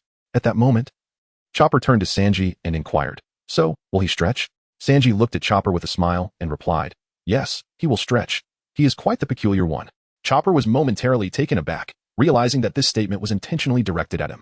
Wapple chuckled, "Dalton is dead, leaving only the traitorous old woman and the Straw Hat crew here. Ha ha ha ha. Once I eliminate these scoundrels, no self-important fool will dare to oppose me again." Jess and Kramalamong chimed in, "Indeed, today shall mark the grand resurrection of the Iron Barrel. Leave it to us, Lord Wapple. We shall swiftly clear the obstacles for you." "Dr. Correa, how audacious of you to take residence in the castle while we are away. Are you tired of living?" Dr. Correa laughed, "Hee. I'm rather uninterested in this decrepit castle, but it seems he insists on keeping Dr. Hilyalik's tombstone here." With that, Chopper transformed into his human form. Jess and Kramalamong gasped in astonishment, exclaiming, "Lord Wapple, he is the one, the monster. The very creature that came chasing after Dr. Hilyalik." Chopper clenched his fists and declared, "The doctor wishes to save this country. Therefore, I will not allow you to enter the castle. I absolutely refuse to let you tarnish the doctor's ideals." The wind rustled the cherry blossom pirate flag fluttering above the castle. Inside the castle, Luffy rummaged through the drawers and finally found his cotton coat. "Ward, aren't you coming out?" Luffy inquired, glancing at Ward. Ward waved his hand dismissively. No. Let that guy deal with you all."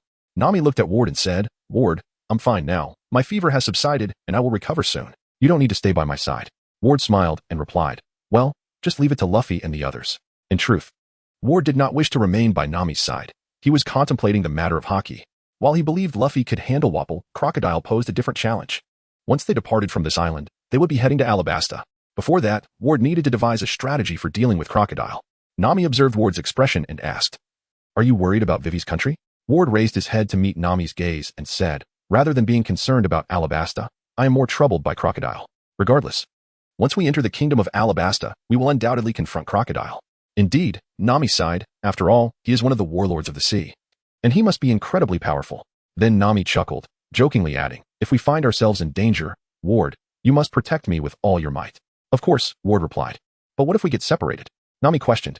"Consider this. Alabasta is a vast nation, and if Crocodile dares to seize a country, he certainly possesses a formidable force. What will we do if we end up isolated from each other?" "That is indeed a concern," Ward pondered. "If we are separated, you will have to rely on your own strength to defeat the enemy." According to the original narrative, Nami would indeed overcome her foes and embark on her journey as a weather magician. However, given that Arlong had already mastered Haki, caution was warranted regarding Crocodile's subordinates as well. It was quite vexing. The premature introduction of Haki had considerably heightened the difficulty of their quest. Currently, I suspected I had awakened observation Haki. "Dragon, why didn't you inform us about the cultivation of Haki sooner? You witnessed Smoker wielding Haki, didn't you? How could we possibly fight without it? Aren't you concerned Smoker might capture Luffy and take him to impel down?" Ultimately, Ward began to chastise Dragon for his apparent neglect of his own son. Suddenly, Nami exclaimed, "Wait, Ward, I remember when you fought Arlong. You transformed into a leaf and floated back to the shore, avoiding the sea. Could you perhaps transform into one of those leaves and let me carry it? That way, it would be as if I had a piece of you with me."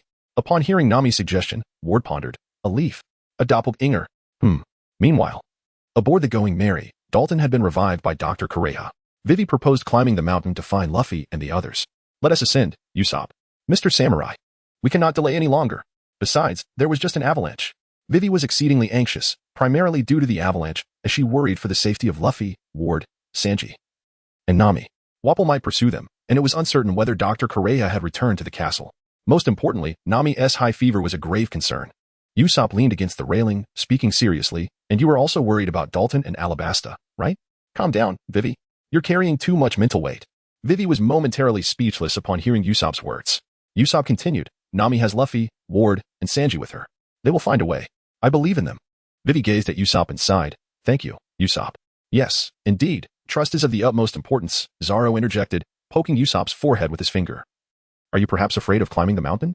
Usopp, flustered, replied, but there might be wild men, bears, rabbits, and such. So what if I'm scared? Do you have a problem with that? Usopp was indeed honest. Then just say it outright. Zoro chuckled, but truly, we are just wasting time by being anxious. Zoro felt Usopp's words held merit. Vivi was overthinking matters. At that moment, Dalton emerged from his room, still recovering. The villagers exclaimed, Mr. Dalton, don't act recklessly. Dalton pushed past a villager, shouting, stand aside. If not now, when? This is a rare opportunity to save our country. If we don't act now, it will be utterly doomed. The villagers, feeling helpless, responded, but you are gravely injured. We cannot climb. Dalton gritted his teeth, frowning in anger. I must settle this with them, whether they wish to kill me or resort to other despicable means. Usopp, resolute, stepped forward, kneeling before Dalton. Everyone was taken aback, unsure of Usopp's intentions. Usopp said earnestly, get on. I'll carry you to the castle. In Chapter 81, the final showdown, Wapol breaks through the heavens. Usopp hoisted Dalton on his back, gritting his teeth. Wait for me. I'm taking you to the castle. The others looked on in disbelief. For Usopp was not carrying Dalton, he was dragging him along the ground. Usopp, perhaps I should walk myself, Dalton suggested. No worries. I will take you. Usopp insisted. You must fight for your country, right? You wish to settle the score with them, correct? Rest assured, I will ensure you achieve your goal. Dalton thought to himself. With you like this, I'm even more anxious. Zoro covered his face, speechless. What a fool. Zoro approached and lifted Dalton onto his shoulder, saying, is climbing the mountain sufficient? Upon seeing this, Usopp, feeling his pride wounded, reacted in anger. Zoro, you scoundrel, and kicked Zoro several times. That hurts. Why are you doing this? I finally made up my mind to give it my all. Usopp stomped his feet in frustration. I know, Zoro replied. Vivi looked at Usopp with a fond expression, recognizing his character, and no one said anything further. At that moment, the villagers called out to Zoro, wait. If you truly intend to go, allow us 30 minutes. We can repair a cable car leading to the castle in that time. Near Castada. Someone had pulled a white rope straight to the castle. Castada. Usopp thought of something. Vivi added, that's the name of the town doctor. Kureha mentioned at the end. Meanwhile, at the mountaintop, the battle had reached a fever pitch. You are finished. Mental enhancement. Diagnosis. Chopper had consumed the rumble ball and transformed into his 7th form.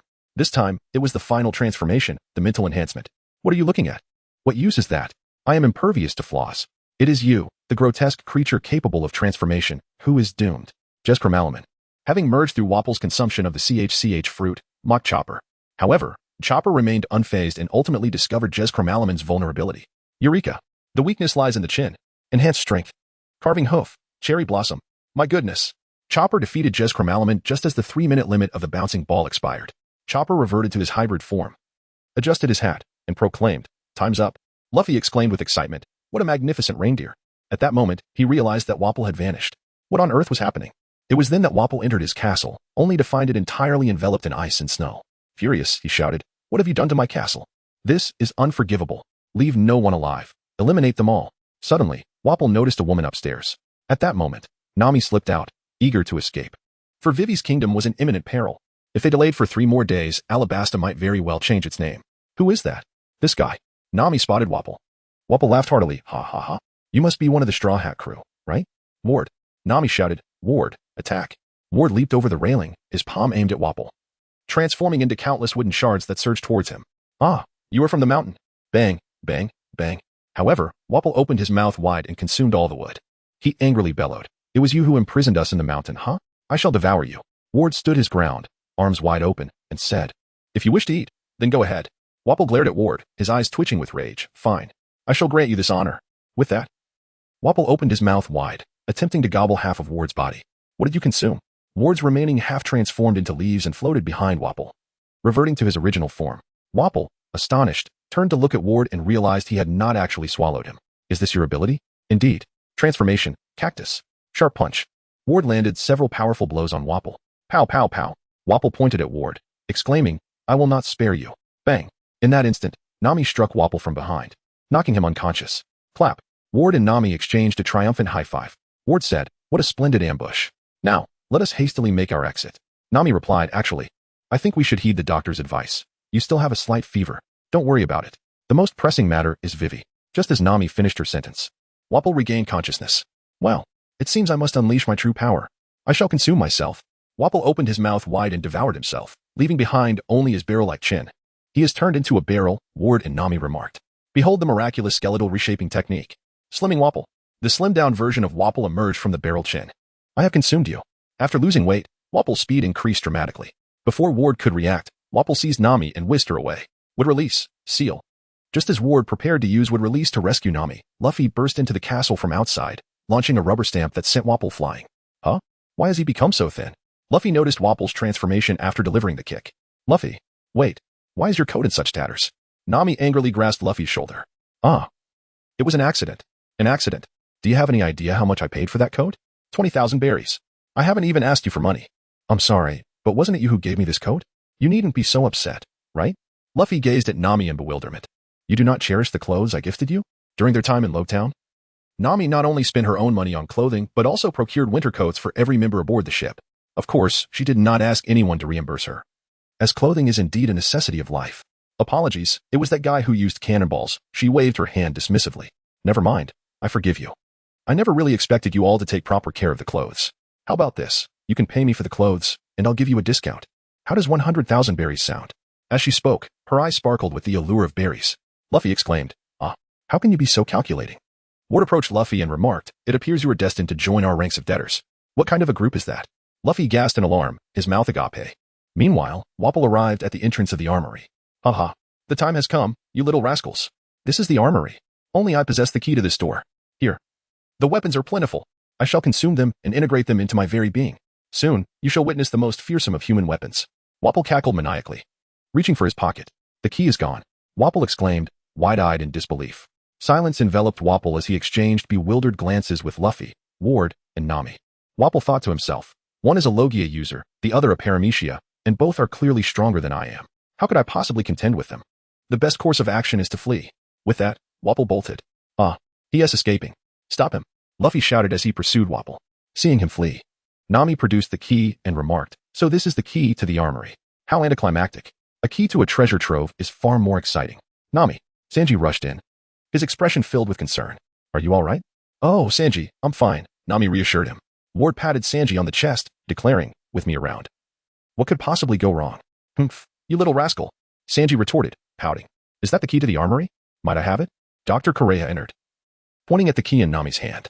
Nami smirked and replied, I suppose you could have it. But only if you agree to my condition. I refuse to stay here for 3 days. I must leave immediately. Dr. Correa chuckled. Little girl, you truly possess audacity to negotiate terms with me. In an instant, Dr. Correa snatched the key from Nami's grasp, leaving everyone startled by her swift movement. Ah, give it back. That's my key. Nami cried in desperation. Who claimed it was yours? Go lie on the operating table properly. Doctor. Correa retorted as she turned to leave. Nami urged Sanji and Ward, you must help me retrieve it. Sanji sighed. While I would love to assist you, Nami, I never engage in combat with women. Nami responded incredulously, woman? Is she even a woman? Ward chimed in, though she is over 140 years old. She remains a woman. Let us not make it difficult for Sanji, he added. And what about you, Ward? Ward replied evasively, I don't fight the elderly. With that, Nami abandoned her plan to leverage the armory key against Dr. Correa. Wapple dashed into another armory, the ultimate weapon of the Drum Kingdom. Unforgivable, unforgivable. Not a single one shall be spared. You shall experience the might of the king. The strength of the Drum Kingdom is my strength. Wapple unveiled the cover from the cannon. Behold the ultimate weapon of the Drum Kingdom, the Royal Drum Crown, the Chilean shotgun cannon. At that moment, Luffy caught up. I've caught you. Prepare to meet your end. Wapple pressed the cannon's firing button, shouting, you shall perish, straw hat brat. Disappear. But it was merely a dud. Wapple stood there, dumbfounded. Losing the key was one thing, but now his ultimate weapon had failed him. How can I proceed now? Suddenly, a flurry of snowbirds erupted from the cannon's mouth. It turned out that the snowbirds had made their nest inside, and Chopper along with Dr. Correa had removed all the ammunition from the cannon. Snowbirds, Luffy exclaimed with delight. You wretched birds. I am the king of the Drum Kingdom. A king, I tell you. Wapple raged at the snowbirds in a fit of fury. Luffy directly extended his hand and grasped Wapple's face, exclaiming, it is over. I care not. Whether you are a king or a deity, whether you are great or insignificant, it matters not to me. For I am a pirate. Wapple, with a twisted expression, glared at Luffy and retorted, you claim that because you are a pirate, you can disregard my status? Ha! How is that even possible, straw hat brat? The Drum Kingdom is a member state of the world government. Do you understand? You are committing a crime of global proportions. Luffy furrowed his brow and declared, it matters not. This is merely a skirmish between us. Wapple exclaimed, opening his mouth wide, I shall devour you. Luffy grinned widely and exclaimed, if you have the ability, go ahead and eat. Luffy's fingers elongated, grasping the wide maw of Wapple. In response, Wapple transformed his tongue into a cannon. Gulp it down. Tongue cannon. Die. With a resounding bang, the cannonball blasted a gaping hole in the wall. Wapol, gazing at the sizable opening, chuckled. "Huh? You foolish brat. You are far too careless." No sooner had he spoken than Luffy appeared behind him, patting Wapol on the shoulder, saying, "Isn't it you who is being careless?" Wapol's eyes widened in disbelief as he turned to face Luffy. "1, 2. What?" Luffy grasped Wapol's shoulder, spinning his arm as he twirled Wapol like a barrel. "Hey, let go. Rubber cannon." Luffy propelled Wapol directly toward the ceiling, causing him to crash through it, bloodied and disoriented. As Wapol regained his senses, he found himself on the rooftop, face to face with the cherry blossom pirate flag. The sight of the flag ignited a fiery rage within him, causing him to grit his teeth in fury. At that moment, Luffy leaped onto the rooftop, gazing at Wapol and exclaiming, "You ungrateful fool. Keep your hands off my Jolly Roger." With that, Luffy extended his arm, stretching it further and further until it resembled the length of half an island. "Gum Gum Rocket," he declared, sending Wapol vanishing into the horizon. In Chapter 82, Blossoming Cherry Blossoms, the group arrived at the summit of Drum Island via cable car. Upon disembarking, Usopp declared, "I'll investigate the situation. You all wait here." He then pushed Zoro in front of him as he advanced. Zoro, exasperated, retorted, "If you're scared, just stay behind." Usopp stammered in response, "Who has scared?" "I am just," Luffy shouted as he leaped from the castle rooftop. "Whoa, what? Luffy?" It was only then that the airborne Luffy noticed Usopp and Zoro. "Ah, it's Zoro and Usopp." Bang! Luffy forcefully crashed down upon Usopp and Zoro, inadvertently injuring them. Zoro, infuriated, shouted, "What on earth is wrong with you?" Luffy scratched his head and chuckled awkwardly. "No, it's just that this outfit looks familiar, and I thought they were their accomplices. You all managed to climb up as well." He then turned to Usopp, asking with a look of confusion, "Usopp, didn't you say you couldn't climb mountains?" Usopp, supporting his waist, stood up with a grin. "Ha, nonsense. I am a man who climbs whenever there is a mountain. However, scaling this sheer cliff is indeed quite perilous." Vivi, with a hint of concern, inquired, "We came up by cable car. I hope Nami and the others are all right." Luffy nodded, revealing a broad grin marked with the lettered. "Ah, it's nothing at all." Vivi, upon hearing these words, beamed with joy, exclaiming, "That's wonderful." Zoro, filled with curiosity, inquired, "Then what were you doing at the top of the castle?" Luffy responded with a smile, "I sent the king flying."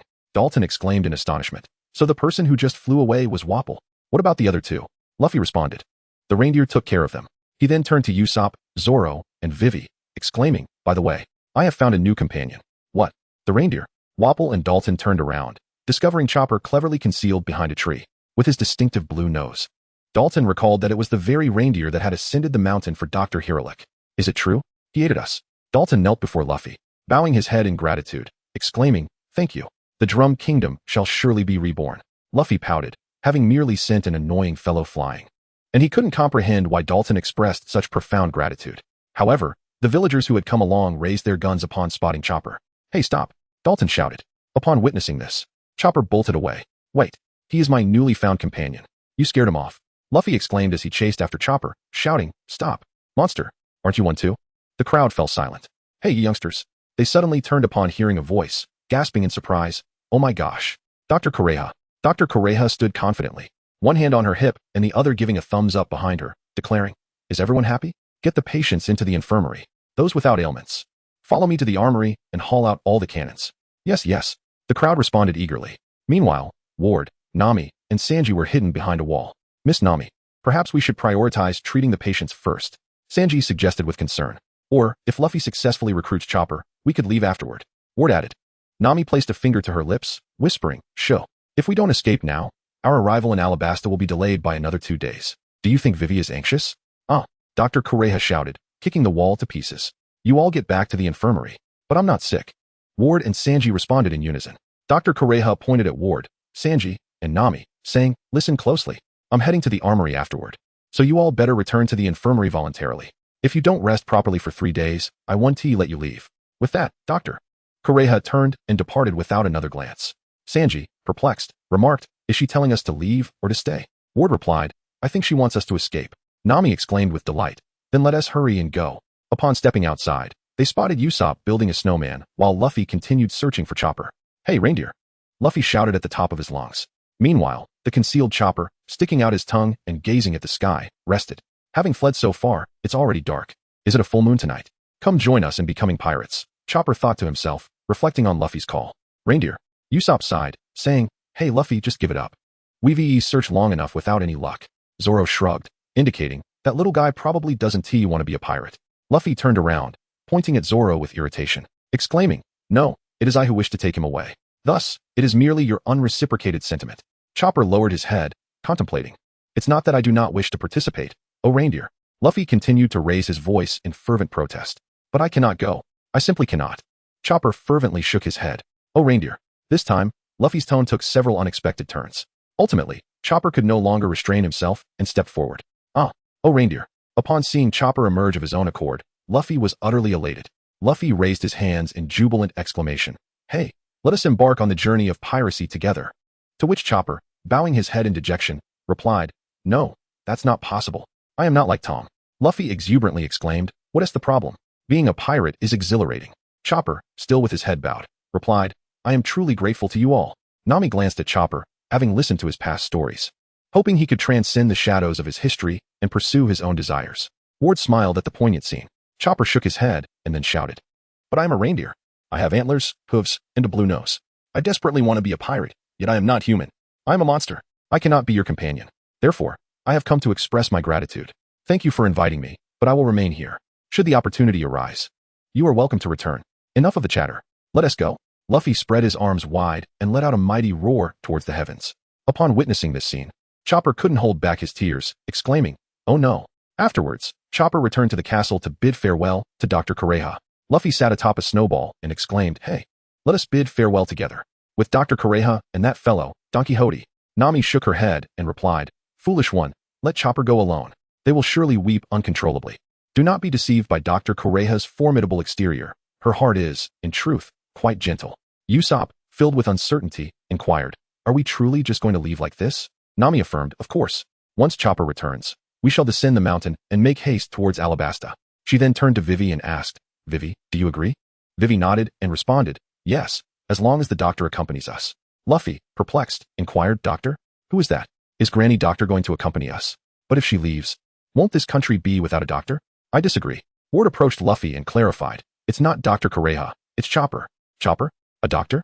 "Indeed, Chopper is a physician." "Did you invite him aboard without knowing anything about him?" Ward responded incredulously, "He can transform into 7 different forms. It's fascinating, so I invited him." Luffy replied, "I thought you considered him as emergency rations." Sanji remarked, lighting a cigarette. Within the castle, Dr. Kureha held a bottle of wine and turned to Chopper, saying, "Chopper, where did you run off to? You need to go below and assist with the cannon." Chopper, anxious, exclaimed, "Listen to me, Dr. Kureha. I want to become a pirate. I want to sail with those guys." "What?" Chopper spread his arms and reiterated, "I want to go to the sea. I want to be their ship's doctor and travel the world with them." Dr. Kureha, with a stern expression, shouted, "Stop talking nonsense. Listen carefully, you are my only assistant. Have you forgotten who taught you medicine? Are you betraying my trust?" Chopper waved his hands. No. I am very grateful to you, Dr. Kureha. I love it here because it is where I met Dr. Hirulik and you." Dr. Kureha took a sip of her wine and said, "Then stay here. You won't find such a splendid castle anywhere else. Being a pirate isn't easy. One misstep and you could lose your life." "That doesn't matter," Chopper declared resolutely. "Doctor," Kureha bellowed, "don't be so self-righteous. I've never heard of a reindeer becoming a pirate."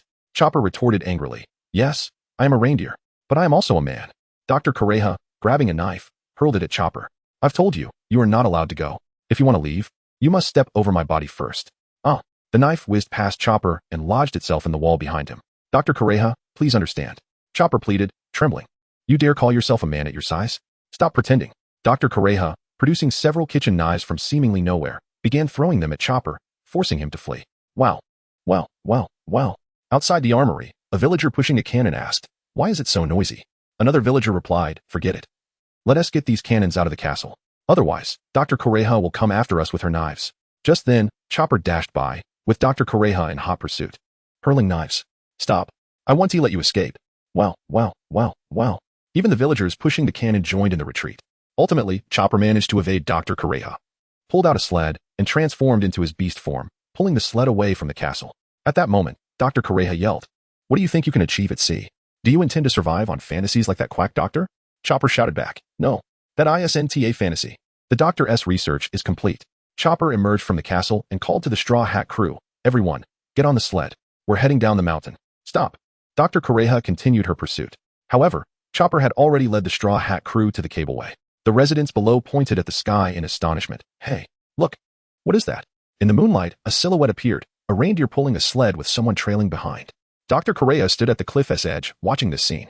Dalton approached and asked, "Is this an appropriate way to say goodbye?" Dr. Correa lowered her head and chuckled. "Ha ha ha. It's just that I was scolded for taking away a pet someone left with me. I detest tearful farewells." With that, Dr. Correa wiped her tears and raised her head to watch Chopper leave. Having reached the base of the mountain, Chopper thought, "Doctor, that moment wasn't a fantasy, right? The Doctor's research has been completed, hasn't he it? Or was it merely a lie? If I were to die without ever having said it, I would be heartbroken. A man who raises the skull flag can accomplish anything. Say it again for me, Doctor." At the mountain summit, the cannons from the armory had all been pushed out. Dr. Correa shouted, "Are you ready, you little brats?" "Yes. Fire." Boom, boom, boom. The cannon mouths pointed skyward, releasing pink smoke into the air. Dalton, puzzled, asked, "Dr. Correa, what is this all about?" "Be quiet and watch." As the cannon fire ceased, all the smoke ascended into the sky. Down below, Chopper noticed this, looked down, and gazed at Drum Mountain, shouting in excitement, "Woo! Woohoo! How wonderful! How beautiful!" The crew seated on the sled exclaimed. At the mountain peak, Dr. Correa gazed at the sky, remarking, "What a marvelous fantasy! Hehehe, foolish ideas are indeed foolish. Go forth, foolish child." Woohoo! Chopper, looking at Drum Mountain, howled at the heavens, tears streaming down his face, for the cherry blossoms bloomed here. Chapter 83, A Toast to Chopper's Joining. The legendary cherry blossoms of Dr. Heroic heralded the freedom of this nameless little country, dancing gracefully in the night sky. Before long, a new nation with a peculiar flag was born on this land. Dalton sat in the snow with Dr. Correa, remarking, "They must be off now? I never expected that reindeer to inherit the finest virtues and skills of the doctor." Dr. Correa replied while sipping her drink, "If that quack Doctor's painstakingly developed cherry blossoms created any miracle, I suppose it was just to prompt that foolish reindeer to decide to become a pirate, striking a manly pose. Hehehe. In truth, Dr. Correa felt joy in witnessing Chopper's growth. Dalton smiled and said, "This country will be reborn, just like him." At that moment, a resident rushed out holding a wanted poster. "Mr. Dalton." What is the matter?" Dalton turned to ask. "Something important just came to mind. Look at this." The individual handed the wanted poster of Luffy to Dalton. "It's definitely that guy. The bounty of 50 million berries is on their heads." Dr. Correa chuckled. "Oh, what a bunch of rascals." Dalton, glancing at the individual who had delivered the bounty poster, inquired, "Where did you find this?" The man replied, "We neglected to report this to you. About a week ago, a traveler appeared on Lobel Street. It was a remarkably clear day. We couldn't ascertain where he had disembarked. Nevertheless, he claimed to be tracking the notorious pirate, Blackbeard, who had previously attacked our nation. Upon learning that they had already departed, he asked us if a pirate wearing a straw hat had passed through. We admitted we didn't know, and then he produced this bounty poster, stating, if he arrives here, please inform him that I will be waiting for him in Alabasta for 10 days, after which I shall not wait any longer." He introduced himself as Ace, assuring us that the individual named Luffy would recognize him. Subsequently, he dined and dashed, evading the furious restaurant owner in the process. Dalton nodded in understanding. "So that's how it is, but there's no need to convey the message." "Why not?" "Because their next destination is Alabasta." A premonition struck Dalton as he recalled Vivi, the princess of the Alabasta kingdom, whom he had met a decade ago during the Restaurant World Conference. While he was uncertain how she found herself alongside pirates, it was undoubtedly for a reason. "You've truly grown. Dr. Correa, what are you pondering?" Dr. Correa responded, "Are you familiar with GOLD, Roger?" "D? You mean GOLD? Roger, right? No one in this world is unaware of him. Is that what they call him now?" Dr. Correa mused. "It appears our reindeer has aligned with someone extraordinary. The will of D has found a successor." Meanwhile, aboard the Mary, they set sail. Luffy is playfully inserting chopsticks into his nostrils, dancing the chopstick dance. Usopp claps and laughs, exclaiming, "How delightful, how delightful." Moreover, tonight is a full moon, and the cherry blossoms are in full bloom. Chopper, you silly fool. How long will you remain in a daze? Come and drink. Join us for a drink." Luffy, with an air of childlike innocence, exclaimed to Nami, "Nami, look. I've learned the chopstick dance from Joseph." Meanwhile, Ward, Zoro, and Sanji reveled in the beauty of the moonlit night, indulging in drinks. What a splendid sight the cherry blossoms are. I never imagined I would witness such beauty in this snowy land. Nami retorted in frustration. "You have no idea how much there is to consider. Enough of this, let us drink. A fine wine accompanied by a magnificent view. Tonight we shall not return until we are thoroughly inebriated." Nami, raising her voice, insisted, "Wait a moment. You should show a little concern for Run Fast as well." Luffy, witnessing the frozen duck-like creature running swiftly, inquired with confusion, "What's wrong? Isn't it enough to be alive?" Vivi, cradling the creature in distress, wept, "Running fast. How could you become frozen in the river?" "Gaga gaga," lamented the creature. Zoro, casting a mocking glance at it, chuckled, "You must have slipped in by accident. Clumsy fool." "Ha ha." Vivi, incensed, retorted, "Silence, Mr. Swordsman." At that moment, Chopper translated. It said it jumped in out of concern because Zoro disappeared while swimming in the river. It's all your fault, Nami exclaimed, delivering a punch to Zoro's head. Vivi, astonished, turned to Chopper and asked, Tony-kun, can you really understand running fast? Blushing, Chopper replied, well, I am an animal, so we can understand each other. Nami praised. How impressive, Chopper. Not only do you understand medicine, but you also comprehend the language of animals. Elated, Chopper began to dance joyfully. Silly fool. There is no reason to be so happy just because you complimented me. Fool. Yet, he undeniably appeared quite delighted. Sanji looked at Chopper in disbelief, saying, I didn't expect you to be a doctor, little guy. Ward, smiling at Chopper, remarked, then we shall entrust our lives to you from now on, with utmost confidence. Chopper declared, rest assured, Dr. Kureha has imparted all her medical knowledge to me. I will cure any illness. Suddenly, Chopper recalled something and panicked, exclaiming, oh no. I hurriedly escaped and forgot my medical tools. Nami picked up Chopper's small backpack, questioning, then what is this? It was on the sled. Confused, Chopper asked. My backpack. How did it end up here? What?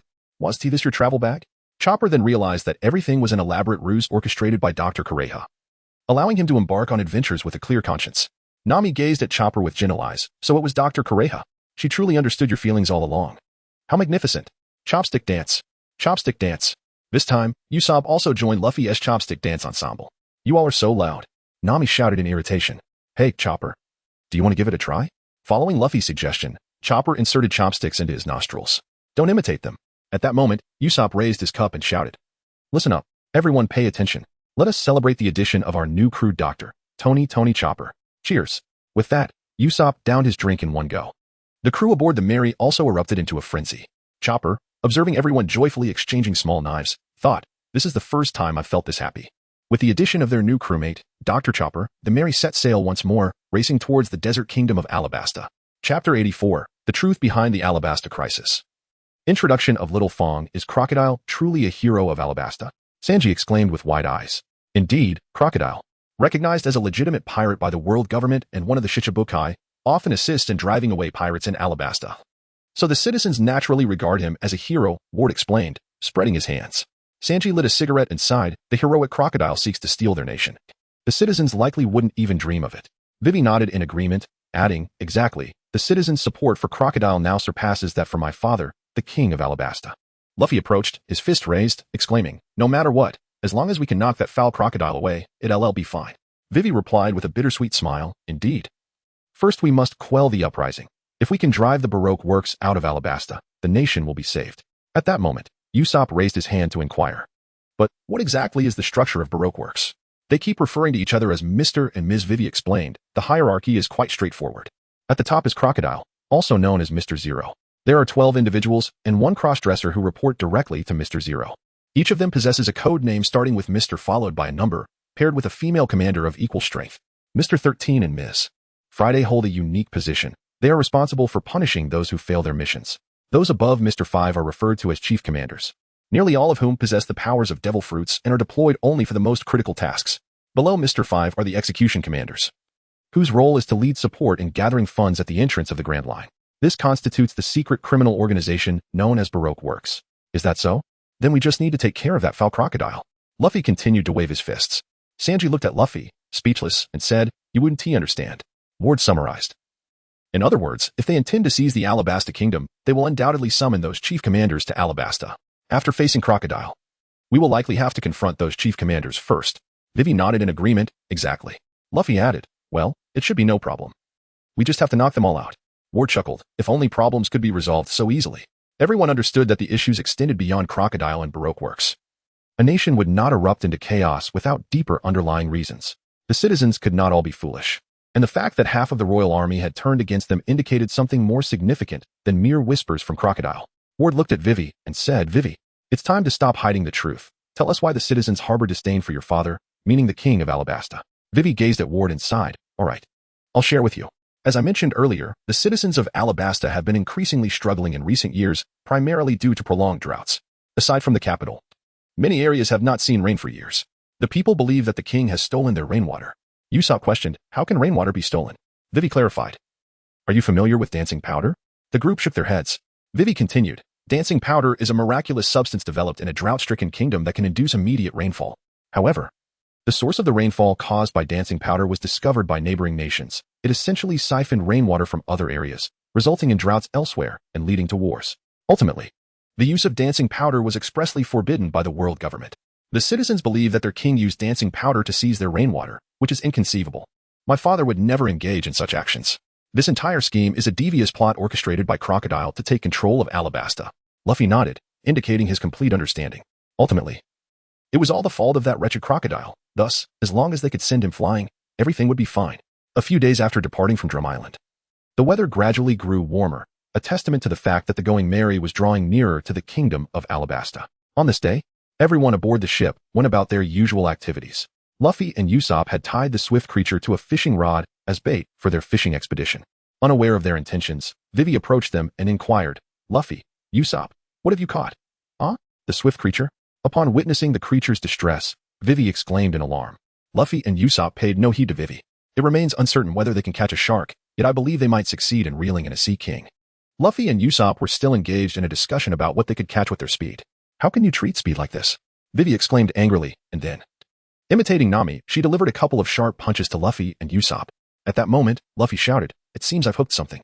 As Luffy and Usopp hoisted their fishing line, they were astonished to find a person of ambiguous gender caught on the hook. Little Foam, kneeling with palms raised, exclaimed, "Oh, I truly apologize. I have been rescued." As she spoke, tears streamed down her face as she continued, "You pirates, whom I have never met before, have saved me. This kindness shall remain etched in my heart for eternity. And might I trouble you for a bowl of hot soup?" "Absolutely not. We are on the brink of starvation ourselves." The group responded in unison. Their impending hunger was entirely due to Luffy, who had devoured all their provisions. Vivi glanced at Little Foam, as if a thought had crossed her mind, just as she was about to speak. However, Little Foam abruptly seized Vivi, exclaiming, "You are so adorable. I truly adore you. I wish to take a bite out of you." Vivi immediately displayed a look of disgust, retorting, "Ugh, you creep." And then she fled. Luffy has a keen interest in Xiao Feng, as he has always been fascinated by peculiar individuals and extraordinary creatures. Luffy crouched down before Xiaofeng and inquired, "Do you not know how to swim?" Xiaofeng nodded in response, "Indeed, for I have consumed a devil fruit." Usopp then asked, "Which fruit did you eat?" "Allow me to demonstrate my abilities, for you have saved my life," said Xiaofeng. In the 85th chapter, Friendship Knows No Length. The triple assurance among companions, Xiaofeng then playfully slapped Luffy's face. Upon witnessing this, the others tensed, ready to strike Xiaofeng. However, Xiaofeng transformed into Luffy-esque likeness, extending a hand and anxiously exclaiming, "Wait, wait, wait. Did I not say this is a performance?" "What?" The group looked on in bewilderment at the Xiaofeng who had taken on Luffy's form. Using Luffy's face and voice, Xiaofeng insisted, "This is no jest." Luffy gaped in astonishment at Little Foam, exclaiming, It's me." Little Foam rejoiced, "Were you startled? Were you startled?" "Haha." Then, with a swift motion of his left hand to his face, he transformed back to his original form. "As long as I mimic with my left hand, see, I return to my true self. This is the power of the mimic fruit that I possess." Usopp and Nami marveled. The voice is identical. And even the physique is a perfect match. Luffy's eyes widened in astonishment as he exclaimed, "Wow, that's incredible." Xiao Feng approached, gently caressing the faces of Chopper, Nami, Usopp, and Zoro, remarking, however, there was truly no need for violence. Then, Xiao Feng transformed sequentially into Usopp, Zoro, Chopper, and Nami, stating, "All it takes is a gentle touch of the right hand to morph into whoever you desire." After becoming Nami, Xiao Feng demonstrated, "Even the body resembles theirs." "Wow. Go die." Nami retaliated with a punch, sending Xiao Feng tumbling. Rising from the ground, Xiao Feng sorrowfully declared, "Alas. It seems I can no longer showcase my abilities to you." Nevertheless, Luffy, Usopp, and Chopper cheered enthusiastically from the sidelines. "That's amazing. Do it again." Upon hearing their praises, Xiao Feng excitedly replied, "Very well, I shall demonstrate once more. This ability even possesses a memory function. Faces I have touched before will never be forgotten." With that, Xiao Feng transformed into several individuals. Xiao Feng danced ballet, asking, "What do you think? This is my ultimate skill. I usually don't show it to others." Enthusiastic spectators Luffy, Usopp, and Chopper offered their most fervent applause. Soon, the three joined Xiao Feng in a dance. "This is no jest. This is no jest," Nami said, exasperated. "I can't be bothered with you all." She then pointed toward a vessel approaching the Going Merry and inquired, "Look, a ship is arriving. Is that yours?" Xiao Feng leapt onto the railing, lamenting, "Oh dear. Has the time for parting arrived so swiftly? What a pity. But do not be disheartened. No feast under heaven lasts forever. However, do remember this." As Xiao Feng turned to Luffy, Usopp, and Chopper, giving them a thumbs up while tears welled in his eyes. The depth of friendship and the duration of time spent together are of no consequence. With that, Xiao Feng leapt onto his own ship. Luffy, Usopp, and Chopper wept, shouting, "Until we meet again. All right, let us set sail." "Yes, Mr. 2. Subsequently, as ship departed. At that moment, the crew on the deck finally realized that the person they had just encountered was Mr. 2 from Baroque Works. Vivi exclaimed in panic, "He is Mr. 2. Luffy gazed at Vivi with a look of confusion and inquired, "Vivi, are you unfamiliar with his appearance?" Vivi, kneeling on the ground with her head bowed, replied, "Well, I have never encountered the duo of Mr. 2 and Mr. 1. I am also unaware of their abilities. However, I have heard rumors that Mr. 2 is a tall, effeminate individual who speaks in a rather flamboyant manner, enjoys wearing a swan coat, and has the words 'the way of the transvestite' inscribed upon his back. Luffy, Usopp." And Zoro spoke in disbelief. "You should have recognized him." Vivi, covering her face in anguish, lamented, "Just now, he was performing with my father's face. What has he done with my father's visage?" Zoro remarked, "If that guy is impersonating someone from abroad, he certainly cannot be up to any good." Usopp, arms crossed solemnly over his chest, stated with gravity, "It appears we have let a troublesome individual slip away." Chopper, perplexed, inquired, "Is he our enemy?" Nami nodded, her expression serious, and affirmed, "Indeed, if he were to oppose us, it would become exceedingly complicated. Should he realize we are adversaries and utilize the memory he just acquired to masquerade as one of us, trust among us would be utterly shattered." Luffy tilted his head in confusion and asked, "Really?" Nami spread her hands in exasperation and replied, "Luffy." At that moment, Zoro intervened, patting Luffy on the shoulder, saying, "Hold on. Even though we have no solid evidence yet, we need not fear him. That much is true. We should be grateful for having encountered him. It will provide us with a strategy." Zoro smirked, having already devised a plan to counter Littlefang's abilities. Just then, Sanji and Ward emerged from the kitchen. "Would anyone like some fruit?" they inquired, each carrying a platter of watermelons. "Watermelons? Where did you get those?" Luffy exclaimed. Ward chuckled, "I conjured them using my powers. Sanji and I have been experimenting in the kitchen to see if I could create some food. Although it's only fruit, it's certainly better than having nothing to eat. I put quite a bit of effort into bringing forth this delicious watermelon, so come and have a taste," Sanji announced to the group. After they finished the watermelon, Zoro revealed his plan. "Our method to counter the imitation fruit's power is to make markings, double markings. First, we draw an X on our arms, then bind the marked areas with bandages. This will confuse our enemies. The true sign of our recognition is this X, while the enemy will only assume that the bandaged areas are the marks of our comrades. This is a splendid opportunity." And everyone wholeheartedly agreed. Then Ward raised his hand and said, "Wait a moment, I have something to show you all." With that, he lifted his hand and conjured several leaves. "These are my leaves, which are also a part of my body. As long as you hold on to these leaves, I can sense your presence. This serves as an extra precaution for our recognition. And on another note, I have a new technique I wish to try. This is something I have been developing and researching since we left Magnetic Drum Island. The technique, known as plant sensation, can be considered a weaker version of Kenbunchika Haki. However, thanks to Nami's earlier suggestion, Ward had discovered how to utilize the ability of plant sensation to achieve effects akin to Kenbunchika Haki. In Chapter 86, arriving at Alabasta, Ace appears. Nami remarked to Vivi, "The wind direction and weather seem to have stabilized." Vivi nodded in agreement. "Yes, we have entered the waters near Alabasta." Zoro pointed towards the ships of Baroque Works behind them, stating, "Those vessels appearing behind us are also evidence of our proximity to Alabasta, aren't they?" The group turned to look. "So many ships. When did this happen?" "Hey, all those ships bear the Baroque Works insignia. The staff is beginning to assemble." Vivi explained, "They are likely the billion agents, subordinates of the Chief Command Organization." Nami gasped, "There are nearly 200 ships at a glance. Moreover, they are the elite forces of Baroque Works, not to be compared with the bounty hunters from Whiskey Peak." Vivi said seriously. Usopp shouted in panic, "Now, let's bombard them while we still can." Luffy hastily gestured for Usopp, who was about to fire the cannon, to refrain, saying, "Let us just send them flying. That would save us some trouble. Troops, hold on. We should first go have a meal." Zoro chuckled, remarking, "Fool, don't pay any mind to those insignificant underlings." Sanji, lighting a cigarette, concurred, "Indeed. If we misidentify our true targets, we could find ourselves in quite a predicament. We are but 8 in number." Ward continued, "Our objective is not merely to engage in combat. We aim to quell the uprising, so we must not act impulsively. If we alarm them, it could spell disaster." Zoro wrapped a bandage around his arm, asserting, "In any case, let us secure ourselves tightly. Our adversaries are shrouded in too many mysteries." "Exactly. With this, we need not doubt our comrades," he added. Sanji, perplexed, inquired, "Is it truly that similar? The ability of the imitation fruit?" Usopp spread his hands, declaring, "It's not a matter of similarity. It's an exact replica. It's a pity you missed it." We were all astonished. Sanji took a drag from his cigarette. Shaking his head, "I have no interest in cross-dressers." Zoro thumped his arm, stating, "If our foes include such individuals, we cannot afford to act recklessly on our own." Ward shook his head, asserting, "In truth, I believe that Sanji, Luffy, and I are absolutely beyond imitation. Sanji and I have not been touched by Mr. 2. And both Luffy and I are devil fruit users. He cannot replicate our powers. Especially Sanji, who has never been seen by the Baroque Works, so as an ace. Your role is crucial. Chopper, pointing to himself in confusion, asked, what should I do? Usopp raised his fist earnestly, saying, do what you can. Do not overexert yourself. If you cannot defeat the enemy, retreat swiftly. Just give it your all. Sanji, speechless, turned to Usopp, remarking, are you saying that for your own sake? Gah, just run faster. Usopp replied with a nod. Chopper also nodded, stating, I understand. I'll do what I can. As they approached the harbor, they agreed to stop at the western entrance, needing to conceal their ship. Following Luffy's suggestion, they formed a circle on the deck. Raising their bandaged arms and clenching their fists, Luffy declared, all right. In summary, from now on, regardless of what happens, this left hand will symbolize our camaraderie. Now, let us disembark and head towards the restaurant. He raised his arms and shouted, in Alabasta. The crowd retorted, have you lost your focus? Meanwhile, Vivi, touching her bandaged area, smiled softly.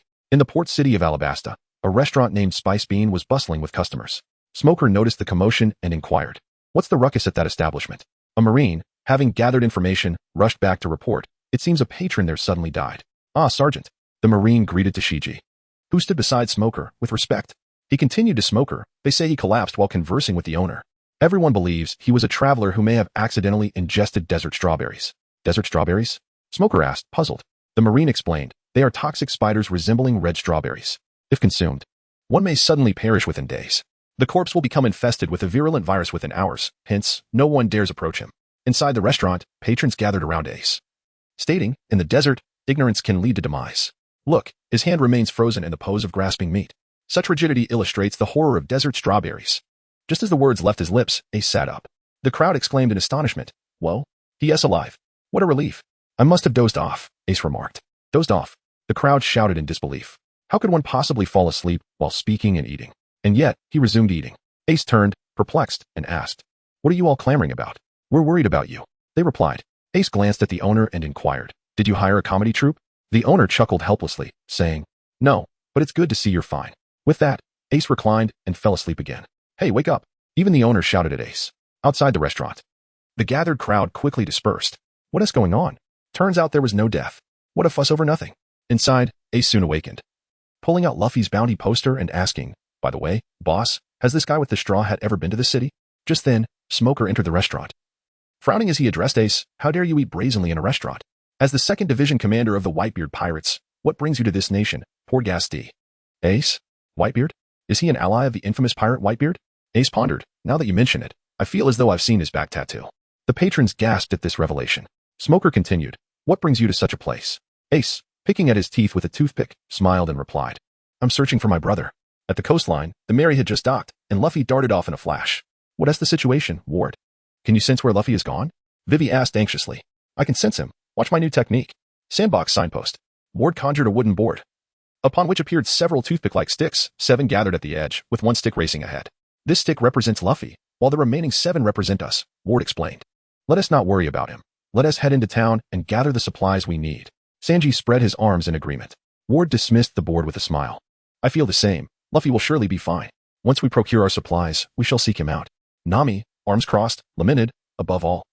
I hope he remembers he is being hunted, especially in a nation as vast as this. Zoro chimed in, enough worrying. Let us eat first. We can deal with matters afterward. I'm about to be sick from all the fruit we've consumed. With that, they all disembarked from the Mary. Wait, that is Mr. 3S ship. Vivi exclaimed upon spotting it docked nearby. What? Is that guy still alive? Usopp asked nervously. That ship must be powered by the melt fruit. They VE arrived in this nation, Vivi replied, somewhat anxious. Inside Spice Bean, Ace turned to Smoker and asked, so, what should I do now?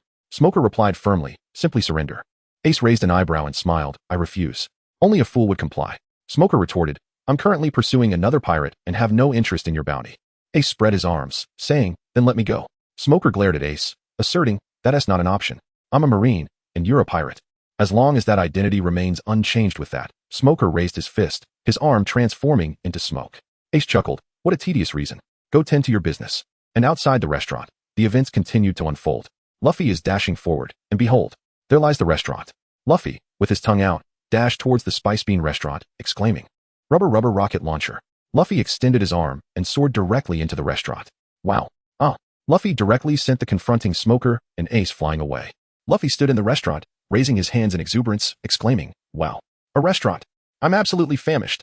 Then he took a seat at the table in front of the owner, grasping a knife and fork, eagerly tapping the table as he joyfully declared, Uncle, I want to eat. Eat, eat. The owner, beads of cold sweat forming on his brow, replied, but you should really make a hasty exit.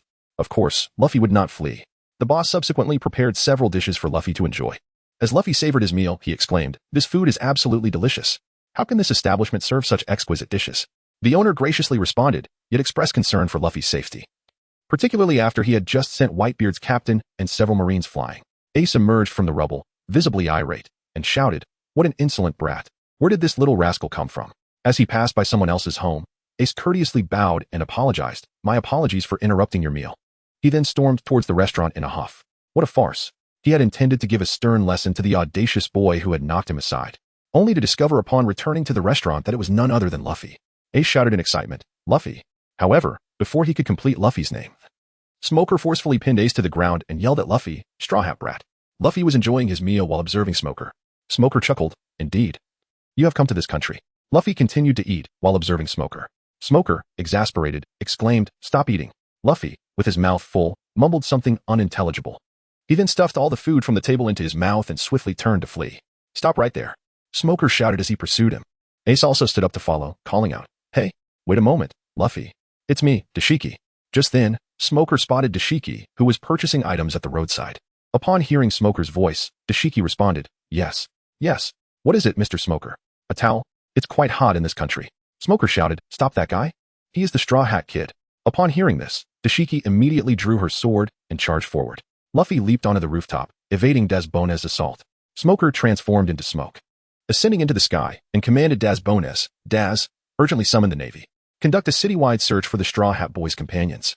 Following this, Smoker soared into the air in pursuit of Luffy. In the outskirts of the canola flower fields, beside a dilapidated house reduced to mere walls, Ward, Zoro, Nami, Sanji, Usopp, Vivi, Chopper, and the swift-footed were concealed, enjoying their meal. They remained cautious, unlike Luffy, who boldly strode into the city.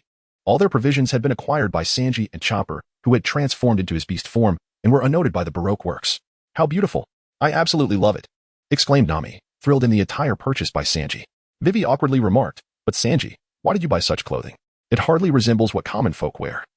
It looks more like something a dancer would don." Sanji gazed at Nami and Vivi, his eyes turning red, and replied, "What of it? Dancers are common folk too. As long as it doesn't reveal their identities as a princess and a pirate, right?"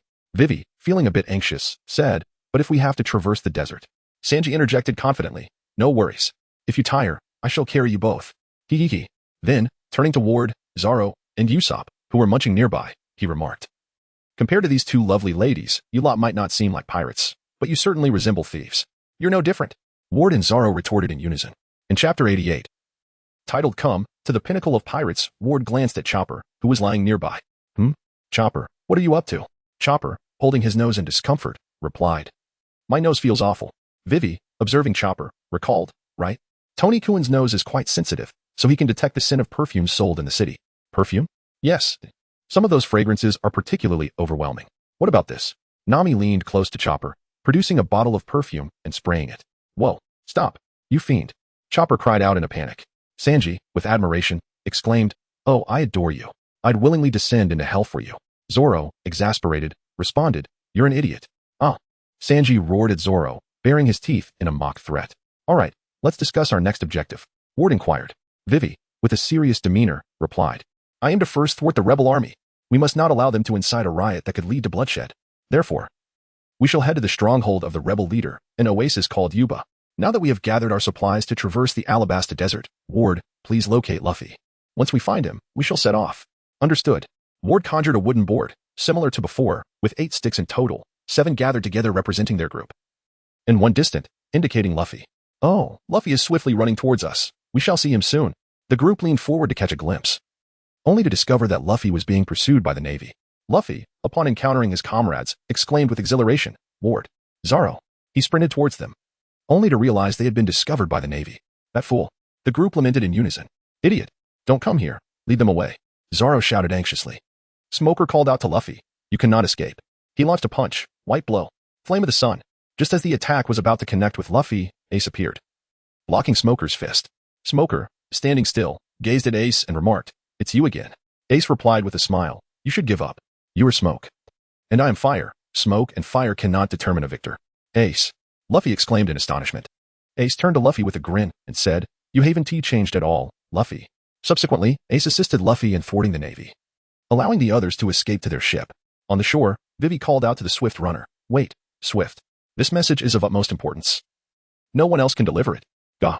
Vivi produced a letter and handed it to Swift, instructing, "You stay here and head north. First reach Alabasta and deliver this letter to my father.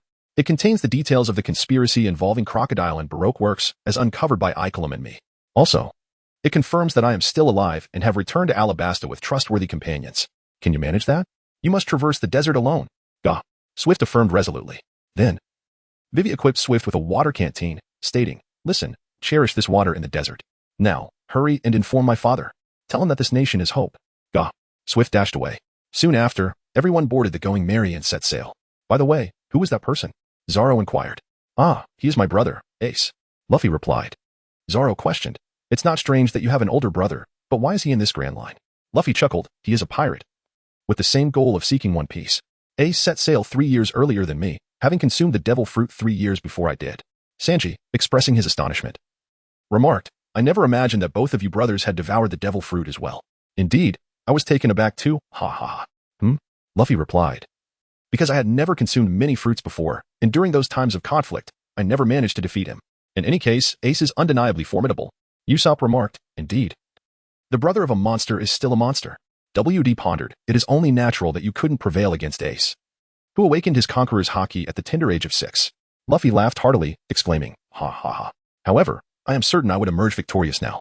At that moment, Ace leaped onto the ship from an unknown direction and remarked, "Who do you think you will defeat, you rascal?" He then turned to the crowd, bowing gracefully, and said, "Ah, I am grateful for the care you have shown my younger brother. Thank you." "Indeed," the crowd responded in unison. Luffy, perplexed, inquired, "Ace, how did you end up in this country?" Ace, equally bewildered, gazed at Luffy and responded, Did you not hear the message from Drum Island and come here?" "Drum Island? Ah, never mind, it's not of great significance," Ace chuckled. "I'm simply delighted to see you. I ventured nearby for some trivial matters and was eager to meet you." With that, Ace extended an invitation. "Luffy, would you care to join the Whitebeard Pirates?" "Of course. Your companions are welcome to join as well." Without a moment's hesitation, Luffy rejected the offer, stating, "I refuse." Ace erupted in laughter, exclaiming, "Ha ha ha. I knew it. I was merely speaking casually." At that moment, Usopp, astonished, remarked, "Whitebeard, so your tattoo is indeed real." "Indeed, it is my pride," Ace declared, spreading his arms before Luffy. "Whitebeard is the strongest pirate I have ever known. I shall assist him in becoming the Pirate King, not you, Luffy." With a smile, Luffy replied, "It's nothing. We can settle it with a duel when the time comes." Sanji turned to Ace and suggested, "How about we go inside for some tea and have a leisurely chat?" Ace shook his hand and said, "Oh, no need for that, please. I must be on my way." Saying this, Ace took out his life card from his pocket and tossed it to Luffy. "Take this. I came to give you this. You must carry it with you always." Luffy gazed at the blank sheet of paper with a look of bewilderment and remarked, What is this?" "Just a piece of paper." Ace nodded in agreement and replied, "Indeed, this paper will allow us to meet again next time." Ace adjusted his hat and added, "As an elder brother, I worry about my foolish younger sibling. You all seem to be at a loss with him, don't you? I beg of you."